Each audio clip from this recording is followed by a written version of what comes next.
Chapter 1. You lack an arm, he lacks legs. You are perfectly matched. When Cheng Li awoke, she found herself nestled within a transparent chamber. Her eyes gradually fluttered open, her body enveloped in a state of numbness. Could it be that she had not perished? Impossible. She had detonated her crystal core. Convinced of her inevitable demise, Cheng Li struggled to comprehend her current predicament. Her gaze swept across the room, an immaculate, sterile space filled with unfamiliar apparatus, reminiscent of a hospital ward.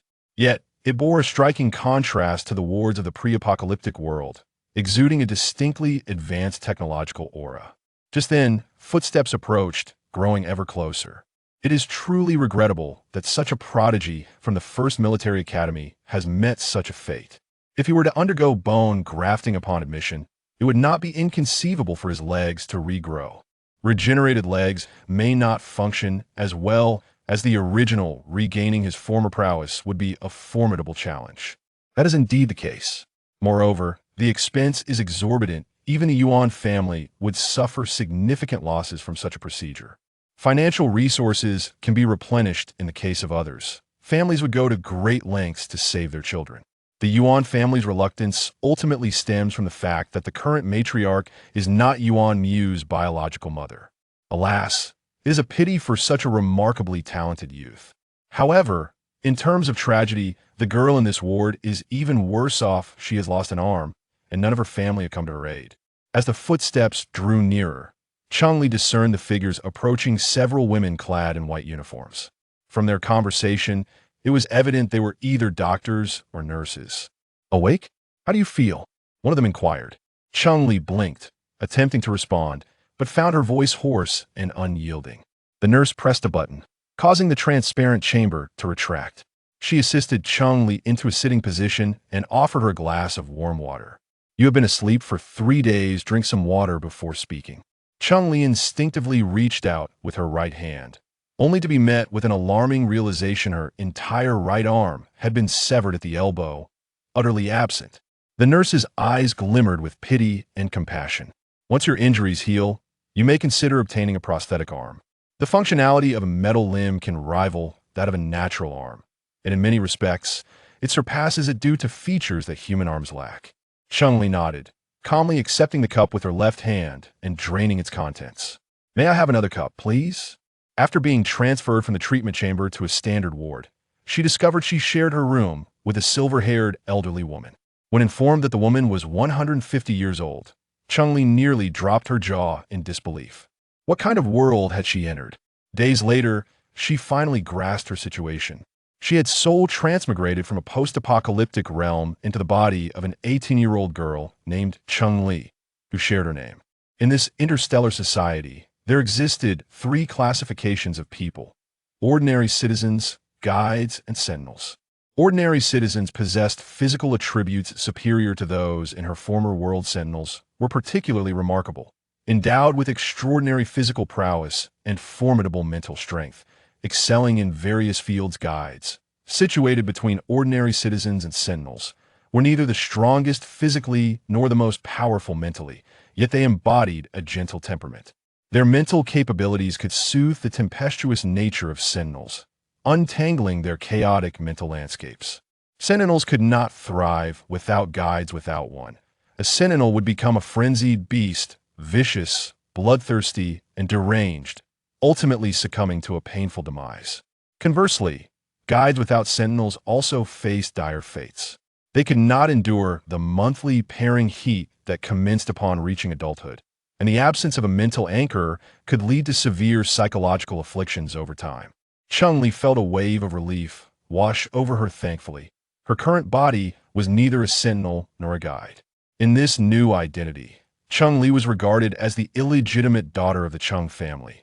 Her mother, a pleasure-seeking mistress who bore her, extorted money from her father and subsequently abandoned Cheng Li to pursue her own whims. For 17 years, Cheng Li lived a life of subservience within the Cheng household. Last year, she had just entered the first military academy, only to have her arm severed by a creature during midterm examinations. During her treatment, she had transformed into the person she was now. As for the original owner of this body, Cheng Li had no knowledge of her whereabouts. The medical expenses were covered by the academy, yet throughout her ordeal, not a single member of the Cheng family had come to visit, including her nominal father. Number 76. You can proceed with your discharge procedures tomorrow, the nurse informed Cheng Li, referring to her bed number. Cheng Li acknowledged, her mind beginning to contemplate her living arrangements post-discharge. She could not return to school, just yet her body had not fully recovered and required rest. Furthermore, as the foremost military academy in the alliance, it was unlikely to accommodate a student with a severed arm. Returning to the Cheng household was not an option she desired. Lacking the original owner's memories, she felt no emotional connection to the Cheng family, a sentiment evidently reciprocated, as evidenced by their absence thus far. Thus, it seemed she would need to rent an apartment. Dear Grandma, do you know of any affordable rental properties? Cheng Li inquired of the elderly woman in the adjacent bed. Affordable? The elderly woman shook her head. I'm not sure about the cheap ones, but I can recommend the expensive ones. Cheng Li, with her meager savings barely reaching 5 digits, felt disheartened. You should check the StarNet, it has everything, the elderly woman advised. On her wrist was a holographic device, more advanced than a smartphone or computer. It was not only more futuristic, but also more convenient and enigmatic, sharing many functions with a mobile phone. After several days of tinkering, Cheng Li had become well-versed in its operation. The planet she currently inhabited was Alpha Star, one of the primary planets of the Alliance. The exorbitant property prices and high cost of living left Cheng Li dismayed to discover that her funds would only suffice for the most modest single-room rental, leaving her penniless and unable to afford food. It appeared she would have to return to the Cheng family. Just as the thought crossed her mind, a communication alert popped up on her holographic device, the contact marked as her father. Cheng Li accepted the call, and a stern, handsome face materialized before her. Return home tomorrow. No words of concern or greeting were exchanged, it was a command. Understood. Cheng Li thought it timely, as she had intended to stay with the Cheng family for a few days. The man frowned, seemingly displeased with her demeanor, and coldly stated, "The driver will pick you up tomorrow," before abruptly ending the call. The following day, Cheng Li completed her discharge procedures and boarded the vehicle sent to retrieve her, heading towards the Cheng family estate. Cheng Li had checked the Cheng family could only be considered a second-tier family on Alpha Star. Her grandfather had held considerable power in the military during his youth, marking the family's most illustrious era. In this generation, her father, a Sentinel, possessed only great talent and opted for a career in business rather than following in his father's footsteps. Thanks to his father's connections, he managed to maintain a respectable business. Residing in a standalone villa in the highly coveted Alpha Star, the Cheng family was indeed fortunate. Cheng Li entered with a composed demeanor, not casting her gaze aside as she stepped into the house. Her grandfather had only one child, her father, who himself had 6 children. Apart from the 3 birthed by her mother, the remaining 3 were the offspring of her father's extramarital affairs. As Cheng Li entered the living room, the collective gaze of those present fell upon her, specifically on her empty right arm. Their stares were marked by indifference, derision, and schadenfreude, yet conspicuously absent were sympathy and concern. Grandfather, father, Cheng Li greeted her grandfather and father.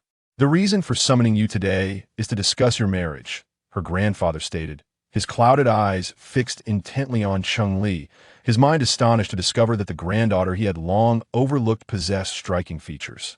Cheng Li was taken aback. She was merely 18. Why was there talk of marriage? Is it not inappropriate for me to be the first to discuss marriage when my older siblings have yet to settle down? Cheng Li expressed her disinterest in their notion of marriage, sensing that it was not a favorable match. Because you are the only suitable candidate, her father declared with an air of authority. Why am I deemed suitable? Cheng Li questioned. Because the intended is also a person with disabilities, replied her eldest sister, Cheng Ying. You both lack limbs, how perfectly matched you are. Her second sister, Cheng Ye, chimed in with a smile. He is the eldest son of the Yuan family, an S-grade Sentinel. If he had not lost his legs, he would have been unattainable for you, interjected her third brother, Cheng Haoyu. The fourth brother, Cheng Rue, and the youngest sister, Cheng Yin, both illegitimate children, refrained from further disparagement.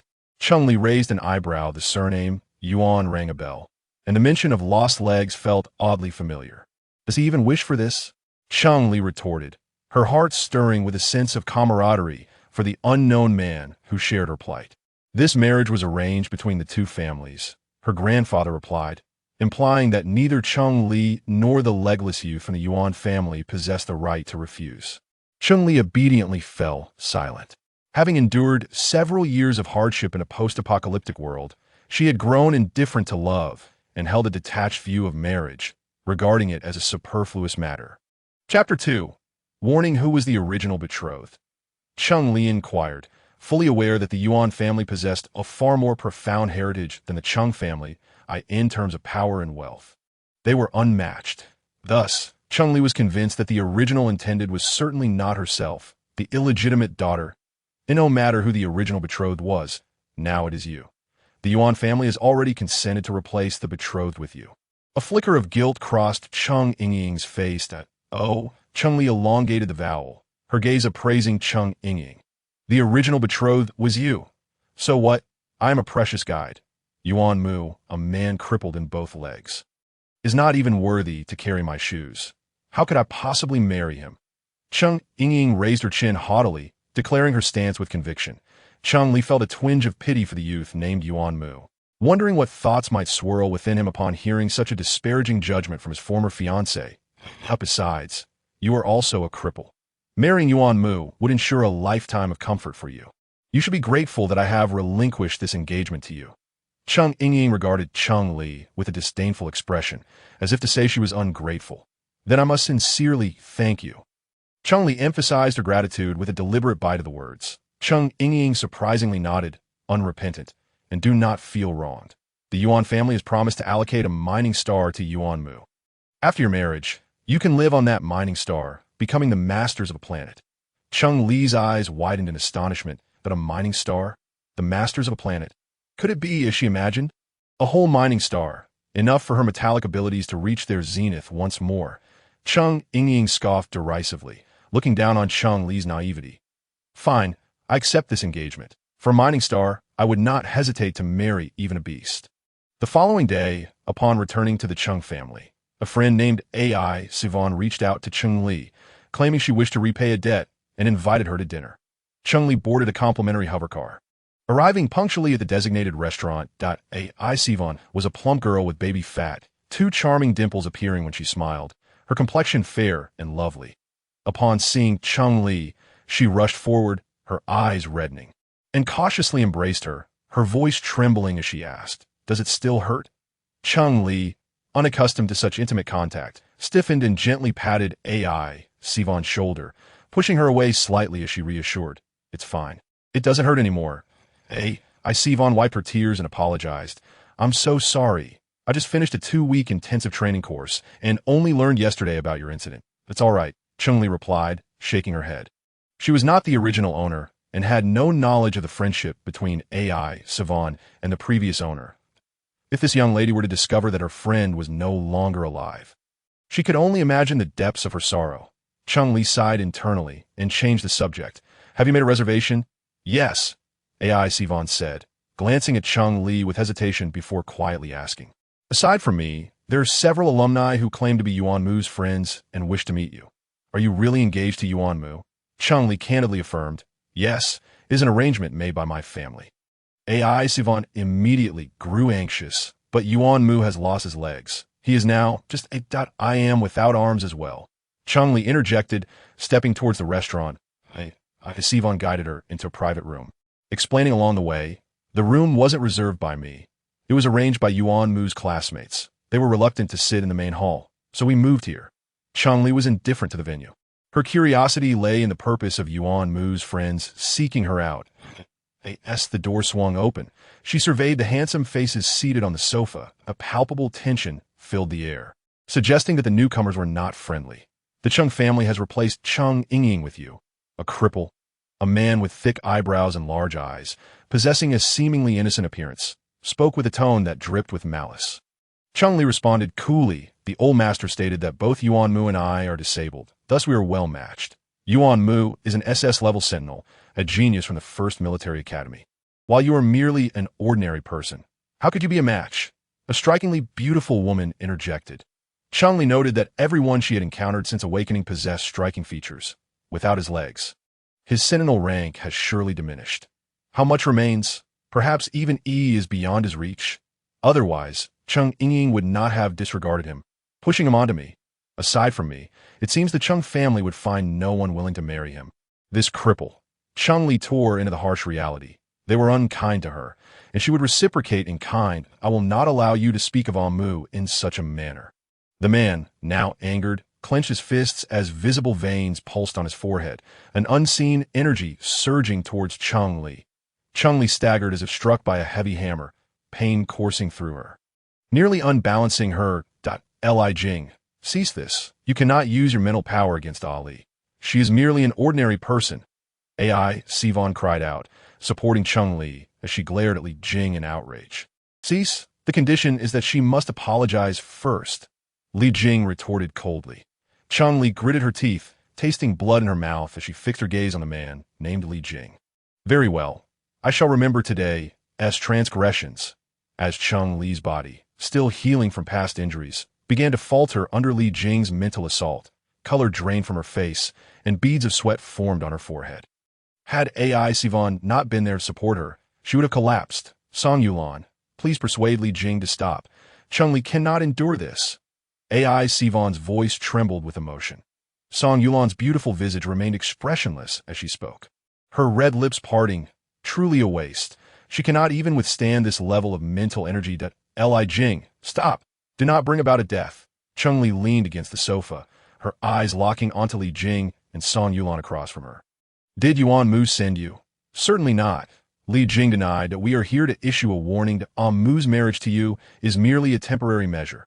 Do not harbor unrealistic fantasies about him, nor covet what does not belong to you. You are unworthy.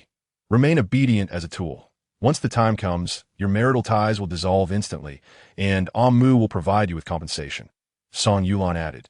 Cheng Li remained non-committal. Have you finished speaking? You may leave now. Li Jing scoffed. It is not us who shall depart. It is you who ought to leave. Cheng Li rolled her eyes, maintaining her composure. What if I were to call off the engagement?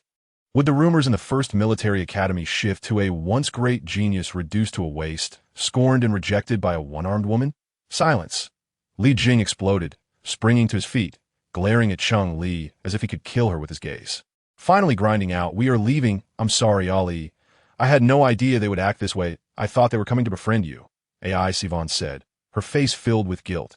Cheng Li waved her hand dismissively. It's all right. Though she had suffered, there were indeed gains to be had. From Li Jing and Song Yulan's words, she deduced that Yuan Mu held no expectations for her as his fiancé, and their relationship would remain distant after marriage. This was precisely what she desired, for her acceptance of this engagement was solely for the sake of the mining star, not Yuan Mu himself. As for today's humiliation, she would undoubtedly repay it manifold in the future. They have gone too far. You are merely an amputee. Self-sufficiency is not an issue. Yet Yuan Mu has lost both legs and will need assistance. Why does he look down on you? AI Sivan exclaimed, her cheeks flushed with indignation. Cheng Li mused. Perhaps it is because he is a sentinel. Sentinels, comprising less than 1,000th of the total interstellar population, remained a rare resource even in their disabled state. Cheng Li pondered the potential superiority of sentinels over ability users. She felt a stirring desire within, contemplating her own crystalline core, no larger than a grain of rice. Wishing to rush to the mining star to enhance her powers, without strength, she felt a persistent lack of confidence and security. Chapter 3. Disturbance at the Yuan family estate. Li Jing and Song Yulan, led by a servant, arrived at the quarters where Yuan Mu resided. The young master has locked himself away in his room during this period, subsisting solely on nutrient liquids, avoiding all contact, and speaking to no one. You have come at the right time to encourage him, the servant said earnestly, concern and compassion evident in his eyes. Uncle Zhao, we will do our best to support Yuan Mu, Li Jing and Song Yulan assured him. Uncle Zhao smiled. Have a good talk with the young master. I shall prepare some food for you. Once Uncle Zhao departed, Li Jing and Song Yulan entered the courtyard.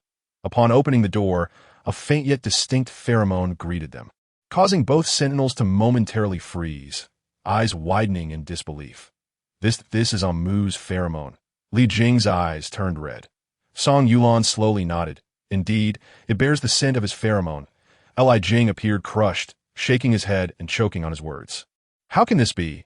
It is unmistakably a cold, woody fragrance. Yet Mu's pheromone should not be so gentle and harmless. In the past, a mere whiff of his pheromone would leave me in pain for several minutes. An SS-level pheromone can kill without a trace. Li Jing, Song Yulan reprimanded sharply, urging him to refrain from mentioning SS-level anything or the past, instructing him not to touch on Mu's wounds. Taken aback, Li Jing submitted, I understand. Yuan Mu's legs had been amputated at the thigh, and the complexity of fitting metal prosthetics was significant. He had yet to undergo the surgery for prosthetics. Li Jing and Song Yulan entered the room. They found him reclining on a movable bed, gazing out the window. Mu, we have come. Li Jing forced a smile as he greeted Yuan Mu. We brought the medals awarded to you for your outstanding contributions during the recent practical exercises. The school has stated that you may transfer from the Mecha Combat Program to any other major you desire, whether it be the prestigious Commanding Operations Major or the less favored field of psychology. As long as one is willing to attend, there is no need to take any examinations. One can simply attend classes directly. Song Yulan placed the medal on the table and squatted down in front of Yuan Mu's bed. Pleading, Mu, please do not give up on yourself, all right? Yuan Mu lowered his gaze, stating, I plan to take a leave of absence for a while. We can discuss future matters later. Song Yulan did not press further and replied, all right. Li Jing also approached the bedside, his enthusiasm palpable. Mu, we just met your fiancée, and she is truly beautiful, not inferior to our campus belle. You are indeed fortunate. Yuan Mu shot Li Jing a glance, but refrained from responding. Li Jing's feigned enthusiasm quickly waned. If you dislike her, I can speak to your father and have the engagement annulled. The Yuan and Cheng families had business dealings to pursue. The engagement was merely a pretext. Yuan Mu coldly retorted, besides, this engagement is just a tool wielded by my wicked stepmother to expel me from the manor and from Alpha Star. Neither my father nor my stepmother would agree to annul it. Cheng Li had no idea that arrangements in affluent families could be so hastily made on the third day after a discharge. She was informed that tonight would be her engagement banquet with Yuan Mu. Following lunch, she was ushered to choose a gown, undergo skincare, makeup, and hairstyle treatments. After a series of preparations, it was 6 p.m, and their engagement banquet was set to commence at 6:30. Upon arriving at the hotel, Cheng Li was taken aback by the enormous photo of herself and Yuan Mu. Though they had never met, the couple in the photograph exuded a profound intimacy, their gazes filled with the sweetness of love. The photo was convincingly staged. Had she not been the subject, she would have mistaken the pair for deeply affectionate lovers. Mu, your fiancé, he has arrived. A flippant voice interrupted her thoughts. The youth leaning against Yuan Mu's chair had his hands in his pockets, his charming fox-like eyes gleaming with amusement. Cheng Li turned to regard him. His dark hair, strikingly handsome features, and a pale, delicate beauty made him even more captivating in person than in the photo. Yuan Mu ignored the fox-eyed youth. Leaning back in his wheelchair, his brow furrowed, lost in thought, or perhaps resisting the presence of his fiancée, the banquet hall fell into an abrupt silence as guests exchanged glances between Yuan Mu and Cheng Li, their eyes reflecting a mix of malice, ridicule, sympathy, or a combination of all three. That regardless, one undeniable truth lingered. Everyone was eager to witness the unfolding drama between her and Yuan Mu. No one informed Cheng Li about the rituals of engagement or how to conduct herself. Cheng Li's father was engrossed in conversation, while Cheng Ying and Xia held their glasses aloft, reveling in her embarrassment. With no one to oversee her, she decided to seize the opportunity to garner some goodwill with her fiancé. For the sake of their mineral star, hello, my name is Cheng Li. She extended her hand toward Yuan Mu, her smile innocent and harmless. However, Yuan Mu seemed oblivious, his gaze still averted. Cheng Li, undeterred, retracted her hand, resolutely pulling a chair beside his wheelchair. Clearly, Yuan Mu looked down upon her. After all, she was merely an ordinary person, and a disabled one at that. Yuan Mu was once an SS-level Sentinel, the top of the military academy, with countless guides vying for his attention. That was in the past. Now, desiring to marry a guide seemed nothing short of a pipe dream. The alliance would never permit the precious guides to be wasted on him. What is Yuan Mu's current level? How far has he fallen? Who could say? Regardless of the number, having lost his legs, he could no longer pilot mechs or engage in battle. He was no different from a waste. Such a once great SS Sentinel reduced to this. Whispers circulated around them. Cheng Li sipped her juice, her gaze occasionally drifting towards Yuan, and that's the subject of their gossip. His demeanor remained unfazed. One could not decide whether to admire his indifference or pity him for his stoic resilience against the idle chatter. Yuan Mu, how is it that you did not send us an invitation to your engagement? As classmates, this is rather hurtful. That a group of tall youths entered. The one at the forefront speaking, Zhao Peng. Do you have any idea what your relationship with Mu is? The fox-eyed youth interjected, stepping protectively in front of Yuan Mu. Once rivals, Zhao Peng smirked ominously, pushing aside the fox-eyed youth. When Zhao. Has Yuan Mu become so feeble that he cannot even speak for himself anymore? When Zhao narrowed his eyes, retorting, of course not, I simply fear that you would tarnish my sister-in-law's reputation. Cheng Li, suddenly addressed, was taken aback. Tarnish? They're all tall, well-built, and quite pleasing to the eye. Zhao Peng looked at Cheng Li with disdain, then turned back to Yuan Mu. I heard your level has dropped significantly. To what extent have you declined? Yuan Mu did not even spare him a glance. Zhao Peng, ignored, felt his face flush with anger. Since you refuse to speak, I will test it myself. The strong scent of alcohol wafted from Zhao Peng as he approached Yuan Mu. Yuan Mu let out a low groan, his pale face losing all color. Zhao Peng, stop! When Zhao swung a punch at Zhao Peng, who dodged, and the two began a brawl. Zhao Peng, who allowed you to create a ruckus here? You little scoundrel, just wait until I deal with you. Li Jing arrived, joining the fray. Song Yulan soon followed, engaging with Zhao Peng's companions. The scene erupted into chaos, with screams filling the air as others swiftly retreated. Chapter 4. A confrontation. The atmosphere became exceedingly tumultuous, dishes and utensils flying. Cheng Li stood up to retreat, inadvertently pushing Yuan Mu along with her. Yet, someone seized the wheels of his wheelchair, exclaiming, "Don't leave. Others are fighting for you, and you stand idly by. That is simply unacceptable." Finally breaking his silence, Yuan Mu turned to Cheng Li and said, "You should hide. Do not worry about me." His voice was surprisingly melodious. Cheng Li thought, "No. I am your fiancé. I must protect you, lest you lose your life and take my mineral star with you." She added in her mind, "Ha. Who would have thought that Yuan Mu would need protection?" Someone laughed exaggeratedly. Yuan Mu's expression darkened. The glint of mischief flashed in Cheng Li's eyes as she caught a flying fork and, under the mocking gaze of the onlooker, hurled it at him. The seemingly soft fork pierced through his clothing, embedding itself in his chest. Da-da! Someone's been killed. A scream echoed. The noisy banquet hall fell silent. The man clutched his chest, disbelief etched across his face as he looked at the fork protruding from his torso. "How did you do that?" he asked Cheng Li. With an innocent expression, she replied, "I threw it out of anger. It wasn't intentional. I am truly sorry." Finally, the adults who had been merely observing intervened. Taking the injured man away to tend to his wound, Yuan Zhaoling spoke in a deep voice. Cheng Li's father, frowning in anger, scolded her, "Who allowed you to harm others? Apologize immediately." Cheng Li feigned innocence. "They came to disrupt my engagement banquet. I was just so upset that I threw a fork. How could a mere ordinary person, especially a disabled one, possibly injure him?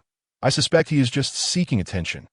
The term seeking attention hung in the air, plunging the banquet hall into an eerie silence, where even the sound of a pin dropping could be heard. Indeed, how could an ordinary, disabled person injure a Sentinel from the top military academy? This seemed implausible. Surely it was a ploy to evade responsibility for causing a scene at someone else's engagement banquet. The more people speculated, the more they found the reasoning plausible, casting meaningful glances at Zhao Peng and his group. Zhao Peng's expression soured. Admitting to seeking attention would taint their reputation, while denying it would imply their inadequacy to even contend with a disabled ordinary person. Caught in a dilemma, they had never anticipated that the girl they had looked down upon would now put them in such a precarious position. "Zhao Peng, you have ruined Mu and his fiancée's engagement banquet. Should you not apologize to the parties involved?" When Zhao broke the silence, "Apologize quickly. To disrupt someone else's engagement. Is this the upbringing your family instilled in you, or the lesson from your teachers?" Li Jing echoed, his gaze toward Cheng Li becoming somewhat complex. Zhao Peng gritted his teeth, stepping forward, and as he approached Yuan Mu and Cheng Li, he suddenly bowed to Yuan Zhaoling and Cheng Li's father, sincerely stating, "Uncle, I apologize. My nephew should not have brought friends to cause a disturbance. Haha, it's nothing serious. Just a little commotion among children. Not a big deal." Yuan Zhaoling clapped Zhao Peng on the shoulder, gently brushing the incident aside. Cheng Li's father also smiled, embodying a loving demeanor. Cheng Li rolled her eyes. She and Yuan Mu were the ones they had picked up from outside, while Zhao Peng was their own flesh and blood. Uncle Zhao, I am experiencing phantom limb pain. Please take me home. Yuan Mu activated his communicator, summoning Uncle Zhao, who was waiting outside the banquet hall. The moment he spoke, the crowd's attention shifted to his empty lower half. And they suddenly realized he was a disabled hero, one who had sacrificed his legs to protect his comrades against the Zerg's classmates. Zhao Peng and his group had not only failed to show gratitude, but had come to disrupt his engagement banquet, humiliating both him and his fiancée. In an instant, the crowd began to cast disapproving glances at Zhao Peng and his companions. But what did it matter? The young man remained indifferent, his brow still furrowed as he departed the banquet hall with the assistance of a servant. The engagement banquet came to a hasty conclusion with the departure of Yuan Mu. What is that smell? Li Jing suddenly erupted in a tirade, his face flushing crimson. One of the guides is in heat. Quickly, use the isolation spray. Who has the suppressants? Song Yulan hurriedly inquired, her eyes reddening as if she were desperately fighting against something. Zhao Peng, get your people out of here. You shameless brutes releasing pheromones everywhere. One Zhao scolded angrily, his gaze fixed on a young girl cowering in the corner of the crowd, his eyes fierce, as if he were ready to devour her. The scene descended into chaos once more. As a sentinel charged towards the girl, all guides and sentinels must evacuate immediately. Yuan Zhao Ling shouted, rushing towards the girl, tossing aside the sentinels who drew near her. Cheng Li, an ordinary person, could neither smell the pheromones nor the guide's essence. Witnessing the sentinels, driven mad by the pheromones, transforming into wild beasts, she was astonished, and oh wonder the Alliance prohibits sentinels from releasing pheromones in public. This is no mere pheromone. It is evidently the guide's heat-inducing agent. A multitude of sentinels became embroiled in a fray, while Cheng Li hid behind a pillar, leisurely munching on a bunch of grapes, thoroughly entertained by the spectacle. Simultaneously, she contemplated how many rounds she could endure against these sentinels. The chaos did not last long. The girl in heat was taken away, and the out-of-control sentinels were injected with sedatives, soon regaining their senses. That evening, upon returning home, Cheng Li began to fervently research the knowledge regarding sentinels and guides on the StarNet. Although she was merely an ordinary person, understanding both oneself and the adversary would ensure success in every battle. Besides pheromones and guide essence, Cheng Li also sought to comprehend the guide's mating heat, commonly referred to as the heat period, which every mature guide must undergo monthly. With each onset of this heat, a guide must either inject suppressants or seek the assistance of a sentinel to endure it. As for how to endure it, that was, of course, through incessant coupling until the heat dissipated. If left unattended, the outcome would be singular death. TSK, in that light, it seems preferable to be an ordinary person. Cheng Li murmured. Having learned about the mating heat, Cheng Li then explored the topic of mental organization. The higher the sentinel's rank, the broader their mental sea, the greater the number of mental threads, and the more susceptible their mental sea becomes to chaos. Once it becomes disordered to a certain extent, madness is not far behind.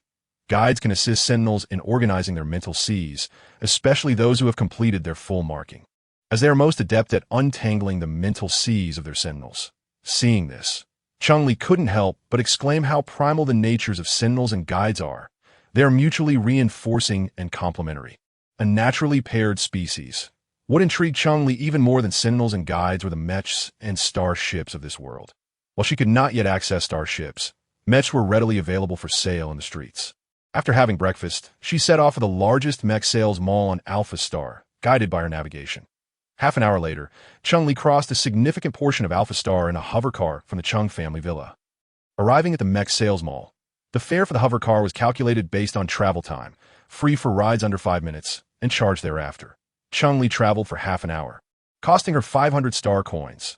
The mech sales mall was remarkably grand, reaching heights of over 1,000 meters and covering an area of several tens of thousands of square meters. Standing at the base of the building, Cheng Li could only gaze upwards at the enormous billboards, unable to see the rooftop that pierced the clouds. The entrance alone soared to 30 meters. As she watched a towering mech stride towards her, she immediately understood the necessity of such a tall entrance. It was a humanoid mech towering 20 meters high. Its black metallic body glinted coldly in the light and approached her. Her core stirred. Her abilities surged forth uncontrollably, rushing towards the colossal mech. Meanwhile, Cheng Li, as the owner, remained rooted in place, her expression one of ecstasy, as if under the influence of a narcotic, lost in pleasure. With a hint of satisfaction, her means of upgrading her abilities were twofold: absorbing energy from crystals of the same attribute or extracting the source from various metals. Both methods necessitated combat. Crystals were out of the question, being a product unique to the apocalypse. The source within metals, particularly unrefined ones, was abundant, while those that had been refined took a long time to regenerate their source. This 20-meter humanoid mech had undergone repeated refining, extraction, and compression. Thus, the source inside was reduced to a mere trace. Better than nothing, Zhao Zhao consoled himself. Please display your identification number. A gatekeeping robot blocked Cheng Li's path. She pointed her light brain at the robot's eye, and with a beep, the robot spoke again. Esteemed Ms. Cheng, as an ordinary person, your access is limited to the first and second floors. The third floor and above are not open to you. We trust you will comply with the regulations. Why? Cheng Li felt a surge of dissatisfaction. The robot explained in a monotonous tone that only sentinels and guides with mental prowess could operate mechs on the third floor and above to prevent ordinary individuals from forcibly piloting mechs and risking neurological damage. Hence the establishment of such a rule. Cheng Li, this is outright discrimination. Discrimination against us ordinary folks. Cheng Li could not reason with the robot. The first and second floors would have to suffice. The sentinels could block her physically, but they could not halt her abilities. Mechs were categorized into beast-type and humanoid mechs, further divided into manual and mental control types. Manual mechs could be operated by ordinary people, while mental control types were exclusive to sentinels and guides. Cheng Li, being a disabled person with a missing arm, was denied even the chance to test drive. Though she couldn't operate them, her abilities allowed her to explore every intricate component without exception. Cheng Li thought mischievously. When Wen Zhao, Li Jing, and Song Yuan entered, they were greeted by the sight of Cheng Li, who appeared thoroughly delighted. Sister-in-law, what brings you such joy? Wen Zhao inquired, hands clasped, his charming fox-like eyes sizing up Cheng Li. You look utterly foolish. Li Jing rolled his eyes. Song Yuan, though cold in demeanor, also scrutinized Cheng Li. Seeing so many mechs inexplicably makes me happy, Cheng Li replied to Wen Zhao, pointedly ignoring Li Jing. I recall that you are a student in the mech manufacturing department, excelling in your specialized courses. Are you planning to purchase a mech today? Wen Zhao queried. The original owner had indeed been a student of mech manufacturing, and had performed well in her specialized courses. Cheng Li suddenly felt pressured and silently resolved to study mech manufacturing knowledge as soon as she returned home. She must not reveal any shortcomings. No, just looking. I can't afford one. Cheng Li admitted candidly about her financial constraints. Wen Zhao was momentarily taken aback. Sister-in-law, you are quite honest. Li Jing, however, scoffed. Popper. Cheng Li dismissed him with a glance. I'll look around. You all do as you please. Don't go, sister-in-law. Wen Zhao called out, we're here to buy a mech for Yuan Mu as a wedding gift. Since you're here, why not join us and offer some suggestions? Upon hearing it was for Yuan Mu, Cheng Li's interest was piqued. Sure. How could she discern the merits of a mech's performance after only one semester of courses? Li Jing protested. Even if I can't judge performance, I can at least choose based on appearance. I am Yuan Mu's partner, Cheng Li asserted, emphasizing the last two words. Cheng Li raised an eyebrow in surprise, noticing that since the engagement banquet, Wen Zhao's attitude towards her had become notably friendlier. Sister-in-law, from now on, you'll be responsible for Yuan Mu, Wen Zhao said solemnly. Don't worry. I will take good care of you, Yuan Mu, Cheng Li added in her heart. For the sake of the mining star, Wen Zhao smiled at her assurance. For some reason, despite having only met twice, this girl gave him an inexplicably trustworthy feeling. The main decision-makers in selecting the mech were Wen Zhao and his companions, while Cheng Li quietly followed behind, absorbing their discussions about various mech performances and materials, gaining newfound insights. Thanks to Wen Zhao and his friends, Cheng Li successfully accessed the third floor and above. Compared to the life-suited mechs on the first and second floors, the third floor and above were predominantly combat-type mechs.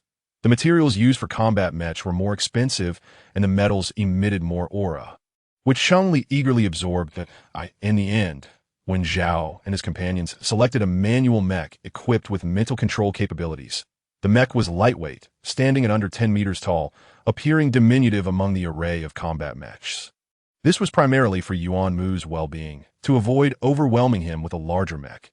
After perusing the entire mall, Cheng Li's core, which had initially been the size of a grain of rice, had now grown to twice that size, marking her advancement to the first level of abilities.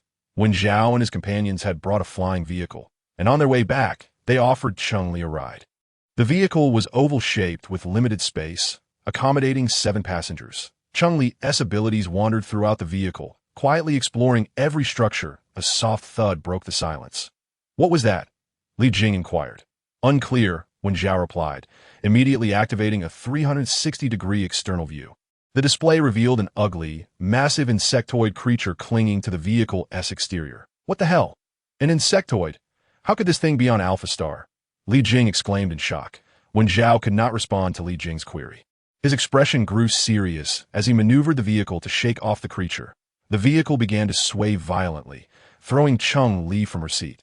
Before she could regain her footing, she was tossed again.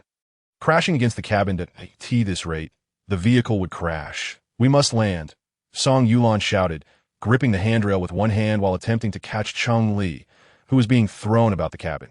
With a thunderous crash, the vehicle plummeted to the ground, and Cheng Li's vision blurred before she fainted. "Get out of the cabin," Wen Zhao shouted, forcefully pushing open the cabin door. Li Jing was the first to emerge, retrieving the newly acquired mech from the spatial button and swiftly entering it. "Ugly creature, your grandfather is here," he shouted at the colossal bug. However, the giant insect merely glanced at him, continuing to cling to the aircraft, its massive body wrapping around it, its gaping maw clamping down on the front, seemingly intent on devouring it. Li Jing spat, seizing the slippery antennae of the bug and yanking. "Get down here," he bellowed. A hissing sound erupted as the insect released a highly corrosive liquid, instantly eroding a layer from the newly obtained mech. Li Jing felt a pang of anguish, releasing the antennae and clenching his fist. He struck the bug. Within the cockpit, the unfortunate Cheng Li was tossed about, sustaining numerous bruises. Fortunately, Song Yulan finally managed to catch her, carrying her out of the aircraft. Chapter 6. Bitter battle with the insectoid race. The newly acquired mech was designed for practical use.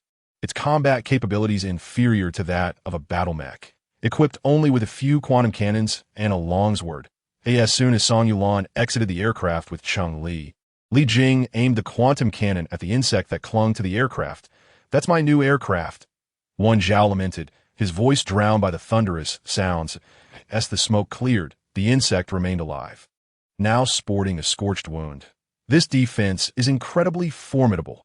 Li Jing wiped the sweat from his brow, realigning the cannon to target the insect once more, unleashing the remaining quantum shots. The resounding explosions caused Cheng Li's ears to ring, and as she shielded her ears, she awoke from her stupor only to see a slimy antenna flying toward her. She instinctively swatted it aside. "Is it dead?" Wen Zhao inquired. "It should be," Li Jing replied. Uncertain, he maneuvered the mech closer, observing the disfigured bug, and sighed in relief. Suddenly, an unexpected turn of events occurred. The bug shed its outer layer of skin, breaking free and instantly ensnaring the mech.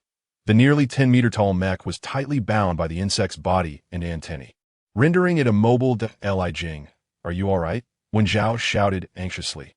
"Not good, I can't breathe, my whole body is in agony. It feels like I'm being crushed." Li Jing's voice dwindled. "Disconnect the mental link. Hurry, we'll rescue you." Song Yulan shouted. One of the downsides of the mental link was that if the mech sustained injuries, those inside felt it as well.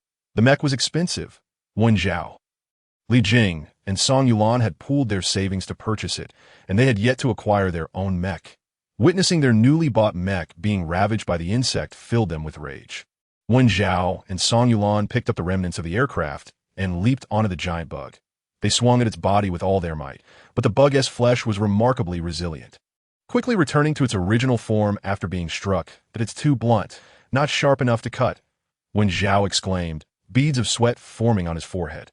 Cheng Li, hearing this, activated her abilities, swirling around the metallic remnants in Wen Zhao and Song Yulan's hands, altering the thickness on one side to render them sharp and pointed. With a piercing sound, the metal sliced through the bug's skin, spewing dark green liquid. Yet in the next moment, dozens of antennae lunged toward Wen Zhao and Song Yulan. Cheng Li lay on the ground, her head still spinning, feeling dizzy and in pain all over. She pushed herself up with her left hand but collapsed again. After a brief pause, she attempted once more, nearly grinding her teeth in frustration. Finally, she sat upright, only to witness Wen Zhao and Song Yulan ensnared by the insect's antennae, their lives hanging in the balance. Cheng Li forced a bitter smile. Having regained consciousness just days ago, she was now faced with such a scene again. Her eyes fixated on the giant bug. Energy from the crystal core surged forth, penetrating the insect's body and entering the mech. In the next instant, the bug, which had enveloped the mech, emitted a thunderous wail, flinging Wen Zhao and Song Yulan aside, its massive form attempting to detach from the mech. This moment, the mech was unrecognizable. Its limbs and parts of its body had transformed into gossamer thin metallic shards, slicing through the bug's body and weaving within it, shredding it into pieces, rendering it unable to reassemble. Once it was certain the bug was dead. Cheng Li too succumbed to unconsciousness. In the hospital, police were taking statements. Do you not know where those metal shards came from? The officer inquired, furrowing his brow at the heap of nearly transparent metallic pieces. It was baffling that the three involved could not provide clarity, claiming ignorance. I'm certain those metal pieces had not appeared before I fainted. When Zhao asserted that I can confirm that, Song Yulan concurred. I swear. Li Jing raised his hand. The officer scrutinized them, searching for any signs of deceit, yet found none. Those metal pieces originated from the mech. They were still connected to it, the officer stated. Then you need to inquire with the mech's manufacturer. Wen Zhao added, eager to understand the reason. Very well, that we shall pause here for now. I will return when your other friend awakens, the officer concluded. The four of them had been admitted to the hospital and assigned to the same room. Wen Zhao, Li Jing, and Song Yulan awoke that day, but Cheng Li remained in a coma. Normal human physical resilience is rather poor, Li Jing remarked, glancing at Cheng Li's bedside with a smirk, brimming with the superiority and pride of a Sentinel. Wen Zhao frowned, disapprovingly regarding Li Jing. She is a Mu's fiancée. I hope you can show her some respect. Li Jing dismissed him, asserting that a Mu would never look at her. Marrying her was merely a necessity, a pragmatic choice. Did a Mu tell you that? Wen Zhao's brow furrowed further. Isn't that an obvious fact? A Mu, being so proud, would never genuinely accept an ordinary person as a partner. Li Jing believed he understood a Mu well. Wen Zhao relaxed his brow. That is your own opinion. You do not speak for a Mu. A Mu and Cheng Li share similar experiences. They may find solace in each other, supporting one another throughout their lives. Moreover, a Mu has difficulties in life and requires care, and who better to provide that than his wife? For every kindness you show Cheng Li, she can return that kindness to the very least. She won T take out her frustrations on him. Li Jing fell silent, and after a moment, murmured, I understand. The sound of a wheelchair rolling echoed, and Uncle Zhao appeared outside the room, pushing a Mu. What brings you here? Li Jing asked, his face lighting up with surprise. I came for checkup. I heard you encountered the insectoid race. A Mu entered the room, confirming that Wen Zhao and the others were unharmed, before his gaze fell on Cheng Li's pale face. Yes, it was a gigantic one. We nearly lost our lives, Li Jing admitted, still shaken. It even destroyed the mech we bought for you. Wen Zhao lamented, clutching his chest. Why aircraft is gone too. A Mu maintained a calm demeanor, relieved that they were safe. The mech is of no use to me. It's merely a pity about your aircraft. Why hasn't she awakened yet? The doctor said her injuries were severe. Her body is quite weak. Wen Zhao replied, but a Mu frowned, falling silent. Cheng Li remained unconscious for 2 days and nights, awakening to find herself alone in the room. After undergoing numerous tests, she was questioned repeatedly by the police for half an hour. She was unaware of what Wen Zhao and the others had told the authorities, responding only that she had lost consciousness. Once the police confirmed they could not extract further information from her, they released her. Miss Cheng, you can proceed with the discharge procedures, the nurse informed her. Cheng Li acknowledged her, but noticed the nurse lingered, appearing hesitant. Is there anything else? She inquired. Your arm has healed sufficiently. You can have a metal arm installed. Have you considered it? The cost for a metal arm was significant, and Cheng Li felt undervalued by the Cheng family, which made the nurse hesitant to bring it up. I am not considering it, Cheng Li responded firmly. The nurse wore an expression of understanding and reassured. You could decide to get it later if you wish. After the nurse departed, Cheng Li checked her account balance. Feeling anxious about whether it would cover her medical expenses, would she be detained for failing to pay? As she pondered, she opened her medical bill only to discover an unexpected sum of money had been deposited 2 days prior. This amount not only covered her current medical expenses, but also alleviated her worries for any future visits. Cheng Li checked the name of the sender, and a name that surprised her appeared on the screen. Mu. Chapter 7. The wedding news of the insectoid race's appearance on Alpha Star spread across the Star Network, maintaining its popularity for 2 days. Netizens exhibited a keen interest in the matter. Has the source of that insectoid been identified? Is there a possibility I might encounter one as well? It is said to have escaped from a laboratory. The odds of a chance encounter are nearly zero. If insectoids appear on Alpha Star, the Alliance is not far from extinction. No. I heard it sneaked in on a starship. Am I the only one curious about which brave soul dared to slice it up? Such a colossal creature, reduced to mere fragments scattered about. How on earth did they manage that? It could have been her. Women could be more terrifying. That I report you for gender discrimination. That I sincerely apologize. What I intended to convey is that women are fierce too. Slicing insectoids is a piece of cake for them, no less than for their male counterparts. So, who exactly sliced that giant bug? Step forward and let us pay our respects to the original family estate. Within the solitary villa of Yuan Mu, merely a few days after the engagement banquet, they were already preparing for the wedding banquet. Wasn't this a bit too hasty? Li Jing complained, sprawled on the couch without any semblance of decorum.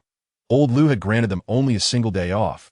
Tomorrow evening, they would have to return to school. Bro, how about we throw a bachelor party tonight? Wen Zhao winked at Yuan Mu. Yuan Mu's gaze remained fixated on his holographic device as he inquired, Did you truly not see who made the move that day? Li Jing abruptly sat up straight, staring intently at Yuan Mu, his expression wounded to Mu. Do you really think I would lie to the police? Yuan Mu felt exasperated and retorted, Please, stop making such ghastly expressions. Wen Zhao erupted into laughter, and Song Yulan couldn't help but chuckle as well. When Cheng Li was informed that she was to marry the next day, she was utterly bewildered, grappling with the surreal nature of it all. Was she truly getting married? In her entire life, she had never even held hands with anyone, let alone experienced a first kiss or the first night. The realization struck her that this wedding felt rather rushed.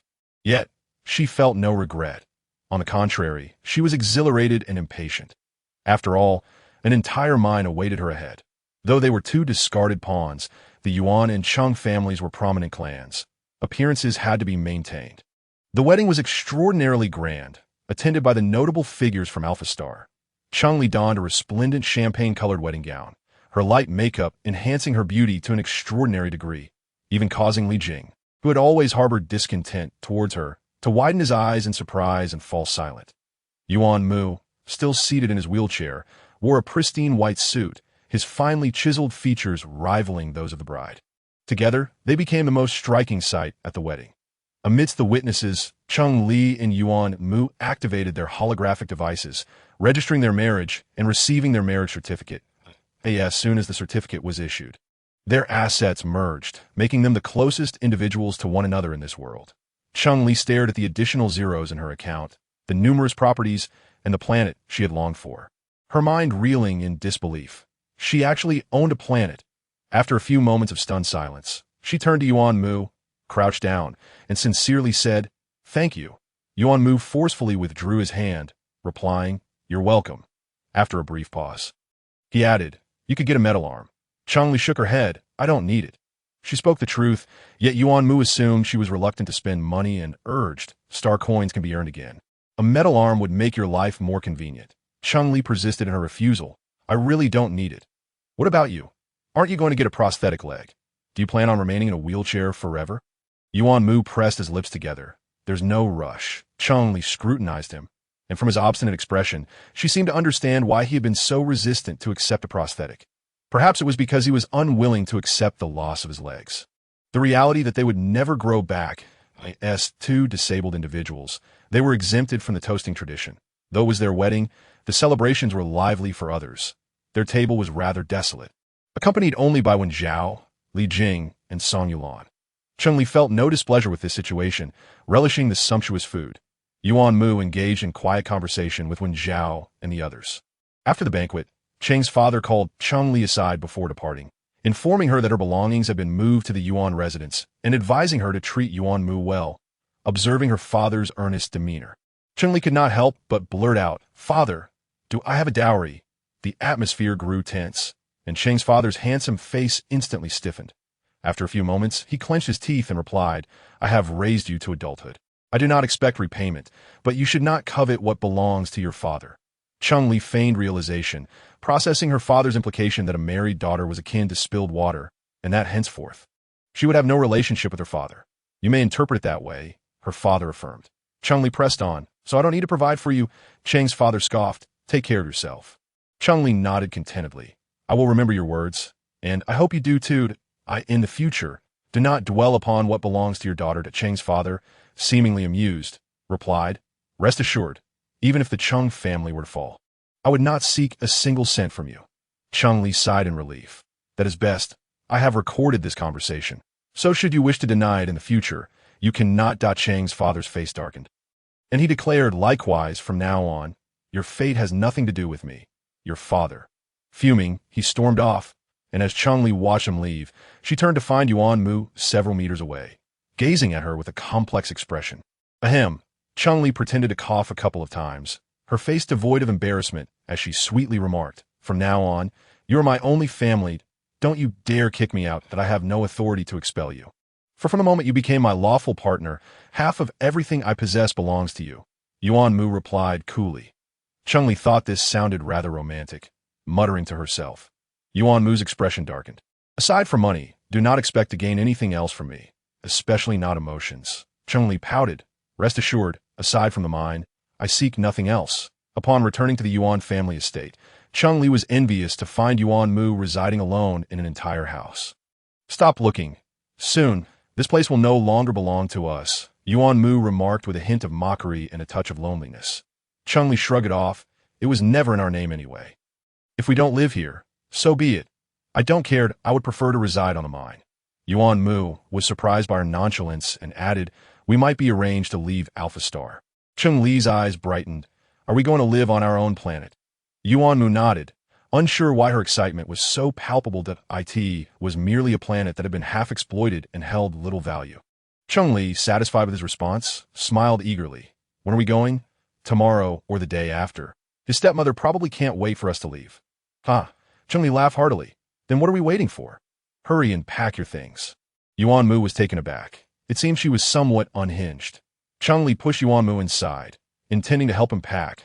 As for her own belongings, she had only a small box brought by the Cheng family, which now sat in the corner of the hall. Chapter 8. She seemed a bit off in the end. Cheng Li failed to pack successfully and was persuaded by Uncle Zhao to rest. Yuan Mu's room was spacious, occupying most of the second floor. It contained not only a bed but also a sofa, a gaming pod, and a therapy chamber. "Where do I sleep?" Cheng Li asked, her gaze shifting from the large red bed to the nearby sofa. The sofa was at least 1.5 meters wide and over 2 meters long. When Cheng Li sat on it, she found it quite comfortable. "I am not accustomed to sharing a room with strangers," Yuan Mu replied coldly. Cheng Li hesitated, unable to suppress her curiosity. You live in a dormitory at school. How did you manage when you first arrived?" "You can use the guest room next door."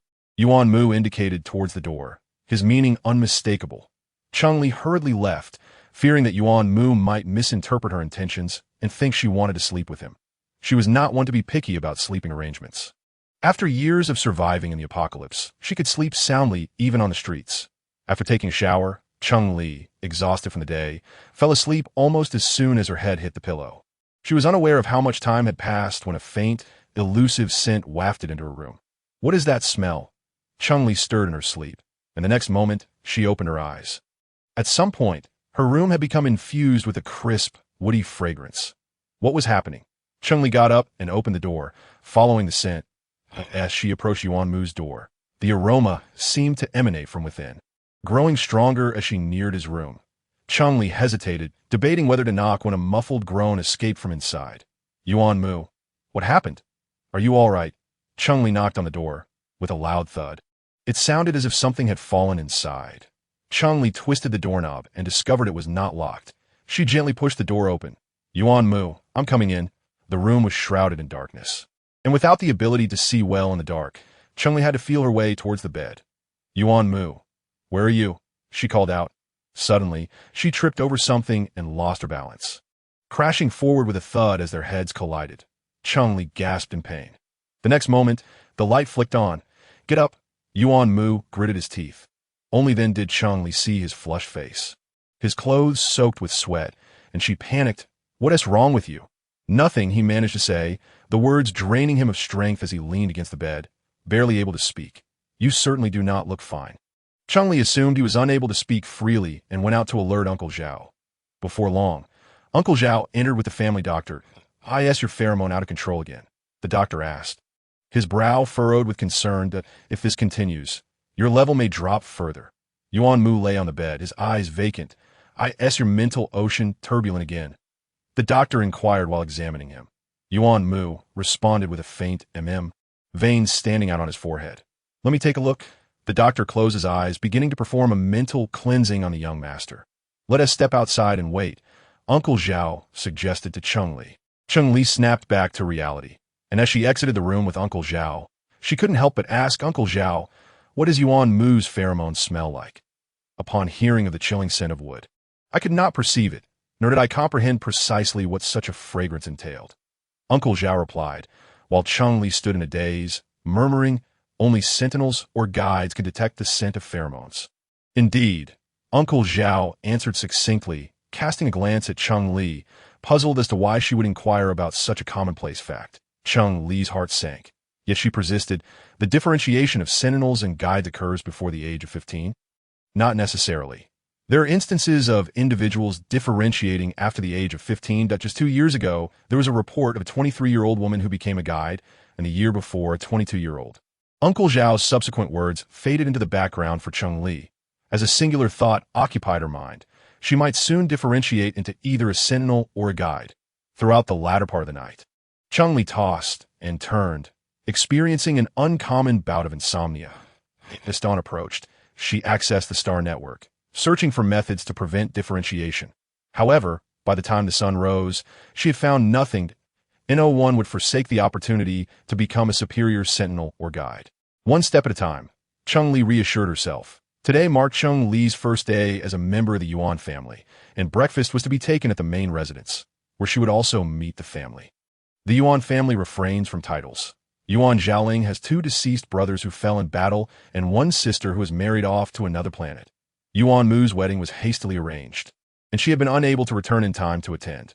Yuan Zhaoling has taken 2 wives, the first being Yuan Mu's mother. When Yuan Mu was 3, the starship they were aboard was attacked by the Zerg, resulting in their demise amidst the stars. The second wife bore him a son named Yuan Yu, now 13 and currently attending middle school. Neither the engagement party nor the wedding had any attendees other than Yuan Zhaoling. Yuan Mu's stepmother could not be bothered with even superficial niceties, brazenly showcasing the discord between her and Yuan Mu.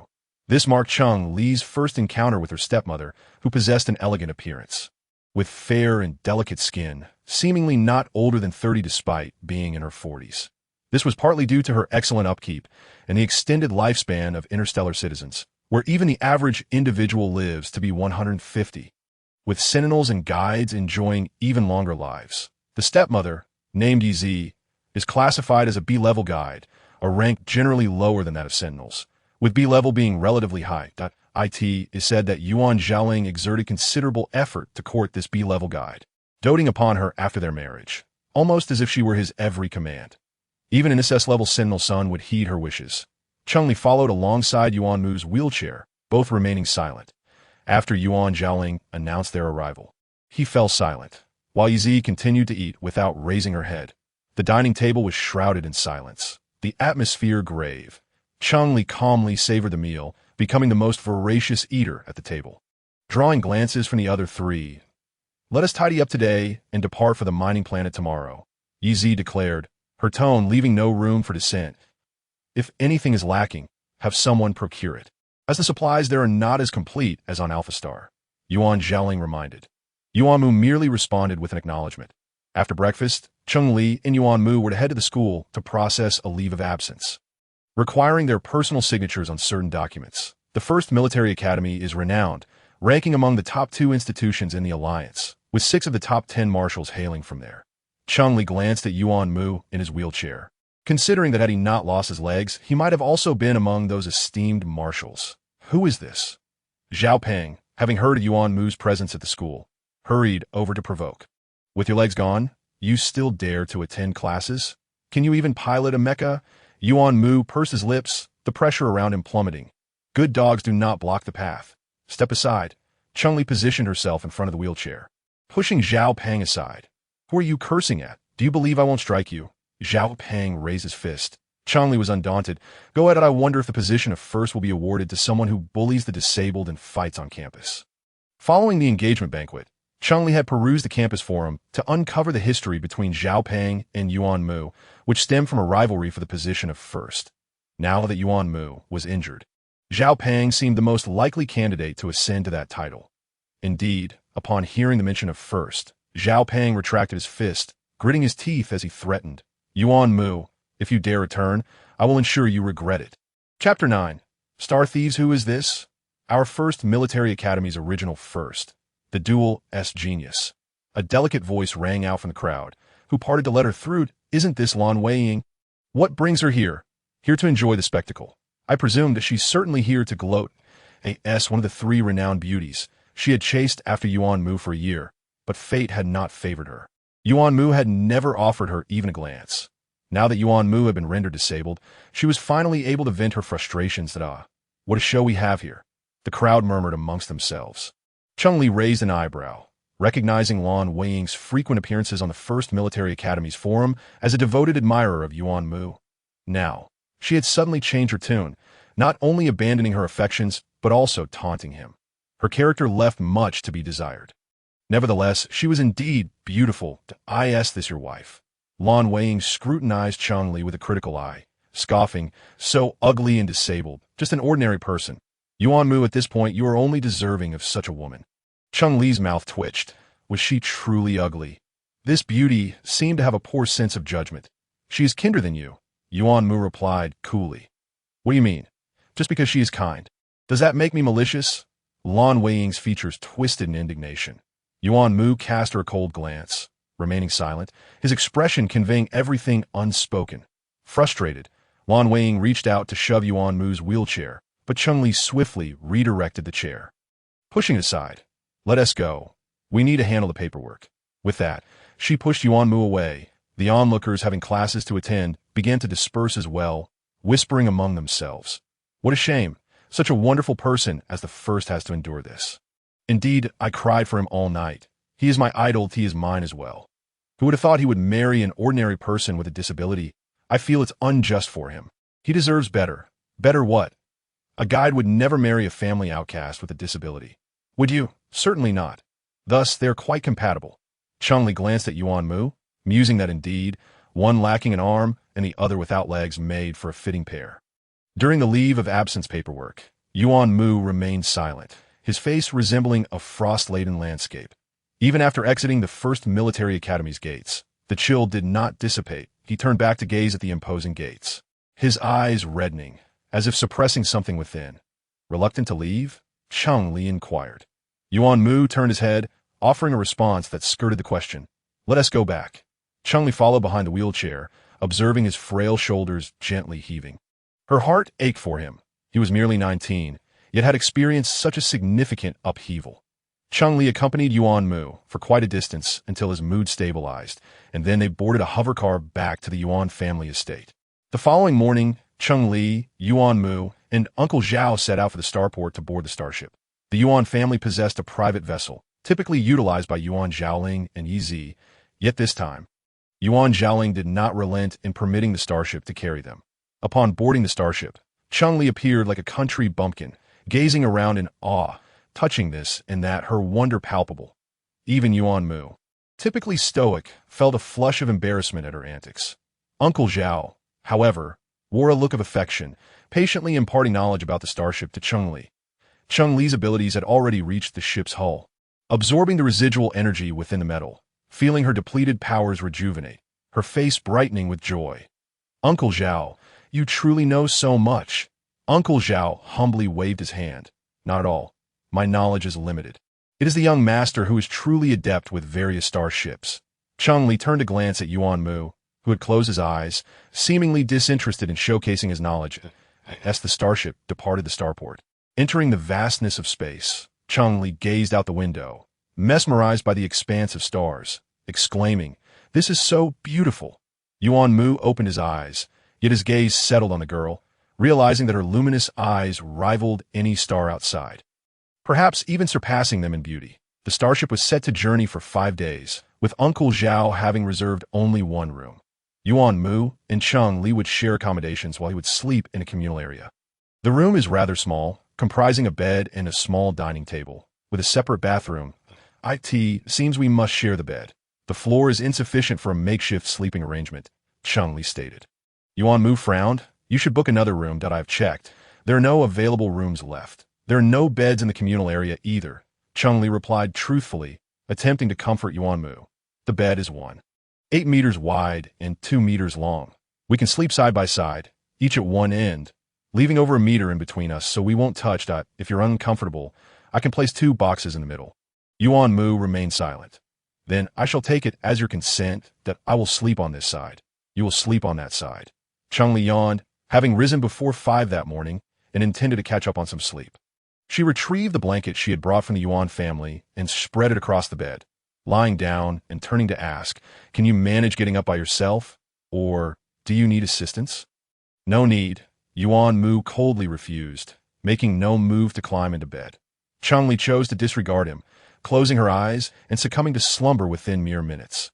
Her breathing gradually became steady, while Yuan Mu furrowed his brow, fixated on the girl with a sense of dissatisfaction. Had she simply fallen asleep? Was she so trusting of him, convinced he would not harm her? For reasons unknown, a wave of frustration welled up within his chest. Once assured that Cheng Li would not awaken, Yuan Mu cautiously lifted the blanket from his wheelchair, using his hands to climb onto the bed. The process was neither arduous nor strenuous, yet it appeared rather ungraceful. He had glimpsed himself in the mirror, resembling a large gorilla. No, even a gorilla had limbs. He felt akin to a monster, as grotesque as the insects he despised. With each glance, his self-loathing deepened. Even if he held no fondness for Cheng Li, he did not wish for her to witness his repugnant form. Cheng Li slumbered for 2 hours, awakening just in time for a meal. Turning her head, she discovered Yuan Mu still asleep, and she quietly rose to leave the room. The moment she stepped out, Yuan Mu immediately opened his eyes. By the time Cheng Li returned with their lunch, Yuan Mu had already repositioned himself in the wheelchair. They silently finished their meal. And as Cheng Li took the plates to return them, she mentioned, "I plan to take a stroll. Would you care to join me?" The starship boasted a gym, bar, cinema, and other recreational amenities, all freely available to passengers. "No, I won't be going," Yuan Mu declined, picking up a paperback book. Days passed in tranquility, with Cheng Li and the resident Yuan Mu coexisting harmoniously. One day, while she was engrossed in a game at the arcade, a sudden scream pierced the air, followed by the sharp crack of gunfire. Cheng Li immediately abandoned her gaming device and dashed toward their room.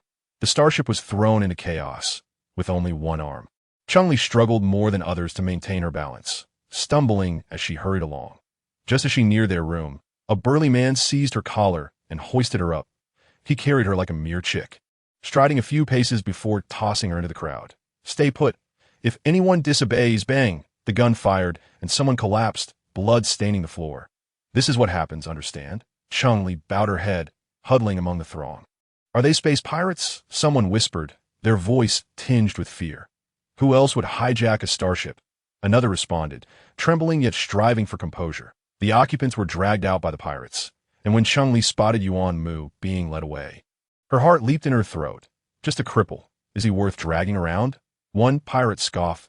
At least he's a sentinel. The one holding Yuan Mu retorted, casually tossing him aside.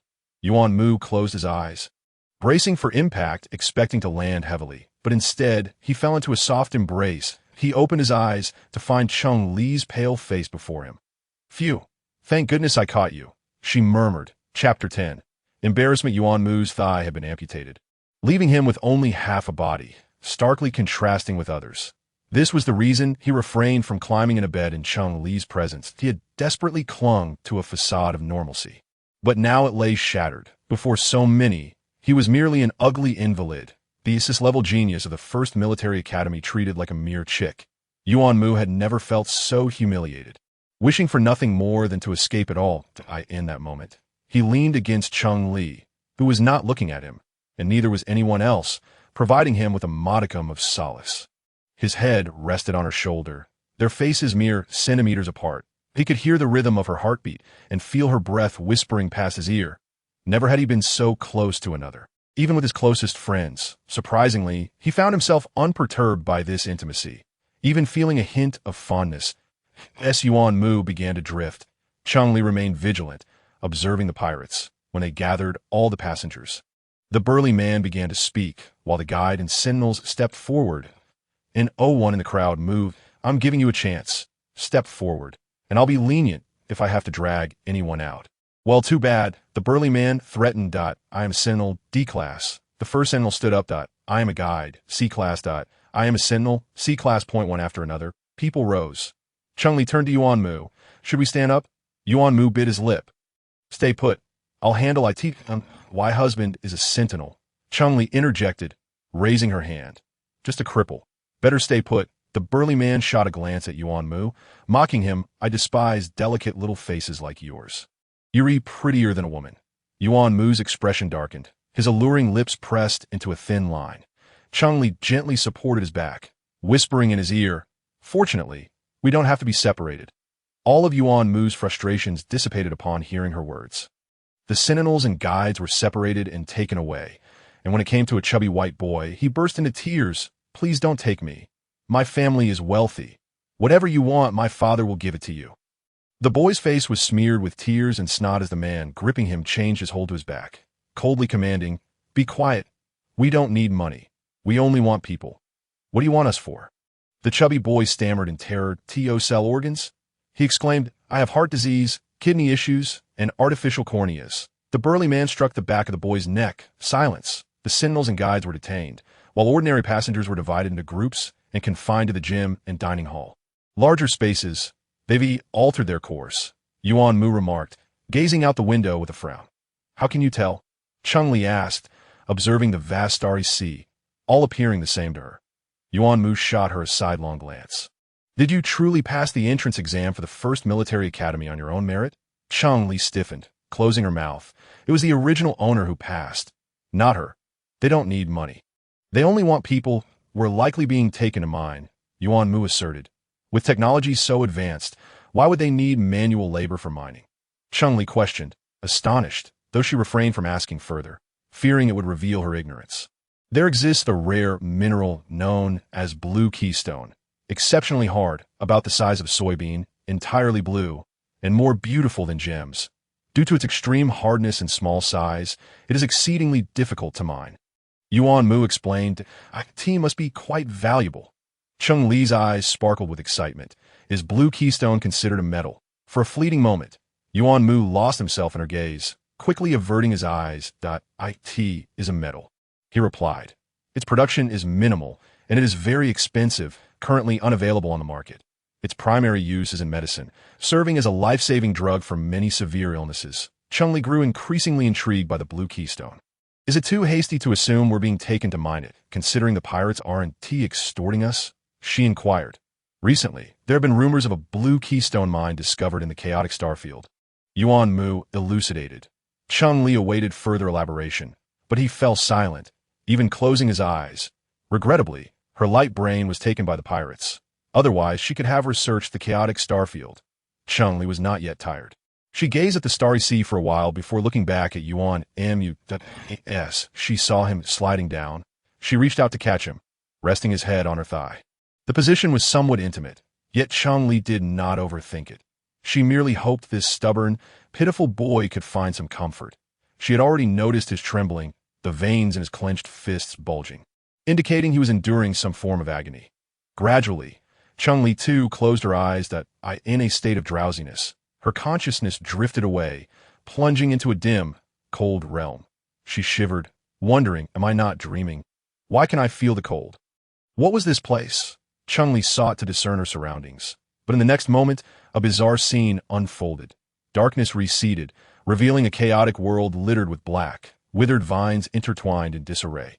Cheng Li found herself ensnared among the tangled, dead vines, and icy chill seeping in her body. Not only cold but painful, akin to being pricked by needles. The sensation was far too real, utterly unlike a dream. What was happening? Cheng Li closed her eyes, realizing she could not escape this place. With a sigh, She resolved to use her remaining arm to slowly clear the dead branches, intending to carve a path through. These seemingly heavy, rigid, dead branches became surprisingly pliable upon touching her hand. Cheng Li played with them for a moment, ultimately reluctant to break them, instead arranging them neatly and setting them aside. In her sleep, Yuan Mu let out a soft groan, his furrowed brow gradually smoothing out.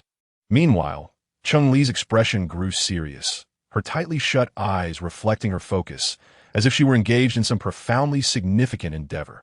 Yuan Mu had never slept so soundly since losing his legs. A deep, restful slumber. He glanced around, then at the leg he was using as a pillow, bitterly smiling at the irony of it. Was it the gym that allowed him such comfort, or the leg beneath his head? He pushed himself up slightly, slowly lifting his head, realizing he had slept so soundly that her leg must have long lost its sensation. Yuan Mu pressed his lips together, annoyance flickering in his eyes. Perhaps he should not have slept so deeply. Chapter 11. Coexistence exhausted. Upon awakening, Cheng Li gently tapped her head, groaning as she recalled a night filled with dreams. Her head throbbed painfully, accompanied by a sense of dizziness. Yuan Mu examined her head and then her legs, perplexed. Shouldn't her legs be the ones feeling sore and numb? Just then, Cheng Li exclaimed in horror, "Oh my legs have gone numb." Yuan Mu immediately grew anxious.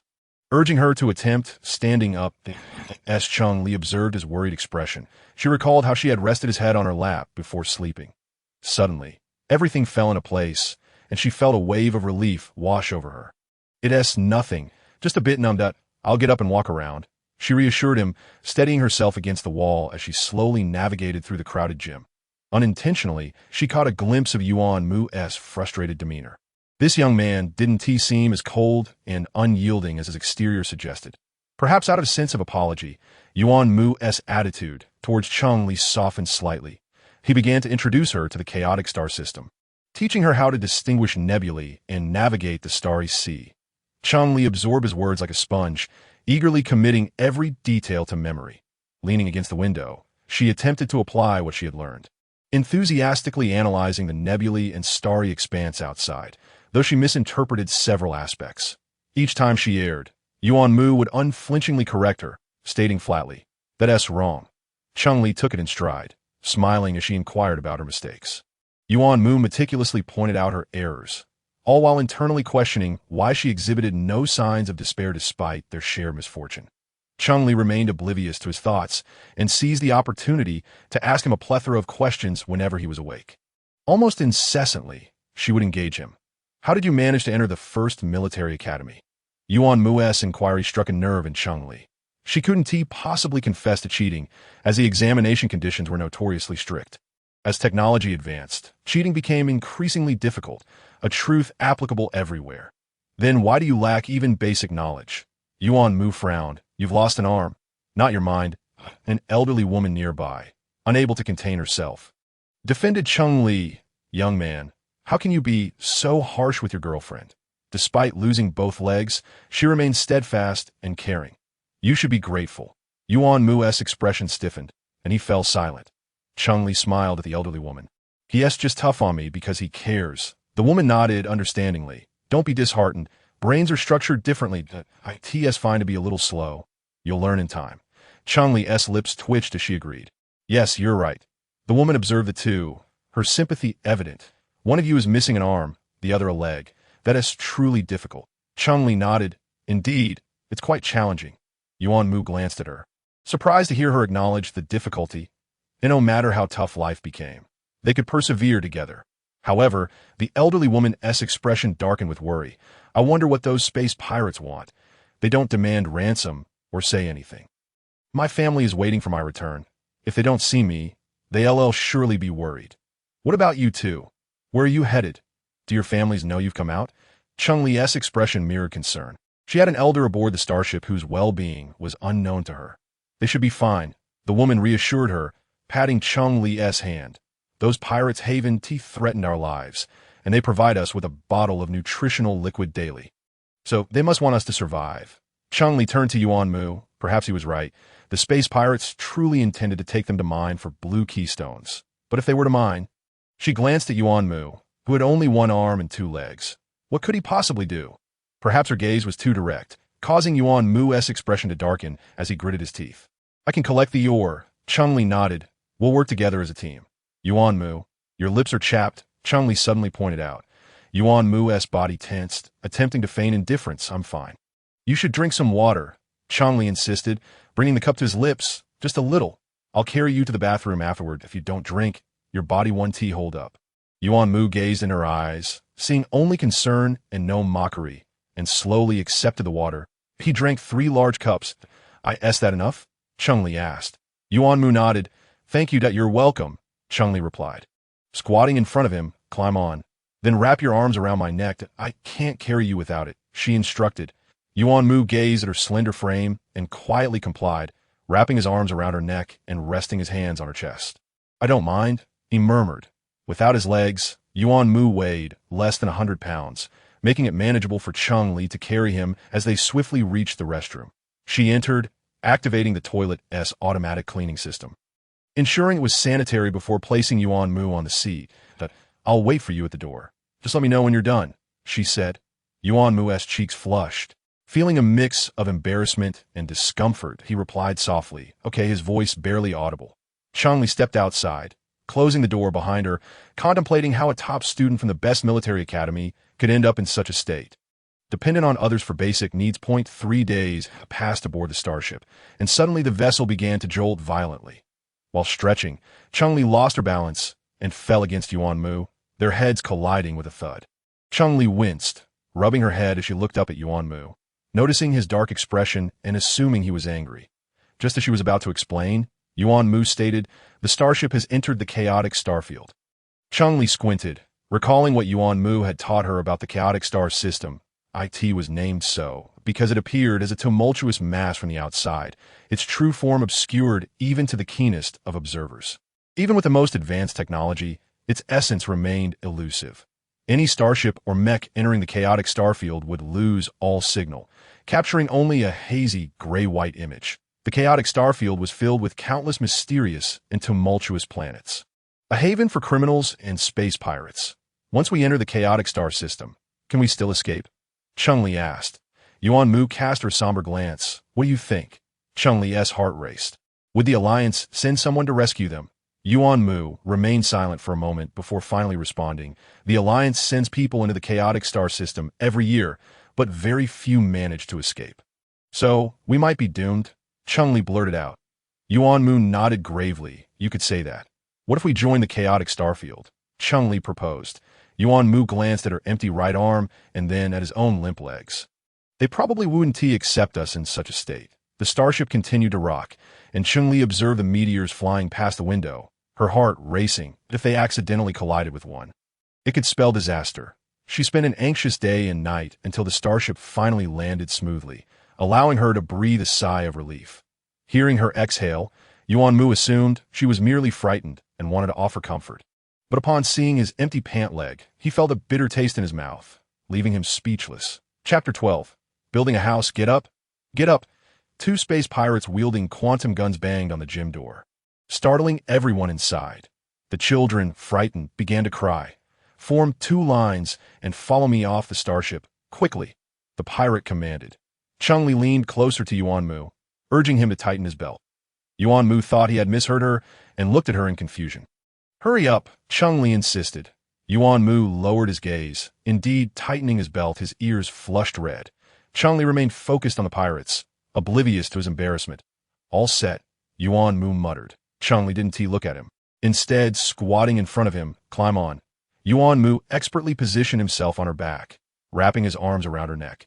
Cheng Li first grabbed one of his pant legs, locking it in place with her own legs before reaching for the other. Using her mouth and her intact left arm, she struggled to tie a knot. There. Now Yuan keeps slipping down, and your arms will have some relief. Yuan Mu felt a mixture of sorrow and bitterness. They had known each other for less than a month, and he had never once shown her kindness. Now, captured by space pirates, even if she chose to abandon him, he wouldn't hold it against her. Considering her own precarious situation. Yet, she hadn't turned her back on him.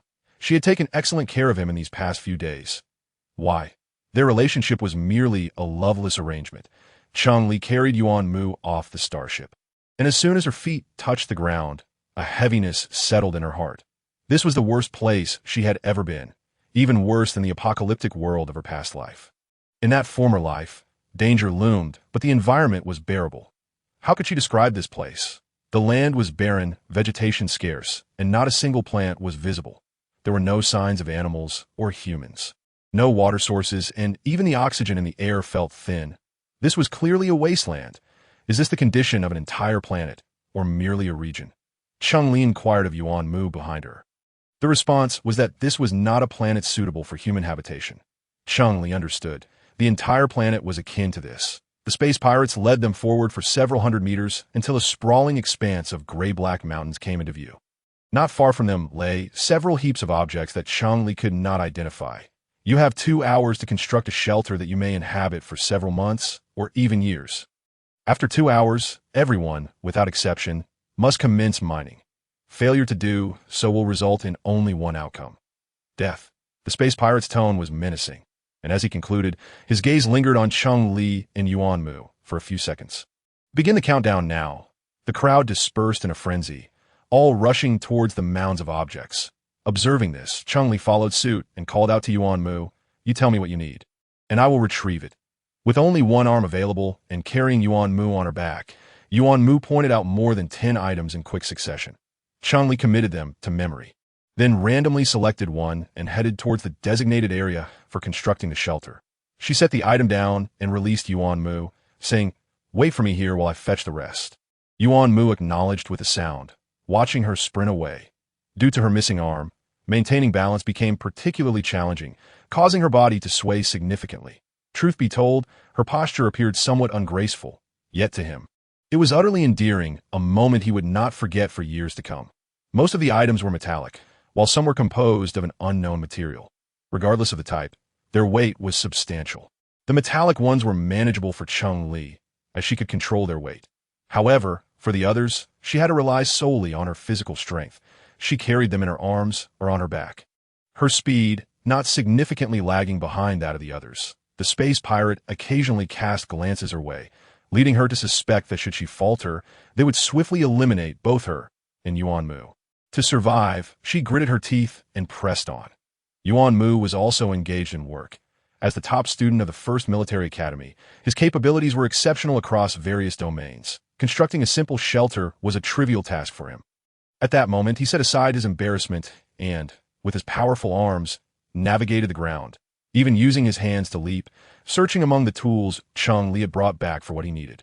By the time Cheng Li returned with all the items, he had nearly completed the assembly of the necessary components. "I've observed the ground and the stones here, and suspect that strong winds frequently sweep through this area, likely reaching speeds of 6 or 7 on the Beaufort scale that we need to drive the stakes deep," Yuan Mu stated gravely. "Not to worry, you support it, and I will swing the hammer." Cheng Li bit her lip, reflecting on why it was her right arm that was intact, as it would have been more convenient. Yuan Mu could not utter the words, "Let me do it," as he was burdened by his upper body weight without his legs, making it difficult for him to sit steadily, let alone swing a hammer. At least, he could not do so at present. It seemed he had to quickly adapt to his new life without legs. "I'll try my aim first." Cheng Li grasped the hammer and struck the same spot several times, declaring, "That should do." Yuan Mu responded with a sound, struggling to support the iron stake with both hands. Standing beside him, Cheng Li noted that he barely reached her waist, requiring him to look up at her. With her left hand gripping the heavy hammer, she lifted it off the ground and swung it in a broad arc. Striking the iron stake, with a sharp clang, the stake sank slightly. "This ground is remarkably hard," Cheng Li remarked. Yuan Mu pursed his lips, remaining silent. Not far from them, 2 men were also constructing a shelter. Despite the advanced technology, why do these space pirates still compel us to build like primitive people? Cheng Li pondered. Who knows? They probably wish to witness our foolishness. Cheng Li, the primitive, that by the time Cheng Li had driven in 2 stakes. She was utterly exhausted. Her unaccustomed hands blistered from work. Sweat dripped down her cheeks, falling onto Yuan Mu's face. In the past, his obsession with cleanliness would have compelled him to wash his face 3 times. However, at that moment, he merely gripped the iron stake, not bothering to wipe it away. "Young master, young lady, I finally found you here," Uncle Zhao exclaimed with delight, his eyes reddened as he beheld their disheveled appearances. Cheng Li paused, looking at Uncle Zhao apologetically. There were too many people, and we were in a rush to build a shelter, so we didn't come to find you to ITS, not just the crowd. There are thousands aboard a starship, making it difficult to locate anyone. Besides, they're better off being self-sufficient rather than being a burden. Even if Uncle Zhao was willing to help, the space pirates would not agree. With Uncle Zhao's assistance, they needed to construct a larger shelter. Cheng Li resumed fetching items while Uncle Zhao and Yuan Mu drove the stakes. With all the stakes driven in and all the necessary items collected, Cheng Li and Uncle Zhao worked together to erect the shelter, while Yuan Mu focused on assembling the components. With Uncle Zhao's presence, their efficiency increased significantly. As the 2-hour mark approached, the space pirates blew a whistle. Calling Assemble, Chapter 13. Mining the space pirates distributed to each person a small stone cutter, scarcely half their height. When it was Cheng Li's turn, she straightened her posture, her dirty face serious. The pirate hesitated for 2 seconds before handing her one. When it was Yuan Mu's turn, the pirate bluntly stated, "You cannot control the stone cutter." Thus, the pirate raised his gun, prompting Uncle Zhao to hurriedly leap in front of Yuan Mu, shielding him. "He can collect stones." Cheng Li interjected, pointing to herself and Uncle Zhao. "We will operate the stone cutters, and he will gather the stones." "Yes, I will operate the stone cutter exceptionally well. My young master is particularly adept at collecting stones." Uncle Zhao babbled. The pirate regarded Yuan Mu with derision and mockery, stating, "Then you will be responsible for collecting stones, should I catch you slacking." The pirate gave Cheng Li and the others a knowing look. The stone cutter was primitive, purely manual in design, reminding Cheng Li of a hand tractor from her past life. However, when a 1.5-meter-tall stone cutter sliced through a massive rock in mere seconds, producing a thunderous noise that nearly knocked her off her feet, she realized her narrow-mindedness point. One should not underestimate this world's primitive tools. The stone cutter could not only carve stones, but also shovel, transport, and move. Cheng Li and Uncle Zhao operated their stone cutters in tandem, while Yuan Mu's task was simply to collect the fallen debris. After observing them for several minutes, the pirate confirmed their speed matched that of the others before swaggering away with his quantum gun. The stone cutters buzzed for an extended period, and by nightfall, they had already carved away half of the surrounding mountains. The whistle sounded again, and Cheng Li, with her left arm aching and numb, approached Yuan Mu, intending to squat down and carry him. However, he pushed himself off the ground and stood, saying, "No need." Cheng Li followed closely behind him, and at that moment, he resembled a gorilla she had seen at the zoo. His arms long and powerful. If there were vines here, he could likely climb and leap with ease. As the top student of the 1st Military Academy, once he resolved to undertake a task, he excelled effortlessly. Even without his legs, he moved no slower than the others. There was no water, and the 3 of them were coated in a thick layer of limestone dust. They could only brush off as much as they could before entering the shelter they had constructed that day. Dinner consisted of a bottle of nutrient solution, and after consuming it, they were too exhausted to speak, collapsing into sleep. Yuan Mu shared a room with Uncle Zhao, while Cheng Li occupied a separate one. The room was only a few square meters, lacking even a bed. The flooring was neither iron nor plastic. Cheng Li could not identify the material. It was neither soft nor excessively hard, but Cheng Li, accustomed to sleeping anywhere, adapted well and soon drifted into a deep slumber. The morning whistle roused her, bringing a sense of disorientation. With no water available, she skipped the routines of brushing her teeth and washing her face. Stepping directly outside, Yuan Mu and Uncle Zhao awaited her. Upon her arrival, Yuan Mu glanced her way before heading to the assembly point, while Uncle Zhao greeted her with a smile. "Good morning, young lady." Cheng Li returned the smile, replying, "Good morning, Uncle Zhao." Another day of relentless labor began. The mountain surface had been excavated, and they planned to start digging below ground level the following day to be the 3rd day. The stones became increasingly difficult to mine. Suddenly, a loud bang echoed, followed by a cloud of dust rising, startling Cheng Li. Instinctively, she turned to look behind her, relieved not to see the space pirate with the quantum gun. "Many of the stone cutters malfunctioned today. You're not the first," Yuan Mu remarked as he approached her machine. Cheng Li and Uncle Zhao had been operating their stone cutters nonstop, needing to excavate 3 times the amount of rock, leaving them no time to notice others. Yet Yuan Mu had seen the issue unfold. "From this morning until now, I've counted 18 machines that have broken down." Upon hearing that others' machines had malfunctioned, Cheng Li was astonished. "What happened? Are these machines secondhand?" Yuan Mu shot her a frosty glance. As a student in mecha manufacturing, can't you tell if the machines are secondhand? Cheng Li felt a pang of embarrassment. Offering a sheepish smile, I lack skill. I lack skill. When Cheng Li saw Yuan Mu extract a small black box from the stone cutter, her eyebrows raised. She had operated it for 3 days without realizing that it contained such a component. Can you fix it? She inquired. IT should not be difficult. Yuan Mu replied without looking up. Despite his assertion, Cheng Li had not anticipated it to be so simple. She glanced around at the others, and upon turning back, heard Yuan Mu declare, "Done." "How quickly?" Cheng Li exclaimed. Yuan Mu merely cast her a glance, saying nothing, yet for some inexplicable reason, Cheng Li felt that single look conveyed more than 1,000 words. He must be questioning her. As a student of the mecha manufacturing department, how could she not manage something so simple? Cheng Li was not angered. After all, she could not reveal that her body had undergone a significant transformation. Moreover, she was not the only one struggling. Everyone present seemed equally perplexed, with him being the sole exception. Coincidentally, just as Cheng Li's rock drill was repaired, Uncle Zhao's broke down. While Yuan Mu was fixing Uncle Zhao's drill, a stargazer happened to arrive, observing him at work from behind. Upon completion of the repair, a glimmer of surprise flickered in the stargazer's eyes, filled with newfound respect. "You won't need to gather stones anymore. Starting today, you will be responsible for repairing their machines," he said, gesturing towards the others present. Yuan Mu became the designated repairman, relieving Cheng Li and Uncle Zhao of their burdens, allowing them to work with greater ease. As night fell, Cheng Li found herself with enough energy to chat with Uncle Zhao. Noting that the stones were becoming increasingly harder, she had already replaced her cutting tool over a dozen times. Cheng Li shook her sore shoulders, her once clean face now caked with dust, rendering her unrecognizable. Uncle Zhao looked at the young woman before him, who, despite having lost an arm, displayed no signs of weakness. Working with a speed that rivaled his own, that he found himself increasingly fond of her.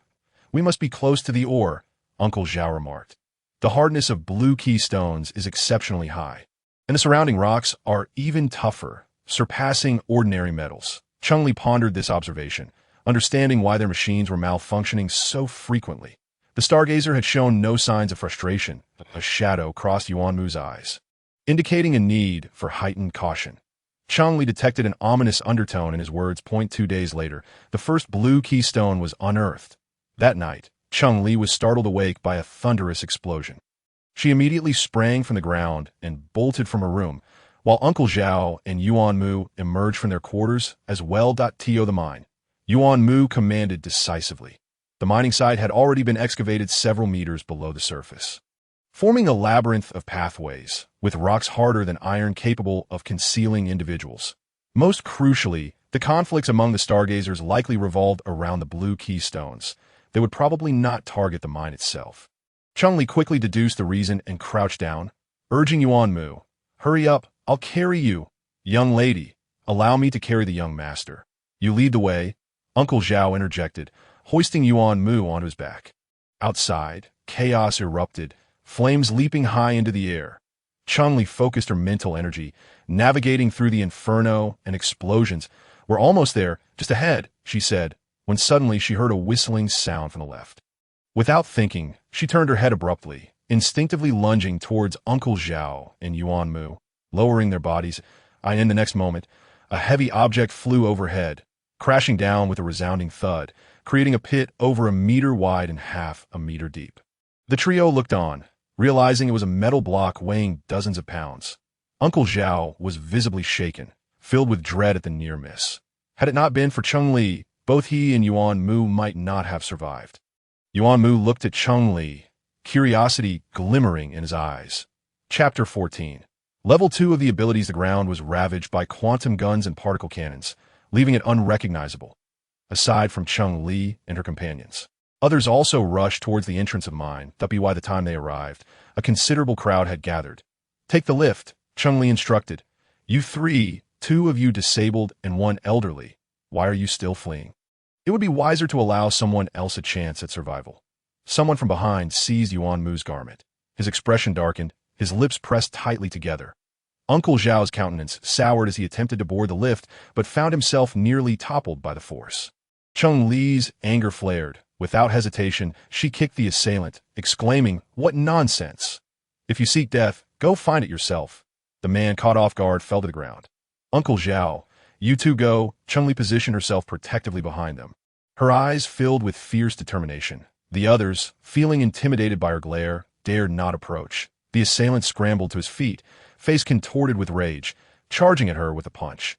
Cheng Li sneered, delivering a swift leg sweep that sent him flying again. Once was unexpected, twice was unacceptable. It wasn't that the man was incompetent, but rather that this one-armed woman was extraordinary. The trio boarded the lift, which descended rapidly, the underground mine illuminated as brightly as day. Within moments, they reached their destination. That way, Cheng Li pointed instinctively. Uncle Zhao followed without question, while Yuan Mu cast her a bewildered glance, wondering why they were heading away from the area where she and Uncle Zhao had been digging. What about her fierce kicks earlier? Others might not have noticed, but he distinctly sensed a palpable aura of lethality radiating from her. Such intensity was reminiscent of seasoned warriors who had served on the front lines for over a decade. Yet Cheng Li was merely 18 years old, which was indeed remarkable. Had she not lost an arm, he might have doubted she was the Cheng Li from the Cheng family. Cheng Li chose this direction because she sensed a concentration of metal source nearby. Stargazers were typically strict. When not working, they were working, and the moment they relaxed, a sweep of a quantum gun could reduce them to ashes, making it impossible for her to gather any metal sources. Now, however, was an opportunity. She dashed towards the area with the strongest metal source, declaring, "Here it is." With that, she pressed herself against the rock wall. Threads of her abilities detached, reaching out towards the most concentrated area of metal. Uncle Zhao set Yuan Mu down and turned to see Cheng Li against the wall, assuming she was exhausted. "It's all right to sit down. After all, we aren't any cleaner than the floor." "You are right," Cheng Li replied with a smile, promptly sitting down to tea that moment. Her abilities had feasted and returned to her body. After days of fatigue, she felt a temporary relief. Nevertheless, to protect herself and her companions. Their first-level abilities were far from sufficient. She needed to elevate her ability level swiftly. Rising, she announced, "I'll take a look around. We need to stay safe. Go ahead. Just be careful." Uncle Zhao assumed she was merely a curious child. Yuan Mu, however, contemplated her departing figure. "Rest assured, the young lady is loyal and won't abandon us." Uncle Zhao reassured Yuan Mu. "That is not what I meant," Yuan Mu replied, frowning. Cheng Li had yet to see what a blue keystone looked like, but she had absorbed the purest metal source she had ever encountered within it. Of that she was certain. Her curiosity about the blue keystone grew increasingly intense. Cheng Li wandered through the mine. Others regarded her with suspicion. However, upon seeing her empty right sleeve, they quickly lowered their guard and ignored her. Cheng Li couldn't help but smile. It seemed that her lost arm had its advantages. 1 hour, 2 hours passed. Cheng Li explored most of the mine, absorbing every metal source she encountered, successfully elevating her abilities from level 1 to level 2. The metal source from the blue keystone was remarkably pure, albeit scarce. If she could find just a bit more, she was confident she could ascend another level. She wondered about the size of the mine and how many more blue keystones remained undiscovered. Suddenly, she found herself less resistant to mining. Compared to the peril of battling zombies in her previous life, the toil of mining was hardly daunting. The young lady has returned. Upon seeing Cheng Li, Uncle Zhao breathed a sigh of relief. "If you hadn't returned soon, we would have had to search for you." Cheng Li smiled apologetically. "The mine is vast. I almost lost my way, knowing it's vast." "You shouldn't wander aimlessly." Yuan Mu's voice was low. Cheng Li sat beside him, suggesting they scout the area to avoid becoming like headless flies when fleeing. Yuan Mu scrutinized her. "I can't shake the feeling that you're different since you returned." Cheng Li raised an eyebrow. "What's different? You seem to have an air of mystery about you." Yuan Mu thought to himself, but said aloud, "Oh, I must have been mistaken." Cheng Li, the sounds of battle above ceased. Uncle Zhao remarked, "Clang, clang, clang," an unbearable gong echoed. "It wasn't a whistle." Cheng Li's heart sank. Had the mine changed hands? Yuan Mu evidently shared the same concern, his expression darkening. "I wonder if the new mine owner will be any kinder to us." Uncle Zhao voiced his worries. Cheng Li and Yuan Mu exchanged glances, sharing an unspoken sense of shared fate. "Listen up. Miners below, you have 10 minutes to reach the surface, or your only outcome will be death." The loudspeaker echoed through the mine. "Let us go," Cheng Li said. They had no mecha, no starships, no weapons, not even food or water. With an elderly and two disabled individuals, resistance was futile. It was best to comply and continue mining. The newcomer seemed surprised that two individuals with disabilities could still work. Upon seeing Cheng Li and Yuan Mu, their brows furrowed. "You two can work?" "Of course." Cheng Li stood tall. "Our spirits remain unbroken despite our physical limitations. My drilling skills are as good as anyone's, and my husband is even better. He repaired all the drills in this mine." Upon hearing the word husband, Yuan Mu felt his face flush with embarrassment, though the dust on his face concealed any change. "Really?" The new stargazer expressed skepticism that if you don't believe me, feel free to direct us when we start working. Cheng Li's words rang with conviction. Easily persuading others, the space pirate, with a flick of his eye, randomly aimed his gun at a person and inquired, "Does that legless cripple truly know how to operate the stone drill?" The individual, trembling and fearful, stammered, "He indeed does." Receiving confirmation, the pirate cast a disdainful gaze upon Yuan Mu, who was hunched over Zhao Shu's back, deciding that since the cripple was useful, he would be spared for the time being. The room had been obliterated, leaving only a mass of black debris and a deep pit over a meter wide. The newly arrived pirates provided them with no materials, merely giving them one day to gather resources from their surroundings to create a place to sleep. Failing that, they would have to sleep outdoors or in the mine at night. Cheng Li surveyed the barren surroundings, pondering how to gather materials. Aside from soil and stone, there was nothing else. Chapter 15. Harvesting a blue keystone sleep in the mine? Cheng Li asked Yuan Mu and Zhao Shu. Yuan Mu hesitated for a moment, contemplating whether they would also need to mine at night. Cheng Li's eyes widened in alarm. They would indeed need to mine at night. To avoid any misfortune, she believed they would be pressured to hurry. Yuan Mu's gaze sharpened. They can come to rob others. There's no guarantee that others can't come to rob them. Cheng Li understood and decided it was best to construct a shelter, one that would allow for a decent place to lie down and rest. After all, the bathroom was communal, so they need not worry about that. I'll gather materials and see if I can find some iron sheets, Cheng Li declared, immediately utilizing her powers to search for nearby metals. Zhao Shu, seeing this, chose a direction opposite to Cheng Li's, saying, "I'll look for some as well." Yuan Mu remained in place, clearing away the debris. "There's a big one here," Cheng Li exclaimed, her eyes lighting up as she rushed over to embrace a large iron chunk in the pit. "Let go, we spotted it first." Cheng Li's smile froze on her face as she incredulously turned to the two men and one woman behind her. "What did you say? Missing an arm is one thing, but who would have thought your ear is also damaged? Tisk, how pitiful," the woman sneered. "Time is of the essence. Don't waste time with her."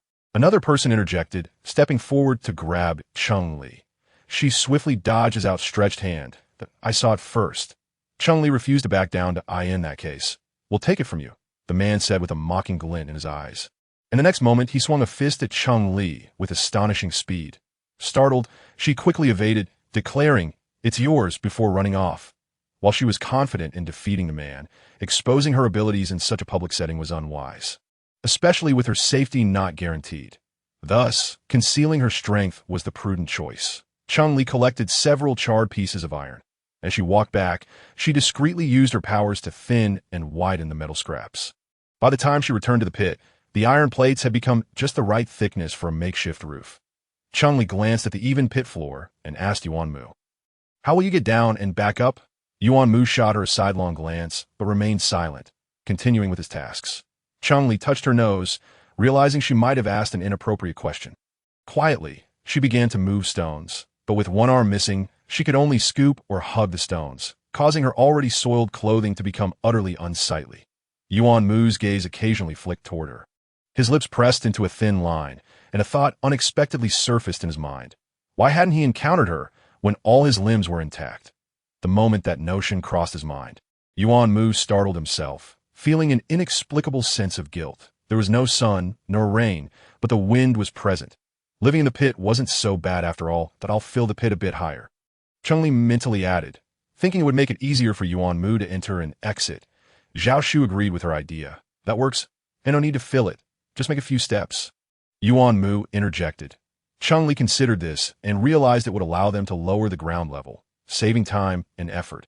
Ultimately, they saved neither time nor effort, as Yuan Mu insisted on thickening the walls to a half-meter's thickness. Cheng Li and Zhao Shu used hammers to compact the material, ensuring it would not easily collapse. By the time the shelter was completed, It was already the next evening. The trio, exhausted from a day and night of work, consumed a bottle of nutrient solution and collapsed into sleep, each in their designated corner. They had barely slept an hour when a jarring gong rang out in the dim light. Cheng Li and Yuan Mu opened their eyes simultaneously. Cheng Li was the first to rise, pounding her fists against her waist while stepping outside, grumbling about the disturbance. Yuan Mu merely observed. While Cheng Li operated the stone drill, the space pirate indeed stood behind her with his gun drawn. His shadowy eyes filled with scrutiny, signaling his dissatisfaction with her performance and his readiness to eliminate her should he choose. Cheng Li, fighting off fatigue and exhaustion, managed to skillfully operate the stone drill. Nearly becoming the star of the show, the onlookers cast sideways glances, thinking to themselves, how is a cripple so adept? It makes us seem even more incompetent. Others gritted their teeth and secretly increased their power and speed, competing against Cheng Li. However, they soon realized they could not match the prowess of this disabled individual. It was utterly unfathomable. Surely, her husband must have secretly modified her drill. Otherwise, how could they possibly be outperformed by an armless cripple? Unaware of the thoughts of those around her, Cheng Li spotted a blue keystone ahead and hesitated, contemplating whether to extract it. What's wrong? Can't do it. The pirate barked as he noticed her slowing down. Cheng Li frowned, pointing to the location of the blue keystone, indicating that the rock there was harder than elsewhere. The pirate's eyes lit up, urging, stop dawdling, dig it out quickly. Cheng Li's bright eyes flickered with a shadow of determination as she suddenly cranked the drill to its maximum power. With a resounding crash, debris and iron shards erupted into the air. Cheng Li, prepared, immediately ducked down. The pirate, caught off guard, barely managed to shield his face with his arm, but a cacophony of sound followed, and the air was filled with the metallic scent of blood. Cheng Li glanced down at herself, finding she was unharmed, but when she looked up, she met the pirate's dark, murderous gaze. The black muzzle of the gun was aimed at her head, causing Cheng Li to flinch before she suddenly pointed ahead and exclaimed, "Look, there's the blue keystone." The pirate's attention instantly shifted as he turned to follow her gesture, indeed spotting the blue stone. Cheng Li had never seen such a vibrant hue of blue. It was exquisite, small, akin to a pea, and in the filthy hands of the pirate, it appeared even purer and cleaner. It was breathtaking. Cheng Li was momentarily entranced, finding it more beautiful than the crystal cores found within zombie bodies. The pirate, equally astonished, gazed at it with fervor. When others turned to look, he shot them a fierce glare, barking, "What are you staring at? Hurry up and dig." With that, he stormed off without a backward glance. Cheng Li was perplexed. Typically, in such scenarios, they want to continue digging to see if there were any more nearby. Blue keystones usually appeared alone. Once one was found, there would be no second within several dozen meters. Yuan Mu's voice came from behind Cheng Li. She turned to find him observing the severely damaged stone drill, then scanning the bloodstains on the ground. His gaze finally settled on her, and upon confirming she was uninjured, he let out a sigh of relief, resigned to repair the nearly ruined drill. Cheng Li approached the wall for which the blue keystone had emerged, reaching out to touch it. Her empty sleeve seemed to inadvertently brush against the wall, and in a place unnoticed by others, a pea-sized blue keystone slid from her sleeve, moving from the bottom up to rest against her severed arm, remaining still. Chapter 16. An S-Class Guide? The stone drill was gravely damaged, and the surroundings were filled with a buzzing cacophony. Zhao Zhao leaned against the stone wall and fell asleep. Yuan Mu, who was repairing the drill, couldn't help but slow down upon seeing this. A machine that could have been fixed in an hour took him 2. When Cheng Li awoke from her nap, he was still toiling away at that moment. He was covered in dust, his handsome features obscured, revealing only the rough contours of his chiseled features. His eyes, dark and deep, seemed capable of drawing one in a wake. Yuan Mu's voice was hoarse. Cheng Li nodded, rising from the ground. "Can it be fixed?" "It's done." Yuan Mu replied, putting away his tools. "Give it a try." Cheng Li raised an eyebrow, surprised by the timing. As she sat down to test the drill, it worked perfectly. The sound of the gong rang out, causing all activity to pause abruptly. Then, the cold, emotionless voice of the pirate echoed through the loudspeaker. "From this moment on, you have 4 hours to rest. After 4 hours, return to your posts." Cheng Li set the drill aside and crouched before Yuan Mu, saying, "Come on, let us make the most of our time and head up."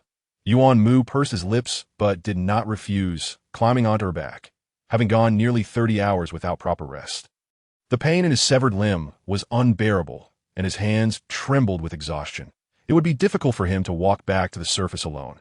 Cheng Li hoisted Yuan Mu onto her back, calling for Zhao Shu, and the three of them made their way to the lift. Upon emerging from the mine, they had to pass through it. Indeed, the next moment, the star thief coldly inquired, "Will you surrender, or shall I conduct a search?"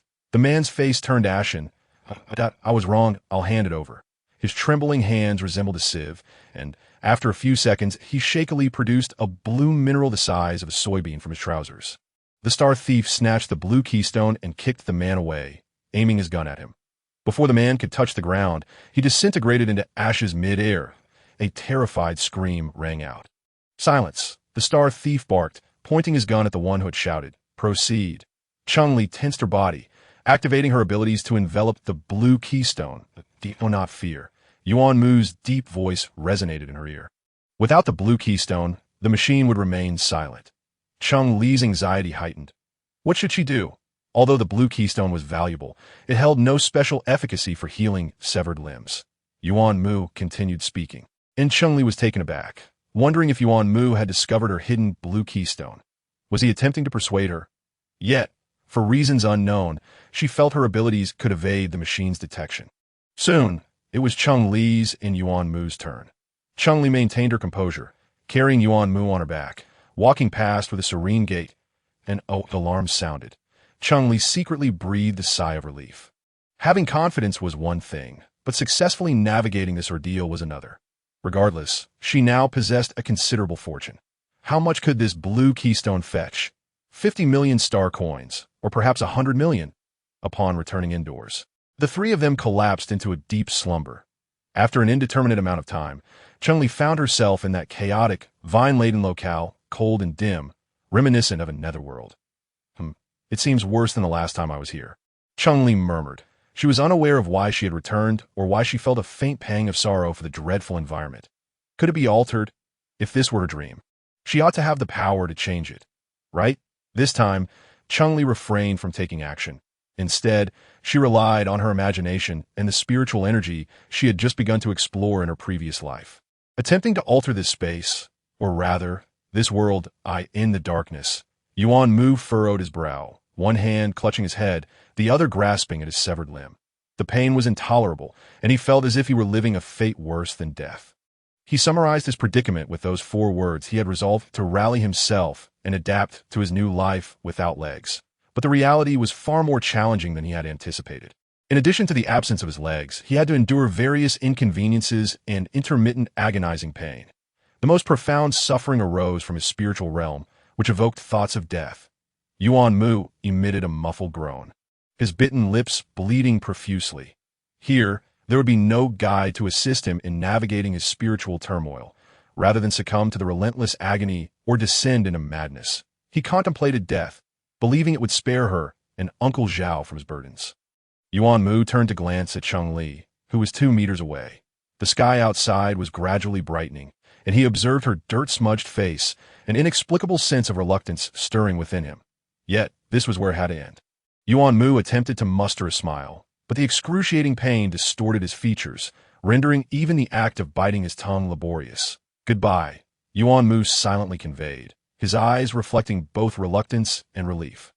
Cheng Li suddenly spoke, startling Yuan Mu, who had been poised to end his life by biting his tongue.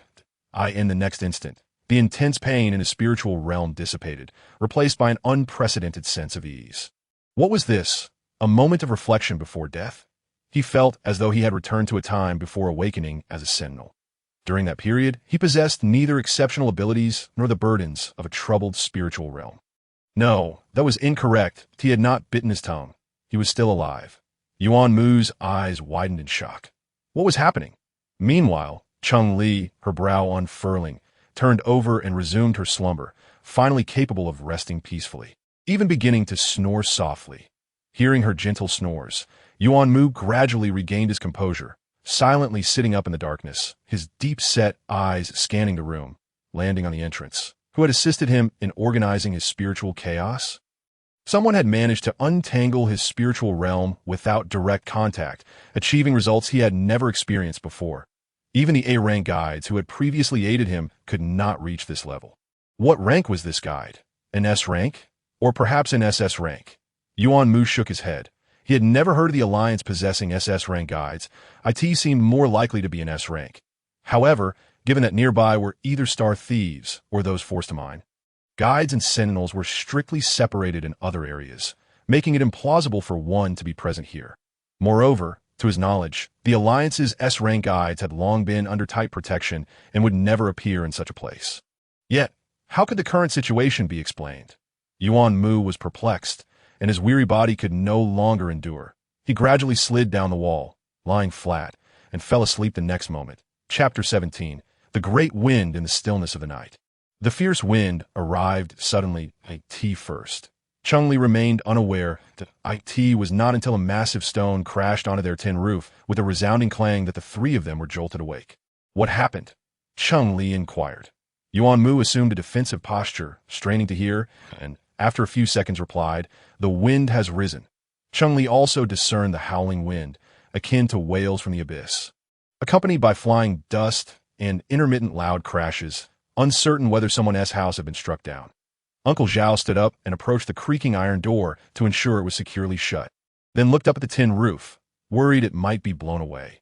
Yuan Mu also glanced at the roof, remembering how he had reinforced the walls, yet he could not think of a good solution for the roof itself. To be honest, having a roof at all was fortunate.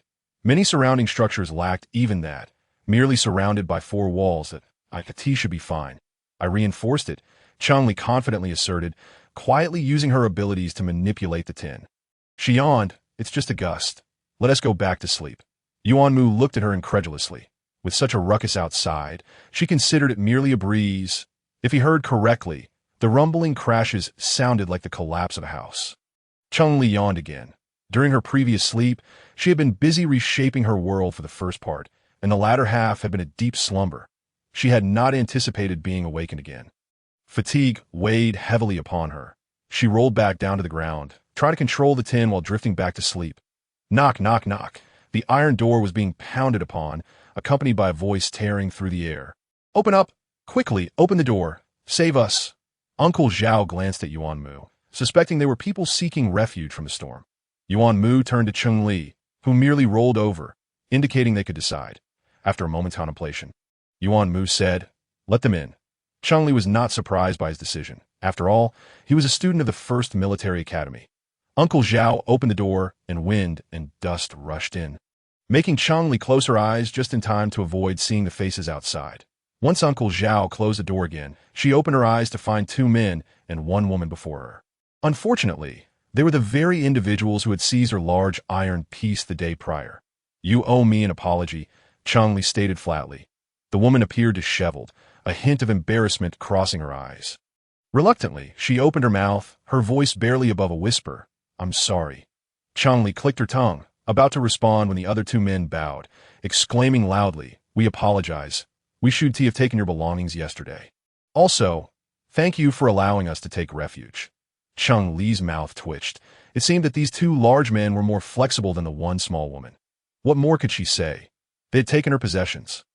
Yuan Mu's gaze turned icy as he looked at the trio, his eyes filled with a hint of menace that IT was a misunderstanding. The man said, grinning, his gaze scrutinizing Yuan Mu.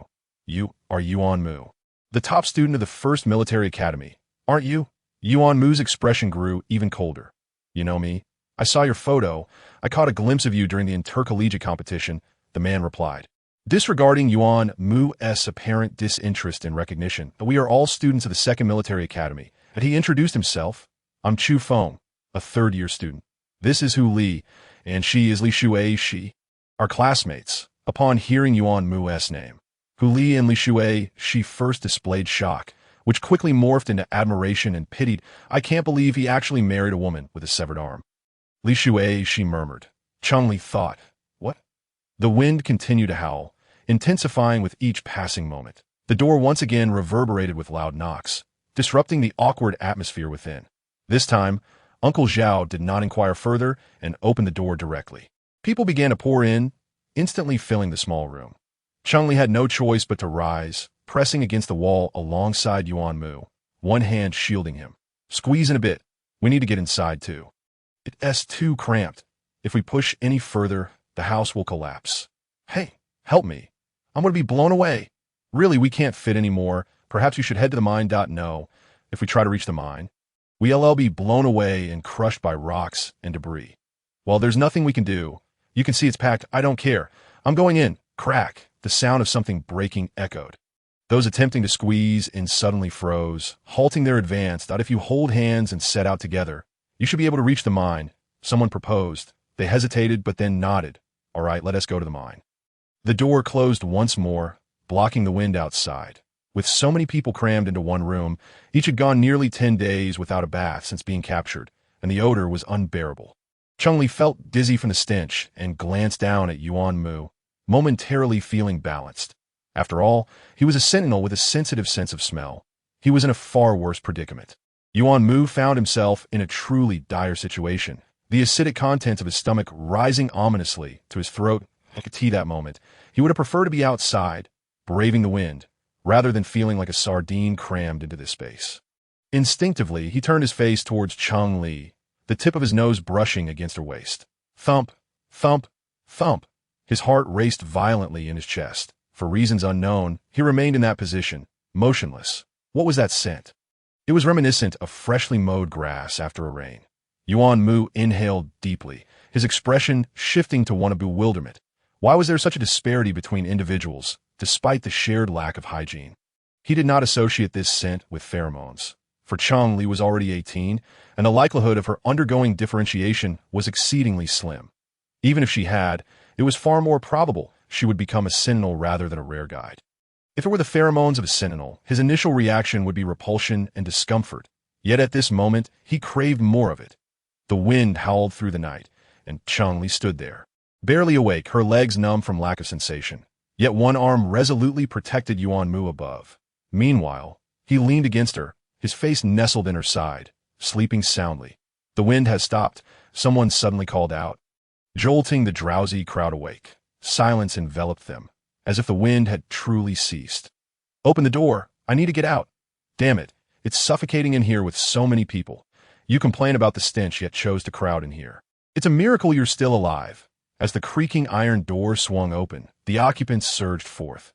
Yuan Mu blinked awake, becoming acutely aware of his position, his heart racing uncontrollably once more. He nonchalantly shifted his body, relieved that the dust on him concealed his flushed face and ears from view. Out of the corner of his eye, he observed Cheng Li shaking out her arms and kicking her legs, appearing entirely normal, which eased his mind, though an inexplicable sense of loss lingered. Chu Feng, Hu Li, and Li Shui, she remained until the end, hesitating to speak.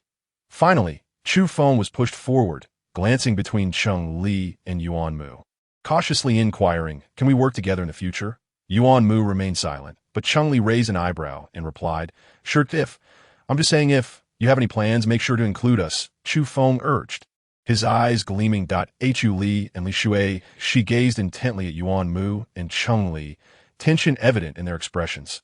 Cheng Li rolled her eyes. "Bro, we're just a couple of cripples." "But we're extraordinary cripples," Chu Feng exclaimed. Hu Li and Li Shui, she nodded fervently.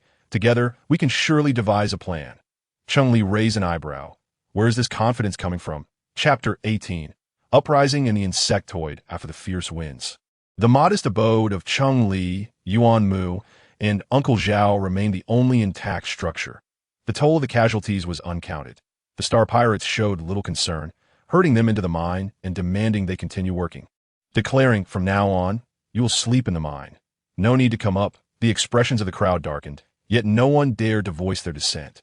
Cheng Li frowned, fearing the Star Pirates would only grow more oppressive. At this rate, survival seemed increasingly unlikely.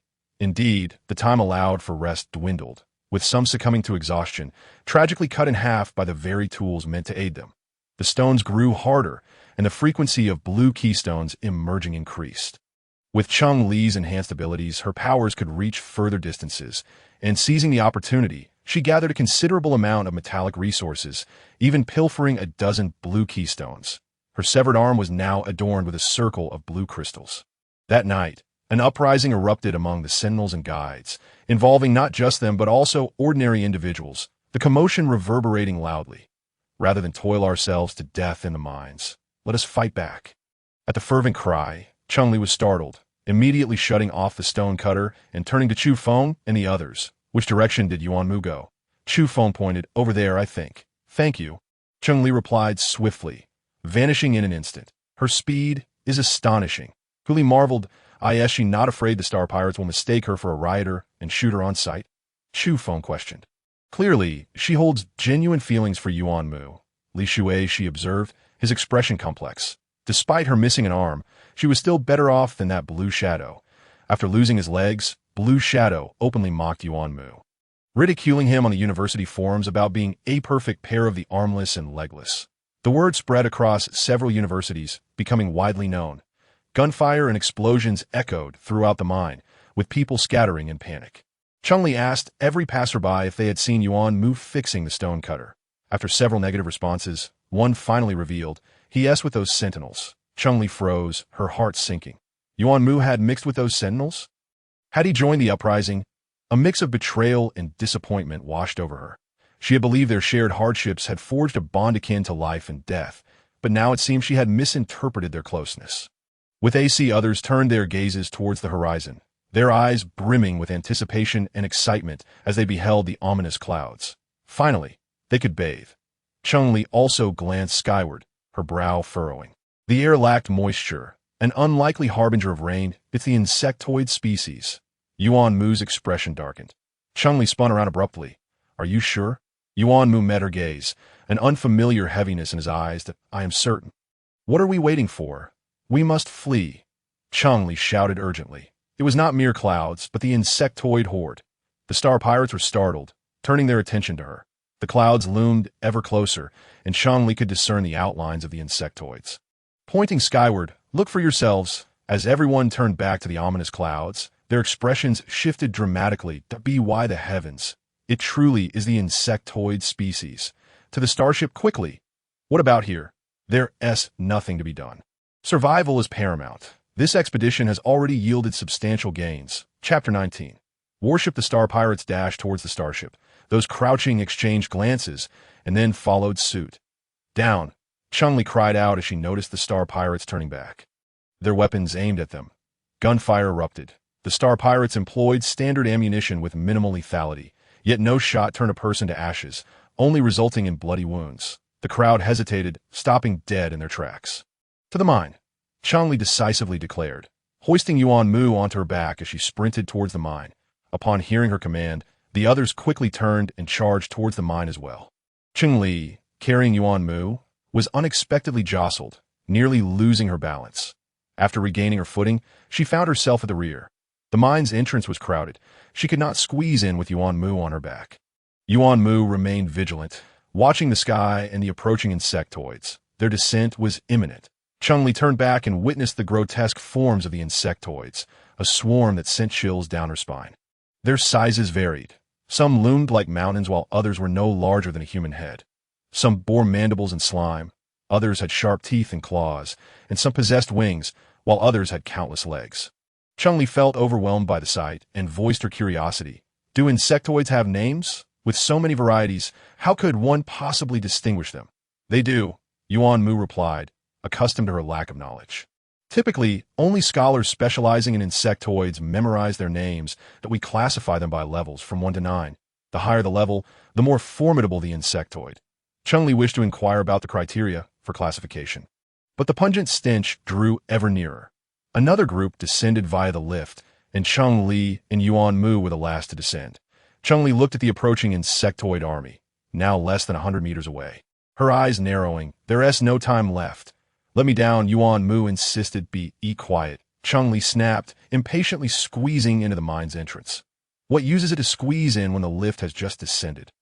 The man behind her grumbled, but his words fell short as he watched Cheng Li grasp the iron cable with her bare hands and slide down. That cable was as thick as a human wrist and searing hot. Would she not burn her hands? Moreover, she was carrying half a person. Cheng Li's movements were swift, and by the time Yuan Mu reacted, she was already descending rapidly, wind rushing into her mouth, making speech nearly impossible. In mere seconds, Cheng Li reached the ground, arriving even before those who had taken the lift on the ground. The insectoids were upon them. Moments earlier, Those who had scolded Cheng Li now closed their eyes in resignation, wrapping their sleeves around their hands as they clung to the cable and slid down. The others, faced with the choice between being devoured by insectoids or risking a fall, chose the latter. For at least there remained a chance of survival. Cheng Li landed, staggering slightly, as Yuan Mu released his grip and fell to the ground. Cheng Li turned in alarm. "Are you all right?" Yuan Mu felt a slight sting at the bridge of his nose. Was it not more pressing to worry about his hands? He had merely fallen from a height of 1 meter. What harm could befall him? "I'm fine," Yuan Mu replied quietly, his gaze fixed on her hands. Cheng Li extended her hand towards him. "See? I'm unscathed. Aside from some dust, her hands bore no injuries." Yuan Mu sighed in relief, yet could not suppress his curiosity. Sliding down that 200-meter cable, how could she emerge without a single scratch? "Should we first look for Uncle Zhao?" Cheng Li asked. Yuan Mu shook his head. "We need to find a place to hide first." Cheng Li was apprehensive about Uncle Zhao and wished to say more when suddenly something splattered onto her face. Yuan Mu's expression changed drastically. Run. This time, he did not allow Cheng Li to carry him, instead leading the way himself. With a swift motion, he navigated through the chaos, moving with remarkable speed, hardly slower than an ordinary person. Cheng Li followed closely behind, ever vigilant of their surroundings. When a gust of wind surged towards them, Cheng Li braced a move, but saw that Yuan Mu had already leaped into action, his long, powerful arm locking around the neck of an assailant, securing him against his back. Itsu. Another figure emerged from around the corner, witnessing his companion ensnared by Yuan Mu, their face flushed with embarrassment. Wait, it's a misunderstanding. We mistook you for star pirates." Cheng Li observed the flustered pair, extending her hand towards Yuan Mu. He released the man, grasped her hand, and landed safely on the ground, following her lead. The insectoid army was approaching, and the star pirates had fled, Cheng Li informed them. The two men were wide-eyed with terror. The insectoid army. Before they could inquire further, the nauseating stench enveloped them. The insectoids were here. "Run!" Cheng Li seized Yuan Mu, propelling him behind her. As she sprinted, the two men followed closely, matching her pace. Above the planet, the star pirate ship had barely emerged before a fleet of allied warships surrounded it, unleashing a barrage of photon cannons. "Damn it! We need to land!" The star pirates shouted. "It's too late. We're doomed!" Despair echoed among the star pirates as they were incinerated by the intense heat. The smoking starship plummeted, landing squarely amidst the insectoid horde. A thunderous explosion ensued, shaking the ground as debris and flesh scattered. Cheng Li stumbled, forced to halt and brace herself against the wall. What transpired above? It seemed something had exploded. Could it be the star pirates returning? That's unlikely, Yuan Mu mused. Cheng Li did not believe the star pirates would show mercy towards them. Perhaps they were unwilling to part with the blue keystone. What a reckless gamble, risking their lives for wealth. There were far too many insectoids to serve as mere fodder. Yet, regardless of the circumstances, the presence of the star pirates' diverting firepower increased their odds of survival. In the skies above the planet, within the warship, the commander inquired, "The star pirate's ship has fallen. Should we investigate? What lies below?" A soldier magnified the screen, revealing the scene on the ground to the commander and his officers. It's the insectoid species. The commander observed the mining equipment below, star pirates mining. Should we descend? The tall, imposing commander regarded the screen thoughtfully for a moment, his stern brow furrowing. There are living beings at the mine's bottom. Others were taken aback, shifting their focus to the mine's entrance, where insectoids continued to pour in. The star pirates must have fled in haste upon encountering the insectoids, abandoning those they could not take, presumably. Captured citizens of the Alliance. How many remain alive? Should we descend to investigate? I'm curious about what they are mining. Perhaps it's some rare metal, or perhaps the much-rumored blue keystone. You are quite audacious in your assumptions, another remarked. That substance fetches a staggering 100,000 star coins per gram.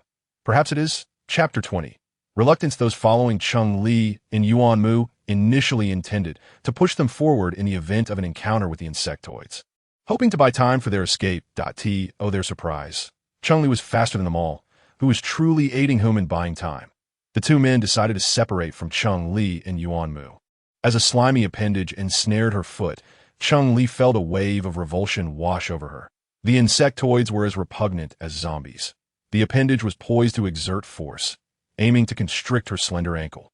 In the next instant, a flash of blue light severed the tendril in two, The segment wrapped around her ankle, losing its vitality and falling away. Yuan Mu's ears perked. He seemed to hear something. As he turned back, Cheng Li took a sharp turn, his gaze slipping past the severed tendril on the ground. Like the tea that moment, a dagger forged from blue keystone rested against Cheng Li's calf, seamlessly blending with her leg. Inside the mine, anguished cries and the sounds of tearing filled the air. But we need to find weapons, Cheng Li urged. Let us dismantle the cutting blade from the rock drill. It's barely usable, Yuan Mu concurred, recalling the sharp cutting blade. I know where the nearest rock drill is, Cheng Li asserted, redirecting her path. 5 minutes later, Cheng Li and Yuan Mu each wielded a cutting blade. Cautiously navigating through the mine, I think I heard Uncle Zhao's voice, Cheng Li frowned. Over there, Yuan Mu pointed, moving ahead. Cheng Li followed closely, quickly surpassing him as she pressed forward. Yuan Mu's gaze darkened. He gritted his teeth, increasing his pace to avoid falling too far behind her. Uncle Zhao was seated within the rock drill, intending to use it to search for his young master and mistress, accompanied by Hu Li, Chu Feng, and Li Shuai. However, they had yet to locate anyone when they first encountered the insectoids. Zhao Shu was merely a steward, with almost no practical experience against the insectoid creatures. He was effortlessly overpowered, his machinery destroyed, and the cockpit shield breached. An insectoid clamped down on his shoulder, trying to drag him out of the cockpit. Hu Li, Chu Feng, and Li Shuai, being military academy students with combat experience, fared somewhat better, still possessing the strength to fight. However, as more insectoids joined the fray, all three sustained injuries, and the energy stones within the rock drill were seized and consumed by the creatures. These were merely level 1 or 2 insectoids, yet without mechs and weapons, they proved insurmountable foes. Had there been a sentinel or guide present, they certainly would not have found themselves so helpless. In unison, they thought about striving to become a sentinel or guide in their next lives. Their spirits were crushed, resigned to their grim fate. Cheng Li turned the corner to witness Zhao Shu being bitten and dragged from the rock drill. Her eyes widened in shock, and before she could move, a blue dagger, swift as lightning, cleaved towards the insectoid's head. The onlookers saw only a flash of blue light, and the next moment, a foul, viscous liquid pooled on the ground. Enraged by the loss of half its head, the insectoid charged at Cheng Li, who met it head-on, unflinching. The sharp, resilient cutting knife in her hand danced through the air, as if slicing vegetables, pieces of flesh falling to the ground. Chu Feng, Hu Li, and Li Shuai were left dumbfounded, feeling as though the cutting knife had transformed into an indomitable weapon in her grasp. With their pressure alleviated, they too, in defiance, dismantled their cutting knives and charged at the insectoids.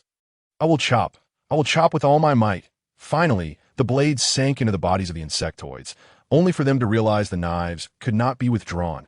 Help! Hu Li dropped his knife and fled. But with danger behind and before him, he was quickly ensnared by the insectoids. From head to toe, he was tightly bound, crushed, every inch of him in excruciating pain. This time, it was truly the end for him. At that moment, Yuan Mu arrived. He immediately saw Hu Li entangled, barely recognizable. Without hesitation, he charged forward and struck. Hu Li collapsed to the ground, gasping for fresh air, tears streaming from his eyes. He had narrowly escaped once again. More and more insectoids gathered, and they could not continue like this. Cheng Li unleashed her abilities, choosing a direction where the insectoid presence was lighter, and commanded, retreat that way. Li Shuai supported Hu Li, followed by Zhao Shu. Then Chu Feng, with Cheng Li and Yuan Mu bringing up the rear. You keep up with them. I can manage on my own, Cheng Li told Yuan Mu. Yuan Mu pursed his lips within a day.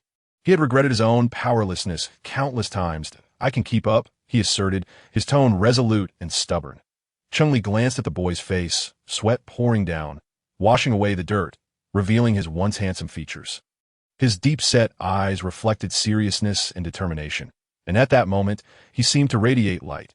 Cheng Li ceased her persuasion, fighting with the cutting knife while controlling the dagger, weaving through the insectoids behind them, eliminating waves of them to prevent pursuit. Her mental energy waned rapidly, and within 10 minutes, a splitting headache ensued. Perhaps the intensity of their battle attracted the insectoids, for they began to swarm in greater numbers. This could not continue. We need to head to the lift and ascend to the surface, Cheng Li stated. The commotion above had not ceased. Perhaps the insectoids there had been exterminated. The others, unwilling to linger in the mine, quickly turned towards the lift at Cheng Li's command. However, after only a few steps, they halted. It's over.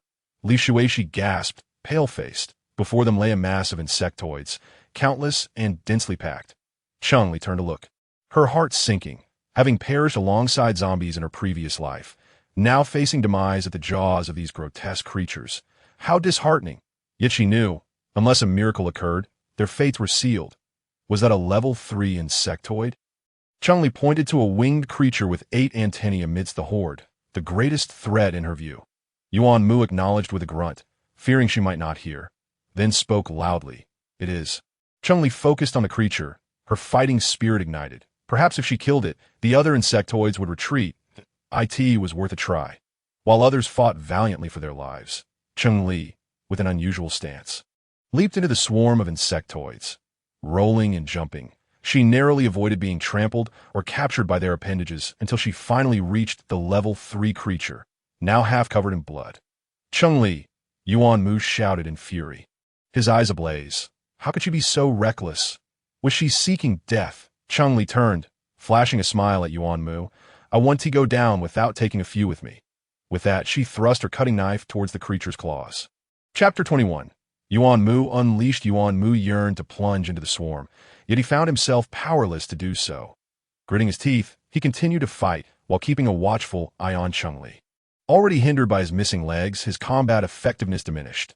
A moment's distraction allowed an insectoid to exploit his vulnerability, its sharp claws piercing his abdomen. Yuan Mu grunted as he swung his cutting knife at the claw. However, the claw was swifter, retracting first. Blood flowed incessantly from his wound, yet Yuan Mu fought on, his gaze fixated on Cheng Li's distant figure. Beware of its mental attack, he suddenly called out, and no sooner had he spoken than Cheng Li felt a surge of excruciating pain in her head, nearly bringing her to her knees. This insectoid could launch mental assaults. Cheng Li's heart plummeted. This truly was the end. With her head already throbbing, the creature's mental blade pierced her consciousness, leaving her utterly defenseless. This was the terror of mental attacks. They could kill without a trace. Cheng Li collapsed, her body convulsing, unable to lift her cutting knife or wield her powers to control the blue crystal dagger. She was at the mercy of fate, a mere pawn on the cutting board. Not far away, Yuan Mu, who had kept a vigilant watch on her, felt his heart shatter. Blood tears streamed from his eyes. Cheng Li, he roared, his voice filled with anguish. I end that moment. Cheng Li's once vibrant mental realm, transformed by him into a paradise of flourishing life, was plunged into unending darkness as his immense mental energy surged forth. It radiated outward, and wherever it reached, the insectoids emitted piercing cries before collapsing, even the level 3 creature succumbing. Zhao Shu, Hu Li, and the others promptly fainted, blood oozing, their fates unknown. The officer stationed at the lift raised their brows, sensing the violent disturbance in a Sentinel's mental realm. That commotion is no small matter. It must be above S-class, one remarked. Should we investigate? Another inquired. At a companion rolled his eyes. What for? A Sentinel above S-class in distress. Are we seeking to deliver our heads on a platter? Prepare A-class guides and medics. Once it subsides, we shall provide AID. Understood. S. Yuan Mu's mental energy erupted. Only Cheng Li remained conscious among them. The mental force bypassed her, intertwining with her essence. Cheng Li felt as if something brushed against her face, or perhaps it was merely an illusion that a sense of loss enveloped her, as if something was drifting away from her grasp. Her intuition urged her to seize it, lest she lose it forever. Even if she did not yet comprehend what it was, anxiety, fear, and unease surged within her. She abruptly sat upright, struggling to stand, glancing around until her gaze fell upon Yuan Mu, who sat on the ground, hands braced against the earth, his eyes locked onto her, streaked with blood tears. She froze without hesitation. She lunged towards him, stumbling as she fell at his feet, disregarding her own pain. Grasping his hand, Yuan Mu, are you okay? Yuan Mu opened his mouth, blood spilling forth. Cheng Li, where are you hurt? Let me bandage your wound. Cheng Li's voice trembled, her body shaking uncontrollably. Yuan Mu managed a faint smile. It was too late, Cheng Li. Those were his final words as the light in his eyes gradually dimmed until they became hollow. Yuan Mu, Cheng Li called, her voice barely a whisper. Her hand rested on his neck. Feeling the warmth dissipate rapidly, no, you cannot die. Overwhelming despair engulfed Cheng Li, birthing a mad and terrifying thought. Ordinary people in apocalyptic times consumed zombie cores in desperate situations to become awakened beings and fight for survival. Could she not do the same? Cheng Li glanced at the crystal core on her forehead, nearly the size of soybean, steeling herself to split it in two. Ah, it hurts. Cheng Li's body convulsed violently. Her silver teeth nearly crushed between her jaws. Enduring immense agony, she removed half the core and placed it within Yuan Mu's mental realm. In that moment, she realized that the place she had entered during her 2 slumbers was not a dream, but Yuan Mu's mental realm. She knew its location, could enter and exit freely, even alter it at will. Perhaps this was due to her impending transformation into a guide, as half the crystal core entered Yuan Mu's mental realm. Cheng Li anxiously watched his face, one hand resting on his chest. 1 second, 2 seconds, 3 seconds. Finally, on the 10th second, the heart beneath her palm resumed its rhythmic beating. Cheng Li exhaled in relief, collapsing onto the ground. She gazed up at the rock overhead, the pain in her consciousness relentless. Her power level plummeted from level 2 back to its most primitive form, rendering her less than level 1, alongside her mental pain. Her heart ached in tandem. Time flowed on. Her emotions settled, and her body gradually calmed. Reflecting on her near-manic state from moments ago, she furrowed her brow and pondered. Had her feelings for Yuan Mu truly deepened to such an extent? Having witnessed countless separations and deaths in this apocalyptic world, why had she completely lost control in front of him? To sever a crystal core, wasn't that akin to risking one's life? They had known each other for merely 2 months. Why was she willing to go to such lengths for him? Had she fallen in love? No, she was certain she hadn't fallen for Yuan Mu. At least not at this moment. Yet why was that? Cheng Li couldn't fathom it. Sitting up, she gazed at Yuan Mu's face, feeling a flicker of wariness and a subtle hint of murderous intent. He resembled a siren, capable of ensnaring hearts, especially hers. Perhaps it was prudent to eliminate this potential threat entirely. However, recalling his anguished expression as he risked everything to save her, shedding tears of blood, Cheng Li found it difficult to harden her heart. She consoled herself, thinking of it as repaying his life-saving grace. Footsteps approached from a distance, prompting Cheng Li to decisively absorb the blue key stone into her body. She then closed her eyes and collapsed. After slaying so many insectoids, this psychic sea upheaval was no minor matter. Wasn't it said to be of S-class, or even above, such a high level? The destructive power was unimaginable. Where are the others? 1, 2, 3, 4, 5, 6. 6 people. Can you guess who they are? It's obvious. Haven't you seen enough cases of psychic sea upheaval? TSK, what a surprise. It's a cripple. Have the military doctors and guides arrived? They're here. Someone rushed over. Exhausted, Cheng Li could no longer hold on and fainted completely. Cheng Li had only slept for a day before awakening the next morning. To her astonishment, she found herself lying naked in a green liquid. If her eyes did not deceive her, she was now in a treatment PED. Yes, soon as she opened her eyes, a nurse entered, opened the pod, and said, "There are clothes nearby. New ones for you to wear." Cheng Li sat up. "Thank you, you're welcome," the nurse replied, flashing her a brilliant smile. "The cost of the clothes and treatment will be covered by the corpses of the insectoids your husband killed. You have no objections, do you?" Cheng Li, no, not at all. Knowing full well it was a form of coercion, she felt she had no other choice. Chapter 22. Becoming ordinary after putting on the clothes and drinking a bottle of nutrient solution. The nurse led Cheng Li to Yuan Mu's hospital room. There, she not only saw Yuan Mu, but also Uncle Zhao, Hu Li, and Chu Feng, all submerged in the green liquid, their nudity unmistakable. "Your husband was injured the most severely. He is unlikely to awaken for another day," the nurse said, her eyes filled with sympathy. "When he does wake, he will likely be reduced to an ordinary person, a mere disabled individual." Cheng Li. There was no need to emphasize the word disabled. After nearly 10,000 people were captured and suffered continuous torment from space pirates and insectoids, only a few hundred survived. Cheng Li was allocated a role of bedding and arranged to stay with these individuals in a training room-like environment. Though they had survived, the loss of family or friends weighed heavily on their hearts. The entire training room was eerily quiet, with conversations deliberately kept to a whisper. The following day, Uncle Zhao, Hu Li, Chu Feng, and Li Shui awoke one after another, their wounds tended to, with no major issues, only a lingering dull pain in their heads. Yuan Mu did not awaken until 8 in the evening. She watched him roll in a wheelchair, Cheng Li felt an uncanny sense of disorientation, as if it had been ages since he had last sat in that chair. Their gazes met, one cool and unreadable, the other aflame with intensity and fervor, a glance that seemed to span a millennium. Cheng Li was the first to look away, lowering her eyes, her thoughts a tumultuous mess. When had Yuan Mu begun to feel this way toward her? Yuan Mu's wheelchair was also accompanied by a roll of bedding, which Uncle Zhao helped arrange, positioning it to Cheng Li's right. While Li Shui, she lay to her left. Our luck this time has been extraordinary. Had we not encountered the military cruiser, we would have been long gone. Chu Feng sighed, still shaken by the experience. Li Shui, she, lying there with a lingering dizziness, looked fearful at the recollection that I never want to experience such extreme luck, good or bad. Ever again we can brag to our classmates about having been to the chaotic star system. Huli said eagerly. Li Shui, she rolled her eyes. What is there to brag about? We spent over a month mining. I'd be embarrassed. As she spoke, she glanced at Cheng Li and Yuan Mu, thinking, mining is nothing to boast about, but the first military academy's top student and his newlywed wife are indeed worth gossiping about.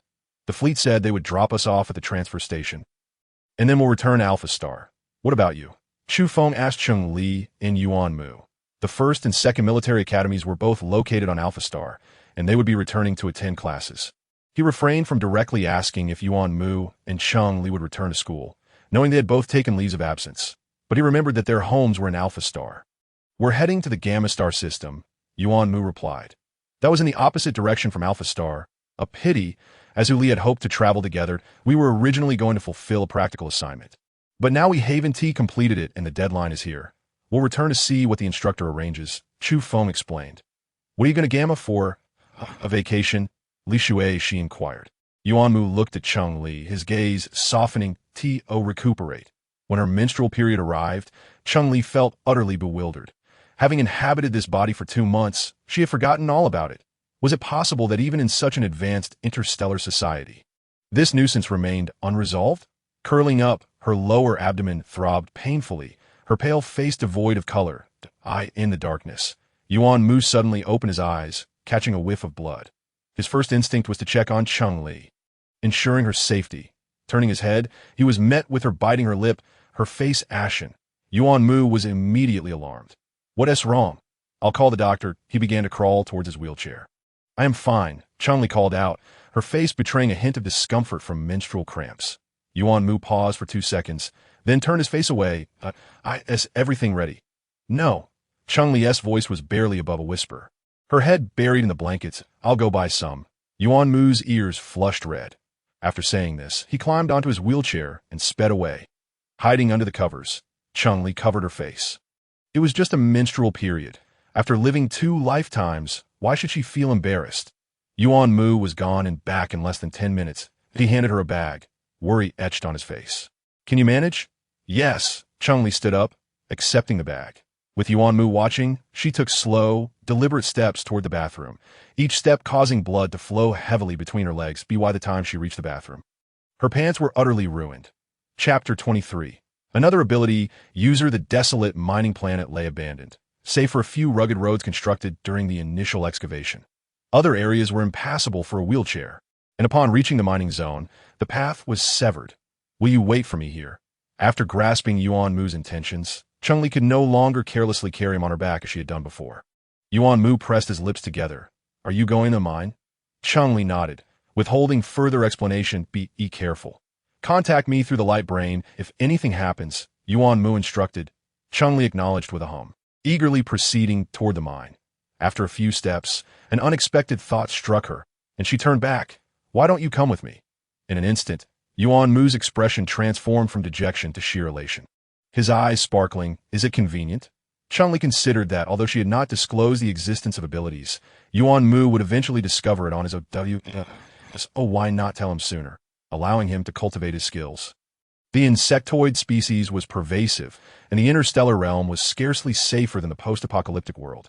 Once again, Cheng Li hoisted Yuan Mu on her back, continuing, on the day your mental ocean surged, I placed something within it. Perhaps influenced by pheromones, her emotions had been magnified at the time, but reflecting now, she felt no regret. Perhaps it was a habit formed in a world of indifference and treachery, confronted with Yuan Mu's selfless act of saving her. She could not stand idly by and watch him perish. Yuan Mu was momentarily stunned, his body stiffening. "You can enter my mental ocean?" "Indeed, twice," Cheng Li replied calmly, almost resigned. "Not only did I enter your mental ocean, but I also detected your pheromones. I might be on the brink of becoming a guide." Yuan Mu felt dazed, recalling the inexplicable relief he experienced during those two instances, especially the second time. He had suspected that an S-class guide had secretly assisted him, only to realize it had been her. "Should I prepare inhibitors and gland patches?" Cheng Li inquired, revealing her intentions because she knew she could not hide them. Setting aside the process of differentiation into a guide or sentinel, which might take 2 to 3 days at best, she knew the various supplies would entail a significant expenditure of star coins, which Yuan Mu would inevitably notice. From the moment they registered their marriage, their accounts had been linked. Still reeling from the shock, Yuan Mu heard Cheng Li say, "I don't want the Alliance to know I'm a guide." Once one became a guide, a monthly stipend accompanied a lifetime of surveillance. The higher the guide's rank, the less freedom they possessed. Inhibitors, guide sprays, and gland patches required real-name purchases. Yuan Mu pressed, "Isn't there another way?" Cheng Li, undeterred, responded, "The black market." Yuan Mu frowned. Items on the black market were exorbitantly priced. Although his savings appeared substantial, purchasing inhibitors that would likely afford only a few years' supply. His focus shifted from Cheng Li's potential differentiation into a guide to devising ways to earn money for her inhibitors.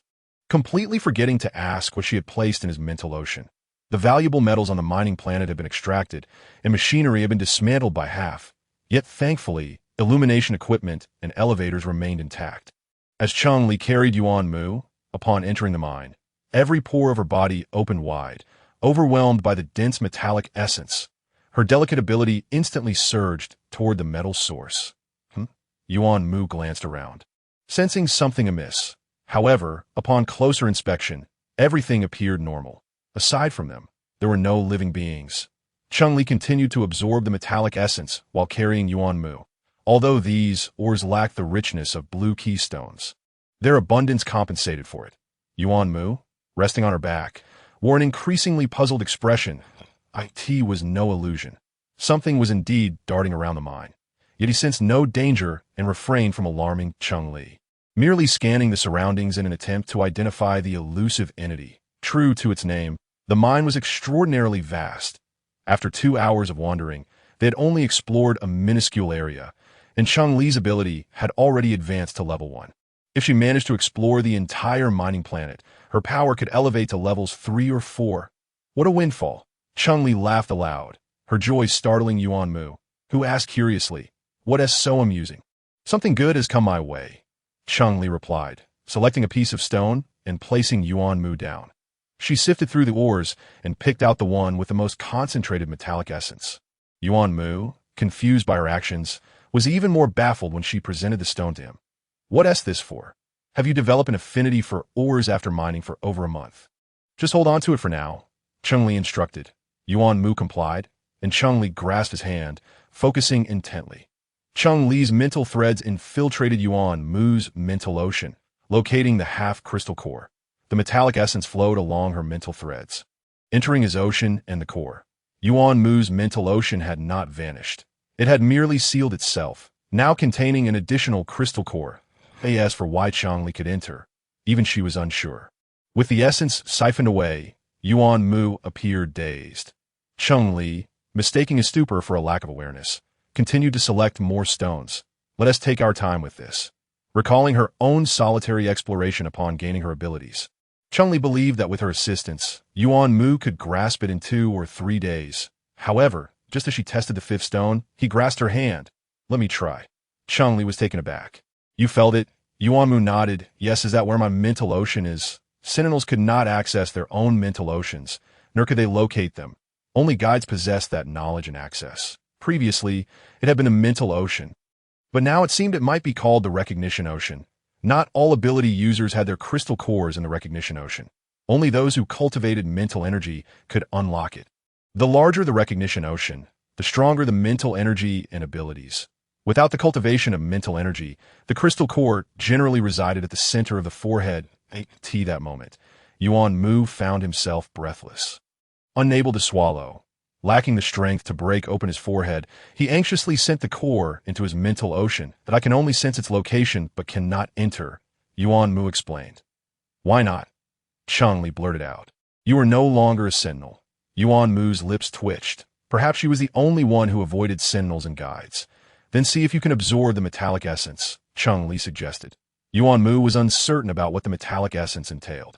Yet upon grasping the stone, he felt an influx of energy, akin to the sensation of being on a high.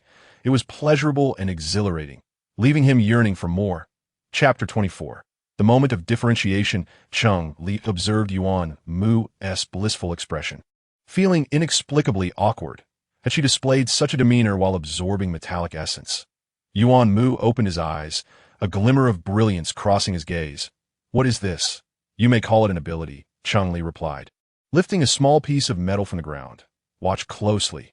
Cheng Li placed the metal in her palm, activating her ability to manipulate it into various shapes. Not stopping there, she even made it leap onto Yuan Mu's hand. His pupils dilated in astonishment as he instinctively reached out to grasp the bouncing metal. You should give it a try, Cheng Li encouraged. Yuan Mu glanced at her before looking back at the piece of metal in his hand. How do I do that?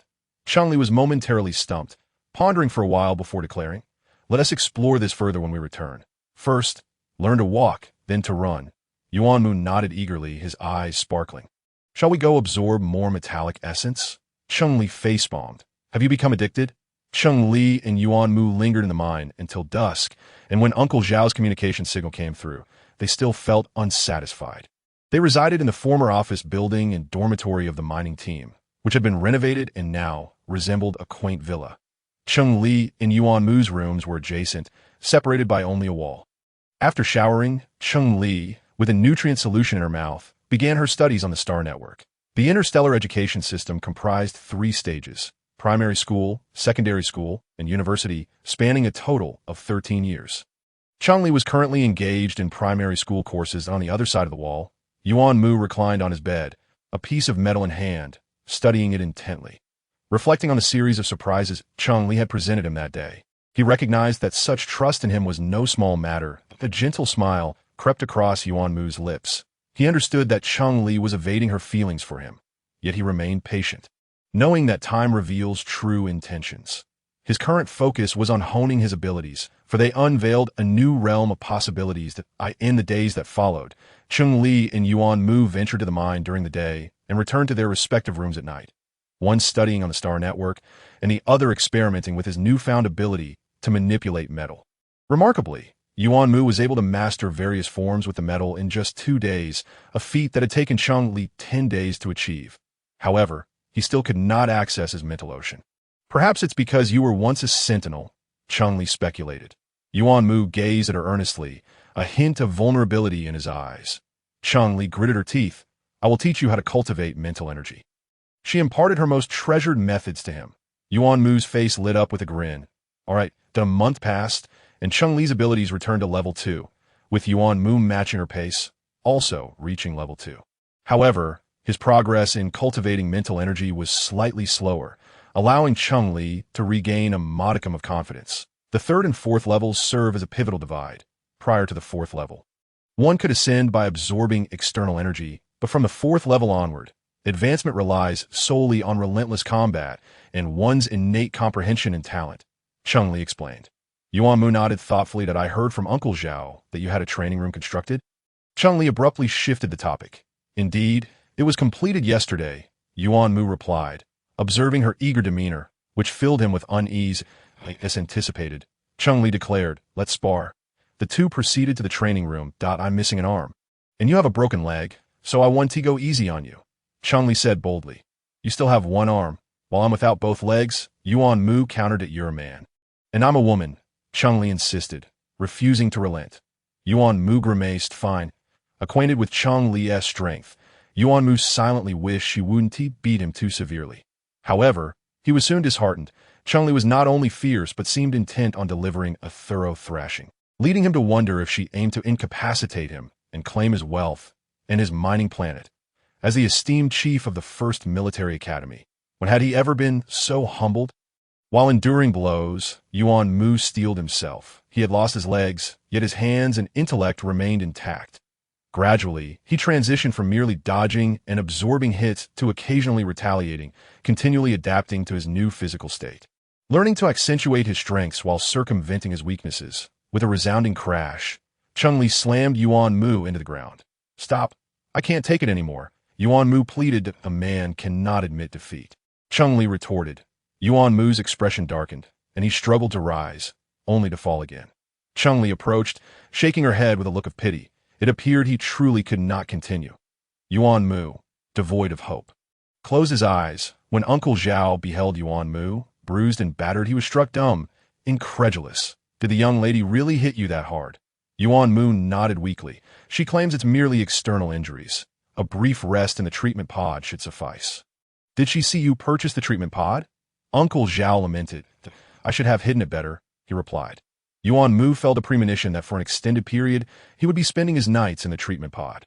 As time would reveal, his foreboding was not unfounded. 2 months later, both Cheng Li and Yuan Mu had advanced their abilities to the 3rd level, and Yuan Mu had shifted from a passive recipient of blows to an active combatant. Their exchanges gradually becoming more evenly matched. On one occasion, after over an hour of sparring, they both collapsed onto the ground. "You're quite impressive. Your progress is remarkable," Cheng Li genuinely praised. "You too. You're becoming increasingly formidable." Yuan Mu acknowledged, and it was the truth. Not only did he need to adapt to his disability, but so did Cheng Li. Cheng Li smiled, feeling a tickling sensation at her nape. That spot had become increasingly sensitive, and she dare not scratch it, merely stating, "I'll use the treatment pod tonight. I don't mind." "Go ahead," Yuan Mu responded. "Wet clothes should be changed promptly. Be careful not to catch cold." "The same goes for you." Cheng Li retorted. As she stood up, she suddenly felt dizzy and collapsed again. Yuan Mu, startled, rushed to her side, cushioning her fall with his own body, anxiously asking, "What's wrong?" Cheng Li's eyes fluttered, and after a brief pause, she murmured, "I suddenly feel weak." "Are you exhausted?" "I'll call Uncle Zhao in," Yuan Mu said, reaching for Zhao's contact, but then froze, caught by a familiar scent. It was reminiscent of fresh grass after rain, even stronger than the last time he had encountered it. Yuan Mu's eyes widened. "Could this possibly be the scent of your pheromones?" "It seems so," Cheng Li replied, staring at the ceiling in resignation. That day had finally arrived. She was about to undergo her transformation. Yuan Mu inhaled deeply again, feeling a strange sense of satisfaction. Even though he was no longer a sentinel, he could still perceive her pheromones. How delightful. Uncle Zhao brought Cheng Li back to her room, and the treatment pod was wheeled in as well. "I'll return shortly after I shower, but I'll keep you company afterward," Yuan Mu said, aware of the heightened sensitivity of a guide's senses. He didn't wish to overwhelm her. Cheng Li curled up under the blanket. Every inch of her body was itchy, sore, and painful. This sensation was more agonizing than being stabbed. It was unbearable. Since Cheng Li mentioned the possibility of becoming a guide, Yuan Mu had been intermittently purchasing supplies online. Even her clothing had been replaced with softer fabrics. However, items like suppressants and gland patches remained elusive. They had managed to procure only a portion of the necessary medications. Uncle Zhao expressed his concerns, noting that to maintain secrecy, they hadn't even dared to consult a doctor. Yuan Mu furrowed his brow. "I'll go in and keep her company. If anything seems amiss, I'll contact the rescue team immediately." Uncle Zhao nodded, resigned to this course of action. Upon entering the room, the scent was overwhelming. Yuan Mu was momentarily taken aback, momentarily lost in thought. That he dismounted from his wheelchair and slowly approached the bed. Grasping the headboard for leverage, he hoisted himself onto the bed. It was spacious, 2 meters wide and 2.2 meters long. Yet Cheng Li lay curled up at the far end, unaware of his presence. She was drenched in sweat, her body slick and her hair clinging to her face. Yuan Mu brought over a water bottle mixed with salt, placing the straw at her lips. She eagerly drank, finishing an entire bottle before burping and lamenting. "The transformation is so uncomfortable." Yuan Mu's heart ached for her. He wished he could alleviate her suffering. "Shall I help you change?" He offered. No. Cheng Li firmly rejected. "I'll change myself. You can handle the bedding." The sensitivity of her nape's gland had intensified. She shivered involuntarily whenever anything brushed against it, her entire body tingling. Unbeknownst to her, Yuan Mu's gaze was filled with a terrifying intensity. He struggled to restrain himself as his body's instincts clamored for dominance. Pounce on her, bite into her gland, and claim her entirely. Yuan Mu's hands clenched the bed sheets tightly, his veins bulging, and he fought to avert his gaze, nearly grinding his teeth to dust. After changing the sheets, Cheng Li finally managed to change her clothes. And both were utterly exhausted. Cheng Li returned to the blanket, sucking on a nutrient solution, asking, "Will I die from excessive fluid loss?" "No, but you might feel excruciating pain." As one ages, the agony of transformation doubles. The body's organs have matured, and attempting to alter them is akin to chiseling bone and flesh. Yuan Mu trailed off, feeling an inexplicable pain coursing through him. Cheng Li, too weary to roll her eyes, muttered, "Let it be as it may. Don't worry. I'm here with you." Yuan Mu reassured her. Cheng Li scoffed, "Can you endure my pain?" "Perhaps," Yuan Mu thought to himself. He was certainly in pain himself. Akin to his own transformation experience, perhaps even more so. As the hours passed, Cheng Li occasionally gasped for breath, while Yuan Mu alternated between providing her with water and nutrient solutions and changing the sheets. Initially, he may have harbored ulterior motives, but eventually, he too became numb to the sensations, his clothes becoming wet and dry repeatedly. When Cheng Li finally fell asleep, he returned to his own room to change into a clean set of clothes before returning to watch over her. Having undergone a transformation once before, Yuan Mu realized he was undergoing another transformation. This was unprecedented. He had searched for similar cases online, but found none. As his transformation concluded, Cheng Li's was also reaching its climax. Cheng Li looked at Yuan Mu, who appeared as though he were wearing a gas mask, and asked in astonishment, "What happened to you?" Yuan Mu blinked and stated, "I have something to tell you." Cheng Li sat up, intrigued. "What is it?" "I have transformed back into a Sentinel." Yuan Mu replied nonchalantly, devoid of disappointment or joy. Cheng Li recoiled in shock, then ordered him, "Control your pheromones." Yuan Mu sighed, knowing this would be her reaction. "I assure you, not a single trace has leaked." The Sentinel's gland was small and easily controlled within his body. Observing Cheng Li's distrustful expression, Yuan Mu felt disheartened. "Shall I leave? You can manage on your own?" Cheng Li nodded vigorously. "I'm almost better. I don't need your help." Though her words sounded harsh, akin to being discarded after use, it was unavoidable. After all, the dominant role in the bond was held by the Sentinel. The thought that once a guide was thoroughly marked, they would be forever bound to the Sentinel who claimed them made Cheng Li want to curse this wretched world. The transformation persisted for 8 days before Cheng Li safely emerged from the ordeal. "This is a gland patch," Yuan Mu said, handing her a box. Cheng Li accepted it, questioning, "Is this really necessary?" "Unless you lack a Sentinel nearby, otherwise." Yuan Mu assessed her, his gaze filled with intensity. Cheng Li sighed. "I am not in heat. Can the scent of pheromones drive a Sentinel mad?" "Not quite," Yuan Mu replied. Just as Cheng Li began to relax, he added, "Releasing your pheromones freely is akin to exposing your intimate areas in public." Cheng Li couldn't help but curse, wishing for a lightning bolt to strike her back to the apocalypse. "That if you dislike the gland patch, we can purchase a spray that masks your pheromone scent," Yuan Mu suggested, stifling a chuckle at her conflicted expression. Cheng Li remained non-committal, her brows furrowed. "But for now, let us use the gland patch," Yuan Mu decided, opening the box and taking out a patch he had purchased at a premium from a guide.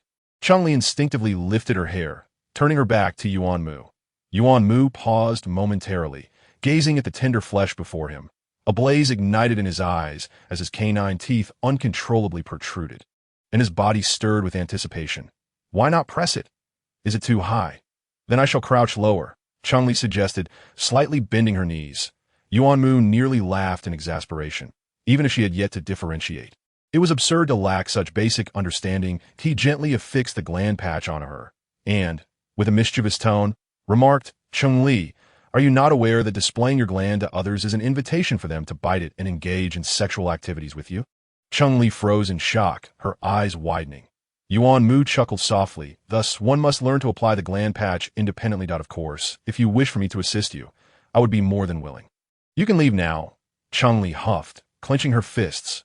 Yuan Mu maneuvered his wheelchair away, thinking that if one lacked common sense, they ought to compensate for it. If their mind was empty, they should fill it with knowledge, lest they embarrass themselves in public. Fortunately, today she faced him. Had it been someone else, he might have wished for their eyes to be gouged out. TSK, the wretched possessiveness of Sentinel in the past. He may not have understood it, but now he could not escape its clutches, nor could he suppress it. Let it be, he thought. As soon as Yuan Mu exited the room, Cheng Li slammed the door shut, her chest heaving with anger as she gritted her teeth, thinking, that guy, a real victim of ignorance. She resolved to begin her studies on Sentinels and guides that very night. She would not step outside until she had thoroughly educated herself on the matter. However, the next morning, Yuan Mu knocked on her door. I plan to visit the black market. Would you like to join me to buy suppressants? Cheng Li recalled their previous discussion on the topic. Yes, you are of age now. Every month you will experience the bonding heat, commonly referred to as shut up and no need for a lecture. I know. Cheng Li interrupted indignantly. That's good. Yuan Mu replied with a hint of regret. So, will you come? Of course. Chapter 26. Plans to purchase a mech. Yuan Mu arranged for a private civilian starship to pick them up while passing through the mining planet. We are heading to planet 814. Home to the largest black market in the Gamma system, he explained. Cheng Li looked around at the other passengers, silently questioning, is it okay to speak so loudly? Yuan Mu laughed. Everyone is aware of this. Perhaps they are also headed to the black market. Cheng Li realized. Is that legal? Not really. Yuan Mu shook his head, but no one seems to care. The individuals behind the black market are not to be trifled with. Not to mention, someone interjected from the front. It's run by the brother-in-law of a level 3 commander. There are hardly any level 3 commanders in the entire alliance. Cheng Li understood that the alliance ranked commanders from 1 to 9, with level 1 being the highest and level 9 the lowest. The number of level 1 commanders was minimal. Fewer than 5 existed throughout the alliance. Level 2 was also scarce, with fewer than 10. Level 3 was slightly better, with about 15. Yet, with a base of several billion people in the alliance, 15 is still an extraordinary figure, indicating immense power. With a sigh, Cheng Li remarked, favoritism is everywhere. Indeed, the man in front replied. When one rises, their associates benefit as well. He began to engage Cheng Li and her companions in conversation. What are you planning to buy at the black market? To broaden my horizons, that I've never been to a black market and am quite curious. Cheng Li replied, her face filled with wonder. The man nodded knowingly, advising, there are many valuable items at the black market. It will surely be an eye-opener for you. But beware, everything there is exorbitantly priced. Cheng Li feigned naivety. It's fine. We don't have much money anyway, so we can't afford anything. The man glanced between Cheng Li and Yuan Mu, pitying them. One's missing an arm, the other a leg. What an interesting pair you make. Life might be a bit tough, but as long as one of you is normal. He abruptly realized his words might be inappropriate, chuckled awkwardly, and amended, it's great that you two are so devoted to each other. Cheng Li, oblivious to the man's malice, continued the conversation. It's precisely because we each have our disabilities that we don't judge each other. With a fully functional individual, it might be a different story. The man agreed, true. The black market operated in the underground city, opening only after dark and closing at dawn the following day. Yuan Mu and Cheng Li first booked a suite at a hotel, and as a significant sum was deducted from their account, Cheng Li felt a pang of pain, exclaiming, so expensive. The black market attracted many visitors, and living expenses here were higher than in other cities. Yuan Mu explained, pausing before adding, I will earn money to support us. If you see anything you desire at the black market, feel free to purchase it. Cheng Li raised an eyebrow, teasingly inquiring, what if I fancy a mech? Yuan Mu glanced at their savings, his handsome brow furrowing in contemplation. The price of mechs ranged from several million to over 100 billion. Their savings could afford a mech worth several tens of millions. However, purchasing a mech would leave them with little left for suppressants. Yet, if she desired to buy it, he would find a way to earn more star coins. That we truly need a mech for convenience during our travels. Yuan Mu said earnestly. Cheng Li's eyes sparkled with disbelief. We can actually have our own mech. If just a moment ago Yuan Mu had hesitated, witnessing her excitement transformed his resolve, even if it meant sacrificing all his wealth. He would not frown. Yes, let's acquire a mech that belongs to us. Cheng Li beamed, her smile radiating innocence. Yuan Mu couldn't help but smile in return. Besides purchasing, can one also sell items at the black market? Cheng Li asked. Yuan Mu nodded, explaining that they typically did not accept ordinary items, implying that only unique and valuable items could be sold. Cheng Li suddenly became cautious, asking, is anyone monitoring our room? Yuan Mu, perplexed, wheeled himself around to thoroughly inspect the room, only to conclude, no, there is no one. Cheng Li relaxed and leaned closer to him, nervously stating, I want to show you something. Yuan Mu felt a rush of tension. Leaning in, what is it? In the next moment, he caught sight of a glimmer of blue. Unexpected yet not surprising. Did you hide it inside your body? Yuan Mu inquired. Cheng Li wore a triumphant expression.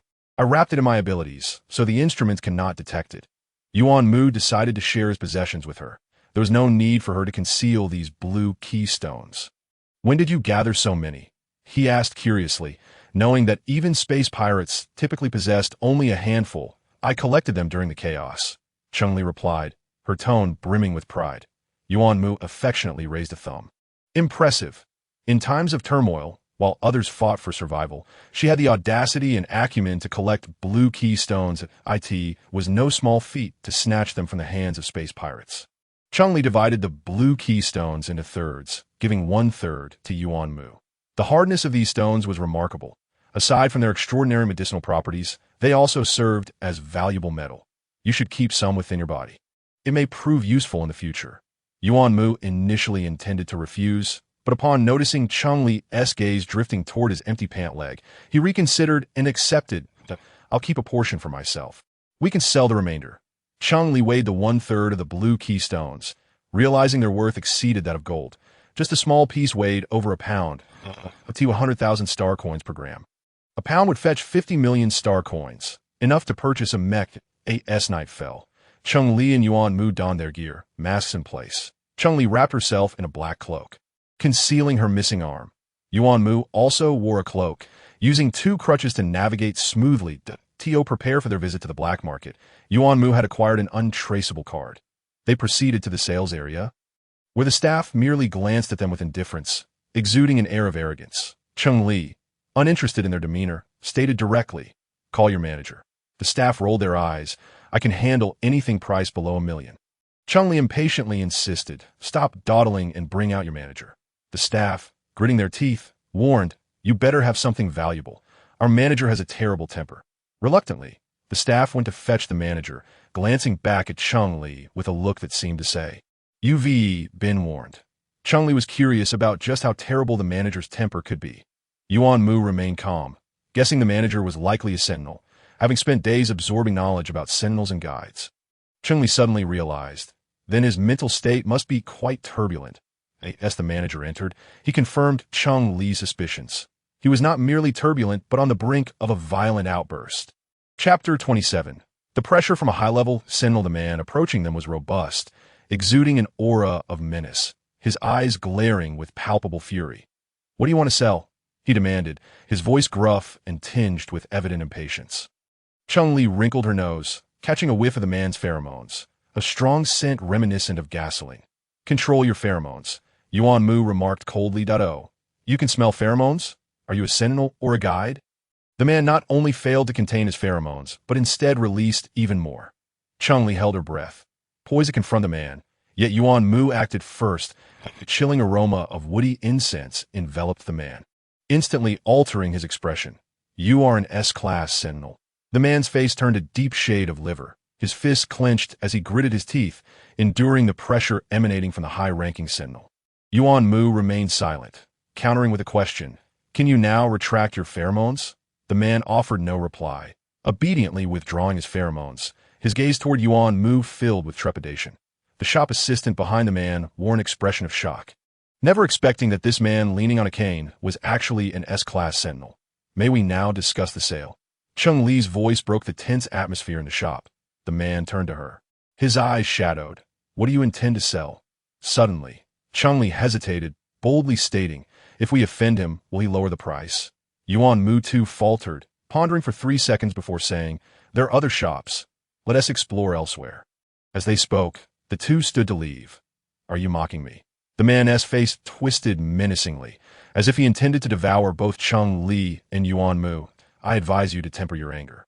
Otherwise, a mental storm could ensue, and even an S-class guide would be unable to save you," Cheng Li earnestly cautioned. The man's expression stiffened, taking a deep breath. "What rank of Sentinel are you?" "Guess." Cheng Li tossed the question back to him. "Speak if you wish," the man replied impatiently, pulling out a chair to sit. "I in the black market. Who doesn't know that I conduct business fairly? Now, what are you selling?" "Make it quick." Cheng Li glanced at Yuan Mu, who nodded, prompting her to produce the blue keystone. As the pristine blue emerged, the surrounding dazzling lights became mere embellishments. "Is this a gem?" Luo Yin could not tear his gaze away. So beautiful, the shop assistant marveled. Cheng Li tossed the blue keystone into Luo Yin's hands. Take a closer look. Luo Yin nearly dropped it. It was heavy. What kind of gem is this? Cheng Li sighed, glancing at Yuan Mu and bluntly remarked, the manager's taste is rather lacking. Luo Yin shot her a fleeting glance before scrutinizing the blue crystal in his hand.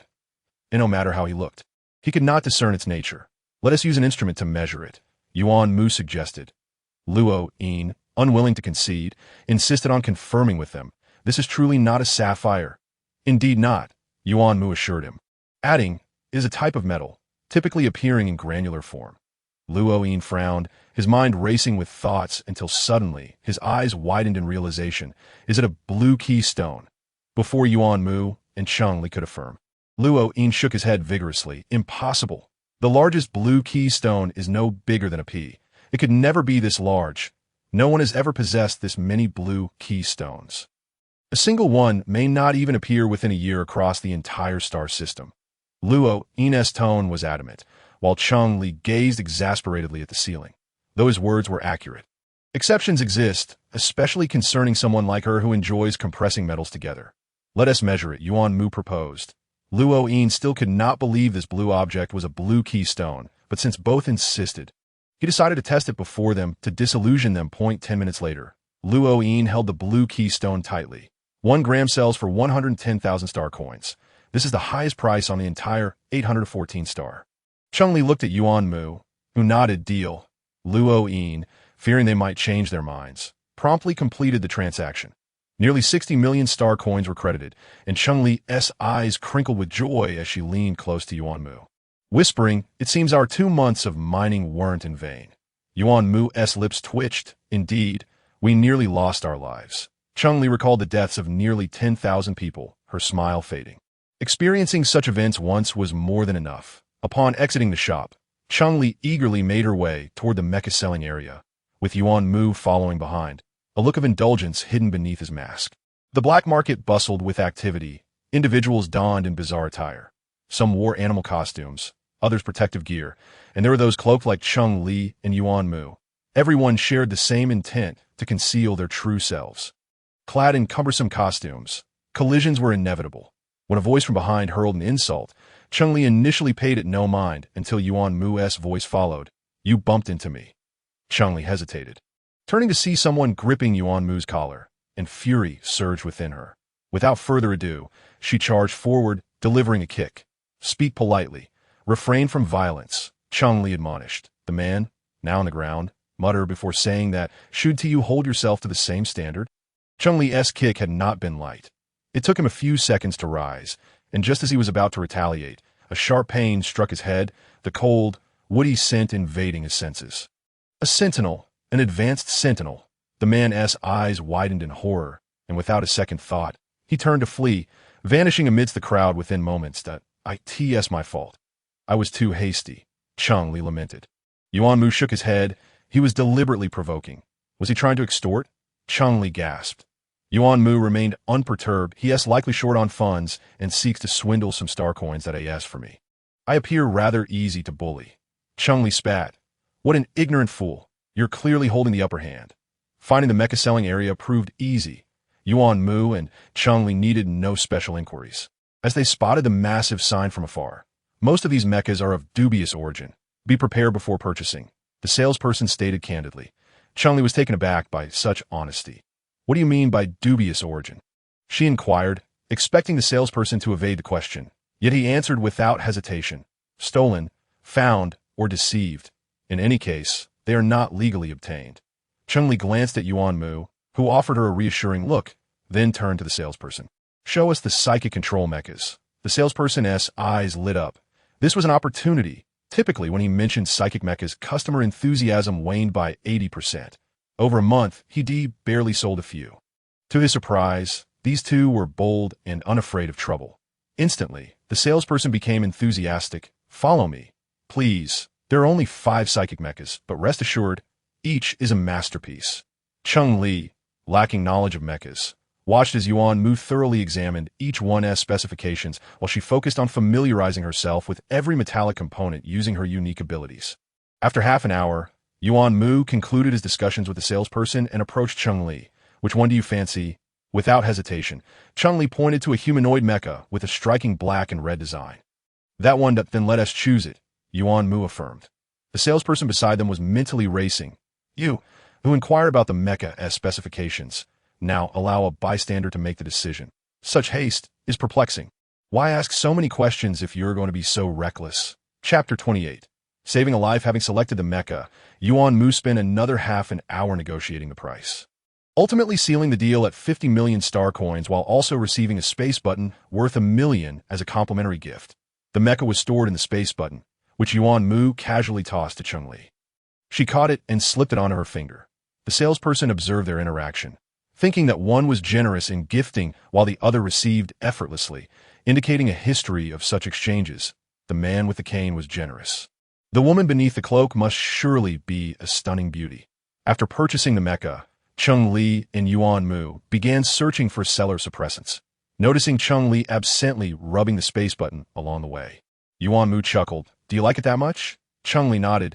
It's a mecha capable of interstellar travel and a space storage device. Forgive my ignorance. I don't just like it. I absolutely adore it. I'll buy you an even better one in the future, Yuan Mu blurted out.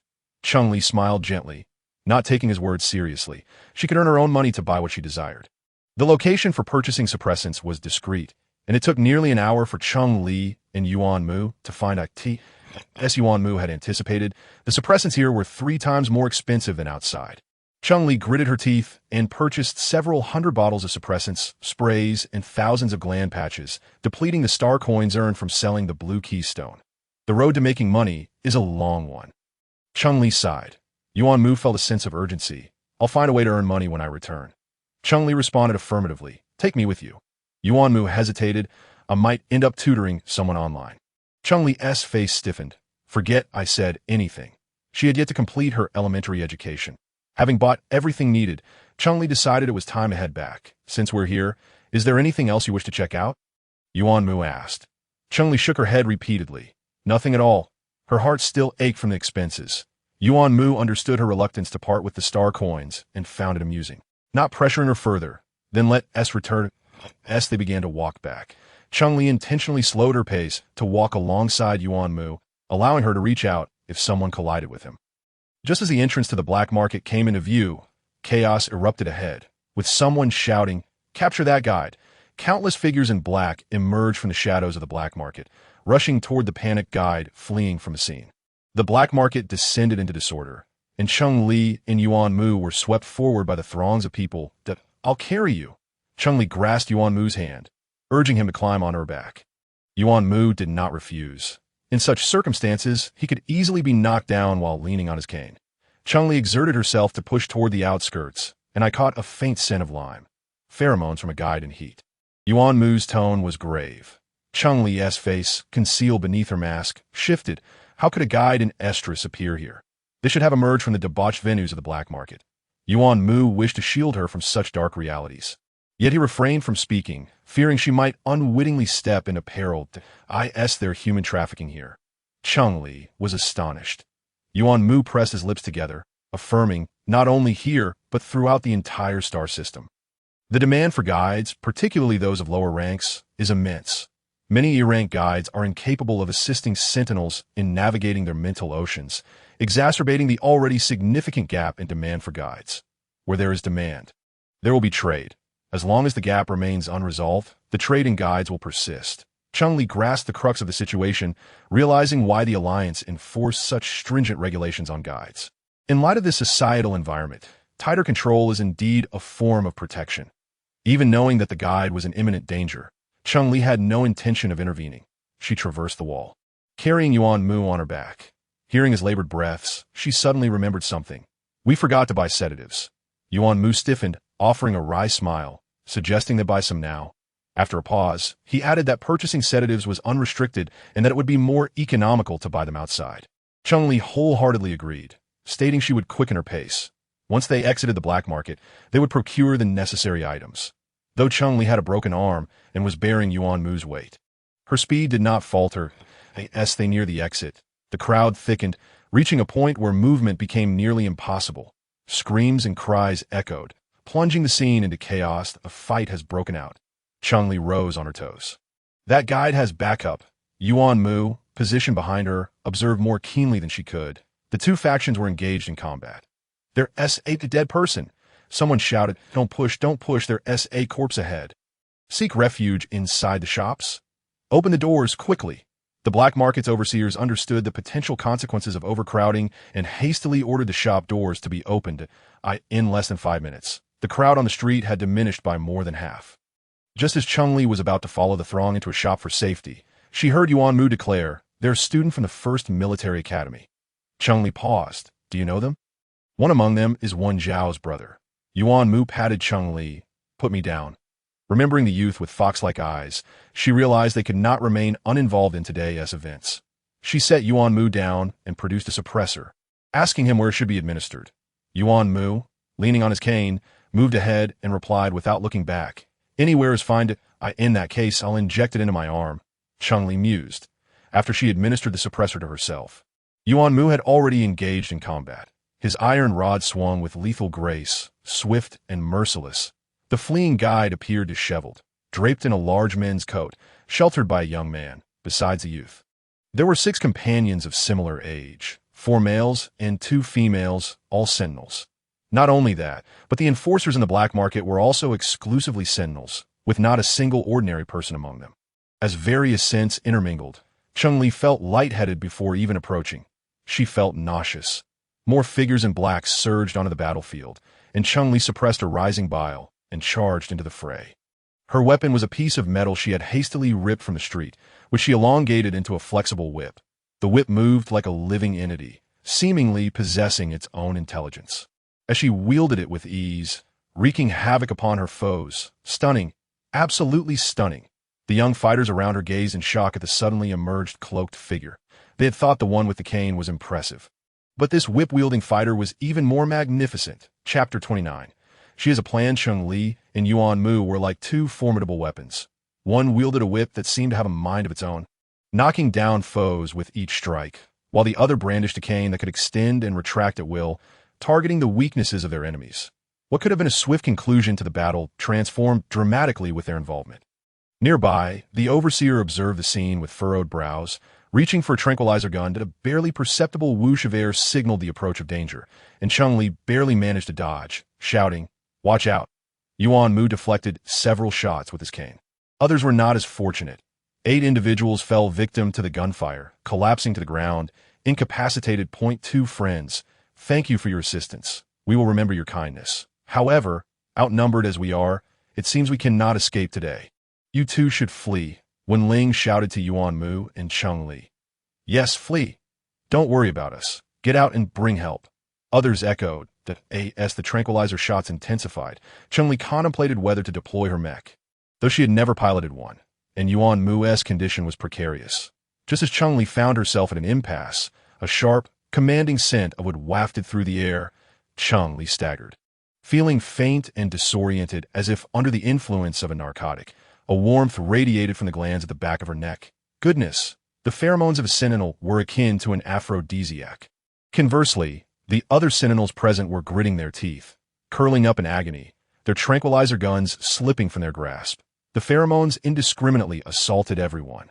Wen Ling and his companions, closest to Yuan Mu, experienced the most intense suffering. Brother, rein in your pheromones. I'm going to die from the pain, Wen Ling pleaded. And based on the broken leg and the familiar scent of the pheromones, he could already surmise the identity of the cloaked figure. Yuan Mu cast a glance at him before approaching the overseer, a refined middle-aged man who now sat on the ground, veins bulging on his forehead, teeth grinding audibly. You're an S-rank sentinel? The overseer inquired, only to dismiss his own assumption. No, an S-rank sentinel's pheromones and pressure wouldn't be so potent. Then you must be SS rank? Leaning on his cane, Yuan Mu looked down at him and replied, I've never been tested, so I wouldn't know. The overseer, disbelieving, stated bluntly, the gates of the black market are closed. You cannot escape. Thus, I've come to negotiate with you. Yuan Mu replied, his tone resolute and cold. Let us leave, or I will incapacitate all of you. The overseer regarded Yuan Mu with a smile, revealing that countless guns were already aimed at him. Should you attempt that, You will all perish. I am aware, Yuan Mu remained calm. But you wouldn't dare take the gamble. If I perish, not a single sentinel in this black market will escape unscathed. The overseer's expression faltered, his teeth clenched in frustration. I can endure this stalemate. As long as I do not relent, you will never leave. Yuan Mu frowned, about to respond when suddenly, an alarm blared nearby. Someone screamed in madness, a mental riot. Keep your distance. Run. An A-rank Sentinel's mental ocean is in turmoil. It's over. A loud crash echoed as a door burst open, and people inside the shop scrambled out in panic. A burly man pursued the fleeing crowd, wielding a steel pipe, striking anyone in his path with brutal ferocity. Those struck by his pipe suffered severe injuries, some with broken limbs, others struck on the head, collapsing lifelessly. The overwhelming stench of gasoline assaulted Cheng Li's senses, prompting another wave of nausea. That man was Luo-yin. Yuan Mu also spotted him. He was now dangerously unhinged. Luo-yin, Yuan Mu exclaimed, picking up a tranquilizer gun from the ground and aiming it at Luo-yin. The sound of the shot echoed, but Luo-yin evaded with uncanny precision. Yuan Mu attempted to fire again, only to hear the fallen black market overseer say, "You need to leave. I do not wish to contend with a mental riot of a sentinel stronger than Luo-yin in a few minutes. It is common knowledge that a sentinel's mental riot can be contagious. I must take them with me." Yuan Mu gestured toward Wen Ling and the others. The overseer scoffed, "There's no way out." "In that case, I want to leave," Yuan Mu replied leisurely, picking up the tranquilizer gun once more. The others followed suit, aiming at Luo-yin. Yet despite his disorientation, Luo-yin exhibited an extraordinary instinct for danger. He seized two towering men, using them as shields. What in the world? Isn't he supposed to be mad? Why does he still know how to protect himself? The overseer cursed as Luo-yin drew closer. The sentinels nearby experienced a disturbance in their mental oceans. Chaotic mental threads erupted, clawing and striking at those present. Cheng Li witnessed this phenomenon for the first time, stunned, murmuring to herself, "So, sentinel mental threads can indeed leave their mental oceans?" The number of sentinels losing their sanity increased. Their eyes bulged, faces contorted, as they wreaked havoc, occasionally pounding their heads in a frenzy that a disturbance in the mental ocean renders sentinels violent and bloodthirsty. When the turmoil peaks, they lose all sense of self, transforming into ruthless beasts of slaughter. Cheng Li captured the ethereal threads of spirit floating in the air, contemplating for 3 seconds before addressing the black market manager. "I will help you deal with these rampaging sentinels if you let us go." The anxious manager, upon hearing her words, scoffed. "You think you can handle them? How? What you should do now is leave while you still have your wits about you. Otherwise, your fate will be the same as theirs." He implicitly acknowledged that Cheng Li was also a sentinel, and of no low rank. As he spoke, he rose from the ground, eager to escape before the frenzied sentinels drew near. "I have my methods. Just agree, and I'll calm them down immediately," Cheng Li interjected, blocking the manager's path. As the rampaging sentinels drew closer, the manager, visibly shaken, urged, Fine, I agree. Just make them stop. Remember your words," Cheng Li replied. The manager, desperate, thought to himself, "Please, just hurry." Cheng Li smiled faintly. All right, beside her, Yuan Mu watched with concern, hesitating to speak. There had been instances of guides attempting to calm sentinels in a spirit storm forcibly, but all ended in failure, often with both the sentinel and guide meeting a tragic fate. Gradually, people ceased their attempts to rescue sentinels in turmoil, allowing them to vent or sedating them to confine them. Did Cheng Li truly have a way? He did not wish to gamble or let her take the risk. Cheng Li offered him a reassuring glance. "Just keep your eyes wide open." Chapter 30. Her abilities. Yuan Mu obediently widened his eyes. His gaze focused and earnest, yet he saw nothing that in the next moment. An eerie silence enveloped the surroundings.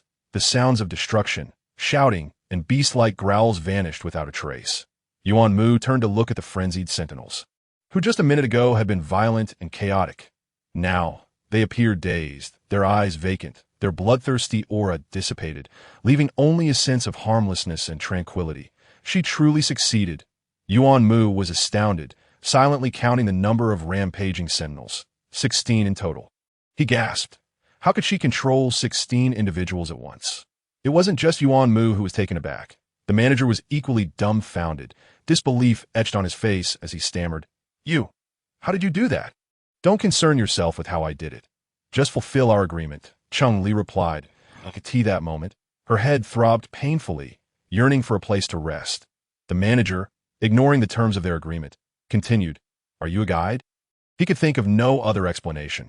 When did the Alliance produce such a formidable guide capable of simultaneously controlling so many rampaging Sentinels?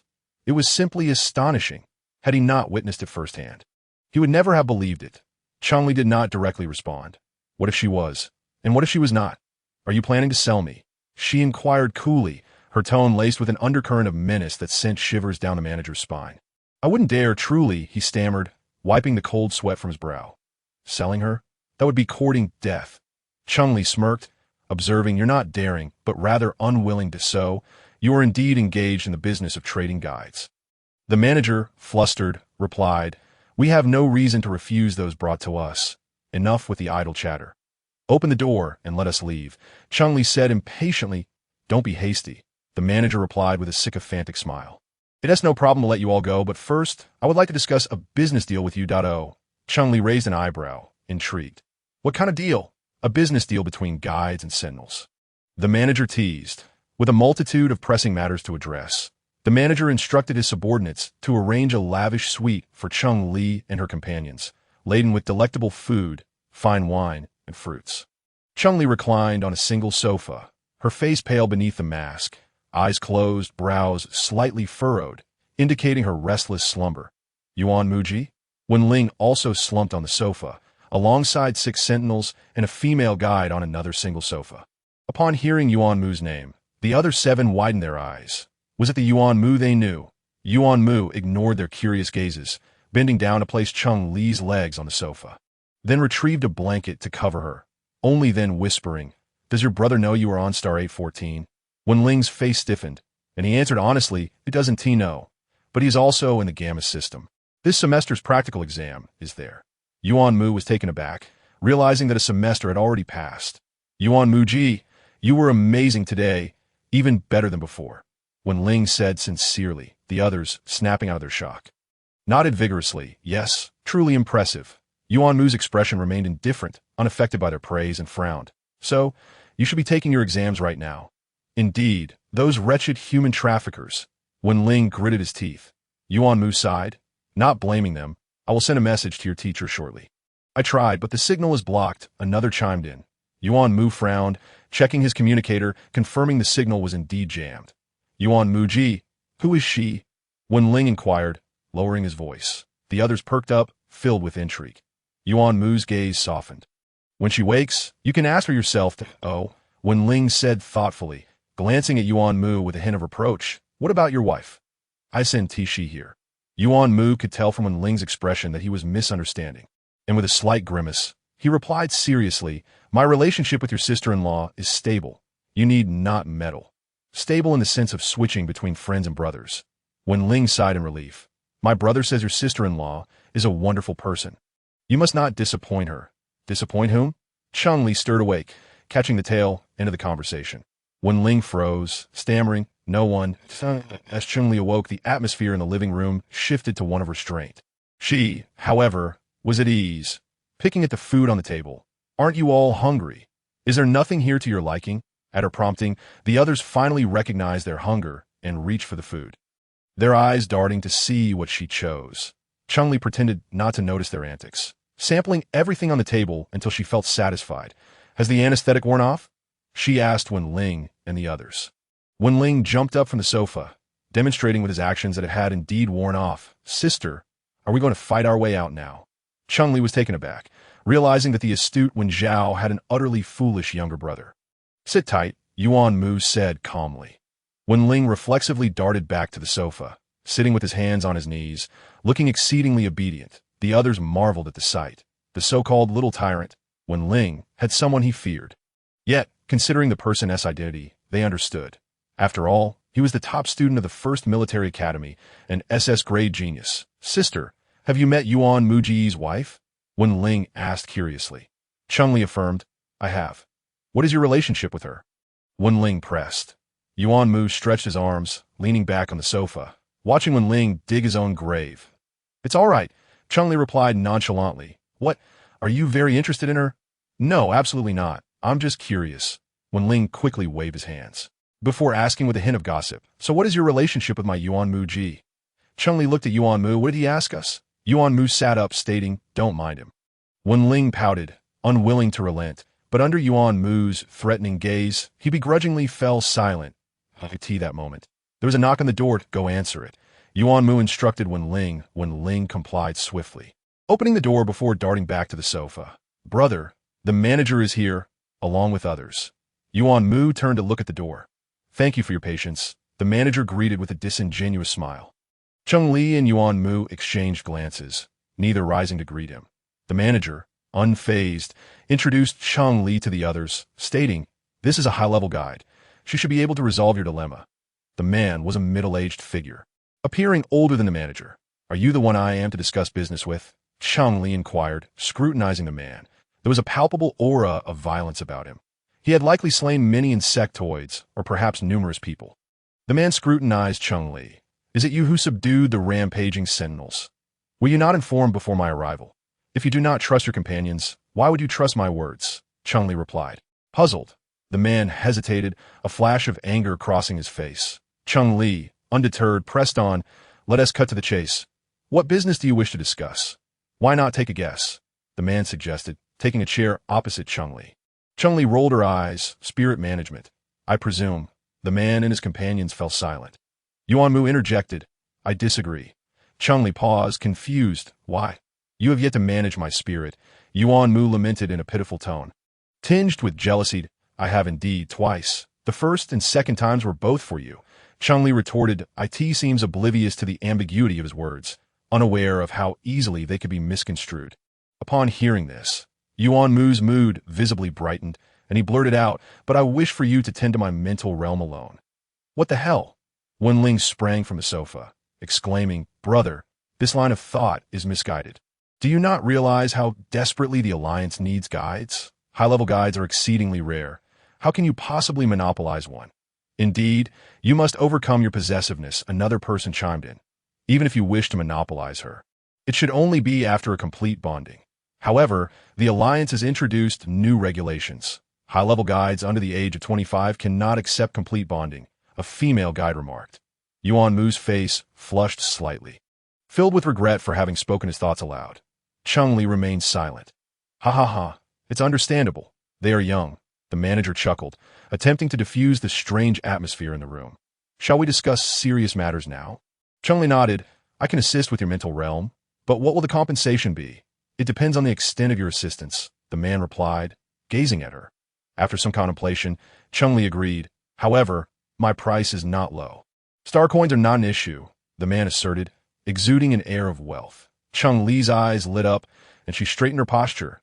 Then let us commence. The man also sat upright, extending his hand toward Cheng Li. No need. Cheng Li waved her hand dismissively. You may proceed at your discretion. The man paused, then chuckled. I am keen to see your abilities. Cheng Li closed her eyes and entered the man's mental realm. She was immediately struck by the chaos, the stench, and the disarray. It resembled a rubbish dump. Having previously assisted Yuan Mu with his mental realm twice, Cheng Li was well acquainted with the process and set about renovating the space with her mental energy. The man opposite her closed his eyes as well, and his long furrowed brow began to relax, unwittingly drifting into slumber. SSS snores filled the air. The black market managers were left astounded. Had their boss truly fallen asleep just like that? It was well known that he had suffered from insomnia for years, struggling to fall asleep and easily waking, averaging less than 2 hours of sleep per day. Despite his exhaustion, slumber evaded him. The toll of years of sleeplessness had taken a toll on his health, and his temper had worsened. He could no longer recall the last time he had fallen asleep so swiftly. Chapter 31. Is there anyone more attractive than you? Cheng Li experienced a dull ache in her head and let out a soft groan as she withdrew her mental energy. Yuan Mu, who had been attentively watching her, was startled and lunged forward to catch her as she began to slump. Cheng Li rested her head on his shoulder, mumbling, My head feels like it's about to explode. Yuan Mu was vexed. She had first dealt with 16 frenzied sentinels, and now she was providing guidance for this sentinel whose mental realm was in disarray, pushing her workload to its limits. How could her head not ache? Shall I give you a massage?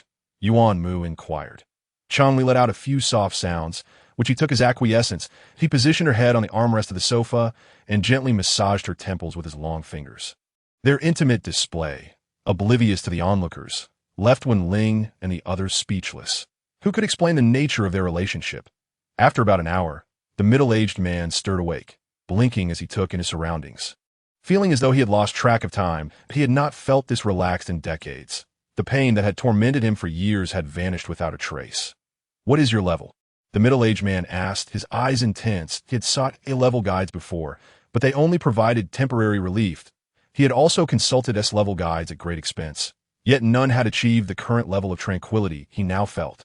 Especially in recent years, even S-level guides had refused to assist him, leaving him resigned to his fate. He had drafted a will a year ago, preparing for the worst. However, the man's gaze on Cheng Li grew increasingly fervent. Yuan Mu frowned, stepping protectively in front of Cheng Li. "Now that the guidance is complete, shall we discuss the fee?" 1,000,000 star coins, the man stated. The collective gasp filled the room as Wen Ling and the others stared at him in shock. Is it truly that high for a single session of mental guidance? Yet Yuan Mu seemed dissatisfied. "That's too low. 2,000,000 star coins." The man gritted his teeth. 5,000,000 star coins. Yuan Mu replied calmly. 5,000,000 is excessive, the man protested. "Not at all," Yuan Mu countered, shaking his head. "You should have sought out S-level guides. You know they're worth 500,000 is a fair price." The man lowered his gaze in thought. 3 seconds later, he conceded, "Very well. However, I have one condition. I would like Cheng Li to conduct my next session as well." Yuan Mu frowned and glanced back at Cheng Li, who readily agreed. "Of course, we anticipate returning here once every year or two to purchase suppressants and gland sprays," Cheng Li added mentally. "Can I truly endure that long?" The man questioned skeptically. "Absolutely. You will know for yourself." Cheng Li replied, turning to the black market manager. "Please convert these 5,000,000 into calming agents and sell them to us at 2/3 of the original price. That agreeable." The manager's expression shifted. That price was far too low. Cheng Li then turned to the middle-aged man. "What do you think?" The man stood and stretched. "Let's proceed with the exchange. It's been ages since I've felt this relaxed. I need to go get some sleep. I'm so tired." An hour later, Cheng Li, Yuan Mu, and Wen Ling emerged from the black market. Wen Ling frequently glanced back, unable to believe they had left so boldly. "Next time, do not act so recklessly," Yuan Mu admonished sternly. Wen Ling and the others readily accepted their mistake, promising that in similar circumstances in the future, they would invite Yuan Mu to join them. Yuan Mu simply replied. Cheng Li couldn't help but chuckle. "Yes, you can bring your brother and your Yuan Mu brother along. I have no desire to encounter such situations again," the guide expressed, shuddering at the thought. "Had we not come across brother Yuan Mu and this sister today, who knows what might have transpired? Brother Yuan Mu, when we return to Alpha Star, I will treat you all to a grand feast," Wen Ling declared. Yuan Mu remained non-committal. "Brother Yuan Mu, will you be returning to school next semester?" Wen Ling inquired, his usual brashness evident as he asked questions others dared not. Yuan Mu hesitated, glancing at Cheng Li, who was also looking back at him. Their eyes met. "We shall see when the time comes," he replied, maintaining eye contact with Cheng Li. Upon exiting the black market, Wen Ling and the others were eager to leave Star 814. The group made their way directly to the starport. Cheng Li and Yuan Mu had procured everything they needed during their visit to the black market, even acquiring an unexpected bonus, a mech, before heading home. As they parted ways at the starport, Wen Ling said, "Brother Yuan Mu, my brother and I will wait for you on Alpha Star." Yuan Mu nodded, adopting a tone of a mentor. "Study diligently when you return and avoid causing trouble." Wen Ling protested, "Brother, my grades have consistently ranked in the top 5 of my class. Besides, I never cause trouble. Trouble finds me." Cheng Li's lips twitched at his words, contemplating whether he truly resembled his brother.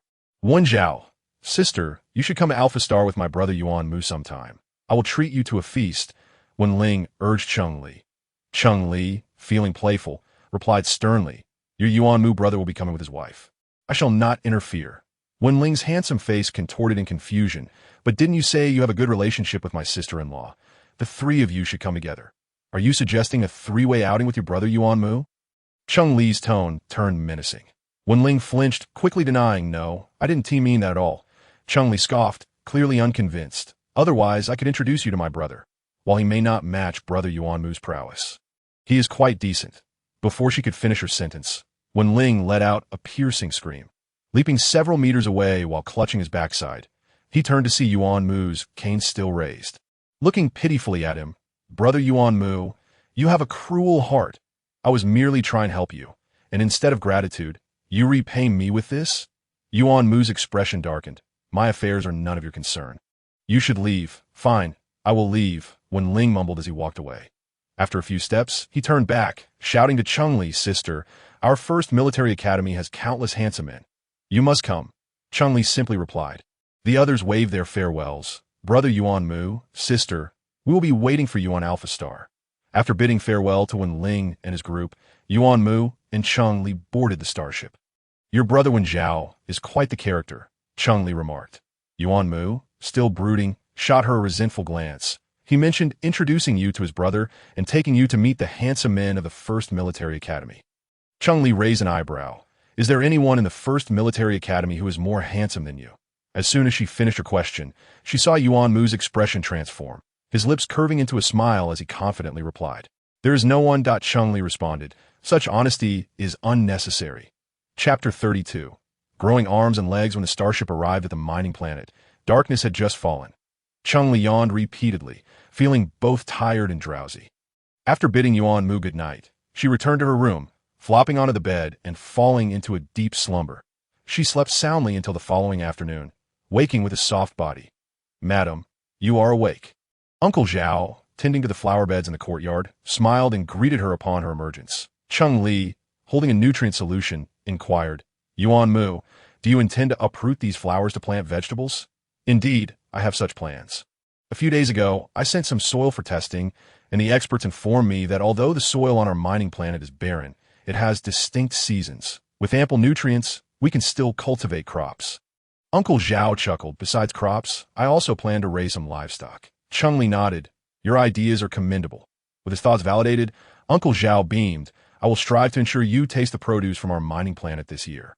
"I eagerly anticipate it," Cheng Li replied earnestly. Cheng Li was about to seek a spacious area to thoroughly examine the newly acquired mecha when Yuan Mu called her over. "What are these?" Cheng Li curiously gazed at the large boxes before Yuan Mu. "These are various metals I purchased from the Star Network."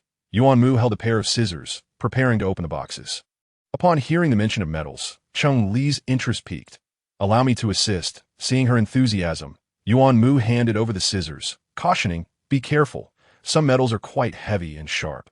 Cheng Li opened 5 boxes, extracting over 100 types of metals, most of which she had never even heard of, products unique to the galaxy. These metals came in solid, gel-like, and liquid forms, each exhibiting a myriad of colors. Dazzling Cheng Li, who was previously unfamiliar with such marvels, "I have recently learned to integrate metals into my own body," Yuan Mu suddenly declared. Cheng Li was astonished. "You mastered it so quickly? Such talent is truly enviable." Yuan Mu, with a hint of joy in his expression, confirmed, "I was able to do so the day before yesterday." Cheng Li gave him a thumbs up, secretly recalling how many days it had taken her to reach that milestone. Was it a month or 2? The disparity between them was rather disheartening. Why purchase so many metals? Cheng Li pondered, harboring a vague suspicion. Yuan Mu fixed his gaze upon Cheng Li's eyes, as if trying to peer into her very soul. "Ali, I desire a pair of legs." Cheng Li lightly acknowledged. "You also need an arm. Let's choose metals together and remedy our deficiencies, shall we?" Yuan Mu spoke gently, seeking her agreement. "Certainly," Cheng Li replied without hesitation, crouching down to select metals. "That was precisely my intention. I just didn't know you were already prepared." "Perhaps it is because I long to stand beside you," Yuan Mu stated earnestly. Cheng Li paused, taken aback by his ambiguous words. She quickly diverted the topic. "Which types of metals do you intend to merge?" Yuan Mu, unfazed by her evasion, dismounted from his wheelchair to join her in the selection. "I am uncertain at this point. We must experiment first." Cheng Li nodded, acknowledging the need for trial and error to discover the optimal combination. "Optimal combination?" Yuan Mu mused, the phrase aptly capturing their endeavor. "I plan to use blue keystone as one of the primary materials. Its hardness is unparalleled, and it is quite beautiful." Cheng Li thought to herself that I share the same sentiment. Yuan Mu smiled, with one seeking to create legs and the other an arm. The mecha was momentarily forgotten. They meticulously distilled the purest parts from over 100 metals, merging, separating, and merging again repeatedly, conducting hundreds, if not thousands, of experiments. Finally, after half a month, they discovered the optimal formula. Cheng Li observed her newly grown right arm, controlling it to clench a fist, stretch, and bend. Initially awkward, it soon became fluid and responsive, obediently responding even better than her left hand.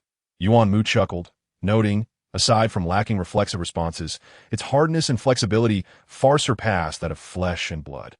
Additionally, it can change shape at will, without pain or bleeding. Its advantages are innumerable.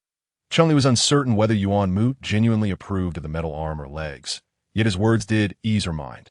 Deep within her heart, she yearned for validation. After all that, what about your legs? Cheng Li's gaze fell upon the empty pant legs of Yuan Mu, that a flicker of nervousness crossed his face, and he shyly asked, "Could you turn around for a moment?" Cheng Li suppressed a laugh and obediently turned her back. A minute later, a shadow loomed behind her, startling Cheng Li as she turned to face a broad chest. "How does it feel?" Yuan Mu's voice was laced with restrained tension, joy, and a hint of uncertainty.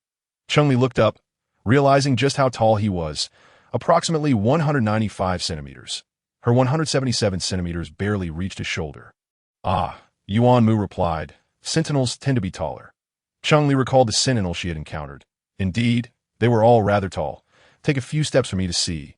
Yuan Mu, under Cheng Li's watchful gaze, awkwardly took a step, then another, and another, circling the room twice, growing more fluid and swift with each stride until he was moving with remarkable agility. Cheng Li couldn't help but feel a pang of jealousy and inquired, "If you keep practicing, will your speed rival that of a vehicle?" Yuan Mu's eyes brightened as he contemplated the question, cautiously responding, "Perhaps that no, it is not merely a possibility," he instinctively felt, with continuous practice and the enhancement of his abilities, his speed could surpass that of a car. For the first time, Yuan Mu perceived that losing his legs might not have been entirely disadvantageous, for it was through this loss that he met Cheng Li and ultimately wed her. And because of Cheng Li, he had gained extraordinary abilities. Now, with his legs grown anew, he felt more invigorated than ever before. "Should we inform Uncle Zhao about this?" Cheng Li asked. Yuan Mu shook his head. "Let's find a time to leave and simply say we are getting bionic limbs." Cheng Li agreed to keep it confidential, suggesting, "Let us familiarize ourselves with the mecha. We can travel there using it." Sensing her eagerness, Yuan Mu smiled. "I am well versed in various types of mecha. I can teach you." "Excellent. That is precisely what I desire," Cheng Li replied candidly. "However, my knowledge is at ground zero, so you must be patient with me." Yuan Mu remarked, "You are at least a mecha manufacturing student. Just consider it a case of amnesia on my part, that I can't very well claim that this body has a different soul." Yuan Mu furrowed his brow. "Do you truly have no foundation at all?" Cheng Li nodded. "Absolutely." Once they boarded the mecha, Yuan Mu was convinced of Cheng Li's lack of knowledge, as she was utterly oblivious to the workings of the mecha. Fortunately, her remarkable memory allowed her to grasp concepts rapidly. Coupled with Yuan Mu's diligent and meticulous instruction, along with her nightly study sessions on mecha knowledge, she progressed swiftly. By the fourth day, she could finally control the mecha to ascend slowly. On the fifth day, she managed to pilot the mecha off the planet. On the sixth day, while Cheng Li was engaged in practical training, Yuan Mu's light brain chimed. He pressed the answer button, and the anxious voice of Wen Ling resonated. "Brother Yuan Mu, my brother and the others have gone missing." Chapter 33. Longing for Yuan Mu. Wen Zhao had vanished, along with over 1,000 second-year students from the First Military Academy. The school had already dispatched personnel to search, and even the military had been mobilized. However, after 10 days, there was still no trace of Wen Zhao and the others. In desperation, Wen Ling recalled the assistance Yuan Mu and that mysterious sister had provided on Star 814, and, after much hesitation, dialed Yuan Mu's light brain. "Where did your brother disappear?" Yuan Mu inquired. "We can only confirm it was in the northern part of the Gamma Star system. As for the specific planet, we have no way of knowing. However, the second-year task involves obtaining the stinger of the Dreaming Scorpion, which is frequently found on Planet 694, Wen Ling explained. "Are you currently on Planet 694? Yuan Mu conjectured. "Yes," Wen Ling replied, his tone subdued. "That I have seen the Dreaming Scorpion, but have not located my brother and the others." After ending the communication, Yuan Mu turned to Cheng Li. "Wen Zhao, Li Jing, and Song Yulan are my dear friends. I must go find them. When shall we depart?" Cheng Li glanced at the time. It was 3 o'clock in the afternoon. Immediately, Yuan Mu declared, turning to gather his belongings. "Wait here for me." Once I find them, I will return. The disappearance of over 1,000 second-year students, coupled with 10 days of military search yielding no results, indicated a troubling situation. He did not want her to be in danger. Let us go together. I could use a change of scenery. Cheng Li replied nonchalantly. It is very dangerous. Yuan Mu's tone was serious. If we encounter an insurmountable threat, I will pilot the mecha to escape. Cheng Li stated casually. Yuan Mu pondered for a moment. In that case, you must flee at the first opportunity. Do not concern yourself with anything else. The mecha was designed for single occupancy, but it could accommodate 2 or even 3 or 4 individuals without issue. As Yuan Mu operated the mecha, Cheng Li observed and learned, retreating to the safety pod when fatigued. The safety pod, vertically positioned within the mecha, provided a surprisingly comfortable horizontal resting position. After 6 hours of sleep, Cheng Li awoke to find Yuan Mu intently focused on the control panel. You should rest for a while. I will manage the mecha, Cheng Li suggested. Yuan Mu did not refuse, stating, I have set the destination. All you need to do is maintain the current course and speed that if any emergencies arise, call for me. Cheng Li accepted Yuan Mu's responsibilities, adding, if you do not trust me, you may stand by and observe for a moment. Cheng Li was merely being polite, but to her surprise, Yuan Mu truly stood by without leaving. Cheng Li grew frustrated. Was she really that untrustworthy? After half an hour of standing beside her, Yuan Mu finally entered the safety pod when Cheng Li was on the verge of losing her temper. His lips curled into a smile, which soon vanished. The mecha traveled for 2 days and arrived at planet 694 on the morning of the 3rd day. The environment of planet 694 was harsh, with 80% of its surface covered in yellow sand, minimal annual rainfall, and scarce vegetation and water, an inhospitable world for human habitation. The mecha landed on the sand. Cheng Li poked her head out of the mecha, gazing at the endless yellow dunes, only to retract it again. But shouldn't we pilot the mecha and search slowly? Yuan Mu activated the mecha's detection function. Perhaps due to his fondness for metals, he set it to search for both living beings and metals. Cheng Li raised an eyebrow at him, but said nothing. Yuan Mu maneuvered the mecha close to the ground, flying slowly. Cheng Li stood by the window, scanning the surroundings with her naked eye. They took turns resting, tirelessly searching for 2 days and nights. During this time, the detection alarm sounded several times, but the results yielded either metals or creatures native to planet 694. The alarm blared once more.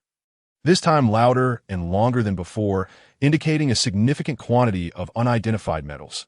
The metal could block electronic waves, light waves, quantum waves, and infrared waves. The electronic sound ceased abruptly, regardless of Cheng Li's attempts to operate it. It remained silent. The initial trigger function had been exhausted. Yuan Mu approached Cheng Li from behind, explaining. Cheng Li understood that the initial trigger function was akin to a powerful move that, once used, was depleted. If they were on planet 694 and the military and schools had searched for over 10 days without success, it could only mean they had entered an area that disrupted signals. Yuan Mu remarked, his eyes glimmering with excitement. Oh, you think they are underground? Cheng Li leaped out of the mecha, stepping onto the soft sand, feeling an inexplicable comfort. Yuan Mu followed closely behind. Aside from this reason, I can't think of another. I'll give it a try, Cheng Li said, channeling her abilities underground. Yuan Mu also attempted to activate his powers. 0.5 minutes later, Cheng Li furrowed her brow. The metal layer is quite thick. I can only vaguely sense living beings beneath the metal, and there are quite a few that I can't detect anything more specific. Yuan Mu looked at Cheng Li in astonishment. Despite both being at level 3 of their abilities, why could she discern more than he could? Because my mental strength is stronger than yours, and my control over my powers is more precise, Cheng Li clarified. Yuan Mu felt disheartened, realizing he seemed to lack talent in the cultivation of mental strength. This might be related to your status as a Sentinel, he mused, demonstrating his intelligence. The only reason he could think of was his physical condition. Sentinels could not enter their own mental seas, nor could they control their mental threads, which destined Yuan Mu to achieve little in the cultivation of mental strength. However, Sentinels possessed acute senses, extraordinary physical capabilities, and pheromones akin to neuroactive drugs, so it wasn't all in vain. Cheng Li reassured him. Yuan Mu shot her a glance. Being a guide isn't so bad either. As a guide, your cultivation of mental strength will be twice as effective, Cheng Li replied. Let us end the flattery here and focus on finding the others. Agreed. 1,000 students have been trapped in a dim cave a kilometer underground for over half a month.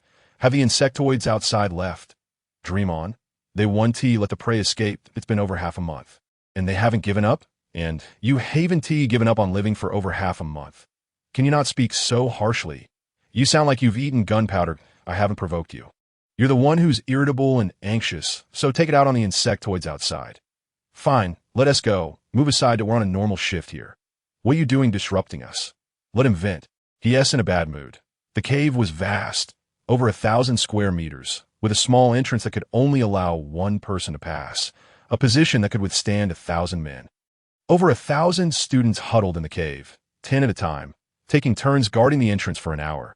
They've been doing this for more than half a month. This can't continue. We're running low on nutrients. I finished my last nutrient bottle 2 days ago. Rather than starving to death, we might as well go out and fight the insectoids. Not fight, but rather go out and deliver some snacks to the insectoids. The thought of thousands of level 3 insectoids silenced the group. Are we really going to starve to death here?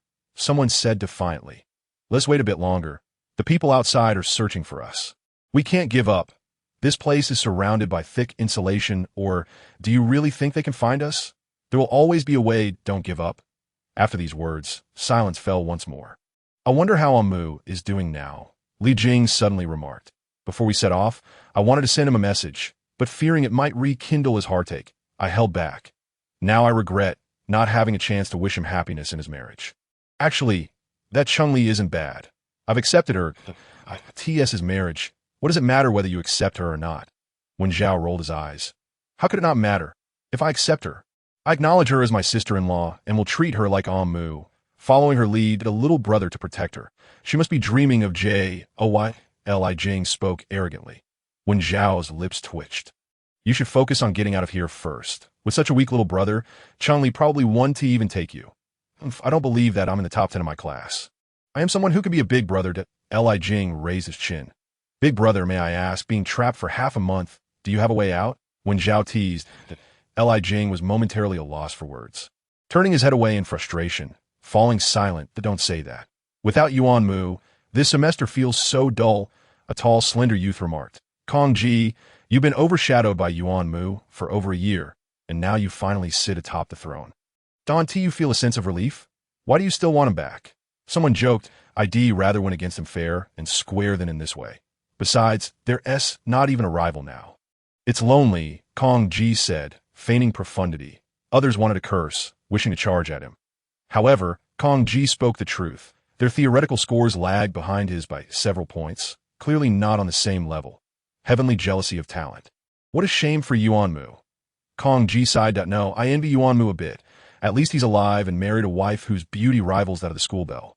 What about me? I am destined to die young, and I haven't even held a girl's hand. Wah. I'm not willing. We are the same. I've never had a girlfriend. I'm still a virgin. I want to cry. Same here. I'm the same. The group exchanged glances and couldn't help but embrace each other, wailing aloud. Suddenly, Cheng Li, who was battling the metal ore, halted her movements. She looked at Yuan Mu. Listen, it seems there's a sound. Yuan Mu also stopped, his expression turning grave. Such a mournful cry. Could it be that someone was in trouble? Yuan Mu immediately quickened his pace. Cheng Li did not dare delay. Using her abilities to gather the metal ore and toss it aside. Should we leave a will? Someone suggested. Haven't you all written wills? I wrote mine long ago. I've written mine too. I not only wrote to my parents, but I also penned a letter to the girl I secretly admired. Damn, you could have given me a heads up. I want to write too. Not only to my goddess, but also to Yuan Mu. I'm going to challenge him. Chapter 34. The mischievous Cheng Li Jing looked at Song Yulan, who felt a chill run down his spine. Sentinels and Sentinels have no future together. Li Jing was speechless. You're overthinking it. I was just asking if you wanted to write to Yuan Mu. Right, let us all write, just to pass the time, Wen Zhao said. Then I'll write more. ILL, write one for Cheng Li too, lest she envy Yuan Mu. That I heard from the mecha manufacturing department that Cheng Li is a lone wolf with hardly any friends. TSK. How pitiful. Li Jing took out paper and a pen. Song Yulan pondered. Then let us write to both of them, one letter each. But we're not familiar with Cheng Li. What should we say to her? Li Jing and Wen Zhao fell silent. Right? What do you want to say to me? A clear voice echoed from above, reverberating in the cave, sounding somewhat eerie. Li Jing jumped, clutching Song Yulan. Who is speaking? Song Yulan looked around. Don't you think this voice sounds familiar? It sounds like Cheng Li. When Zhao replied, Li Jing gritted his teeth, certain someone was playing a prank. Hello, everyone, the clear voice resounded again. And this time, not only did Li Jing and the others notice, but everyone in the cave heard it. Who is speaking? Could it be someone here to rescue us? No, the insectoids at the entrance are still there. It might be a hallucination, 1,000 people all hallucinating. You dare to think that? Then what else could it be? Who is speaking? The crowd looked around, trying to identify the source of the voice. Mischievous, Yuan Mu shook his head, a look of fondness on his face. Cheng Li pouted, I was just greeting them. Have you ever seen anyone greet others without showing their face? Yuan Mu asked her. Cheng Li fell silent, moving the last piece of metal or beneath her feet and tossing it behind her. All right then, you go catch up with your classmates. It's not that old. It's just been one semester. Yuan Mu replied, approaching the entrance, but he suddenly felt a wave of nervousness, coupled with an undeniable sense of anticipation. How would they react upon seeing his legs? Shall I go down? Cheng Li, noticing his inaction, suggested understandingly, contemplating a possibility. And no need. Yuan Mu replied with a smile. I am not that fragile, as he called her name with a hint of amusement. Cheng Li felt a subtle spark, as if a delicate current coursed through her ears. At that moment, they were less than 20 meters from the cave floor. Yuan Mu found a suitable spot, and, in the next instant, leapt down. The arrival of a living person from above startled those inside the cave. The nearest individual hastily retreated, instinctively adopting a defensive stance. However, as they recognized his figure, they stood frozen, their gazes instinctively drawn to his legs, their movements synchronized. Is this really the Yuan Mu I know? He has legs. It can't be him. Perhaps they're prosthetics. Yuan Mu? Someone ventured cautiously. Yuan Mu scanned the crowd, offering a nonchalant. He then looked up at the cave ceiling. Come down. I'll catch you. Everyone followed his gaze upward. In the next moment, another person jumped down. Yuan Mu caught Cheng Li steadily, their eyes locking. Before they could exchange a word, they were engulfed by a throng of people, faces contorted in a mix of emotions. Oh Mu, you came to save us. Li Jing wailed, tears streaming down her face. I thought I would never see you again. When Zhao embraced Yuan Mu's neck, exclaiming, Brother, you are truly reliable. Song Yulan, the beautiful one, lunged at Cheng Li, and they stared at each other wide-eyed. After a moment, Cheng Li waved her hand. Hi. Long time no see. Song Yulan reciprocated the gesture. Long time no see. Get up, Yuan Mu said with a frown. Clearly annoyed, don't wipe your snot on me. Li Jing froze, looking at him with a wronged expression. Yuan Mu remained unfazed. Let go. Reluctantly, Li Jing released her grip and stepped back. When Zhao, smiling apologetically, added, I got too excited and lost control. Sister-in-law, I didn't scare you, did I? Cheng Li, having jumped down from Yuan Mu's embrace, replied, No, I'm quite brave. Yuan Mu, are your legs bionic prosthetics? Song Yulan inquired. Li Jing, equally curious, reached out to touch Yuan Mu's legs. Only to be evaded. Oh, stingy. Li Jing pouted. Looking 1T cost you a piece of flesh. Yuan Mu shot her a sidelong glance, confirming, they're indeed bionic prosthetics. Yuan Mu, how did you come down? Someone asked, their gaze fixed on him with intense curiosity. They were more concerned about whether Yuan Mu could lead them to safety than about his legs that I dug a tunnel from above. Yuan Mu surveyed the crowd. Everyone is here? Except for the 3 who perished, the rest of us are alive, when Zhao replied solemnly. Yuan Mu nodded. I'll go up first and lower the rope. Then you can climb up one by one. Just as Li Jing was about to ask how he would ascend, she saw a black thread suddenly shoot from Yuan Mu's sleeve, spiraling into the opening above. In the next moment, Yuan Mu swiftly climbed up the thread, disappearing from sight in less than half a minute. What incredible speed! Yuan Mu remains as exceptional as ever, someone exclaimed, giving a thumbs up. Indeed impressive, but I'm more curious about why we didn't hear any commotion while they were digging the tunnel. As the question hung in the air, others began to share puzzled glances with Cheng Li. She inwardly lamented her oversight but maintained a calm facade. Perhaps it's because our route was curved, not straight. The crowd appeared baffled. Is that even a valid explanation? Cheng Li wiped her brow discreetly. Both she and Yuan Mu had chosen paths with metal, ensuring the route wasn't entirely linear. Furthermore, they had created numerous grooves for the others' ease of climbing. Let's not dwell on that. The important thing is that everyone is safe now. Li Jing declared boldly. Others nodded in agreement, clearly relieved. Moments later, Yuan Mu tossed down several ropes from the cave entrance and leapt down himself, grasping one tightly. Wow, how cool! The crowd marveled at his fluid movements. Yuan Mu landed beside Cheng Li, the ropes securely fastened above. You may begin your ascent. Eyes brightened, eager to be the first to climb. Ordinary individuals and guides should ascend first, Yuan Mu instructed further. Given that ordinary individuals had the least physical endurance after spending 2 weeks underground, their condition was noticeably worse than that of the sentinels and guides, and there were no objections to this arrangement. Protecting the guides was instinctual for the sentinels, and allowing the guides to ascend first met with unanimous agreement. The group began to ascend methodically, while Yuan Mu was pulled aside by Li Jing and others, who curiously examined his legs and inquired about his experiences over the past few months. You should have fitted that bionic prosthetic sooner. With it, you wouldn't have needed to take a semester off. Kong Ji remarked. Taking a semester off gives you the chance to experience being first for once, another chimed in. Kong Ji shrugged. I'm not bothered. It was a victory I earned.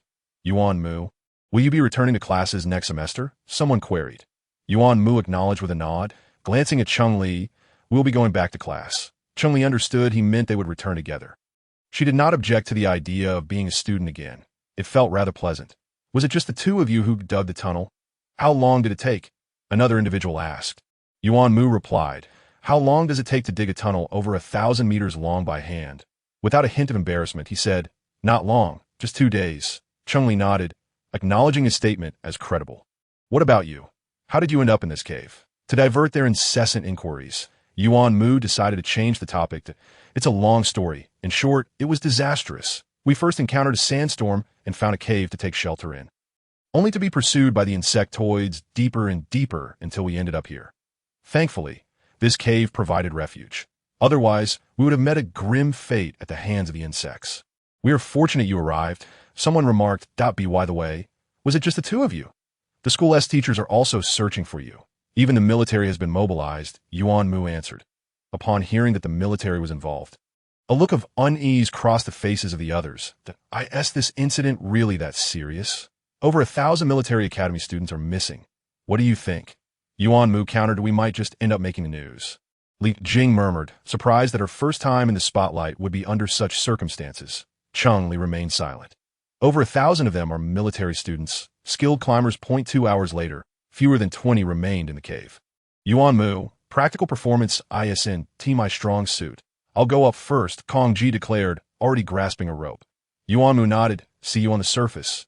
After that, he turned to Li Jing, Wen Zhao, and Song Yulan. You should go up as well. No, I want to stay until the end, to be with you, Li Jing insisted. If the sister-in-law isn't hasty, how can I go up first?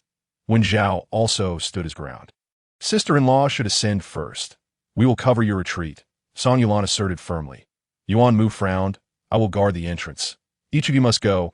Do not linger behind. He moved toward the entrance, with Cheng Li following closely behind. Another day of being scorned by Mu. Ah, how nostalgic the familiar scene and words are. Wen Zhao sighed. Li Jing ignored him. I'll go assist Mu. Though he has fitted bionic legs, we still don't know how strong he truly is. I need to keep an eye on him. Song Yulan contemplated for a moment before following suit. Yuan Mu took over at the entrance, and the two students guarding it felt a wave of relief. With Yuan Mu in charge, they felt reassured. They'd been worried about being left behind, only to realize their concerns were unwarranted.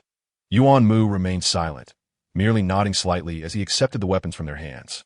Chapter 35. Keep it down. Yuan Mu held 2 quantum guns and casually tossed one to Cheng Li. His motions were so fluid that Wen Zhao, Li Jing, and Song Yulan were taken aback.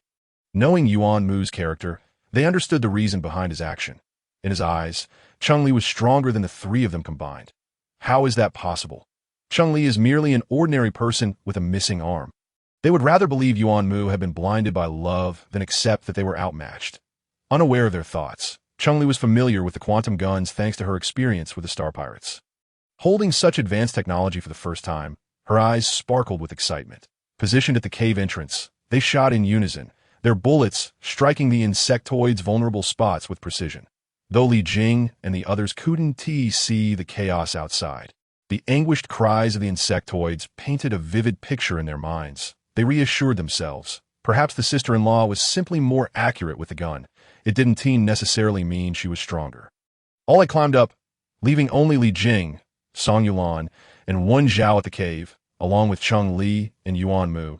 We're rather superfluous here. Let us go. Wen Zhao suggested, but I guess your arm all right. Sister-in-law, Song Yulan asked with concern. Using the ropes for climbing relies more on the arms than the legs. Upon hearing Song Yulan's words, Cheng Li turned and smiled at her, assuring her that there was no problem. Urging them to ascend quickly, A.S. Li Jing and the others departed. Cheng Li exchanged a glance with Yuan Mu, lamenting the abundance of metal resources that they would have to forego. Those were third-level insectoids. Once the energy of the quantum guns was depleted, their escape would become exceedingly difficult. Yuan Mu, though equally tempted, remained more rational, reluctant to put Cheng Li in harm's way. Cheng Li, filled with reluctance, activated her abilities, traversing the underground in search of every last metal resource, wishing to collect them all. Yuan Mu, too, was absorbing the metal sources, and Cheng Li generously left the nearer ones for him while she ventured further away. He could not let her kindness go unappreciated, but on the surface, Li Jing and the others kept their gaze fixed on the cave entrance. Why haven't they come up yet? Li Jing asked for the third time. Wen Zhao, growing increasingly anxious, suggested that if they did not return in 5 minutes, he would go down to find them. What if we shout for them? Song Yulan proposed that let's all shout together, louder, Kong Ji added. They exchanged glances and agreed. All right. Yuan Mu, sister-in-law, the resounding voices echoed throughout the cavern. Cheng Li instinctively covered her ears, her expression darkening as she muttered, let's go up. Yuan Mu stifled a laugh, although the method was somewhat ear-piercing. It proved effective, and she was finally willing to ascend. Cheng Li, still irked, found her abilities increasingly uncontrollable, carelessly scouring the underground, leaving no metal resource untouched. She and Yuan Mu emerged from the cave, with Yuan Mu sealing the entrance with the collected metal, trapping the insectoids below. Meanwhile, the people above continued to call out, and Cheng Li's ears buzzed. She felt that if this continued, she would soon be deaf. She swiftly darted upward, moving as quickly as a fish in water.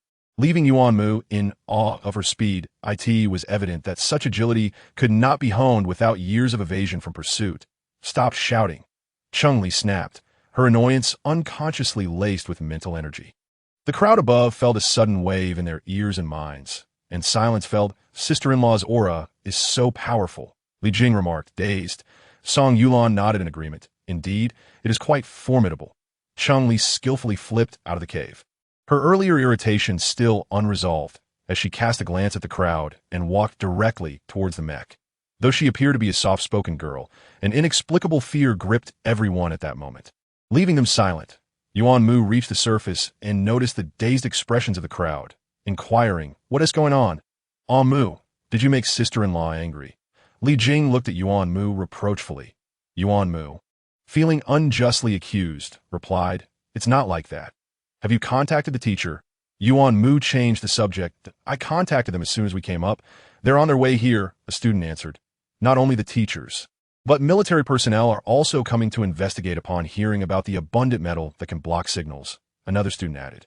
Yuan Mu acknowledged this, glancing at Cheng Li's frozen silhouette. The arrival of the military would completely thwart her chances of collecting metal resources later. Was she now disappointed? Cheng Li indeed felt a tinge of disappointment, but it was minimal, as she had already gathered most of the metal resources and would not lament their loss too much. Upon entering the mech, she accessed the Star Network, realizing she would return to university next semester and had yet to complete her elementary courses. She needed to accelerate her pace. The teachers and military soon arrived, relieved to see over 1,000 students unharmed. The planets in this star domain had been thoroughly searched, and at the time, the highest level of insectoids discovered was merely second level. Who would have thought there were more lurking underground? It was reasonable that signals were blocked and could not be traced. Thankfully, the casualties were minimal. Otherwise, they would have been at a loss on how to report to the Alliance and the parents. Casualties were inevitable. Students applying to military academies should have been aware of this. Nonetheless, they were still students, not soldiers. There was a significant difference. After assessing the students' well-being, the teachers approached Yuan Mu. He had been the chief for half a year, and all the teachers from the first military academy recognized him. They lamented his decline after his legs were severely injured and his sentinel level dropped. Seeing him now, their expressions were complex. You did well, one teacher said, patting Yuan Mu on the shoulder with a grave tone. Return to class next semester. Yuan Mu simply nodded. The students boarded the starship one by one. And aren't you coming back to Alpha Star with us? Li Jing asked, looking regretful. Yuan Mu shook his head firmly. Wen Zhao puzzled, questioned why not. You haven't attended for a semester. You need to catch up. I'll catch up online, Yuan Mu replied. What about your sister-in-law? Isn't she also going to catch up? Wen Zhao glanced towards a mech. The teachers have granted us access. We can study any subject online. This is a reward for locating over 1,000 students, another student explained. Besides this, they were also rewarded with other incentives, such as star currency. Wen Zhao was left speechless, envy flickering in his eyes. The opportunity to learn all courses from the first military academy was priceless, no matter the cost. Kong Ji, overhearing, narrowed his eyes. Refusing to back down, then you better study hard. I won't concede first place just because you saved me. Yuan Mu regarded him coolly. Cherish your current first place. It will soon be a thing of the past. A tense atmosphere enveloped the students, who quieted down, intrigued by the unfolding drama. Suddenly, someone asked if they had forgotten about someone. Who? The current chief, Zhao Peng. Kong Ji held the first place in academics, while Zhao Peng held the first place in martial prowess. No worries, Yuan Mu holds both firsts, but that could change. I heard his Sentinel level has dropped to D. Zhao Peng was an S-level Sentinel. His pheromones could suppress Yuan Mu entirely. Should keep it down. Chapter 36. Purchasing raw stones. Mentioning the Sentinel level cast a pall over the atmosphere, once more, as everyone carefully scrutinized Yuan Mu. He feigned ignorance to their gazes, maintaining his composure. When Zhao patted his shoulder, it's fine. You're still better than others, regardless of pheromones. Li Jing nodded vigorously. Yes, you're the strongest. Yuan Mu couldn't help but chuckle. There's no need for such flattery. It doesn't concern me. Moreover, his pheromones might not necessarily be inferior to before. Although he had not tested his level since his reawakening, his intuition told him that his level was likely higher than previously, seeing the warmth in his eyes and the gentleness in his demeanor. Wen Zhao felt reassured. We'll wait for you and your sister-in-law on Alpha Star. Yuan Mu had already turned towards the mech, waving without looking back. See you then. As he entered the mech, it soared skyward, soon becoming a distant black up in the sky. We should leave too, Song Yulan said, patting Li Jing's back. Li Jing retracted her gaze, reflecting, this time, when I see Yuan Mu again, I feel he is different. Song Yulan agreed, I think so too. Wen Zhao remarked, he seems more relatable now. Kong Ji shook his head, no, he seems even more unfathomable. The others were left speechless. Inside the mech, Cheng Li lay in the safety pod, engrossed in her elementary courses. Once she completed her elementary studies today, she could begin her middle school curriculum tomorrow. Cheng Li was so exhilarated, she felt tears welling up. Had it not been for her formidable mental strength, the sheer volume of knowledge would have overwhelmed her. Shall we explore nearby planets? Yuan Mu suggested. Emerging from her studies, Cheng Li looked up. There were numerous mining planets nearby, offering not only metals, but also various gemstone and energy stone mines, many of which were open to tourists. Are you interested? Yuan Mu inquired. Cheng Li's eyes sparkled, of course. Yuan Mu was not surprised by her enthusiasm.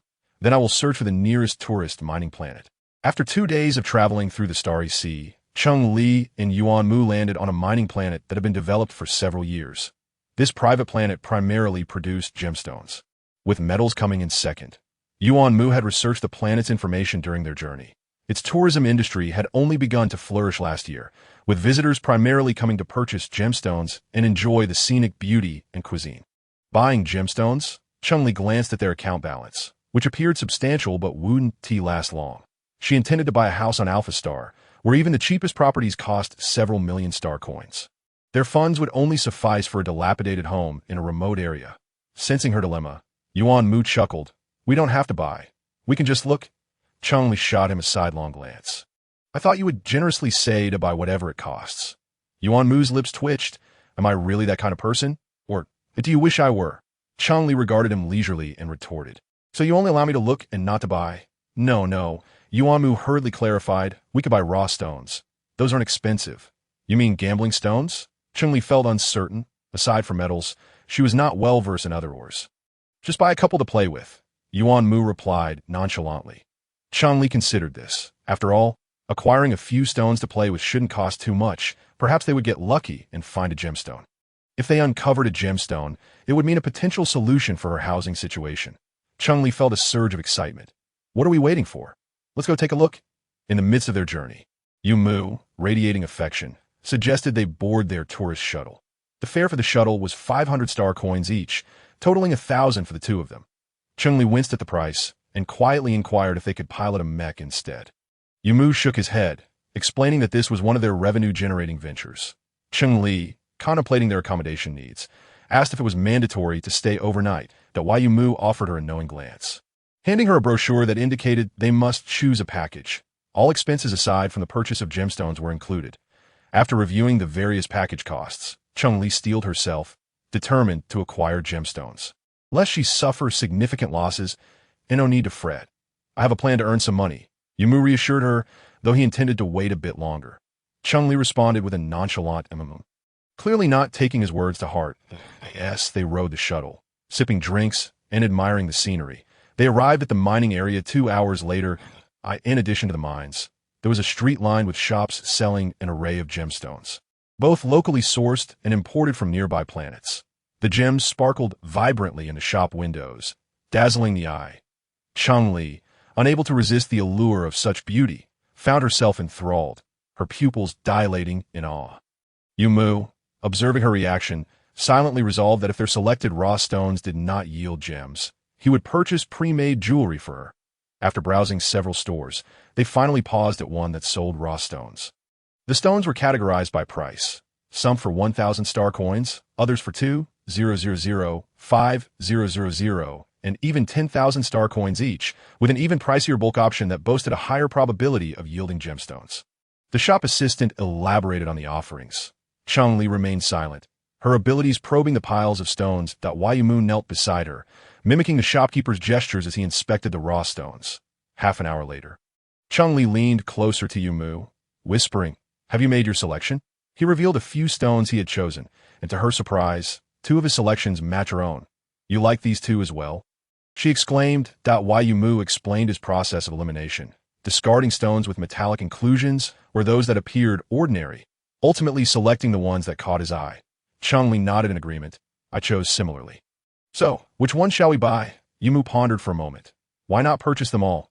I don't want to forfeit the ones I've chosen." Cheng Li concurred, indirectly agreeing. They exchanged smiles, placing their chosen stones in the vehicle before heading to the checkout. In total, they selected 12 raw stones, 5 at 1,000 star coins, 5 at 5,000 star coins, and 2 at 10,000 star coins, culminating in an expenditure of 50,000 star coins. As the total on the receipt dwindled, Cheng Li felt no pang of regret this time. Her gaze was fervent, envisioning the brilliant gemstones to come. Observing her excitement, Yuan Mu couldn't help but feel a twinge of concern, likening her demeanor to that of a gambler. Regardless of the outcome, he resolved this would be their last venture into the realm of gambling stones. "Shall we cut the stones now?" Cheng Li asked, noting she could manage the task herself. Yuan Mu countered her question, asking if she wished to sell any immediately. "Perhaps 1 or 2, Cheng Li replied uncertainly. "Then let's aim for 2, he decided, selecting 2 stones to take to the cutting queue. The line of customers eager to cut their raw stones was long, and Yuan Mu asked Cheng Li to wait nearby. She settled onto a chair not far off, resting her chin on her arms, exuding a languid demeanor. With advanced interstellar technology, the stone-cutting machines operated efficiently, swiftly processing the stones with minimal mess or noise. Cheng Li observed as the machine had already processed 66 stones since her arrival. Yet none yielded any gems, causing the gathering crowd to lose interest and disperse. Surely, there can't be gemstones in those stones, she pondered. Gambling on stones is merely a matter of luck. Let's not lose hope. We can always purchase ready-made jewelry, she suggested, although she acknowledged the thrill of cutting them herself was more meaningful. But they must yield something, she countered. The odds seem too slim. Look at the others. They too have found nothing. Just then, it was Yuan Mu's turn at the cutting machine. Cheng Li straightened, her attention fixed on the process. When the machine emitted a rapid beeping sound, the atmosphere shifted, and the crowd suddenly surged forward. Did a gem appear? What is it? Excitement buzzed through the air as Cheng Li discreetly stashed her stones away. Yuan Mu, standing at the machine, gazed intently at the stone-esque grooves, his expression grave. Initially expecting to uncover a mere ordinary gem, he was astonished by the discovery before him. Quick, reveal the gemstone, someone urged impatiently. Let us see it. If it's of good quality, I'll buy it. Others echoed similar sentiments, their eagerness palpable. Yuan Mu, aware of the growing crowd's desperation, discreetly secured the gemstone within the hem of his clothing. As he did, he regretted not wearing something with pockets. amidst the clamoring voices. He quietly thought, "You likely cannot afford it." As he grasped the gemstone, the crowd pressed in, their voices rising in cacophony. One young man, live streaming the event, scrutinized his footage, attempting to discern what Yuan Mu had uncovered. As he slowed the playback, the realization struck him, provoking a sharp gasp. That the crowd fell silent, their intrigue peaked, as the young man zoomed in to showcase the discovery. Now, Yuan Mu thought, seizing the opportunity to snatch up the remaining uncut stones while the crowd remained captivated by the screen. He slipped away, fluid and swift, evoking admiration from Cheng Li, who marveled at his agility. "You possess quite the skill." Yuan Mu, feeling the urgency of the moment, urged her, "We must leave quickly, or we won't escape." Cheng Li's demeanor shifted, and she took the stones from him, stashing them away before he grasped her hand, and they dashed down the street. The wind whipped past them, blurring their surroundings as Yuan Mu increased his pace, drawing a mixture of envy and admiration from Cheng Li. Back at the stone-cutting site, the crowd was still reeling from the revelation on the screen, that a star stone, also known as star brilliance. The excitement grew as they recalled the previous year's discovery of a star stone, the smugness of those who had claimed it now a distant memory. What are we waiting for? Let us hit the Star Network and share this. Meanwhile, the buzz of excitement spread, with some rushing to the port, hoping to catch Yuan Mu, while others sought to purchase their own raw stones in hopes of replicating his fortune. The young man's live stream continued. And soon, the news of the Star Stone's emergence reached far beyond the immediate crowd, circulating through the Star Network. Within an hour, the footage of Yuan Mu's discovery had gone viral, in the military academy. Students aimlessly browsing the Star Network stumbled upon the news, their disbelief palpable. Could it truly be a star stone? That must be Yuan Mu. My goodness, he actually unearthed a star stone. He is on track to become one of the top 10 wealthiest in the Alliance. Can you believe it? I'm classmates with one of the elite. Do you think we could leverage our acquaintance to see the star stone in person? People were discussing and casting their gazes towards Li Jing and Wen Zhao, asking if, given their close relationship with Yuan Mu, they might be able to see it. Could they take them along? Li Jing remained in a daze, while Wen Zhao had regained his composure and rationally remarked, "Don't mention us. Even Yuan Mu himself might not be able to retain the star stone. After all, it was the star stone. Beyond being a symbol of fortune and power, it also offered immense benefits to guides. It was rumored that if a guide could control their mental power to traverse the star stone, their level would increase by 1 rank. This had been the only method of advancement since ancient times. Generally, the levels of guides and sentinels were predetermined at the moment of differentiation, making further enhancement nearly impossible, akin to how one's body is born with 2 hands and 2 legs, never to gain an extra limb. It was only later that the discovery of the Star Stone revealed its ability to elevate a guide's rank, igniting a frenzy throughout the galaxy. Upon hearing Wen Zhao's words, the crowd settled into a more somber mood. Indeed, not only could they not retain the Star Stone, but Yuan Mu himself also stood little chance. Had Yuan Mu still been an SS-level Sentinel, the Alliance might have treated him more kindly. But he was no longer. The prospect of retaining the Star Stone was uncertain, and it was debatable how much compensation the Alliance would offer him. The military students began to worry for Yuan Mu. "Wen Zhao, why don't you contact Yuan Mu and check on his situation?" someone suggested. Wen Zhao shook his head. "He is likely very busy right now. We should refrain from disturbing him." Wen Zhao's concerns were not misplaced. Yuan Mu was indeed preoccupied. They had barely managed to reach the port when they were informed that it was temporarily closed. Chapter 38. Its importance: private planets typically established barriers, especially those rich in precious gem mines. With these barriers in place, mechas and starships could not fly haphazardly, only taking off from designated ports.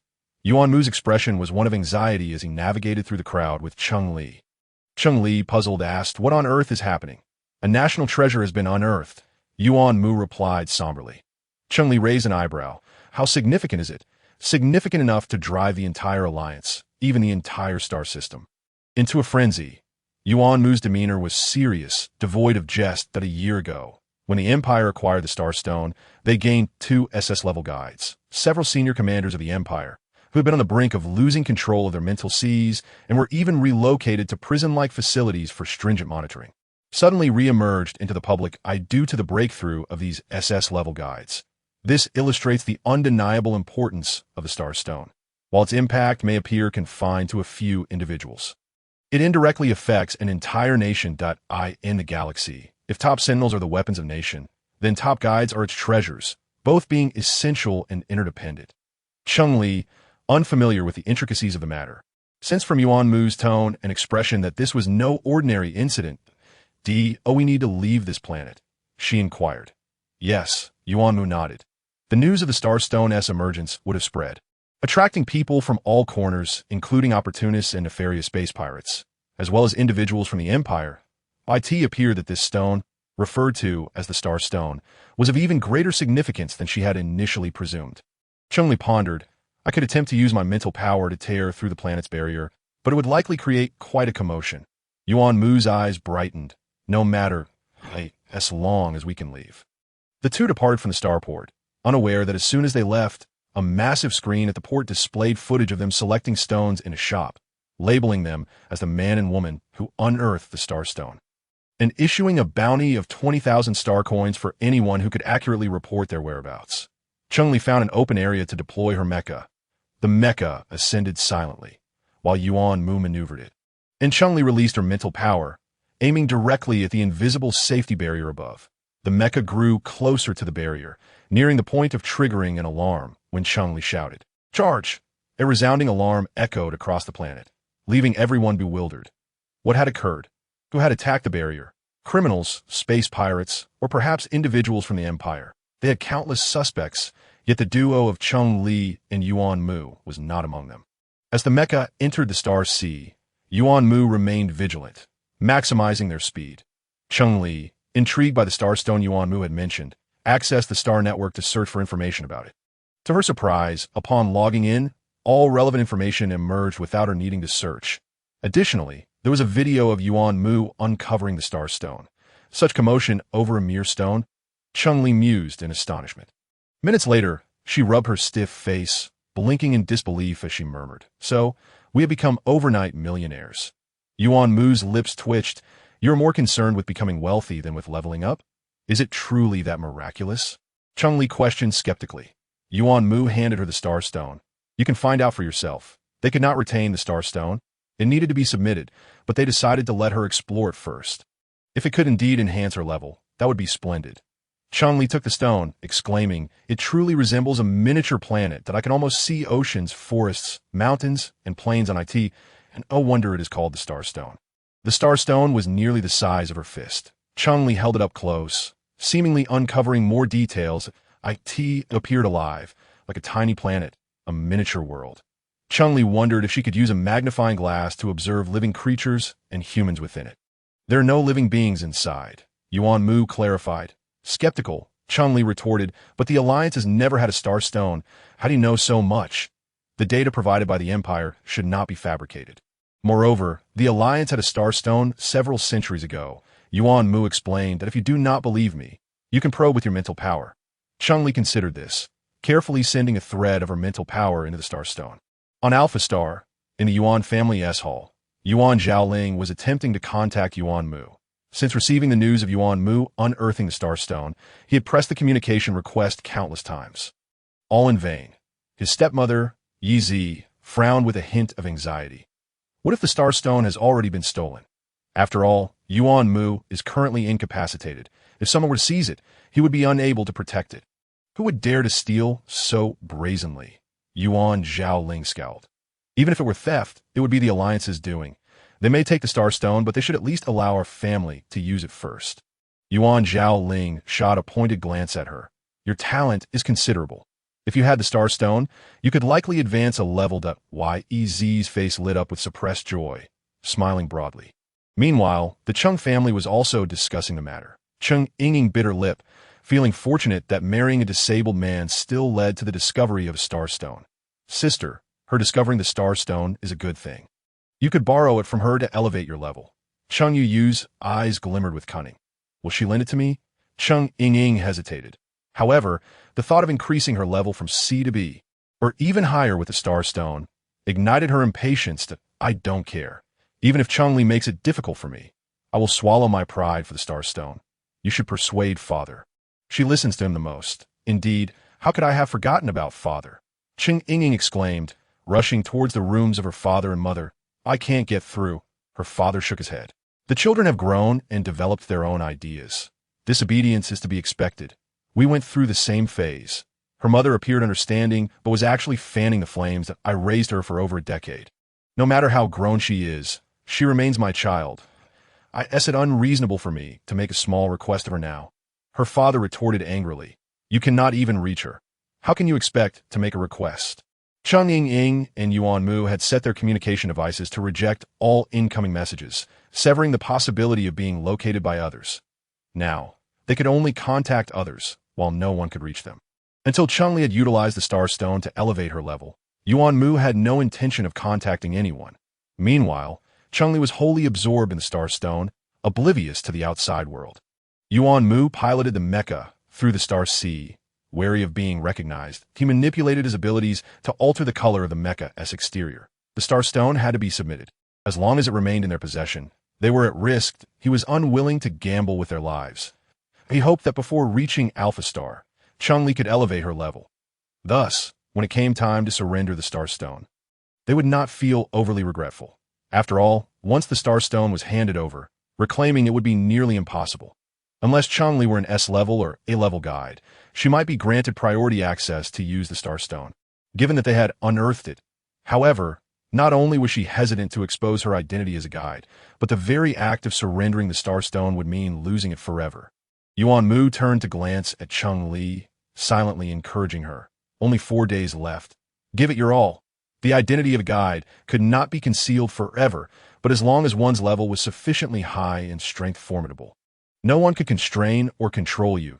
If SS level was unattainable, then strive for the legendary SSS level. Chapter 39. Level 4 abilities. Cheng Li remained blissfully ignorant of Yuan Mu's intentions at that moment. She seemed to have entered a state of transcendence, one that defied description. She felt a warm sensation enveloping her, particularly in her sea of consciousness, which was tinged with a delightful itch and a hint of soreness. Akin to the subtle pangs of growth, her mind appeared to venture into a miniature realm, where everything lay within her grasp. She could dive into the ocean to catch fish or soar through the skies. Flapping alongside birds, as long as she wished it, reality would bend to her will. This sensation was liberating, exhilarating, and even audacious, truly astonishing. Cheng Li felt as though she had lingered in this state for an eternity, years, perhaps decades. Yet, it also felt like a fleeting moment. Upon opening her eyes, she found herself still within the confines of the mech. Have you comprehended it? Yuan Mu inquired, his voice still resonating with a captivating magnetism. Cheng Li blinked, appearing somewhat dazed. How much time had elapsed? A day and a night. That if you don't wake up soon, I'll have to shake you awake, he thought, relieved to see her chest rising and falling with breath. A day and a night. Was that all? She had thought it stretched into a lifetime. Cheng Li rose and stretched her body in that instant. She felt an unmistakable change, MY abilities have reached level 4. She exclaimed in delight, glancing at her sea of consciousness, which had expanded significantly. Yuan Mu shared in her joy, surprised to discover the Star Stone held such potential. However, he questioned whether her guide level had also elevated. Regardless of that, the enhancement of our abilities and mental strength suffices, Cheng Li declared, tossing the Star Stone to Yuan Mu. Why don't you give it a try? Yuan Mu sighed. I wish I could, but I can't even release my mental threads. He returned the Star Stone to Cheng Li. Let us see if it still has any effect on you. Cheng Li's mental threads encircled the Star Stone before returning to her. She shook her head. It's ineffective now. It seems each person has but one opportunity to use it. Moreover, it feels as though its lifespan is limited. Excessive use will deplete it, much like an energy stone running out of power. Yuan Mu understood, realizing why the Empire had only managed to produce a couple of SS-level guides within a year of acquiring the Star Stone.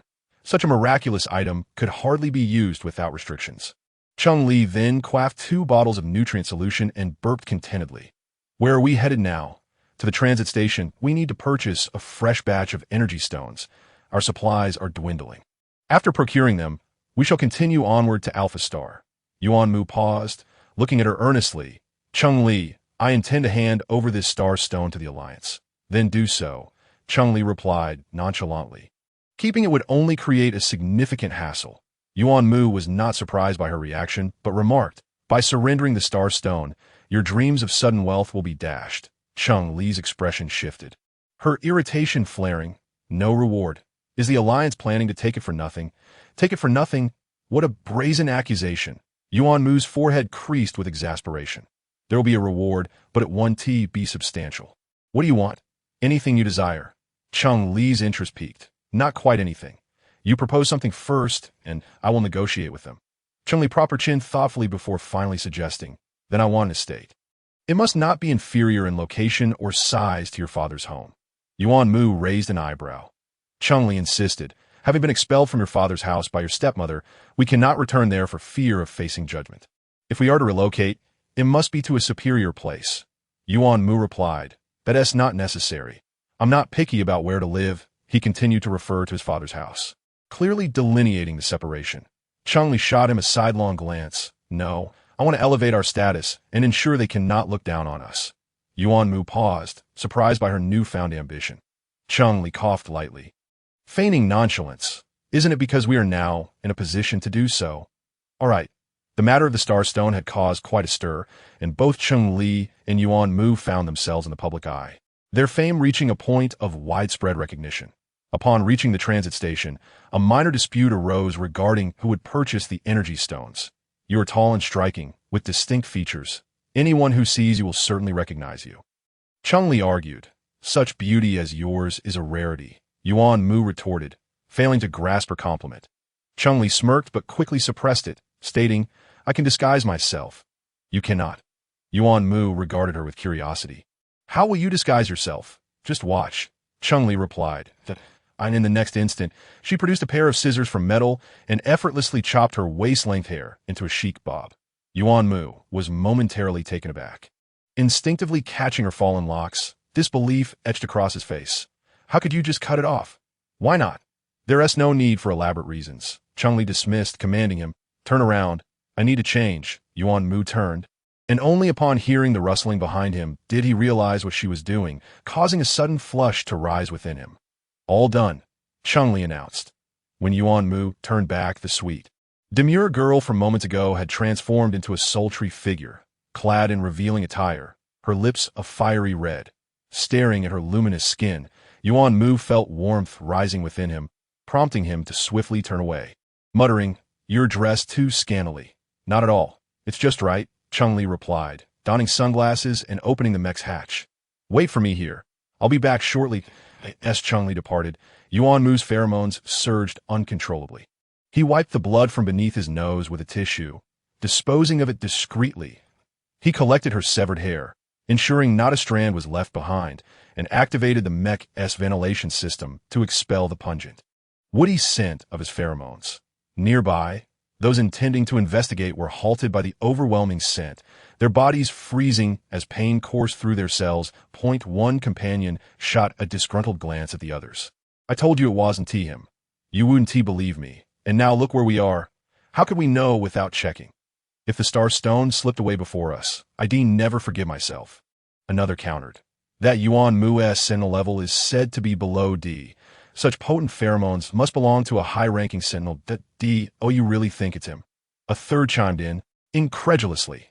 Neither the man nor the woman resembles those in the footage. Another remarked. Forget it. Once we acquire the Star Stone, what woman would we lack? I just want the one we saw earlier. Her skin looked delicate. Just a light touch would leave bruises. He mused. Be quiet. Cheng Li successfully purchased the energy stones and quickly returned to the mech. The transaction records will reveal the buyer's name, although I used an automated vending machine. If someone investigates, our presence here will be discovered. We must leave swiftly, she warned.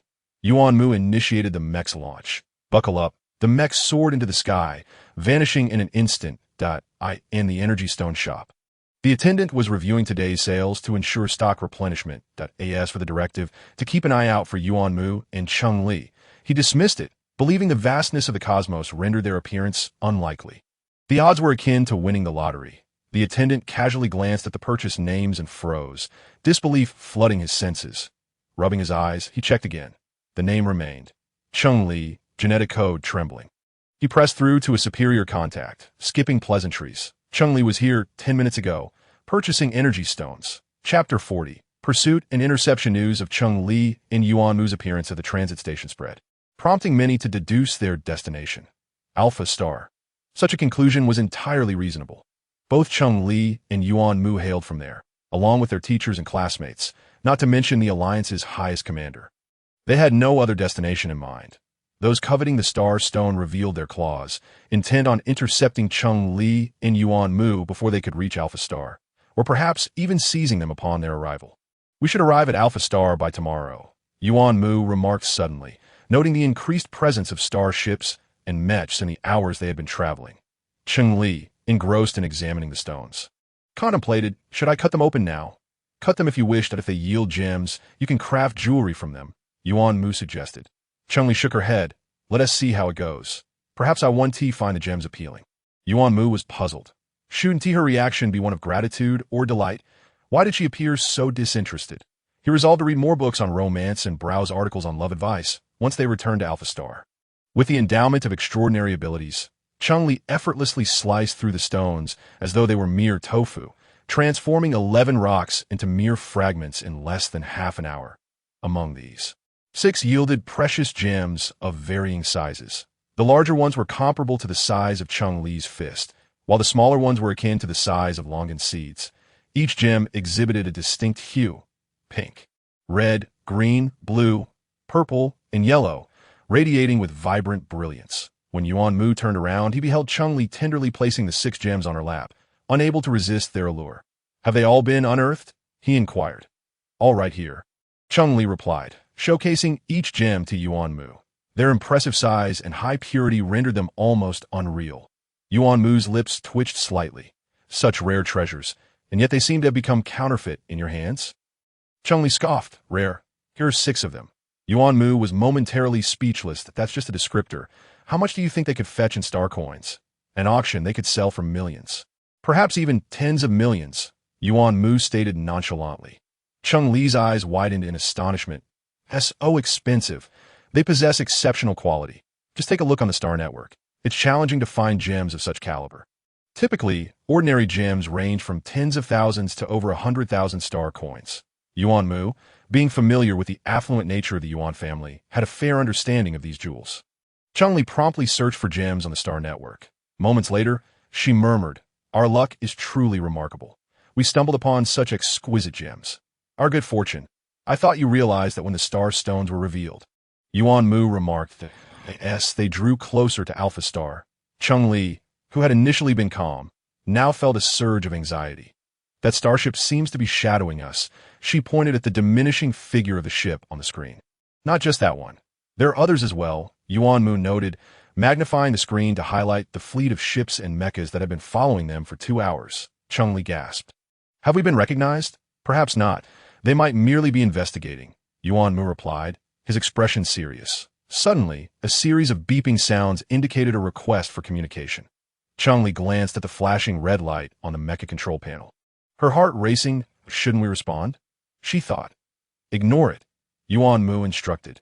Cheng Li mused to herself that ignoring it would only intensify their suspicions. However, at that moment, they had no other recourse but to remain passive. Above Alpha Star, a starship had remained stationary for a full day and night. A stunning woman operated her expensive filming equipment while speaking into her earpiece. "Look, darlings, I see the starry sea beautiful." The text on a screen flashed rapidly. "I don't want to see the starry sea. I want to see the starstones." "Where are the starstones? Did the host deceive us?" "Exactly, where are the starstones? We've been waiting for hours and haven't seen a thing." The audience in the live stream grew increasingly impatient. The woman chuckled. "Why the rush? According to reliable sources, the starstones will arrive at Alpha Star within the hour. As you can see, the military presence is significant. 1, 2, 3, 4. There are 4 factions in total, but we shall see who ultimately claims the starstones."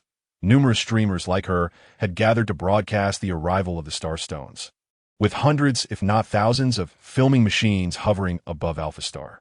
Meanwhile, countless netizens eagerly awaited the arrival of the starstones. Students at the military academy, having just finished their exams, logged onto the Star Network.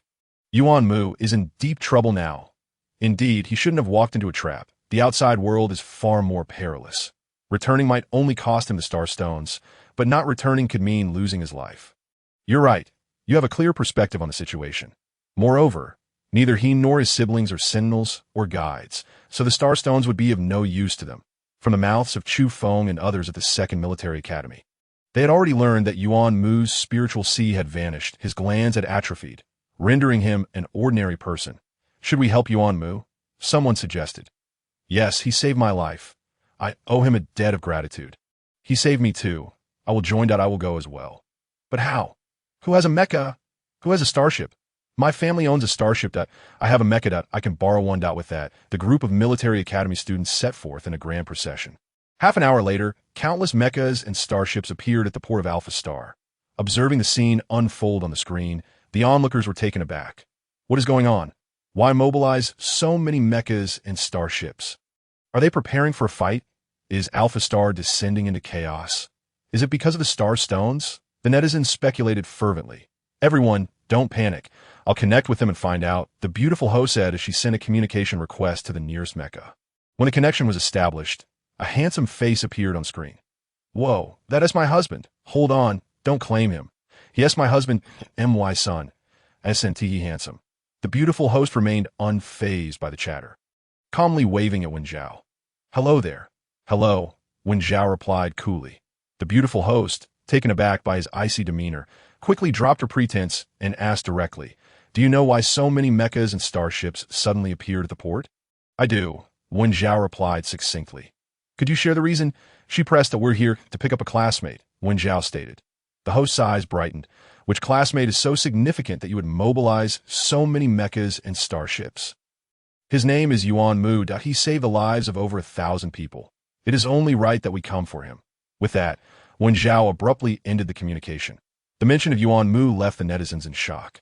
Is he really that formidable? He saved over 1,000 lives? With so many classmates standing up for him, this surely can't be a fabrication. Can it? Will a conflict arise? It must. Host, you must provide real-time updates on the battle. Host, why are you silent?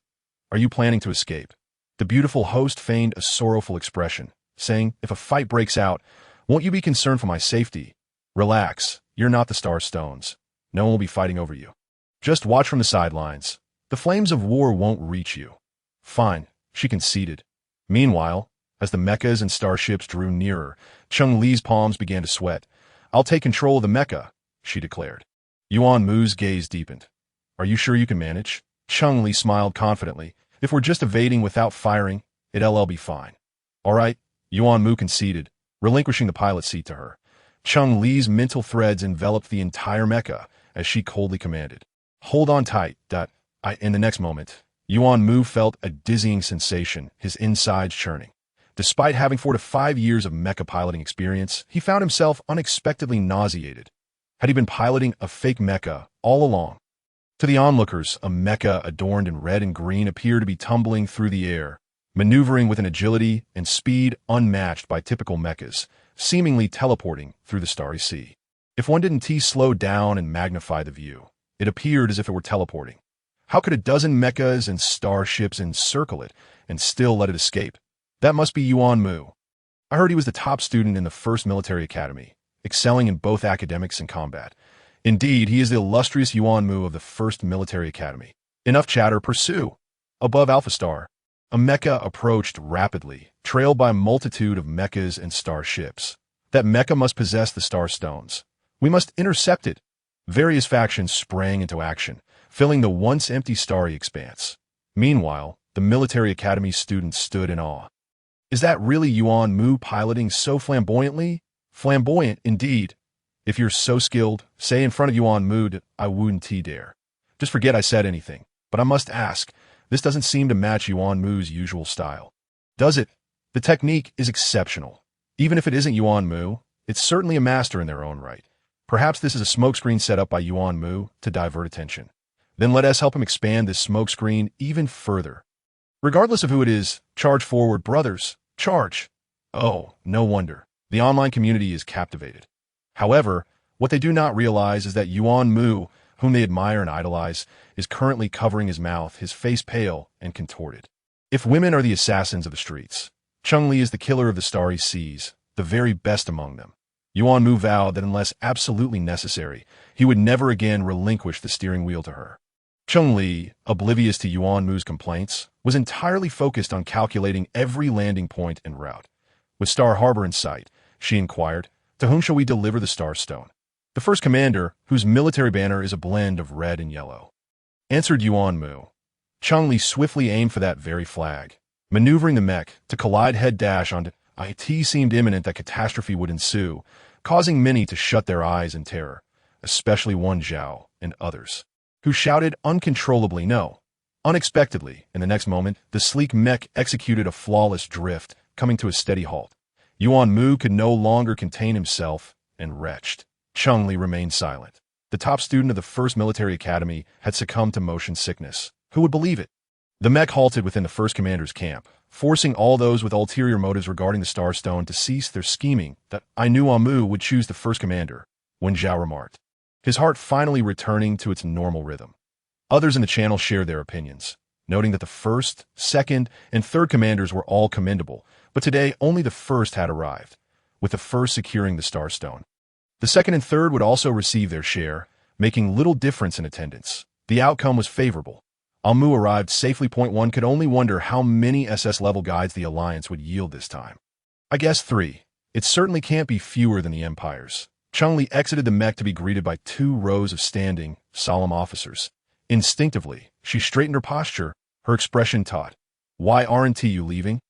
Yuan Mu asked, having followed her out of the mech. You've come, the leading officer smiled. Yuan Mu's countenance darkened, thinking he expected at least a welcoming party. They've gone. The officer replied, still smiling, though the smile bore ill intent, suggesting they deemed assistance unnecessary. Yuan Mu scowled, falling silent. Cheng Li raised an eyebrow. Could it be her performance had been too impressive? Don't be upset. Come in and talk. The officer gestured for them to enter. Cheng Li glanced at Yuan Mu, who, sensing her apprehension, took her hand, leading her inside. His palm was large and warm, causing Cheng Li to forget to withdraw, obediently walking alongside him into the starship. The officer guided them to the command room. Please take a seat. No need to stand on ceremony, he said, settling into a chair first. His keen eyes darted between Yuan Mu and Cheng Li, focusing particularly on Yuan Mu's legs and Cheng Li's right arm. Yuan Mu pulled out a chair for Cheng Li, waiting for her to sit before taking a seat beside her. The officer raised an eyebrow at this gesture, recalling that the granddaughter of the second commander had written numerous love letters, all of which Yuan Mu had returned unopened. I thought you were oblivious, but now it seems you simply hadn't met someone worth awakening your feelings. Yuan Mu's expression shifted slightly as he instinctively glanced at Cheng Li. She appeared unfazed, either not having heard the officer or choosing to ignore him. She retrieved the Star Stone from her pocket, offering it with the remark that Yuan Mu mentioned there would be a reward. The officer accepted the Star Stone with a smile, asking, "What would you like?" "I want a manor," she replied. Although Yuan Mu claimed he could negotiate on their behalf, she preferred to handle it herself. "No problem," the officer agreed readily. "The best manor on Alpha Star," Cheng Li added. The officer hesitated slightly. "Is the Star Stone not sufficient?" Cheng Li questioned. "Not all," he clarified. "I'm just uncertain which manor is the best. But I can offer you one from the top 10. Cheng Li nodded, adding, "Please arrange the furniture as well, as a wedding gift from you." The officer responded with a reluctant, "All right." Cheng Li discerned a hint of gritted teeth in his voice. Yuan Mu smiled, saluting, "Thank you, officer." The officer chuckled, playfully chiding them for being so unwilling to concede. Cheng Li interpreted the officer's compliment. "If you have no further matters, we shall take our leave." Yes, go ahead." The officer waved them off. Cheng Li took a few steps before turning back. "Please expedite the manor arrangements. We currently have no place to stay." "Understood," the officer replied, now genuinely impatient.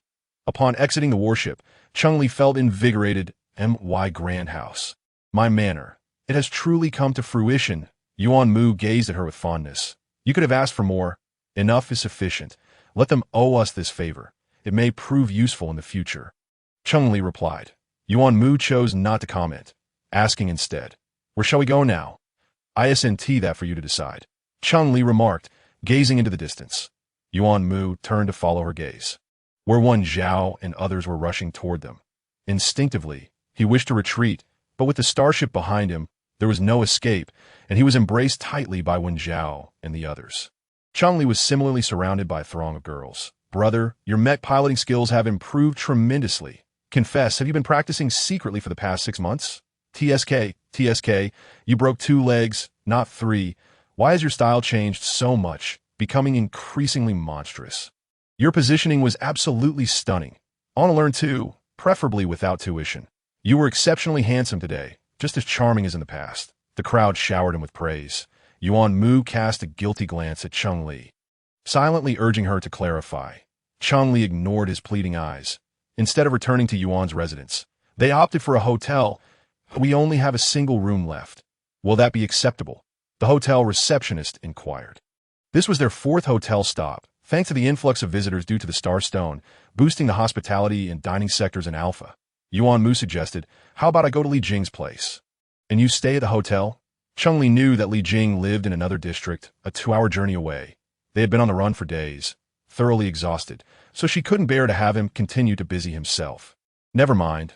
One room is fine. Having spent so many days in a smaller mech, surely they could manage in a spacious room, Cheng Li thought dismissively.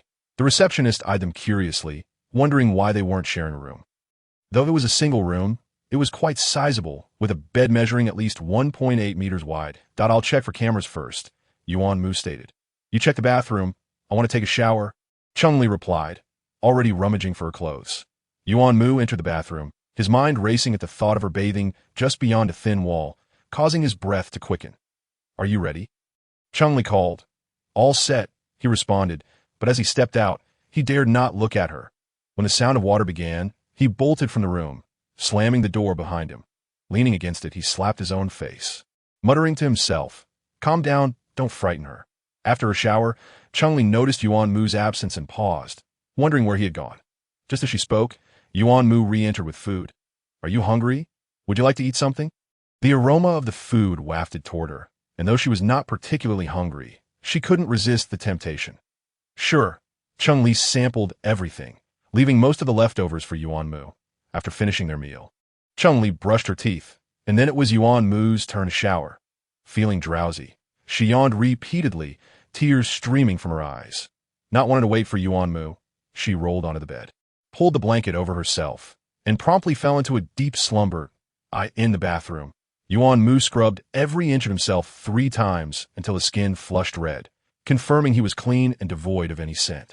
He hesitated for over 10 minutes, wrapped in a towel, unsure whether to don a bathrobe or remain towel-clad.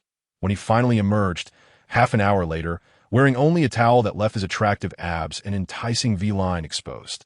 He was eager to catch a glimpse of Cheng Li's reaction upon seeing him. However, after scanning the room, he discovered only the figure of Cheng Li, already fast asleep on the bed. Yuan Mu sighed. What a miscalculation. Chapter 42. He is a Sentinel. Cheng Li occupied only a third of the bed, leaving the remaining 2/3 for someone else, a conclusion that needed no elucidation. Yuan Mu felt a mix of joy and sorrow. He was delighted that she cared for him enough to leave space. However, he was disheartened that she trusted him so implicitly, seemingly not perceiving him as a suitor. Did she not fear what he might do? Frustrated, he tossed the blanket aside and lay down, inching closer to her until he was pressed against Cheng Li. She hasn't woken up? Yuan Mu wondered, taken aback by her apparent lack of vigilance. Could it be trust? What if it were so? Yuan Mu reached out and placed his hand on Cheng Li's waist. Cheng Li remained in a deep slumber, unresponsive. Yuan Mu gazed at the ceiling. Feeling a surge of determination, he turned on his side, enveloping Cheng Li in his embrace, their faces nearly touching. In that moment, an unprecedented sense of fulfillment blossomed within Yuan Mu's heart. How wonderful it was that this person lay in his arms. He wished to hold her like this forever. That night, Cheng Li's sleep was restless. She dreamed of a great gorilla relentlessly pursuing her, and no matter how hard she struggled, she could not escape. Leaving her terrified, Cheng Li awoke to find herself alone in bed, a note left by Yuan Mu on the bedside stating he had gone to the hotel gym. She rolled over in bed, dragging her weary body to freshen up. When Yuan Mu returned, he brought her breakfast. Enjoy your meal. I'm going to take a shower, he said. Cheng Li weakly mumbled in response that what's wrong? You seem off. Yuan Mu inquired with concern that I didn't sleep well. I had nightmares all night about being captured by a beast, Cheng Li replied. Yuan Mu averted his gaze, feeling guilty. Why don't you go back to sleep for a while? No, the more I sleep, the more tired I feel. That I need to get some things for our new home, Cheng Li stated. Upon hearing the term new home from her lips, Yuan Mu's heart melted. I'll go with you. After breakfast, Cheng Li and Yuan Mu checked out of their room and traveled to the largest mall on Alpha Star. Following the incident with the Star Stone, Many people recognized them, and their appearance drew countless gazes. Fortunately, they were not celebrities, and Yuan Mu's cold demeanor was intimidating enough to deter anyone from approaching. The matter of the Star Stone had seemingly passed, but the undercurrents that stirred within the Alliance were just beginning to unfold. Tests had concluded that the Star Stone could elevate only 11 guides. While 11 seemed ample, it was minuscule compared to the Alliance's population of hundreds of billions. The distribution of these slots became the focal point of discussion, not only in significant Alliance meetings, but also online, where netizens fervently debated the allocation. Cheng Li and Yuan Mu remained blissfully unaware of the online uproar. The officer's efficiency was remarkable. The next day, he delivered the estate's ownership documents and keys to Cheng Li and Yuan Mu. Cheng Li immediately took Yuan Mu to tour their new home. The furniture and appliances were already in place, but they needed some bedding, which they could acquire in the next couple of days. Cheng Li expressed her excitement. That night, they settled into their new residence. With each having a separate room, the two rooms divided by a hall. "Shall we host a housewarming gathering?" Cheng Li asked, recalling a custom from her past life. Yuan Mu nodded in agreement that IT should be done. Though it need not be extravagant. Just invite a few close friends for a meal. I have no one in mind to invite. You can decide, Cheng Li replied, dismissing the idea of inviting AI Xinwan. A friend of the original owner, AI Xinwan, would undoubtedly know the original owner well, and Cheng Li preferred to keep her distance. Upon hearing Cheng Li's statement about not inviting anyone, Yuan Mu felt a pang of sympathy that my friends are also your friends. They are wonderful people, and I'm sure you will get along. Cheng Li scoffed, rolling her eyes. Li Jing saw me for the first time and took action against me when I was just an ordinary person. Yuan Mu's expression shifted. He hit you. It was worse than that. Cheng Li fumed. He oppressed me with his pheromones. Yuan Mu's demeanor darkened, a chill emanating from him. That I will ensure you get your revenge. Yes, please, Cheng Li replied, satisfied that I've disliked that face for a long time. Just make him look like a pig's head. Consider it done. Yuan Mu's fists clenched tightly. Cheng Li felt satisfied. One must always repay a debt in this world. Li Jing, take care. 1,000 miles away. Li Jing sneezed. Who is thinking of me? He rubbed his nose and sent a message to Wen Zhao that Mu invited me to his new home for dinner. Should I go? Wen Zhao rolled his eyes. What kind of stupid question is that? Of course, you should go. Brother Li Jing, not only is my brother going, but I'm going too, Wen Ling chimed in. You are going? Why? Li Jing asked, puzzled. While Wen Ling used to tag along with him as a child, he and T been a shadow in recent years at I haven't told you, Brother Yuan Mu saved our lives on star 814. Moreover, it was I who informed Brother Yuan Mu of your disappearance. Wen Ling lamented. Li Jing was speechless that, of course, you never mentioned it. Afterward, I was curious how Mu arrived so promptly. It turns out it was thanks to you. Little Ling, Wen Zhao noted, his attention fixated on his brother. What were you doing on star 814? To rescue someone. A classmate of mine was abducted there. The situation was urgent, and we pursued them to star 814. But we were discovered during the rescue. If it weren't for Brother Yuan Mu, I might not be here today, Wen Ling recounted. Wen Zhao tapped his brother's head. Next time, think carefully about the consequences before acting rashly.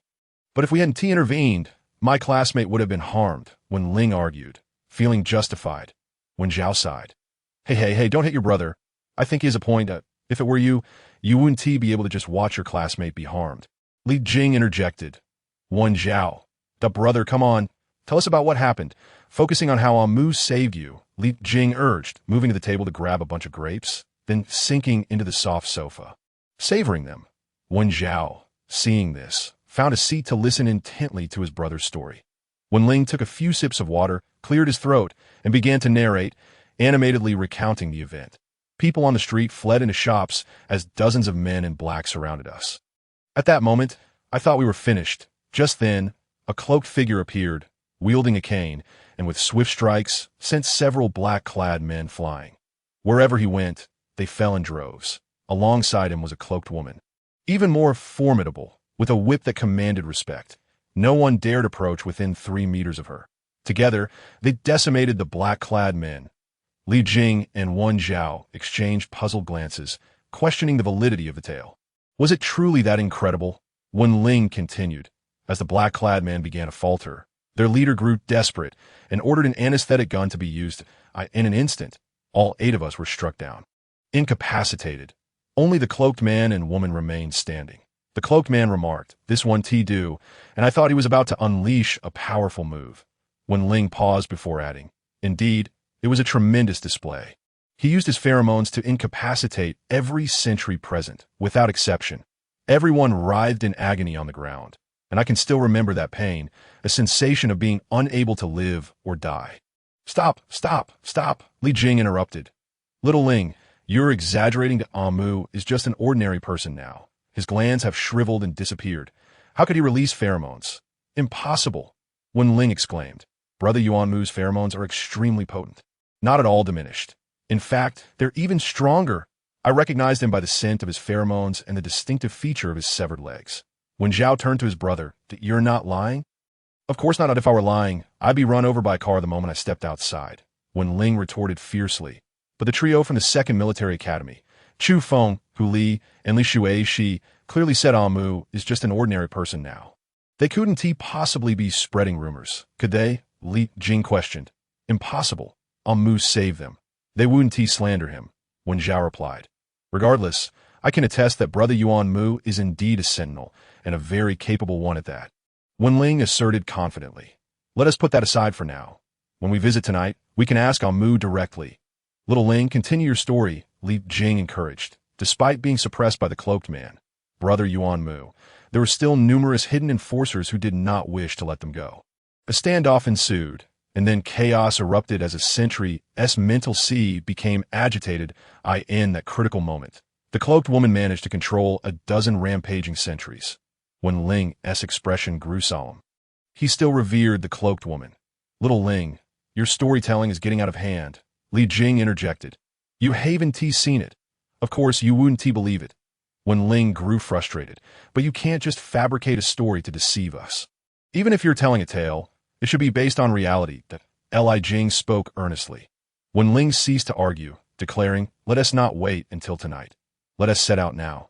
You may not believe my words, but surely you trust Brother Yuan Mu?"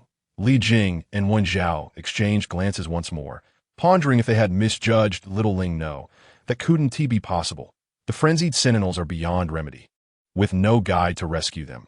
This is an unyielding law of the cosmos, a truth as immutable as existence itself. There will be no exceptions.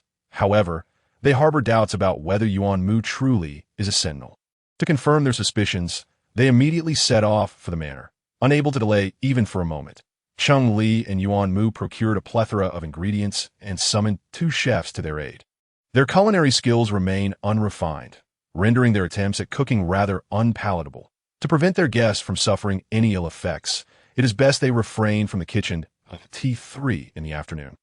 With several hours remaining until their guests' arrival, Cheng Li was poised to return to the Star Network to continue her secondary education when the doorbell rang. She paused momentarily and inquired of Yuan Mu. "Who is it?" Yuan Mu activated the surveillance at the doorway, his expression darkening as he strode out in a fit of rage. Cheng Li raised an eyebrow. Could it be Li Jing? If she were to witness him being reprimanded, would he hold it against her? Never mind.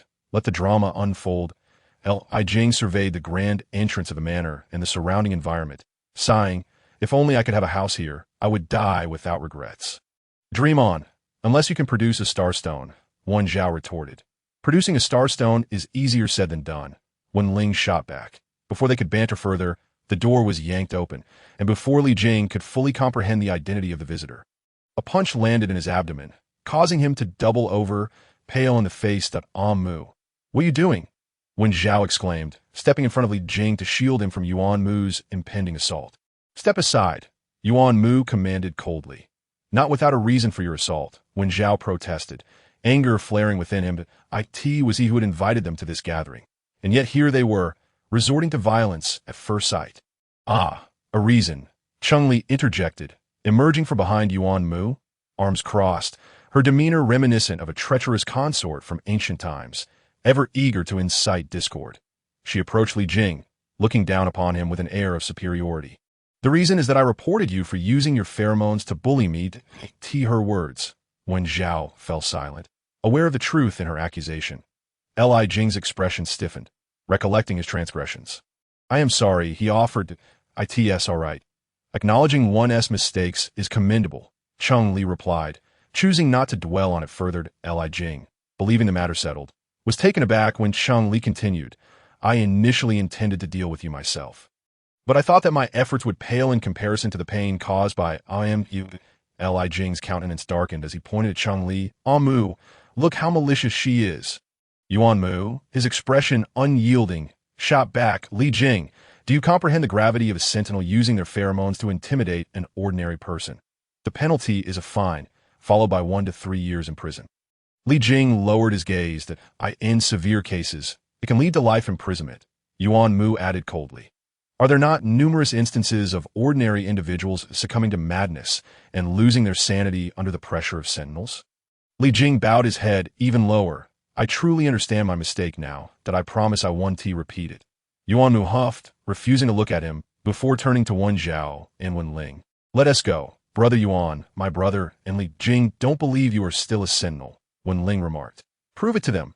Yuan Mu hesitated, not turning back, and continued onward. Cheng Li, with intrigue in her eyes, asked, are you so curious whether or not he is a sentinel? Is it really that important? Is it not important? Li Jing retorted, in the cosmos, being a sentinel elevates one's status. Sentinels signify power, strength, and wealth. Everyone takes pride in becoming a sentinel, with few exceptions. Cheng Li nodded, understanding, akin to how those in a post-apocalyptic world aspire to possess extraordinary abilities. So, sister-in-law, is Mu truly a sentinel? Li Jing pressed on.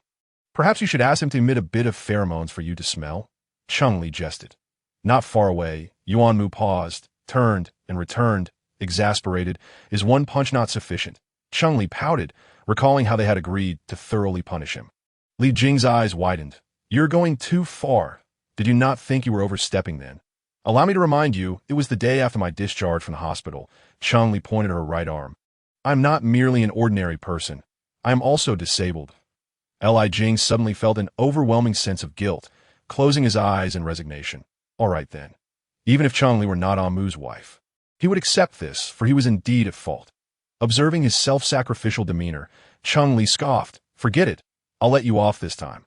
Upon her declaration, Wen Zhao sighed in relief, and Li Jing opened his eyes, casting Cheng Li a goofy grin. However, in the next moment, a sharp, woody fragrance surged toward them, causing the trio, Wen Zhao, Wen Ling, and Li Jing, to change countenance and stagger. Li Jing grasped Cheng Li's arm to steady himself. Cheng Li shot Yuan Mu a glare. She could not tolerate the scent of sentinel pheromones. Receiving her warning, Yuan Mu slowly withdrew his pheromones, a glimmer of darkness crossing his gaze. One day, he would ensure that every inch of her was imbued with his pheromones. What the hell is happening? Li Jing exclaimed. You've become a sentinel again. Is it just my imagination, or does your pheromone seem even more domineering now? Wen Zhao inhaled deeply, sensing the now thinned pheromone in the air. I haven't been tested yet, Yuan Mu replied. Shall we test it now? Li Jing blurted out, curiosity piquing. Cheng Li was the first to refuse. I have no time. You all can go without me. Li Jing looked at her. Sister-in-law, don't you feel regretful for not being able to smell Mu's pheromones? Indeed, it is quite regrettable, Cheng Li answered nonchalantly. Not being able to catch a whiff doesn't hinder you from using pheromones to intimidate me. An ordinary person. TSK. The plight of ordinary people is truly pitiful. Li Jing. Could this matter truly be resolved?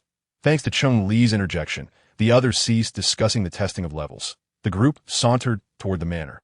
And Li Jing, initially brimming with questions, was quickly captivated by the manor's exquisite scenery.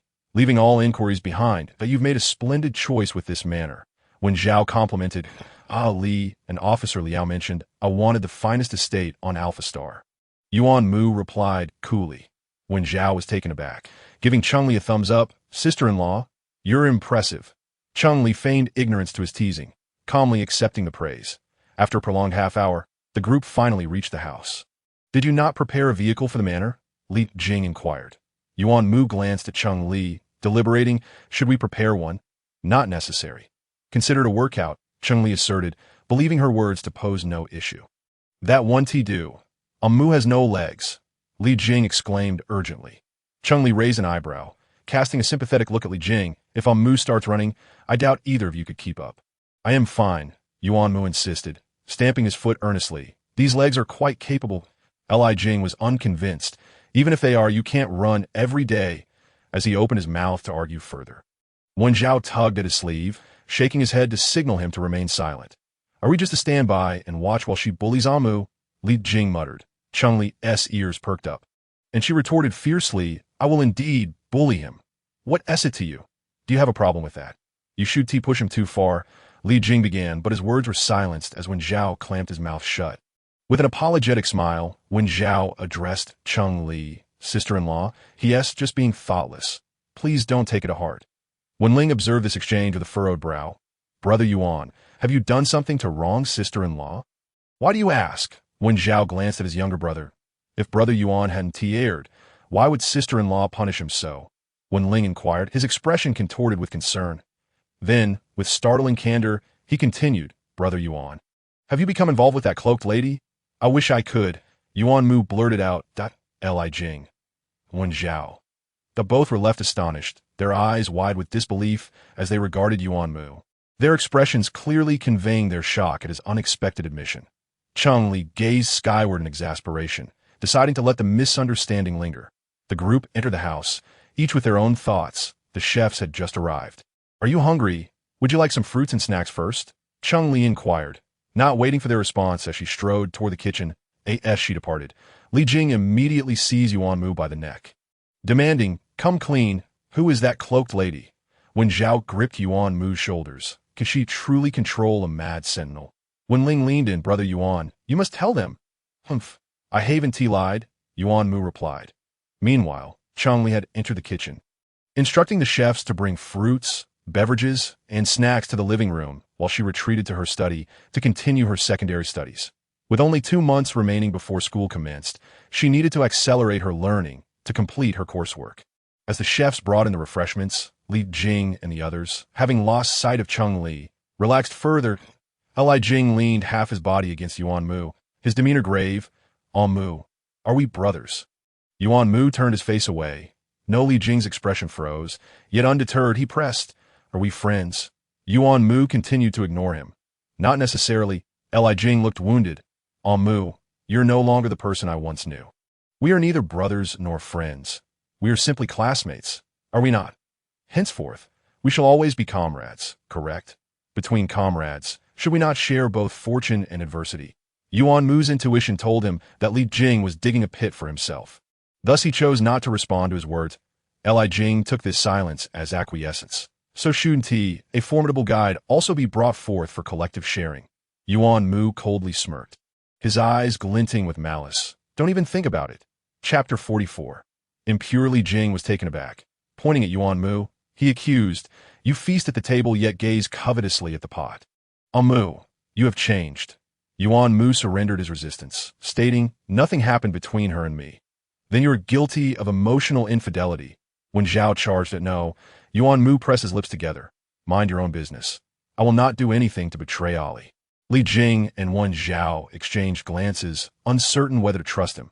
Fine, we shall overlook your romantic entanglements. Wen Zhao paused, his gaze penetrating as fellow sentinels. Yuan Mu, you understand how tormenting a chaotic mental sea can be. There are no advanced guides around us. Those available to assist are either B or C types, and you know from experience that they merely treat the symptoms, not the root cause. It won't be long before everything reverts to the original state. Yuan Mu could naturally relate. His rank higher, he bore pain several times greater than what Wen Zhao and the others experienced. So, Yuan Mu, could you inquire if that guide might help us? We will compensate with star coins. Wen Zhao suggested. Brother, that sister charges an exorbitant fee. 5 million star coins for a single session. Wen Ling reminded that, that's oh high. Both Li Jing and Wen Zhao exclaimed. Indeed, such is the cost, Wen Ling nodded. Could we perhaps receive a friends and family discount? Like at a tenth of the price? Wen Zhao pressed on. A tenth? Li Jing hesitated. Wouldn't that be too low? 5,000 star coins, how many times can you afford that? Wen Zhao countered. Li Jing, crestfallen, gazed pitifully at Yuan Mu. Yuan Mu recognized that without providing an explanation today, this matter would not be resolved. I can ask on your behalf, but I cannot guarantee her willingness. He conceded. Li Jing clapped Yuan Mu on the shoulder. Your word is enough. I in the largest mall on Alpha Star. Song Yulan was shopping with a friend at a tea set. Her friend frowned. Does Yuan Mu and his wife enjoy tea? Yuan Mu doesn't tea. I am not sure about sister-in-law. Song Yulan hesitated. Not many people drink tea these days, her friend sincerely pointed out. How about a robot vacuum? Song Yulan suggested. That could work in such a large manner.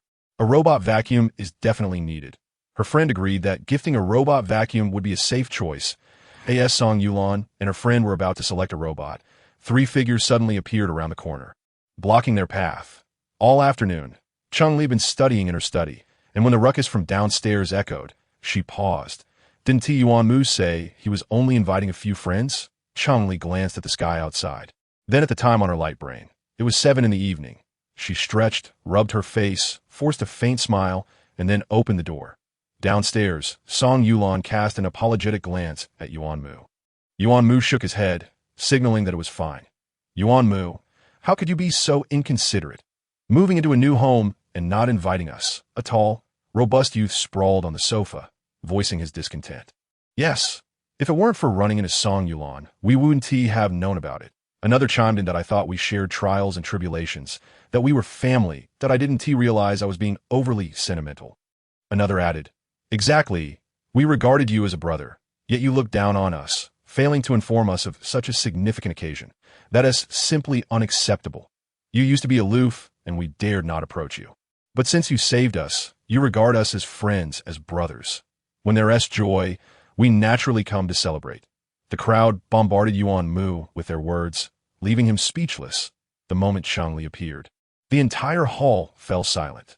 The experiences of 694 Star taught them that Yuan Mu, though he appeared soft and gentle, possessed a temper that was far from mild. Sister-in-law, we came uninvited. I hope you're not upset? Someone cautiously inquired. Cheng Li looked at the person and smiled. Not at all. Welcome. As she spoke, she surveyed the crowd in the hall, maintaining a polite smile. Please don't be formal. Feel free to be at ease. ILL check on the dinner preparations. Cheng Li turned and headed toward the kitchen, while simultaneously placing an order for a plethora of prepared foods, fruits, snacks, and drinks on her light brain. With 68 people, how much food would suffice? Not long after Cheng Li entered the kitchen, Yuan Mu also arrived. They had encountered Song Yulan at the mall, who informed them of the Warm House event today. And one thing led to another. Yuan Mu had not finished his words, but Cheng Li had already noticed. It's fine. Let them come. The more people, the more prosperous this house will be in the future. Cheng Li stated. There will probably be a few more waves of guests on their way. Yuan Mu replied earnestly. Cheng Li, though with so many guests, the dining table could not accommodate everyone, so dinner turned into a buffet-style meal. There were originally not enough chairs, but Cheng Li went to the backyard and temporarily crafted a few long benches from metal. As Yuan Mu had anticipated, more guests arrived, and by 8 o'clock, the number exceeded 100. Thankfully, the house was spacious. Cheng Li sighed internally, opening her light brain to place another large order for food. Sister-in-law, I toast to you. Li Jing approached, carrying 2 glasses of wine, handing one to Cheng Li. In the past, I was foolish. I hope you can forgive me.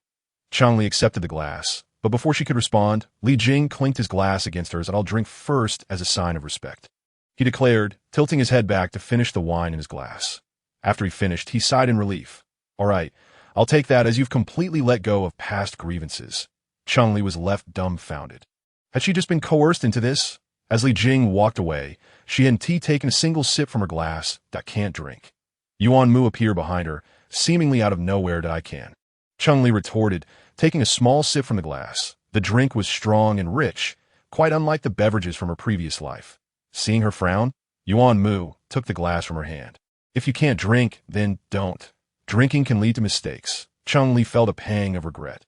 The next moment, she watched as the very person who had just cautioned her downed the wine in her glass in one gulp. Cheng Li, only officials are allowed to set fires, while commoners cannot even light a lamp. Yuan Mu pondered for 2 seconds, then turned back to the table and poured another glass, placing it back at her hand. His eyes fixed on her. Drink. Cheng Li stared at the glass, realizing that it had already become tainted. Yuan Mu's face suddenly flushed, his eyes reddening as if flames were igniting within. Cheng Li instinctively felt that Yuan Mu was dangerous at this moment. She took 2 steps back and turned to head upstairs. You entertain your friends. I'll go upstairs to handle some matters. Her steps quickened, as if a flood of beasts were pursuing her. Yuan Mu watched her retreating figure until she vanished around the corner. He withdrew his gaze, exhaling a deep breath. His patience was wearing thin. Chapter 45. The sensitive period has arrived. Cheng Li returned to her room, and headed straight to the bathroom. She disliked the strong scent of alcohol and food that clung to her from downstairs. Filling the bathtub with water, she immersed herself in it. Since her differentiation into a guide, she found herself averse to strong scents.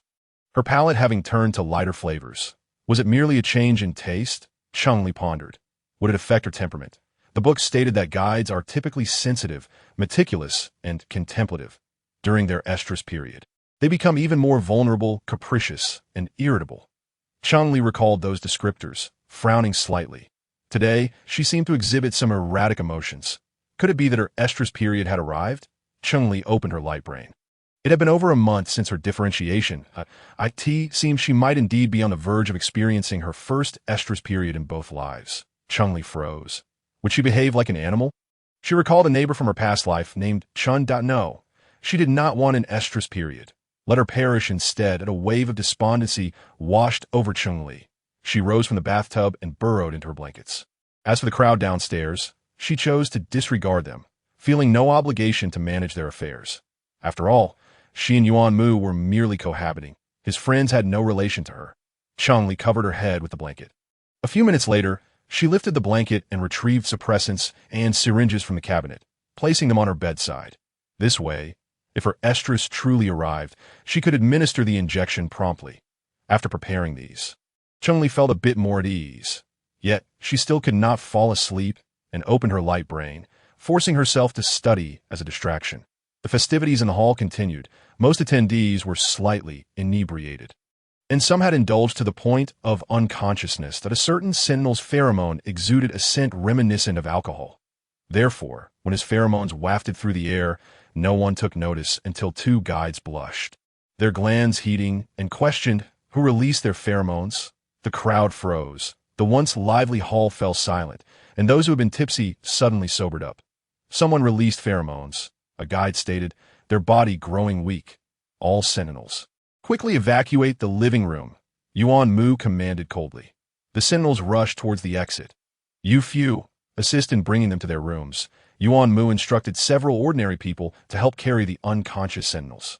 And the guides? Some girls pointed at the guides who were flushed and slumped on the floor. Administer suppressants to them. Yuan Mu ordered. We didn't bring any. The guide was filled with despair. Wait. Yuan Mu uttered two words, akin to a flash of lightning, and rushed upstairs. The door slammed open, startling Cheng Li, who wondered what had transpired. Just a minor incident. Did I need some suppressants now? Yuan Mu said quickly, his gaze landing on the bedside. Without waiting for Cheng Li to respond, he snatched the suppressants and dashed out. Cheng Li, unable to sleep any longer, got out of bed, dressed, and after injecting herself with a suppressant, exited the room, making her way downstairs. Upon arriving in the hall, she found the guests had nearly dispersed, leaving behind a scene of chaos. Sister-in-law, I apologize for the trouble, a bashful young man remarked. Cheng Li shook her head and inquired about what had happened. Lin Qingzi got drunk, and his pheromones accidentally leaked out. Since his pheromone scent resembles alcohol, no one realized that two guides had gone into heat until it was too late. Fortunately, Yuan Mu managed the situation promptly, preventing any accidents, the young man explained, a hint of apprehension evident in his demeanor. Thank goodness, Cheng Li replied, scanning the area. Where's Yuan Mu? He went to see off the Sentinels, the young man answered. Cheng Li turned to him, curious about his own situation, but perhaps her gaze was too direct. As he flushed crimson, I stayed behind to clean up, he said, hastily turning to tidy the plates and cups. Cheng Li felt a twinge of awkwardness. Not wanting to dismiss him, she fetched two robotic servants, instructing them to clean the house before she turned to the young man, saying, You are a guest. Let the robots handle this. The young man hesitated, unable to meet her eyes. Then I'll take my leave. Goodbye, sister-in-law, he said, preparing to flee. Wait a moment, Cheng Li called after him. He turned back, asking if she needed something. Cheng Li's gaze traveled from his shoes to his hair, and she seemed to comprehend something, though her tone remained calm. Are the drunk individuals in the guest room? Yes, 3 of them are quite intoxicated, all in the guest room. Besides them, the 2 guides are also in the guest room. He replied. What is your name? Cheng Li inquired. Wen Sihua, he stated, offering a shy smile. Wen Sihua, could you please stay and take care of those 3 drunk sentinels? Cheng Li asked sincerely. Of course, Wen Sihua replied. Surprised yet delighted. They are my classmates. You needn't be so polite. Then I entrust this to you. The bathroom supplies and clean pajamas are in the room. Feel free to use them, Cheng Li said. Wen Sihuan nodded. All right. They exchanged good nights, and Cheng Li ascended the stairs. Wen Sihua watched her retreating figure, thinking that she was quite pleasant, even more so than he had anticipated. His reason for lingering was to take advantage of the opportunity to stay overnight. The distance to his rented place was too far, and the fare for night travel was double that of the day, costing 1,200 star coins, which he could not afford. He could have hitchhiked, but his classmate was intoxicated. Thus, he planned to stay, intending to leave the next day with his classmates' ride and transfer to a hover vehicle along the way. He knew that Cheng Li had not intended to keep him at first. She must have noticed his awkwardness and guessed he might be short on star coins, which was why she invited him to stay. Wen Sihua did not feel embarrassed by this. Accepting the kindness of others was something he had learned in kindergarten. Before he could leave the living room, Yuan Mu entered. Yuan Mu, sister-in-law, asked me to stay and care for Lin Qingze and the others. Wen Sihua explained first. Yuan Mu nodded. Thank you for your help. With that, he headed upstairs directly. Wen Sihua watched him ascend and then made his way to the guest room. As Yuan Mu entered, Cheng Li contemplated whether she should lock her door next time. Shouldn't you knock next time? She asked. I thought you heard my footsteps, Yuan Mu replied, frowning. Cheng Li was displeased, stating that hearing was one thing, but knocking was a matter of courtesy and respect. I will pay attention next time, Yuan Mu admitted, acknowledging his misstep. Just as Cheng Li was about to inquire about his business, Yuan Mu suddenly lunged forward, enveloping her in a tight embrace. Ali, my sensitivity phase has begun. Chapter 46. The sensitivity phase meets the heat of bonding. What is the sensitivity phase? Cheng Li struggled to recall, and several words surfaced in her mind. Vulnerable, sensitive, intense possessiveness, and strong territorial instincts. It was akin to a guide's heat period. Quite peculiar. Cheng Li pushed against Yuan Mu. Initially without much force, but he did not budge. Upon exerting more strength, he still remained unyielding. She gently rubbed the fluffy head nestled against her shoulder and proposed, since your sensitivity phase has come, and my heat period will soon arrive, perhaps we should retreat to our respective rooms for a few days and avoid each other. No, Yuan Mu rejected firmly, insisting he wanted to be with Ali. Cheng Li's fists clenched tightly. Heaven knows her glands had already begun to heat up, and if this continued, she could not guarantee her actions. You do not have a sensitivity phase. You are merely drunk. Cheng Li gritted her teeth. Yuan Mu gazed sorrowfully at her. Ali, if you're unwilling to help me through my sensitivity phase, at least do not deceive me. The air was suffused with a cool, woody fragrance, something that resembled a neurotoxin to Sentinels, but transformed into an aphrodisiac in her presence. Cheng Li's expression darkened, and with a surge of strength, she pushed Yuan Mu several meters away. Yuan Mu stared at her outstretched arm, momentarily stunned, realizing it could be used in that manner. Get out. Cheng Li's tone was frigid. How could he still entertain such thoughts at this time? Yuan Mu remained unmoving. Appearing somewhat more lucid, he sat on the sofa, seeming uncomfortable, before lying down again at Ali.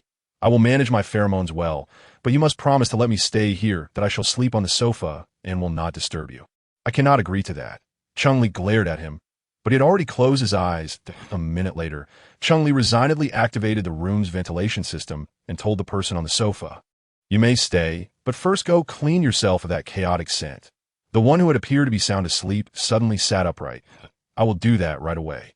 Cheng Li lay on her bed, using her light brain to search for knowledge regarding the sensitivity phase and bonding heat.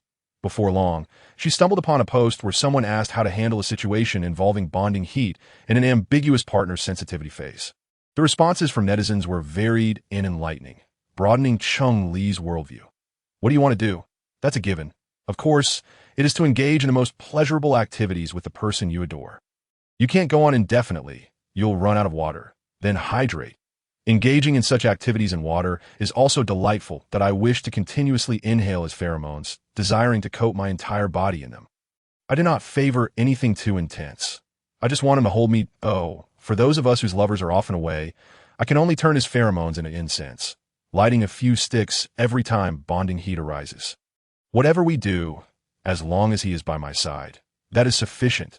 The sentiments echoed by the sisters above resonated. During bonding heat, companionship is paramount, but if a partner is absent, it can drive one to madness. Deeply relatable, I once endured bonding heat alone, and it was a torturous experience. I nearly took my own life that I later developed mild depression, that if conditions allow, it is best to have your Sentinel accompany you. For those without a Sentinel, it is advisable to be with friends or family. Cheng Li fell silent upon reading this. She glanced around her bedroom, suddenly feeling that the space was somewhat vast. In the 50-square-meter room, she occupied less than 2 square meters. The sparse furniture rendered the area feeling desolate, evoking a sense of loneliness. Cheng Li distinctly sensed her mood plummeting abruptly, akin to a continuous fall from a mountain peak. Plummeting until she felt utterly despondent. That it must be the hormones affecting her, she thought. Stay rational, Cheng Li admonished herself, yet it bore no effect. Her thoughts spiraled uncontrollably, drifting from the stars back to the apocalypse, where chaos, hunger, fear, and the anguish of separation and betrayal loomed large. In that moment, those emotions intensified, and when Yuan Mu returned, refreshed, he found Cheng Li silently weeping. Her eyes misty, he swiftly appeared at her bedside. What has happened? Yuan Mu asked, hurriedly using his sleeve to wipe away the tears on Cheng Li's face. Startled, she realized he was kneeling beside her bed. But weren't you on the sofa? Yuan Mu was taken aback, contemplating the absurdity of her concern at such a moment. Why are you crying? He countered, not answering her. Cheng Li then noticed the swelling in her eyes and the streaks of moisture on her face. She hastily wiped them away and replied, hormonal changes made me reminisce about unpleasant memories. Yuan Mu recalled her being abandoned by her mother and the indifference of her father, forced to endure the scrutiny of her father's legitimate wife.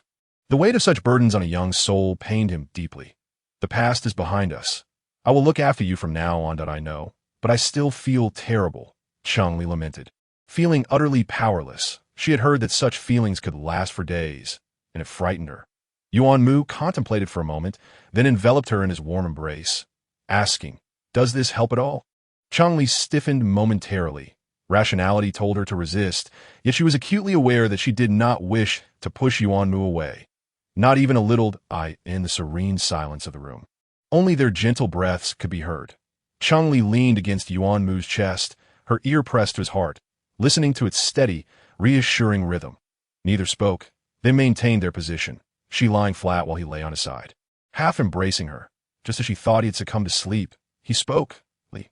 Cheng Li remained silent. Li, he called again, then continued, why did you agree to marry me? What makes you so kind to me? Because you have a mineral star, Cheng Li replied candidly. I suspected as much after gaining my abilities, Yuan Mu said, showing no disappointment. But now, the mineral star holds little significance for you. Will you leave me? His frankness startled Cheng Li, who pondered his question seriously before responding. Not for the time being, that I cannot say what the future holds. Yuan Mu tightened his embrace, his heart racing. Cheng Li felt a slight stir within her. But she could not offer any promises. She had never considered leaving him. Both she and Yuan Mu were disabled, each possessing unique abilities, and Yuan Mu's appearance and temperament resonated deeply with her. Even if they could not be lovers, he remained her closest companion. Moreover, they were bound by law as husband and wife. Until divorce, she had no personal property to claim. Where could she possibly go? Would she truly divorce Yuan Mu? Cheng Li's thoughts spiraled, and before she knew it, she had drifted into sleep. As Yuan Mu heard her steady breathing, the ambient light dimmed, and a cool, woody fragrance emanated from him, filling the room. The scent was particularly thick around the bed, almost tangible. In her dreams, Cheng Li was no longer averse to this aroma. Instead, she nestled closer to him like a small creature, nuzzling her adorable nose against his skin until she felt content and fell silent. You rascal, Yuan Mu teased, poking Cheng Li's cheek, that we are quite the perfect match in the dead of night. Cheng Li's temperature unexpectedly rose, causing Yuan Mu to awaken instantly. Before she could react, he injected her with a suppressant.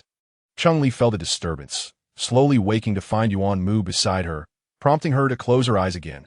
Get up and drink some water, he urged, bringing a glass of warm water to her lips. As she propped herself up, she realized her clothes were drenched, and a particular area was uncomfortably wet. Her face flushed crimson, and she couldn't bear to meet Yuan Mu's gaze. You should step outside. I need to change. Seeing her cheeks redden, Yuan Mu felt a flush of heat himself, realizing the blood rushing through him. In a fluster, he hurriedly exited the room. Yuan Mu dashed back to his own room, taking a cold shower for half an hour. Meanwhile, Cheng Li changed her clothes, replaced the sheets, and tossed them into the washing machine that if she continued sweating like this, she would run out of sheets quickly. Leaning against the headboard, she drank a large glass of water, then slowly sipped from a bottle of nutritional supplement. The moment Yuan Mu left, a profound sense of emptiness and loneliness enveloped her, and her mood began to plummet. She sought distractions and immediately thought of studying. Thus, she opened the Star Network, projecting a virtual classroom into her room, where a robotic teacher appeared. Cheng Li endeavored to immerse herself in her studies.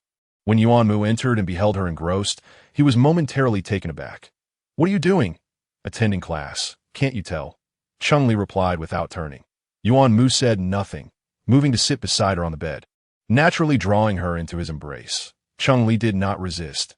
She realized that the moment he appeared, her anxiety, restlessness, and loneliness faded away, restoring her to her normal self. It was truly magical. Cheng Li chuckled softly. "Is this a middle school course?" Yuan Mu asked, astonished. "Yes, I'll be returning to school in 2 months, so I'm reviewing prior knowledge," she replied calmly, showing no signs of guilt. Yuan Mu accepted this without question. "I'll join you." Settling comfortably in Yuan Mu's embrace, Cheng Li listened to the lesson while complaining, "Why are there so many subjects?" Yuan Mu looked at her in surprise, remembering that she had excelled in academics to enter the prestigious military academy.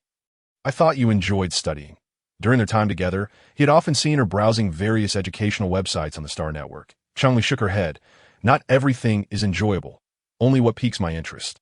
"Like mecha manufacturing?" Yuan Mu inquired, aware that Cheng Li was a mecha manufacturing student. Cheng Li pondered seriously. Creating mechas should indeed be fascinating. After all, I excel at working with metals. Then you can focus solely on reviewing mecha-related subjects. Yuan Mu suggested. She wished she could, but the dilemma lay in identifying which knowledge pertained to mecha manufacturing. Cheng Li felt troubled. "The school grants us access to the educational system at will. Haven't you ever utilized it?" Yuan Mu questioned. Cheng Li froze, realizing she had forgotten about that. Yuan Mu chuckled, ruffling her hair. "You can check it out now." Cheng Li spent the latter part of the night navigating the campus network. Seeing her so absorbed, Yuan Mu could only accompany her, albeit studying mecha combat and command courses while she focused on manufacturing. The following morning, Lin Xingze awoke to Wen Sihua, informing him of his misdeeds from the previous night, leaving him utterly dismayed. "Did I ruin Brother Mu's cozy gathering?" Lin Xingze paled. Wen Sihua nodded. "You could say that. You nearly caused an incident." Lin Xingze slapped himself, cursing his overindulgence. "I find it odd. Your pheromone scent is alcohol. Yet you still got drunk," a classmate remarked. "That I wish I knew why," Lin Xingze replied. First, he went to apologize to the two guides, then waited in the hall for Yuan Mu and Cheng Li, eager to offer his personal apologies. However, they waited for considerable time, nearly until 11 o'clock, yet the duo upstairs did not emerge. "Is something wrong?" Someone expressed concern, given that both Yuan Mu and Cheng Li were disabled. Others began to worry as well. "Let us check on them." Wen Sihua, Lin Xingze, and others ascended the stairs. Yuan Mu, sensing the commotion, felt a shift in his aura. Prevent waking the slumbering Cheng Li. He quietly rose, opened the door, stepped outside, and gently closed the door behind him. When Sihua and the others reached the upstairs floor, they were met by Yuan Mu, whose expression was icy. Lin Xingze, having erred, trembled and stepped back. "Is there a problem?" Yuan Mu inquired, his tone frosty. "I came to apologize," Lin Xingze stammered. "No need," Yuan Mu replied coldly. The others exchanged glances, sensing that Yuan Mu was dangerously intimidating at that moment. Wen Sihua hastily suggested they take their leave, and the others quickly followed suit, escaping the lavish house in a rush. Only after running 100 meters did they slow their pace. "Hasn't Yuan Mu become ordinary? Why does he still make me shiver?" Lin Xingze wondered, perplexed. "That you're not alone. Even I, a guide, feel discomfort. Yuan Mu seems more formidable than before," another slender girl remarked, her delicate features slightly paled. "I think I just caught a whiff of a faint woody scent." "Woody scent?" Yuan Mu's pheromone, Lin Xingze questioned incredulously. "That can't be. He is no longer a Sentinel." Zhao Peng had used his connections to verify that the Sentinel designation had been removed from Yuan Mu's identification. Lin Xingze added, after confirming this fact, Zhao Peng even threw a party to celebrate. Thus, Yuan Mu's non-Sentinel status appeared to be true. "Perhaps I just imagined it. The guide mused, yet deep down, she was certain she had indeed detected the chilling, woody fragrance. Just as when Hua and the others departed, a communication request from Li Jing and Wen Zhao arrived. Yuan Mu frowned, hesitating for a moment before accepting the call. "What is it?" he asked, displaying his impatience. "Brother, why do you look so unsatisfied in the middle of the day?" Li Jing bluntly inquired. Yuan Mu's expression darkened further. "Speak quickly." "Yesterday, we agreed to test your Sentinel level today," Li Jing stated. Yuan Mu frowned. "Did I agree? We assumed you did." Wen Zhao interjected. "I don't have time." Yuan Mu coldly rejected. "Why don't you have time? What are you busy with? Or are you afraid to go? Worry that your level might drop?" Li Jing bombarded him with questions. Yuan Mu shot him a glance. Sensitivity period. "Wow." Both Wen Zhao and Li Jing exclaimed simultaneously, trembling even from behind the screen. They quickly advised, "Then you should rest well at home. Don't go out if you don't have to." Yuan Mu scoffed lightly and ended the communication in the room. Cheng Li felt the heat rise once more. She got up to inject herself with suppressants. But her body felt like water, utterly devoid of strength. "Yuan Mu," she called out, then immediately covered her mouth in shock. Was that delicate voice truly hers? It seemed the people outside heard her and hurriedly pushed the door open. The fresh scent of grass after rain enveloped her, causing every cell in Yuan Mu's body to relax. His icy demeanor softened. "That I'm here. What is the matter? Come help me inject the suppressant." Cheng Li tried to make her voice sound less peculiar. However, unbeknownst to her, her voice still reached Yuan Mu as soft and delicate, a stark contrast to her usual coolness. Yuan Mu felt a wave of warmth. He released his pheromones, the fragrance of grass, and would blending harmoniously. For 2 consecutive days, Cheng Li did not step outside. Yuan Mu hardly ventured out either, only occasionally retreating to his room to cool off in cold water or answering communication requests from Li Jing and Wen Zhao. One day, while Yuan Mu was studying with Cheng Li, Li Jing and Wen Zhao sent another communication request. Yuan Mu left the bed and answered on the sofa. "You better have something important." Yuan Mu's tone carried a hint of menace. "TSK, we're worried about you. That's why we check on you." Li Jing rolled his eyes. "Do you think we enjoy putting up with your bad mood?" "I don't need it," Yuan Mu coldly dismissed. "How about I send you some pheromone incense? I rely on it during my sensitivity period. It works wonders," Wen Zhao offered. "Not needed," Yuan Mu rejected again. "Without a guide nearby, the sensitivity period must be tough for you, right?" Li Jing looked at Yuan Mu with sympathy. Yuan Mu sneered, as if you share the same plight. Li Jing was momentarily speechless but retorted defiantly. "We will in the future. Let us get to the point." Yuan Mu's finger hovered over the end communication button, ready to press it at any moment. "Your father asked us for your new address. I told him that he should come looking for you," Wen Zhao quickly stated before he ended the communication. Cheng Li, who had been listening to the entire conversation, asked, "Your father is coming?" "It's probably for the Star Stone," Yuan Mu replied. "Hasn't the allocation quota been decided yet? I haven't kept track since the Star Stone was handed over. If the Yuan family could come looking for the Star Stone, the Cheng family would likely follow suit. The quota is still under discussion. With many applicants and limited resources, this is a prolonged battle," Yuan Mu remarked. The Yuan family arrived swiftly, and it wasn't just them. The Cheng family had come as well. Yuan Mu did not invite them into the manor but met them at the entrance. "There are no quotas available. The Starstone has already exchanged for this manor," Yuan Mu stated bluntly. Yuan Zhaoling and Cheng's father's expressions turned grim, especially the several guides who accompanied them. "The Starstone was brought back by you. It wouldn't be difficult for you to ask for 2 quotas," Yuan Zhaoling asserted. "Money for goods, I cannot make that request," Yuan Mu replied firmly. Yuan Zhaoling grew angry. "With such a valuable item, you don't prioritize your own family but instead benefit outsiders. What sense does that make?" Yuan Mu chuckled. "Will I be forced to surrender it? When the starship and mechs filled the skies over Alpha Star, do you think I can avoid handing it over?" This statement left Yuan Zhaoling with no retort. "We can discuss the Star Stone later. Shouldn't you invite us and sit for a while? You and T want to come in?" Yuan Mu blocked the entrance, the cold scent of wood wafting around him. Yuan Zhaoling's expression changed. A sentinel weaker than him collapsed to the ground. YEZ and other guides were also intimidated by Yuan Mu's overpowering pheromones. Hastily retreating. "What's wrong with your pheromones?" Yuan Zhao attempted to step forward, but was restrained by the overwhelming scent. Unable to approach Yuan Mu.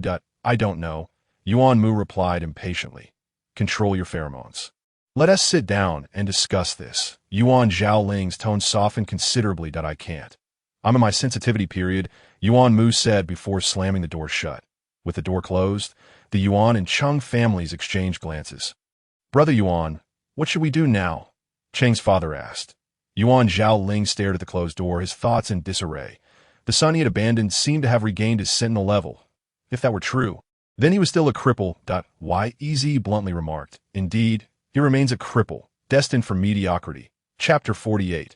Friendly match. Cheng Li's heat lasted 4 days.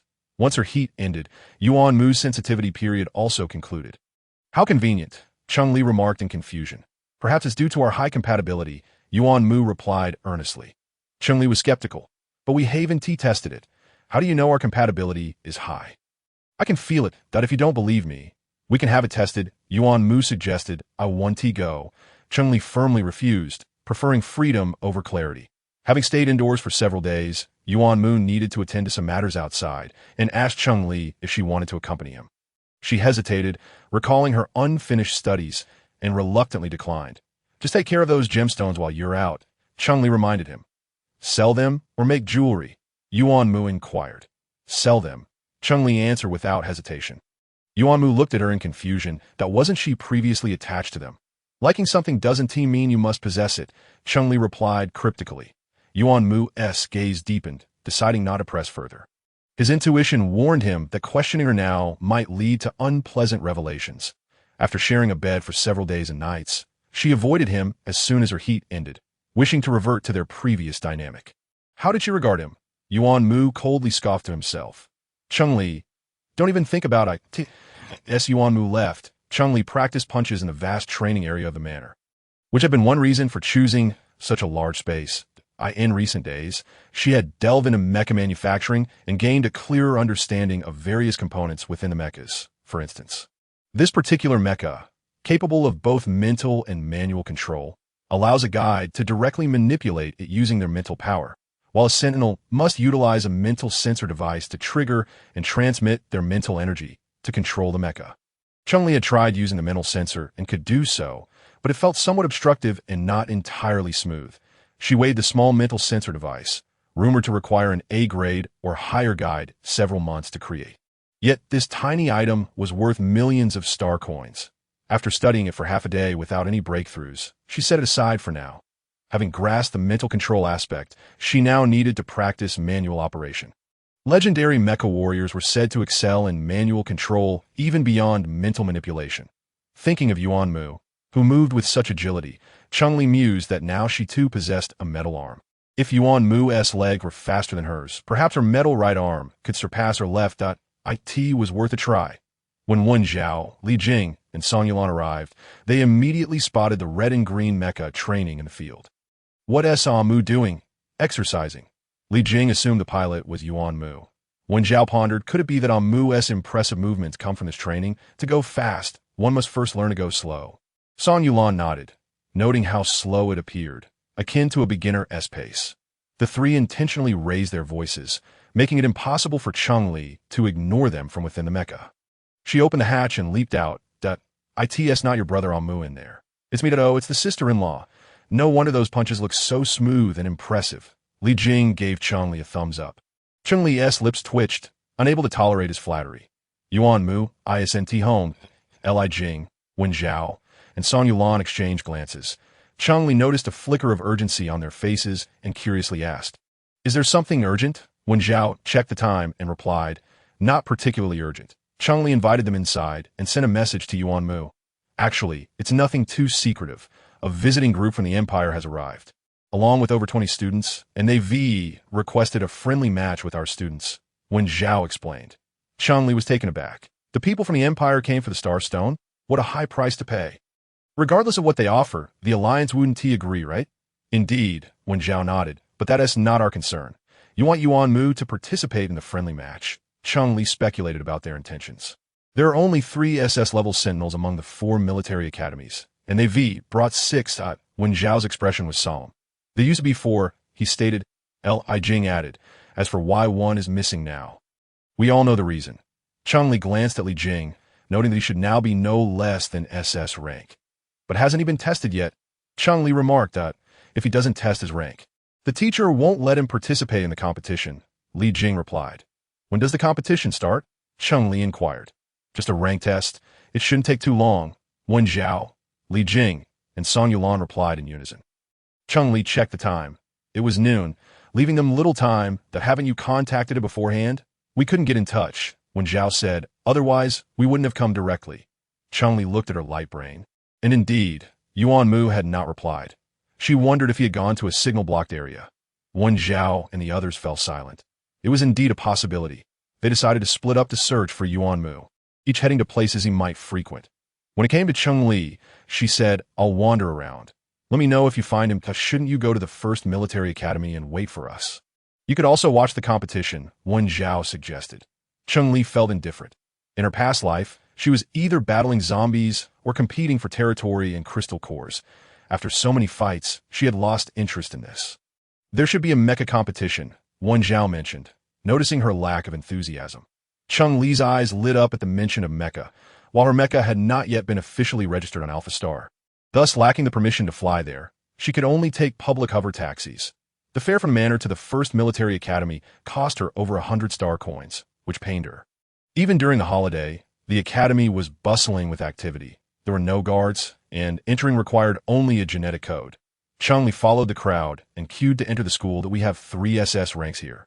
While they have 6. How can we win? She pondered. If Yuan Mu's legs were still intact, he could take on 3 of them single-handedly. What a pity, someone lamented, that I didn't want to come to the competition. I don't want to see our alliance lose. Isn't Zhao Peng stepping up? He's not weak either, one of the strongest among the S ranks. But he's still just an S rank, don't you know? The first Commander-S grandson has also been admitted to the first military academy this year, a prospective university student. He has also SS rank. Wow, the first Commander-S grandson must be exceptional. Right? He's certainly no worse than Yuan Mu. The people in front were engaged in a lively discussion.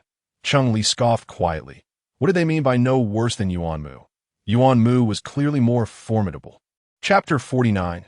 She has the privilege. Cheng Li was unaware of the competition venue's location, but surrounded by spectators, she merely had to follow the flow of people.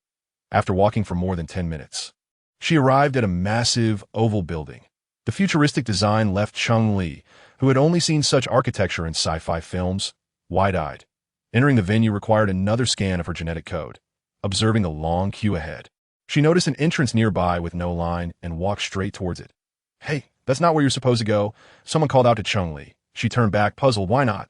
The girl, friendly in demeanor, clearly recognized Cheng Li and explained, that's the VIP area. Ordinary people aren't allowed there. Cheng Li thought to herself, having attended school here for a semester, she surely knew that. She assumed it was reserved for the elderly, sick, and pregnant, and thought they might let her in due to her disability. In the crowd, Lan Weiying sneered, her beautiful eyes filled with disdain and ridicule. The school beauty of the first military academy. She was well known, and after Cheng Li married Yuan Mu, her photo circulated online, making her recognizable to many. One had pursued Yuan Mu, while the other was his wife. Their encounter ignited the flames of gossip among the crowd. Lan Weiying, you shouldn't speak so venomously, someone chimed in, casting a friendly smile at Cheng Li. How am I being venomous? I'm just stating facts, Lan Weiying retorted. Song's on, Yuan Mu is no longer the top. Flattering his wife won't bring you any benefits. Lan Weiying wore an expression that suggested she had seen through Song Yuan's intentions. Song Yuan frowned. I'm not flattering anyone. Yuan Mu lost his legs, saving a classmate. And recently, he and Cheng Li rescued over 1,000 students together. I admire them. That's all. Besides, as far as I know, the competition venue has only been open twice last semester. Cheng Li hasn't been here. Doesn't he know the rules? You don't have to be so aggressive. Aggressive? Are you sure it's not Cheng Li who is delusional? Everyone is queuing here, yet she walks over there. How could she not recognize her position or identity? I say a few words to her, and that's wrong. Lan Weiying feigned innocence. Weiying is right. If that area were accessible, why are we queuing here? Are we blind? A girl beside Lan Weiying chimed in. Others nodded in agreement. Exactly, you don't know, but can't you see? I think I can enter the VIP area, Cheng Li stated uncertainly. Upon hearing this, Lan Weiying burst into laughter. Even teachers might not be allowed there. What makes you think you can? Exactly, what gives you the right? Just because you're disabled? Someone chimed in mockingly, looking at Cheng Li as if she were a joke. Song Ziyuan's expression grew more serious. Cheng Li, gaining access to the VIP area, isn't just about money. It requires a special status. Cheng Li nodded thoughtfully. I'll give it a try. With that, she presented her light brain at the luxurious door. With a beep, the door slowly opened. IT really opened.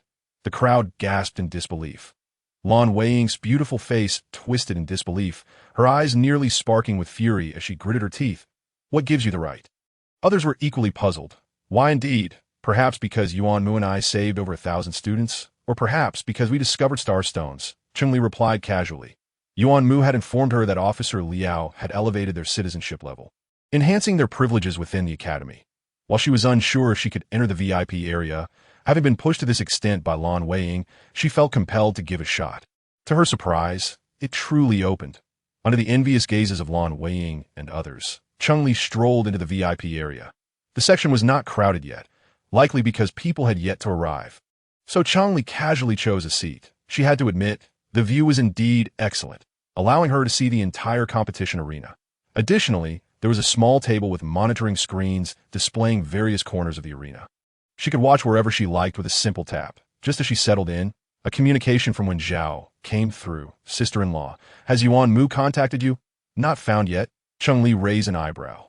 No, we went to the usual places, but he is not there, Wen Zhao said, growing increasingly worried. Cheng Li was aware of Yuan Mu's prowess, so she was not overly concerned. You don't need to fret too much. The Alliance surely has plans that I've heard that the first commander's grandson will also participate in the competition. Wen Zhao had already received this news in advance and was not surprised. That junior was quite capable. Have you arrived at the competition venue? Cheng Li rotated the camera. I'm here. You should come over. Cheng Li sent Yuan Mu another message, informing him that she was in the VIP area of the competition venue. After more than 10 minutes, several people began to arrive in the VIP area. Not recognizing anyone, she chose to remain seated and focused on her own activities. However, she was unaware that each person entering the VIP section cast curious glances in her direction. Their eyes clearly conveyed the question, who is she? An elderly man with gray hair sat down beside Cheng Li. She did not notice, keeping her gaze on her light brain as she browsed the campus forum. The online chatter was lively, with various opinions flying around that I don't want to watch the competition. I don't want to see the Alliance lose. That don't be so pessimistic, brother. We've assembled 5 SS ranks. Zhao Peng, known for his strength, is among them. But strength doesn't matter if they can suppress you with their pheromones. Brother, Zhao Peng has been replaced. Now we have 6 SS ranks, with a junior from 3rd year middle school. 3 university students, 2 prospective students, and 1 middle school brother. That strength isn't impressive in the end. Yuan Mu is the most reliable. What a pity. Yuan Mu's strength is indeed formidable that a few days ago he piloted a mecha above Alpha with extraordinary skill. According to my brother, who has served for 3 years, over 20 mechas couldn't stop him. I personally believe Yuan Mu is capable. What do you all think? Yuan Mu is impressive, but he is not a sentinel. He will inevitably lose. Ultimately, it's the pheromones that are too overpowering. After all, it's akin to a neurotoxin. Any ordinary person would crumble. Cheng Li listened intently, nodding in agreement with those who made valid points. Chapter 50. Going to pick him up when the officials from the Empire and the Alliance appeared, the entire venue fell silent, and Cheng Li couldn't help but sit up straight. She occupied a seat in the VIP section, not far from the supreme seats, allowing her to observe the situation with clarity. 13 officials from the Empire had arrived, 2 of whom emanated an unfathomable aura on the Alliance's side. There were over 20 officials, one of whom was General Liao, whom she had met not long ago this moment. The competitors from both sides had ascended to the competition stage, which was expansive, measuring 400 to 500 square meters. With her extraordinary eyesight, she effortlessly discerned the appearances of the 12 participants on stage. The Empire's team comprised 4 men and 2 women, while the Alliance fielded 5 men and 1 woman, all of whom were dual SS-level sentinels. How do you assess our Alliance's chances of victory? An elderly gentleman beside her suddenly inquired. Surprised, Cheng Li turned her head to look around, then pointed to herself. Are you speaking to me? The elder nodded. I know you. Cheng Li, wife of Mu. Cheng Li was momentarily taken aback. Hello? Do you think we can win? The elder pressed. Cheng Li intended to respond politely, but meeting the elder's wise gaze, she found it difficult to feign optimism. The Empire had come prepared. In other words, the Alliance's prospects appeared grim. The elder frowned. Is that so? Perhaps a miracle might occur, Cheng Li replied. What constitutes a miracle? The elder asked. If Yuan Mu were here, he would surely secure a win, Cheng Li asserted confidently. The elder chuckled. You are his wife. Naturally you will support him. Cheng Li shook her head. It is because you are unaware of just how formidable he has become. The elder laughed heartily. Yuan Mu is fortunate to have married you. Clearly, the elder remained skeptical of Cheng Li's claims. As their conversation unfolded, the entire venue erupted in commotion, but we cannot agree to that. The opportunity to use the Star Stone should not be wagered in a competition. The Empire already possesses one Star Stone. If we grant them another opportunity, they would overshadow our alliance. Count the number of SS guides on the Empire's side and compare it to ours. They have over twice our number. The usage of the Star Stone cannot be put at stake. I fear this matter is beyond our control. The students murmured among themselves. The official from the Alliance wore grave expressions. Surely you jest. It is merely a children's competition. Friendship is paramount, and winning or losing is not of utmost importance. Betting seems inappropriate, an official from the Alliance remarked. The Alliance's reluctance to agree signifies their belief that the students will lose. Does it not? A disdainful official from the Empire retorted. That is certainly not the case. It is simply that the opportunity to use the Star Stone has already been established and cannot be wagered. Came the response. If the Alliance believes it will not lose, then what difference does it make whether there is a wager or not?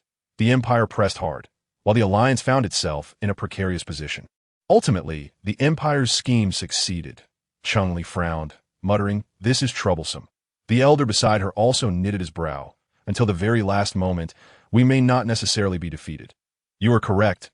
Throughout history, there have been numerous instances of the few prevailing over the many, the weak triumphing over the strong. Perhaps the Alliance's competitors will rise to the occasion. The rules of the competition were straightforward. Participants would face off in pairs, and the victors would continue to battle until only one remained. Following the individual matches, there would be mecha battles, with only 2 rounds played, each side sending 2 contestants to AS for the matches. They would be directly sourced from the school's inventory, and combat would be limited to cold weapons. No firearms permitted. The competition commenced swiftly, with the first contestant being the SS-level Sentinel, Chi Yu, from the 2nd Military Academy. Cheng Li had reviewed Chi Yu's data and watched him battle alongside Yuan Mu. He was a formidable Sentinel, ranked just below Yuan Mu among the top contenders from the 4 military academies. His participation in the first match was intended to set a positive tone and boost morale. Chi Yu possessed a rugged appearance, broad shoulders and a narrow waist, clad in a tight-fitting combat suit that showcased his impressive physique. Upon his entrance, the venue erupted in cheers, with many girls seizing the opportunity to vocally express their admiration. Cries of "so handsome" and "I love you" reverberating throughout the arena. Cheng Li was awestruck by the enthusiasm and exuberance of these young women. They were even more fervent when Yuan Mu competed. The elder interjected. Cheng Li replied, "Old man, you have successfully stirred my displeasure," but Yuan Mu never paid them any mind. He was as cold as ice. The elder continued. Cheng Li managed a smile. "Shall we focus on the competition?" The elder sighed. "You are quite the dull child." Cheng Li laughed lightly, remaining silent in tacit agreement. That moment, her holographic communicator chimed. It was a message from Yuan Mu. "Apologies, I attended the auction," he began, immediately taking the blame. In truth, he had not only been at the auction, but also met with the designer. Cheng Li panned her camera around the venue, finally resting on the competition stage. "Do you see? It has already begun. I see it. Chi Yu will win." Yuan Mu declared, "I believe so too. Chi Yu is the strongest of the 6. If he cannot secure a victory, the Alliance may face utter defeat." "I am on my way," Yuan Mu stated. "How much longer?" Cheng Li inquired. "Approximately 30 minutes, he replied. Cheng Li calculated that if each match lasted around 6 to 7 minutes, Yuan Mu could arrive in time for the final individual match. Yet, would a match truly stretch that long? Reflecting on the first match's flow, 2 Sentinels would enter, releasing their pheromones in an attempt to overpower their opponent. Once the pheromones were deployed, the weaker party would lose half their combat effectiveness, rendering the outcome of the subsequent battle nearly predetermined. Though termed a competition, it was in essence a contest of whose pheromones were superior. Physical prowess and stamina were secondary. Such battles would conclude in 3 to 4 minutes. "Far from half an hour. Where are you?" "I will pilot a mech to fetch you," Cheng Li declared. "You can track my real-time location through the holographic communicator. As spouses, We have this functionality, Yuan Mu replied. Cheng Li was taken aback. Is that possible? Then I shall come to get you now. With that, she sprang from her seat and dashed out like a gust of wind, disappearing in the blink of an eye. The elder remarked, Mu's wife is quite extraordinary. Upon exiting the venue, Cheng Li summoned a mech, disregarding any concerns about permissions, and ascended into the sky, racing toward Yuan Mu's location. Her speed was remarkable. The school security had not anticipated anyone daring to operate a mech on campus. When they caught sight of the rather peculiar red and green mech, those who had intended to intercept reconsidered and ultimately let her pass. Thinking it must be urgent, Cheng Li reached Yuan Mu in just 7 minutes and returned to the venue in another SIX. As the mech touched down, the waiting security personnel quickly surrounded them. You go in first. I will explain things to the security, Cheng Li said. Yuan Mu shook his head. I will handle the explanation. Chapter 51. Yuan Mu cannot lose. Cheng Li looked at Yuan Mu, silently wondering if he was truly oblivious to the gravity of the situation.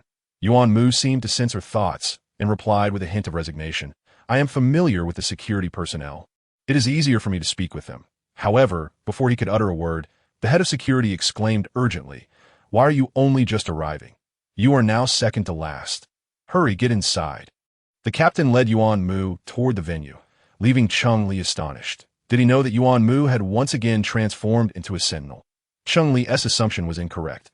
The security captain was unaware of this fact, acting purely out of trust in Yuan Mu, treating this as a last-ditch effort. Yuan Mu had never disappointed them, and perhaps this time he could create a miracle as well. The security personnel guided Yuan Mu through unobstructed paths until they reached the competition stage, just below the supreme seats. Meanwhile, Cheng Li returned to her position. Such swiftness? The elder remarked in astonishment. Cheng Li nodded, her gaze following Yuan Mu. At that moment, he was engaged in conversation with the officials. Are you planning to compete?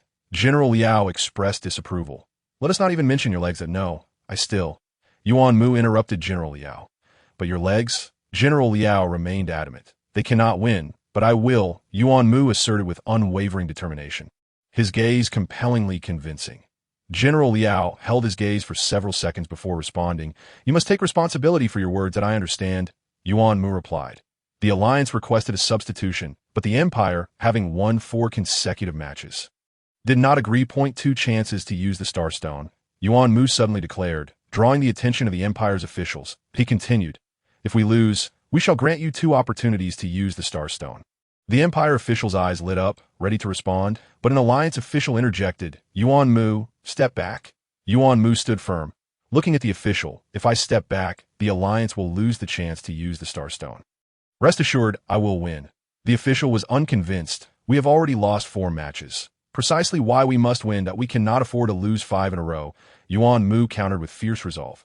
Let him compete. I believe in him, General Liao spoke up. That is 2 opportunities to use the Starstone. Other officials protested. Not forget. The Starstone was retrieved by Yuan Mu. He exerted tremendous effort to bring it back to Alpha Star. He values the Starstone more than any of us, General Liao stated. The others fell silent. Thus, it was decided that Yuan Mu would participate. Yuan Mu competing? The expressions of the students in the venue varied greatly. With Zhao Peng and Lan Weiying, the couple, wearing the most dismal faces. On what grounds? Zhao Peng nearly ground his teeth to dust. Lan Weiying's eyes were fixed on Yuan Mu's figure, witnessing for the first time since his injury that he stood tall, seemingly unchanged from before, still tall and handsome. However, as Zhao Peng remarked, what right does he have? He is nothing but a waste now. Most of the attendees are military academy students, disciplined and resolute. Although they harbor various doubts, none dare to voice their objections. Regardless of their private sentiments, they must present a united front against their adversaries. Thus, when Yuan Mu takes the stage, the venue erupts with enthusiastic applause and cheers. Yuan Mu, bring him down, Cheng Li shouts, startling an elderly spectator beside her. Yuan Mu glances in her direction, a seductive smile playing on his lips, and at that moment, it feels as though spring has arrived. Illuminating the entire venue, he waves to Cheng Li, no problem. The crowd is taken aback, some even curse in surprise, while Yuan Mu can't smile. The imperial contestant across from Yuan Mu sneers, disdain and mockery evident on his face. For the sake of your beautiful girlfriend, I'll make your loss look good. I must apologize for my girlfriend, Yuan Mu retorts. Before the imperial contestant can grasp his meaning, an intense wave of woody fragrance envelopes him, causing his cells to feel as if they might burst. The pain. This is the strongest pheromone he has encountered to date. At that moment, Yuan Mu strikes like lightning, his form a mere blur to the naked eye. When he reappears, he stands where the imperial contestant once was, who is now collapsed on the ground, clutching his stomach, pale and speechless. Silence. The vast venue is engulfed in astonishment, all eyes fixated on the scene in disbelief. Is this really over? Among the crowd, Cheng Li remains the calmest, leisurely leaning against her chair, clapping slowly. The sound draws everyone's attention back to her. In the next moment, the crowd rises, wildly applauding and shouting. We won, Yuan Mu. Chief Yuan, I love you. Yuan Mu, you're the best. Yuan Mu, I want to marry you. The students shout passionately. Cheng Li raises an eyebrow, realizing that a few of those shouting about marrying Yuan Mu are male. I'm already married and will not divorce, Yuan Mu states coldly. His words only spur the students on further. I don't mind, I could be the mistress, I don't need a title. I want to bear your children. Cheng Li's mouth twitches, incredulous at the youth declaring his desire to bear Yuan Mu's children. Having won one match, Yuan Mu and Chi Yu are set to face 4 SS-level opponents from enemy nations next. There's a 10-minute intermission. Yuan Mu and Chi Yu are called over by Commander Liao and others. Well done, Commander Liao exclaims, clapping Yuan Mu on the shoulder. I heard you lost your mental C and that your glands had atrophied. No longer Sentinel? Yes, but then I underwent another differentiation. Yuan Mu replies honestly. Commander Liao is surprised. You could differentiate again. Yuan Mu remains silent, unsure how to answer. What level are you now? Commander Liao inquires. Those nearby perk up with curiosity. I haven't been tested yet, Yuan Mu admits. After the matches, go get tested, Commander Liao instructs. Yuan Mu nods. Commander Liao then turns to Chi Yu. You started strong. Are you confident for the next rounds? Yes, Chi Yu replies emphatically. Commander Liao smiles. Good, keep it up. Yuan Mu, you as well. Don't forget what you said before. Understood, Yuan Mu replies, standing tall. As the break concludes, Yuan Mu and Chi Yu return to the stage. This time, Chi Yu starts, but after a grueling 10 minutes, he ultimately loses. Chi Yu is pummeled into a battered state, evoking sympathy from the audience, with some girls even crying aloud as Yuan Mu steps onto the stage. The audience collectively holds their breath, anxiety palpable. This is the last contestant for their alliance. Yuan Mu, you cannot lose. Chapter 52. Her kick. Yuan Mu's next opponent is a spirited female Sentinel. You're impressive. But against me, you can only lose, the female Sentinel boasts arrogantly. Yuan Mu remains silent, not even releasing his pheromones, and charges forward with clenched fists. Sentinels do not strike women, nor do they attack guides. But exceptions can be made for female Sentinels. Startled, the female Sentinel hastily retreats while unleashing her pheromones. Since her differentiation, her pheromones had always been effective, but this time they falter. Yuan Mu remains unfazed. Teasing, your pheromones smell terrible. Furious, the female Sentinel retorts that her pheromones are sweet and creamy. How could they possibly smell bad? The two exchange blows. At first, the female Sentinel can hold her own, but soon she is reduced to merely dodging. Yuan Mu's strikes are relentless, showing no mercy. The female Sentinel laments her earlier arrogance, having relied solely on her potent pheromones without putting in the necessary effort to train. Little did she know. She would face someone whose pheromones matched her own and whose skills surpassed hers. If only she had worked harder, she wouldn't find herself in this predicament. After 5 minutes of being battered by Yuan Mu, the female Sentinel jumps off the stage, a pitiful sight that, in retaliation for Chi Yu's defeat, Yuan Mu has now avenged him. Yuan Mu remains unchanged. One might suspect that in his eyes, there is no distinction between genders. Before you say that, perhaps you should consider his wife. Someone interjects that, I take back what I just said. Except for his own wife, Yuan Mu treats men and women equally. Laughter erupts as another adds. Indeed, equal opportunity for a beating. The matches continue, and Yuan Mu must face 3 more opponents. Can his legs endure this? An elder worries aloud that he hasn't used his legs. He is relying solely on his hands. Another notes, after 2 matches, Yuan Mu hasn't used his legs, likely thinking it unfair to his opponents. Cheng Li adds in her mind, as long as he stands, his legs are under strain. They don't escape exertion. The elder glares at Cheng Li. She rolls her eyes. What do you suggest? The elder falls silent, turning away in frustration. Meanwhile, the next match begins. This time, the Imperial opponent seems aware that his pheromones are no match for Yuan Mu. He proposes, "Let us engage in hand-to-hand combat." Yuan Mu nods in agreement. This contestant is astute. He has observed Yuan Mu's previous matches and noted the peculiarity that Yuan Mu has not utilized his legs. From the students' discussions, he infers that Yuan Mu's legs may have an issue. Thus, he targets Yuan Mu's legs right from the start. How shameless. Oh my, I can't bear to watch. I don't want to see Yuan Mu get hit. Wow, how low. But look, Yuan Mu can jump so high. He can leap. His speed is incredible. Is he using bionic limbs? Mine certainly aren't this smooth. Guys, I just timed his speed and compared it to his previous performance. Guess the result? All eyes turn to the student who spoke. Spill it. He is faster. His punching and movement speed have significantly improved. Damn! Everyone curses in unison. The outcome is nearly certain. Yuan Mu wins again, leaving 2 opponents remaining. According to the competition rules, there is no break in between matches. This means he must seamlessly face 2 opponents back-to-back. Concerns arise regarding whether his legs can withstand such intense exertion. Look at Cheng Li. I ascend Tishi beautiful. But what are you getting at? Doesn't Tishi seem at ease? She certainly does. She appears utterly nonchalant. So, is our worry unwarranted? That seems plausible. Observing Yuan Mu, whose clean and composed demeanor betrays no sign of fatigue. Not even a bead of sweat, the students ponder whether he needs to worry. No, he doesn't. They come to a collective realization and draw back their concerns, some even pulling out snacks to munch on. The remaining 2 opponents pose no challenge for Yuan Mu. What was initially thought to be a guaranteed loss is dramatically turned around by Yuan Mu's prowess alone. The students erupt in excitement. The venue echoing with Yuan Mu's name, a chorus that lingers. I won. Yuan Mu elegantly vaults over the railing, striding toward Cheng Li. She points at the beads of sweat on his forehead. Wipe that off. Yuan Mu's face stiffens momentarily. Then he sighs. I thought you'd praise me. Cheng Li contemplates, then hesitantly says, You're quite impressive. Her tone is too flat. Cheng Li, you should learn from those girls here. Listen to how they cheered. An elder interjects. What are they shouting? Marry Yuan Mu, bear his children.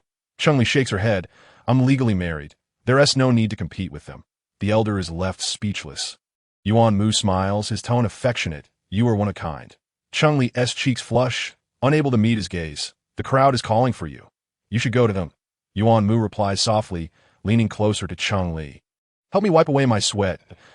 Yuan Mu asking for a kiss? Sister-in-law. What are you hesitating for? Just kiss him. Sister-in-law, if you don't, I will. Exercise caution, for Yuan Mu may send you flying with a single punch. Ah, how surprising it is to witness this seemingly frosty individual display such endearing moments. He appears almost unrecognizable compared to the persona he adopts on stage. Do you not find such contrast utterly captivating? While he remains aloof towards others, his demeanor softens to a gentle warmth when he interacts with Cheng Li, treating her with the utmost tenderness, as if she were a cherished treasure.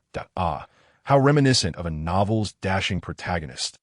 Listening to these remarks, Cheng Li felt her cheeks flush intensely. She grasped her sleeve, hastily dabbing at Yuan Mu's face, urging him to hasten his departure. Yuan Mu's gaze lingered on the dampness of her sleeve. His eyes darkening, his voice becoming husky. Ali, merely wiping away sweat is insufficient. Indeed, it was inadequate. A kiss is warranted. An elder chimed out a kiss. Others echoed in agreement. For reasons unbeknownst, the crowd's enthusiasm grew until the entire venue reverberated with those 3 words.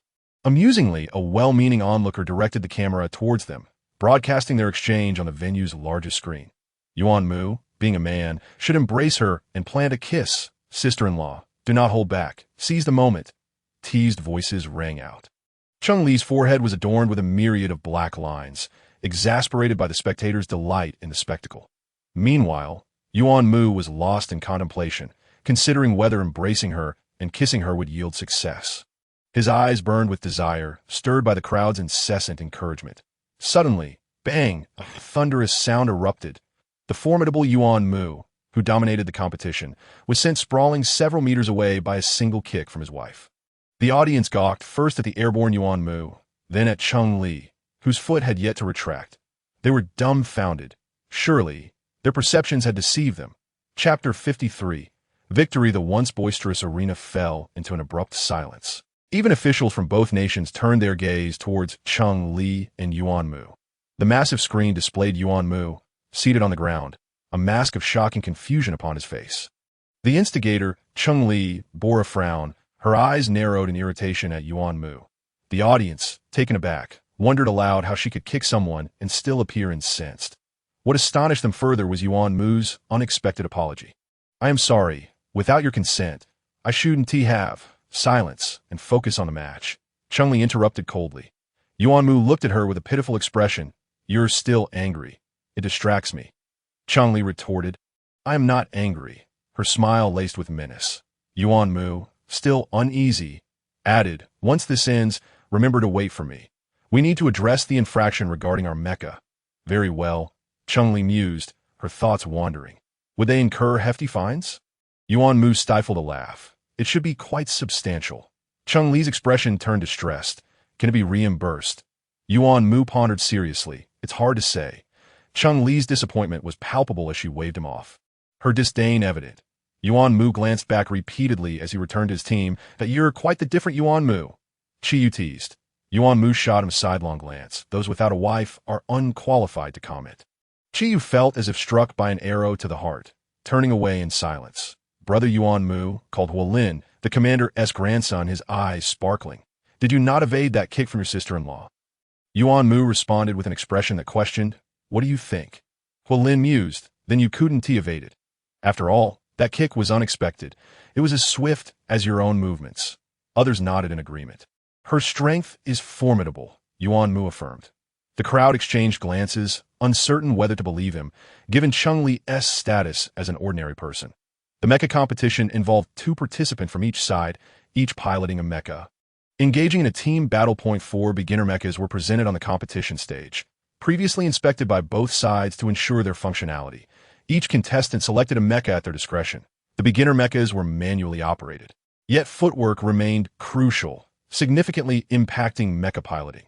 However, the audience harbored no doubts about Yuan Mu. Their memories were still fresh from the impressive performance of the red and green mecha hovering above Alpha Star days prior, showcasing extraordinary control and agile maneuvers. Victory was assured for their alliance. As anticipated, the alliance's participants were Chiyu and Yuan Mu, though Chiyu found little opportunity to strike as the match commenced. The 2 Imperial mechas swiftly surrounded Yuan Mu, intent on eliminating him first before attending to Chiyu. Yet reality delivered a harsh blow. Even with reinforcements, they were no match for Yuan Mu. The familiar dread of being dominated by Yuan Mu resurfaced among his peers. "Why is he so exceptional?" lamented a fellow student from the same year. "I can empathize with Zhao Peng now." A lifelong rival must be utterly disheartening. Whether Zhao Peng felt despair, Yuan Mu was assuredly a source of frustration for the Imperial duo, who hardly put up a fight. It appeared that only the SSS-ranked prince of the Empire could rival Yuan Mu's prowess. Yet wasn't Yuan Mu merely SS-ranked? Could he truly contend with SSS? Indeed, it was fortunate that the prince did not attend. Meanwhile, the Imperial officials bore grim expressions, their gazes nearly piercing through Yuan Mu. Regret washed over them. Had they not consented to the alliance's substitution, they would have seized an opportunity to utilize a starstone by now. Yet their overconfidence had led them astray. Yuan Mu, unperturbed by the officials' reactions, aimed to rush towards Cheng Li as soon as the match concluded. However, he was intercepted by Officer Liao. "Oh, you require something?" Yuan Mu inquired, casting his gaze towards Cheng Li.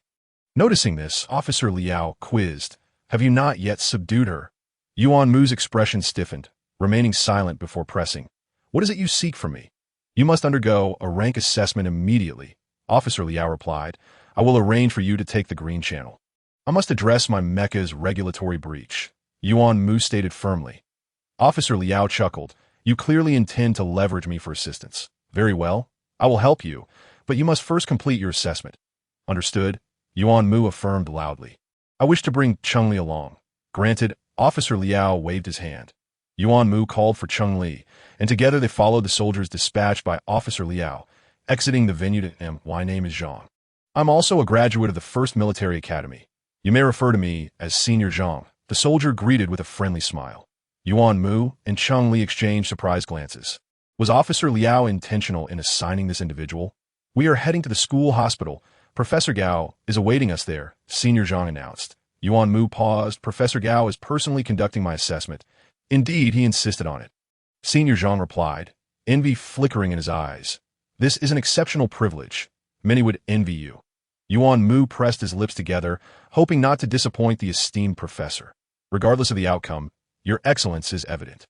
Senior Zhang reassured him. Cheng Li, unfamiliar with Professor Gao, noted his high regard from Senior Zhang, suggesting he was a figure of great renown. Upon arriving at the hospital, Cheng Li did not encounter Professor Gao. As soon as they reached the entrance, Yuan Mu was taken away by 2 doctors, leaving her and Senior Zhang outside. Do not worry. Everything will be fine, Senior Zhang consoled, noticing Cheng Li's gaze lingering on Yuan Mu's departing figure. Cheng Li retracted her gaze, smiling softly at Senior Zhang, appearing quite obedient, so different from the person who had just sent Yuan Mu flying with a kick. Are you studying mecha manufacturing? Senior Zhang inquired, maintaining a warm demeanor that made it easy to lower one's guard. Cheng Li nodded shyly. I only attended for 1 semester, so please do not consult me on mech-related issues if you have any academic inquiries. We can discuss them together, Senior Zhang offered humbly. Did you also study mecha manufacturing at school? Cheng Li asked, surprised that my major was mecha combat, with a minor in mecha manufacturing. My grades were commendable, Senior Zhang replied modestly. Cheng Li thought to herself that commendable was likely an understatement. Recently, she'd been delving into courses on mecha manufacturing and had encountered numerous challenges. Their exchange continued, gradually consuming their time until the sound of hurried footsteps interrupted them. Cheng Li and Senior Zhang fell silent, turning towards the entrance. What brings you here? Senior Zhang stood, saluting Officer Liao with military respect. Such matters require my presence, Officer Liao replied with a smile, striding purposefully inside. Chapter 54. Are you wealthy? The fact that Officer Liao would mobilize so extensively led Cheng Li to a realization. Yuan Mu's Sentinel rank was likely beyond SS level. Cheng Li felt no surprise. It seemed only fitting. Junior, shall we enter and take a look? Senior Zhang suggested. Cheng Li snapped back to reality, shaking her head. I will wait here. You go on. Senior Zhang appeared astonished. Are you not curious about Junior Yuan Mu's test results? They might be extraordinary, indicating he surpasses SS level. Wouldn't you agree? Senior, Cheng Li smiled teasingly. What do you think? Senior Zhang chuckled. Indeed, but I wish to witness the result firsthand. That I will go in first. See you shortly. Once he departed, Cheng Li's communicator buzzed. It was when Zhao at the campus hospital. Cheng Li took the initiative to explain before when Zhao could even ask.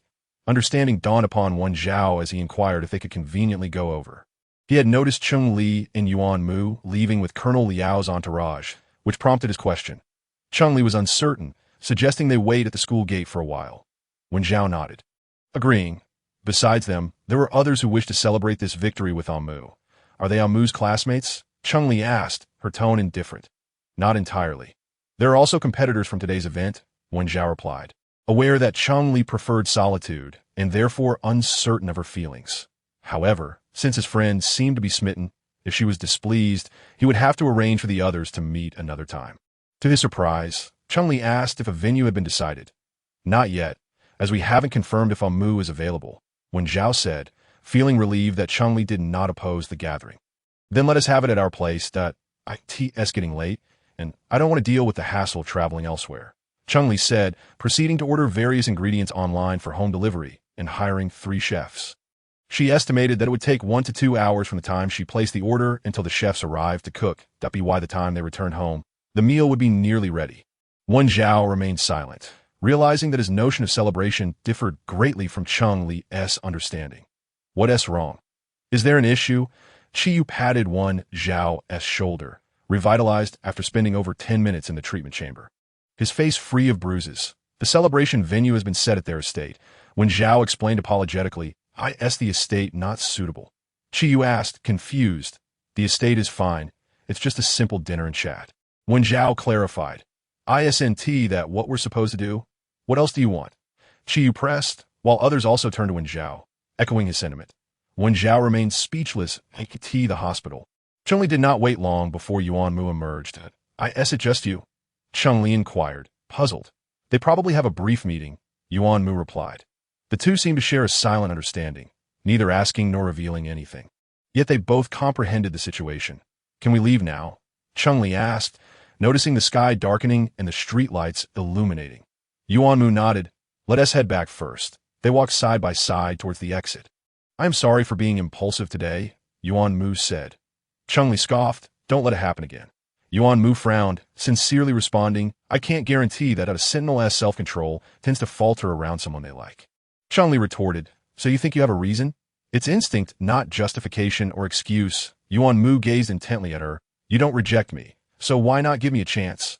What do you like about me? Is it because I treat you well? But you later learned that my intentions were selfish, driven by ulterior motives. Cheng Li was perplexed. Knowing the truth, Yuan Mu should have harbored disappointment or resentment towards her. So why was he still so infatuated? Yuan Mu fell silent, his pace slowing. Just as Cheng Li thought he would not respond, he spoke. Initially, I was indeed moved. That emotion compelled me to engage and understand you. But the closer I got, the more entranced I became. That is it because of the pheromones? Cheng Li questioned, firmly believing that the pheromones were overpowering. During the heat period, I felt controlled, almost unrecognizable. Yuan Mu remained quiet, perhaps realizing that this was the root of her inability to accept him, let alone discern her true feelings. That he smiled wryly, thinking that what should have been an advantage, the innate bond between Sentinel and guide, had become an obstacle in her case. To whom could he voice his grievances? The topic did not continue. As Yuan Mu realized that they would not reach any resolution today, by then, they had arrived at the school gate, where others instantly surrounded Yuan Mu with laughter. Brother, your charisma hasn't waned. Mugu, you look incredibly handsome today. Ha, those imperial brats must be traumatized after facing our Mugu. The atmosphere was harmonious, with everyone exchanging jovial remarks. Cheng Li stood on the outskirts of the crowd, contemplating whether to summon a hovercraft when Huolin produced his flying device. Having previously ridden in Wan Zhao's vehicle, Cheng Li couldn't help but marvel at Huolin's. Thinking that even hovercraft designs had become extravagant. Do you want one? Yuan Mu, having approached her unbeknownst, asked. Cheng Li turned to him. Are they expensive? Not at all, sis-in-law. If you want one, I'll gift you a vehicle. Huolin said earnestly. Yuan Mu's expression darkened immediately. We can afford it. We don't need your charity. Huolin raised an eyebrow skeptically. Can you really? After all, your sister-in-law seems reluctant even to pay a fine. Yuan Mu was momentarily a loss, his face growing darker as he gritted his teeth. We may not be wealthy, but we can certainly afford a hovercraft. I assent their prize for today as competition. Cheng Li asked curiously, don't contests typically offer a monetary reward?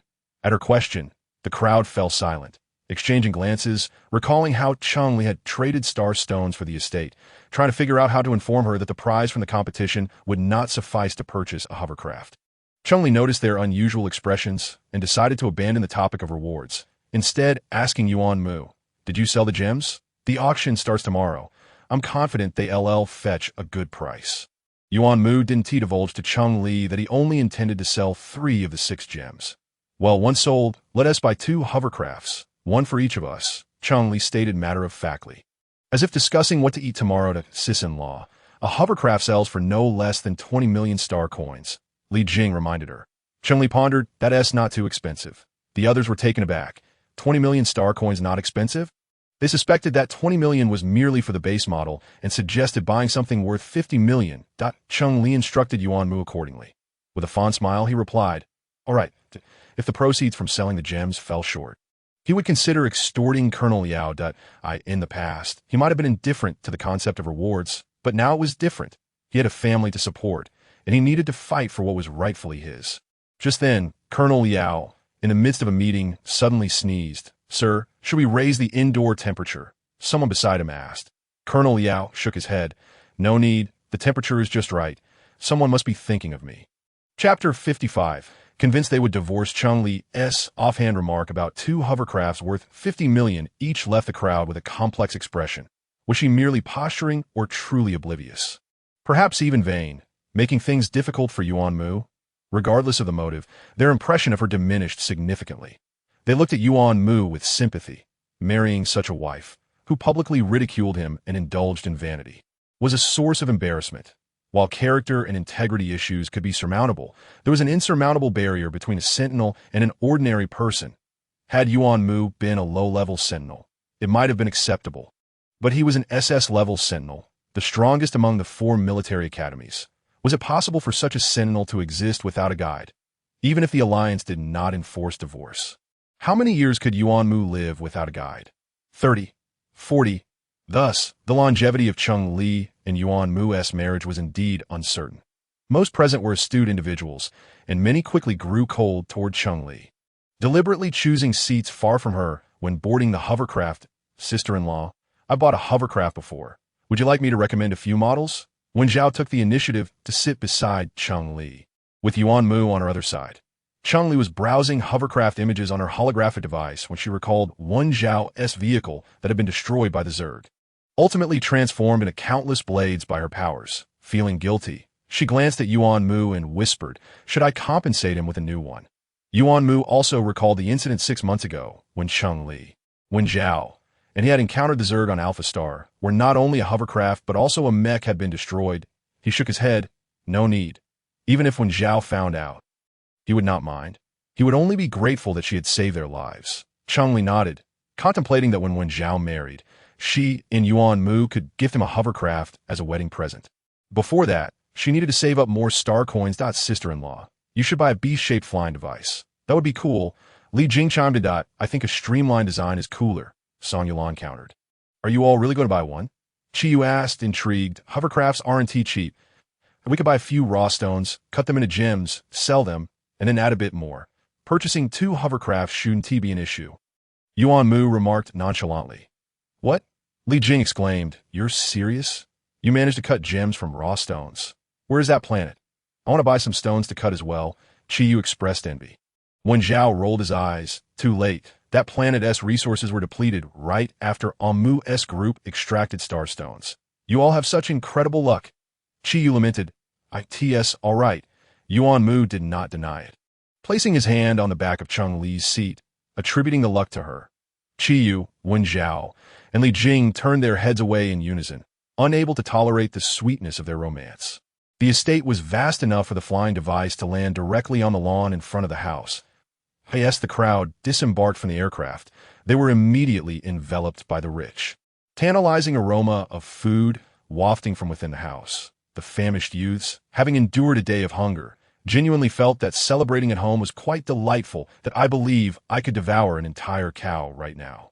Li Jing exclaimed, dashing into the house without a hint of courtesy. How can you say such a thing when you haven't even participated? Someone retorted. Unlike you, I am quite sensible. I wouldn't eat a whole cow.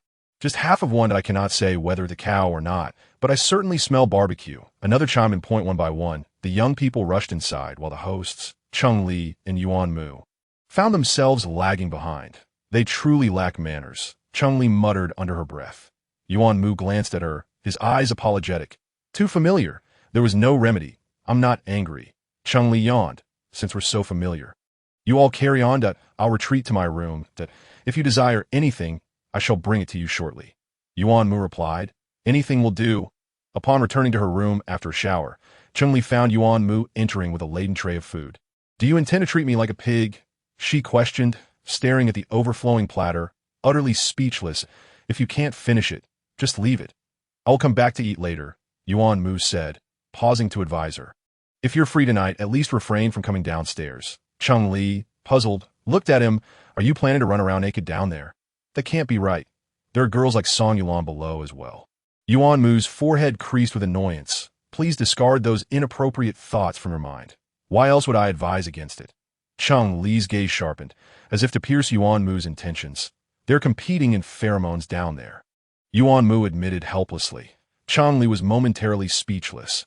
Observing her incredulous expression, Yuan Mu hastily clarified, I did not join them. Cheng Li was entirely unsurprised. It's likely they wouldn't permit you to join. Yuan Mu pursed his lips.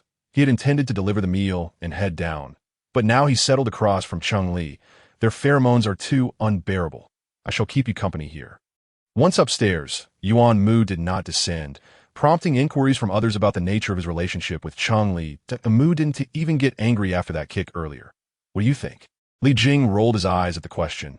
But Yuan Mu is a high-ranking sentinel, and Cheng Li is merely an ordinary person, someone remarked with a tone of regret. These words echoed. The living room fell into a heavy silence. with everyone exchanging glances, fully aware of the grim fate that befalls high-ranking sentinels without a guiding partner. The knowledge rendered them cautious in their comments. Mu was acutely aware of the situation. When Zhao broke the silence, "Indeed, Yuan Mu has always been prudent." Yu nodded in agreement. Yet some harbored different thoughts, having already concluded that Yuan Mu would part ways with Cheng Li, secretly plotting to introduce their own guiding sisters or younger siblings to him.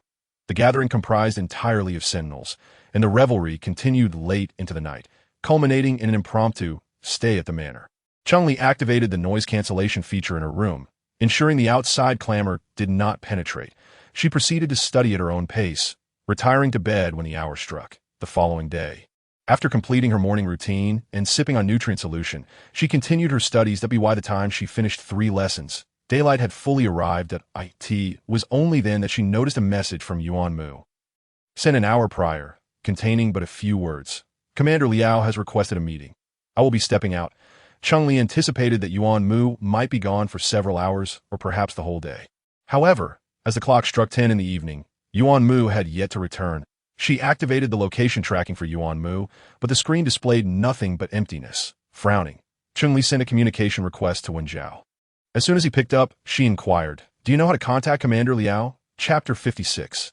Yuan Mu's attack. When Zhao learned that Yuan Mu had been absent since he left earlier that morning, he immediately attempted to reach Yuan Mu several times, but to no avail. "That I don't have Commander Liao's contact information, but my grandfather does. That I'll ask him," Wen Zhao said. Cheng Li nodded. "I appreciate your help. Don't mention it. Mu is my brother. Try not to worry. Perhaps he is simply detained by Commander Liao," Wen Zhao reassured her. Cheng Li responded with a non-committal her heart not as buoyant. If Commander Liao had truly detained him, Yuan Mu would have sent her a message instead of leaving her completely in the dark. During the anxious minutes that followed, Cheng Li gathered several bottles of suppressants, calming agents, nutrient solutions, and essential first aid supplies. She even changed into loose, comfortable clothing for ease of movement. After completing these preparations, she waited 2 more minutes before Wen Zhao as communication finally came through. Cheng Li observed the look of distress on his face, her heart constricting. What did Commander Liao say? Mu left his location at 4 o'clock this afternoon, Wen Zhao replied solemnly. Cheng Li pushed open her door and rushed downstairs, thanking him as she did. "Commander Liao has dispatched personnel to search for him. I will notify others to assist. Don't be overly concerned," Wen Zhao reassured her.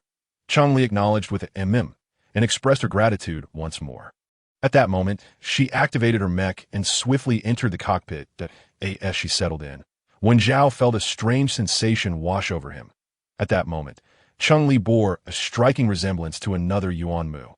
But could that really be? Wen Zhao shook his head. Cheng Li was merely an ordinary person. "I am heading out to find him.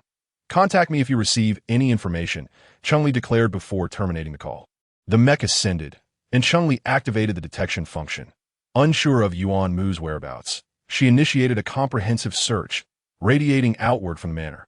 She piloted the mech in a steady, low-altitude flight, utilizing both the mech's detection capabilities and her own psychic powers. After advancing to level 4, her psychic detection range expanded from mere hundreds of meters to now an entire kilometer. Yuan Mu's disappearance sent ripples of concern through the upper echelons of the Alliance. In the vast conference room, officers who should have been resting at home sat upright, their expressions grave and laden with worry.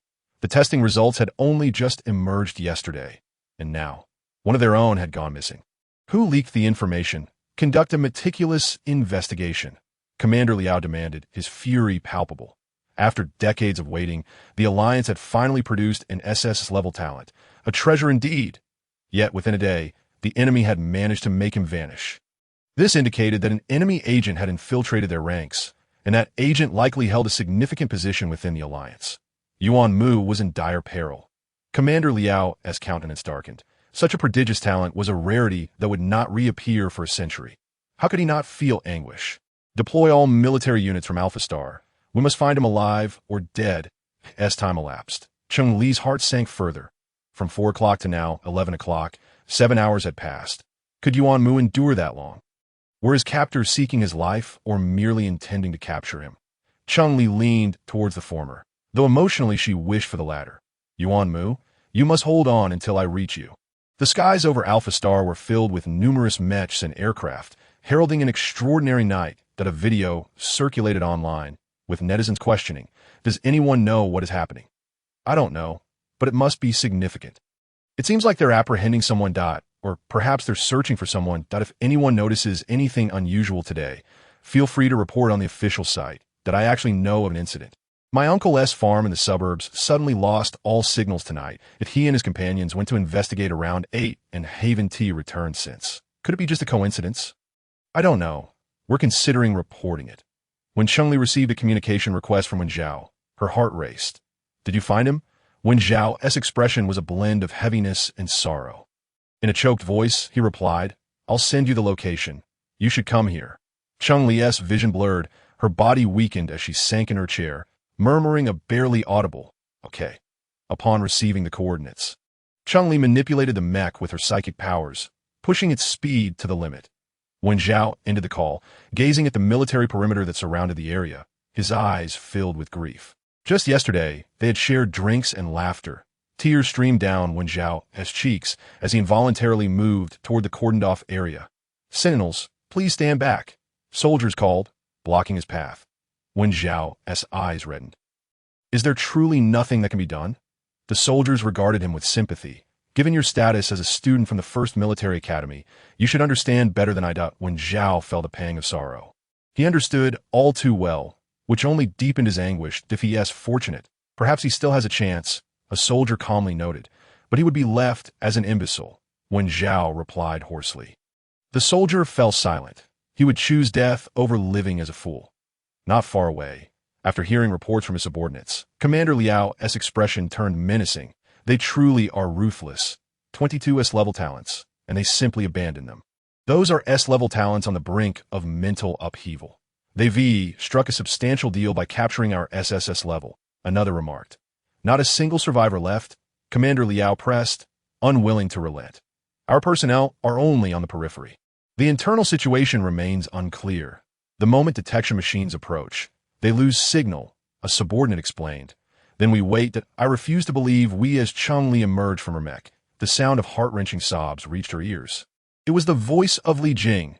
In a flash, she appeared 100 meters away. Li Jing felt a gust of wind rush toward him, and in the next moment, a strong grip seized his arm, nearly crushing his bones. Why are you crying?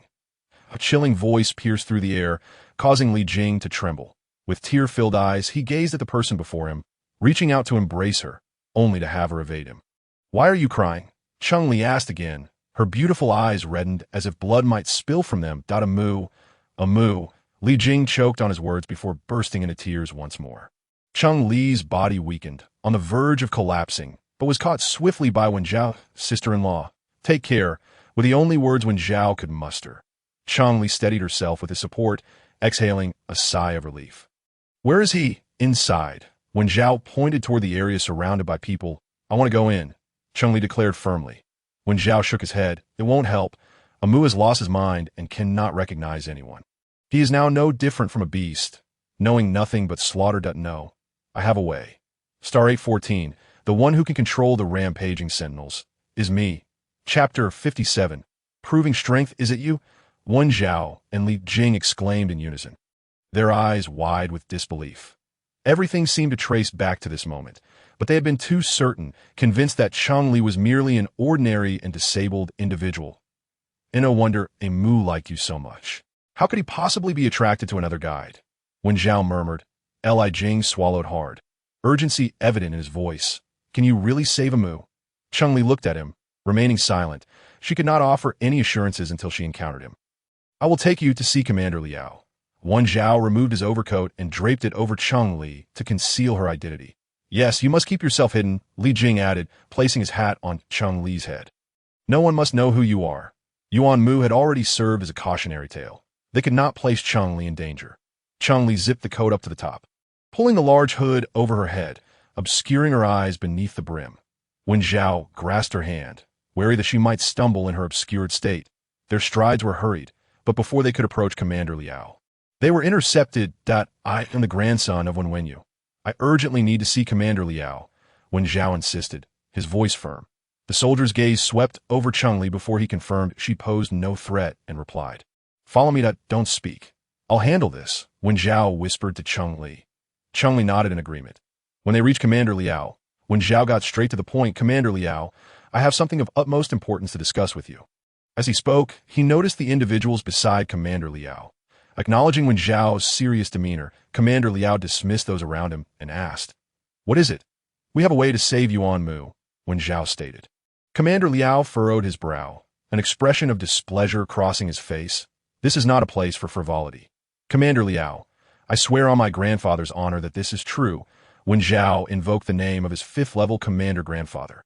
Yet Commander Liao remained skeptical. "Do not joke. This is a matter of life and death. We are not jesting." "She truly can," Wen Zhao implored. "Please allow us to enter." Commander Liao's gaze shifted to Cheng Li. "Who is she?"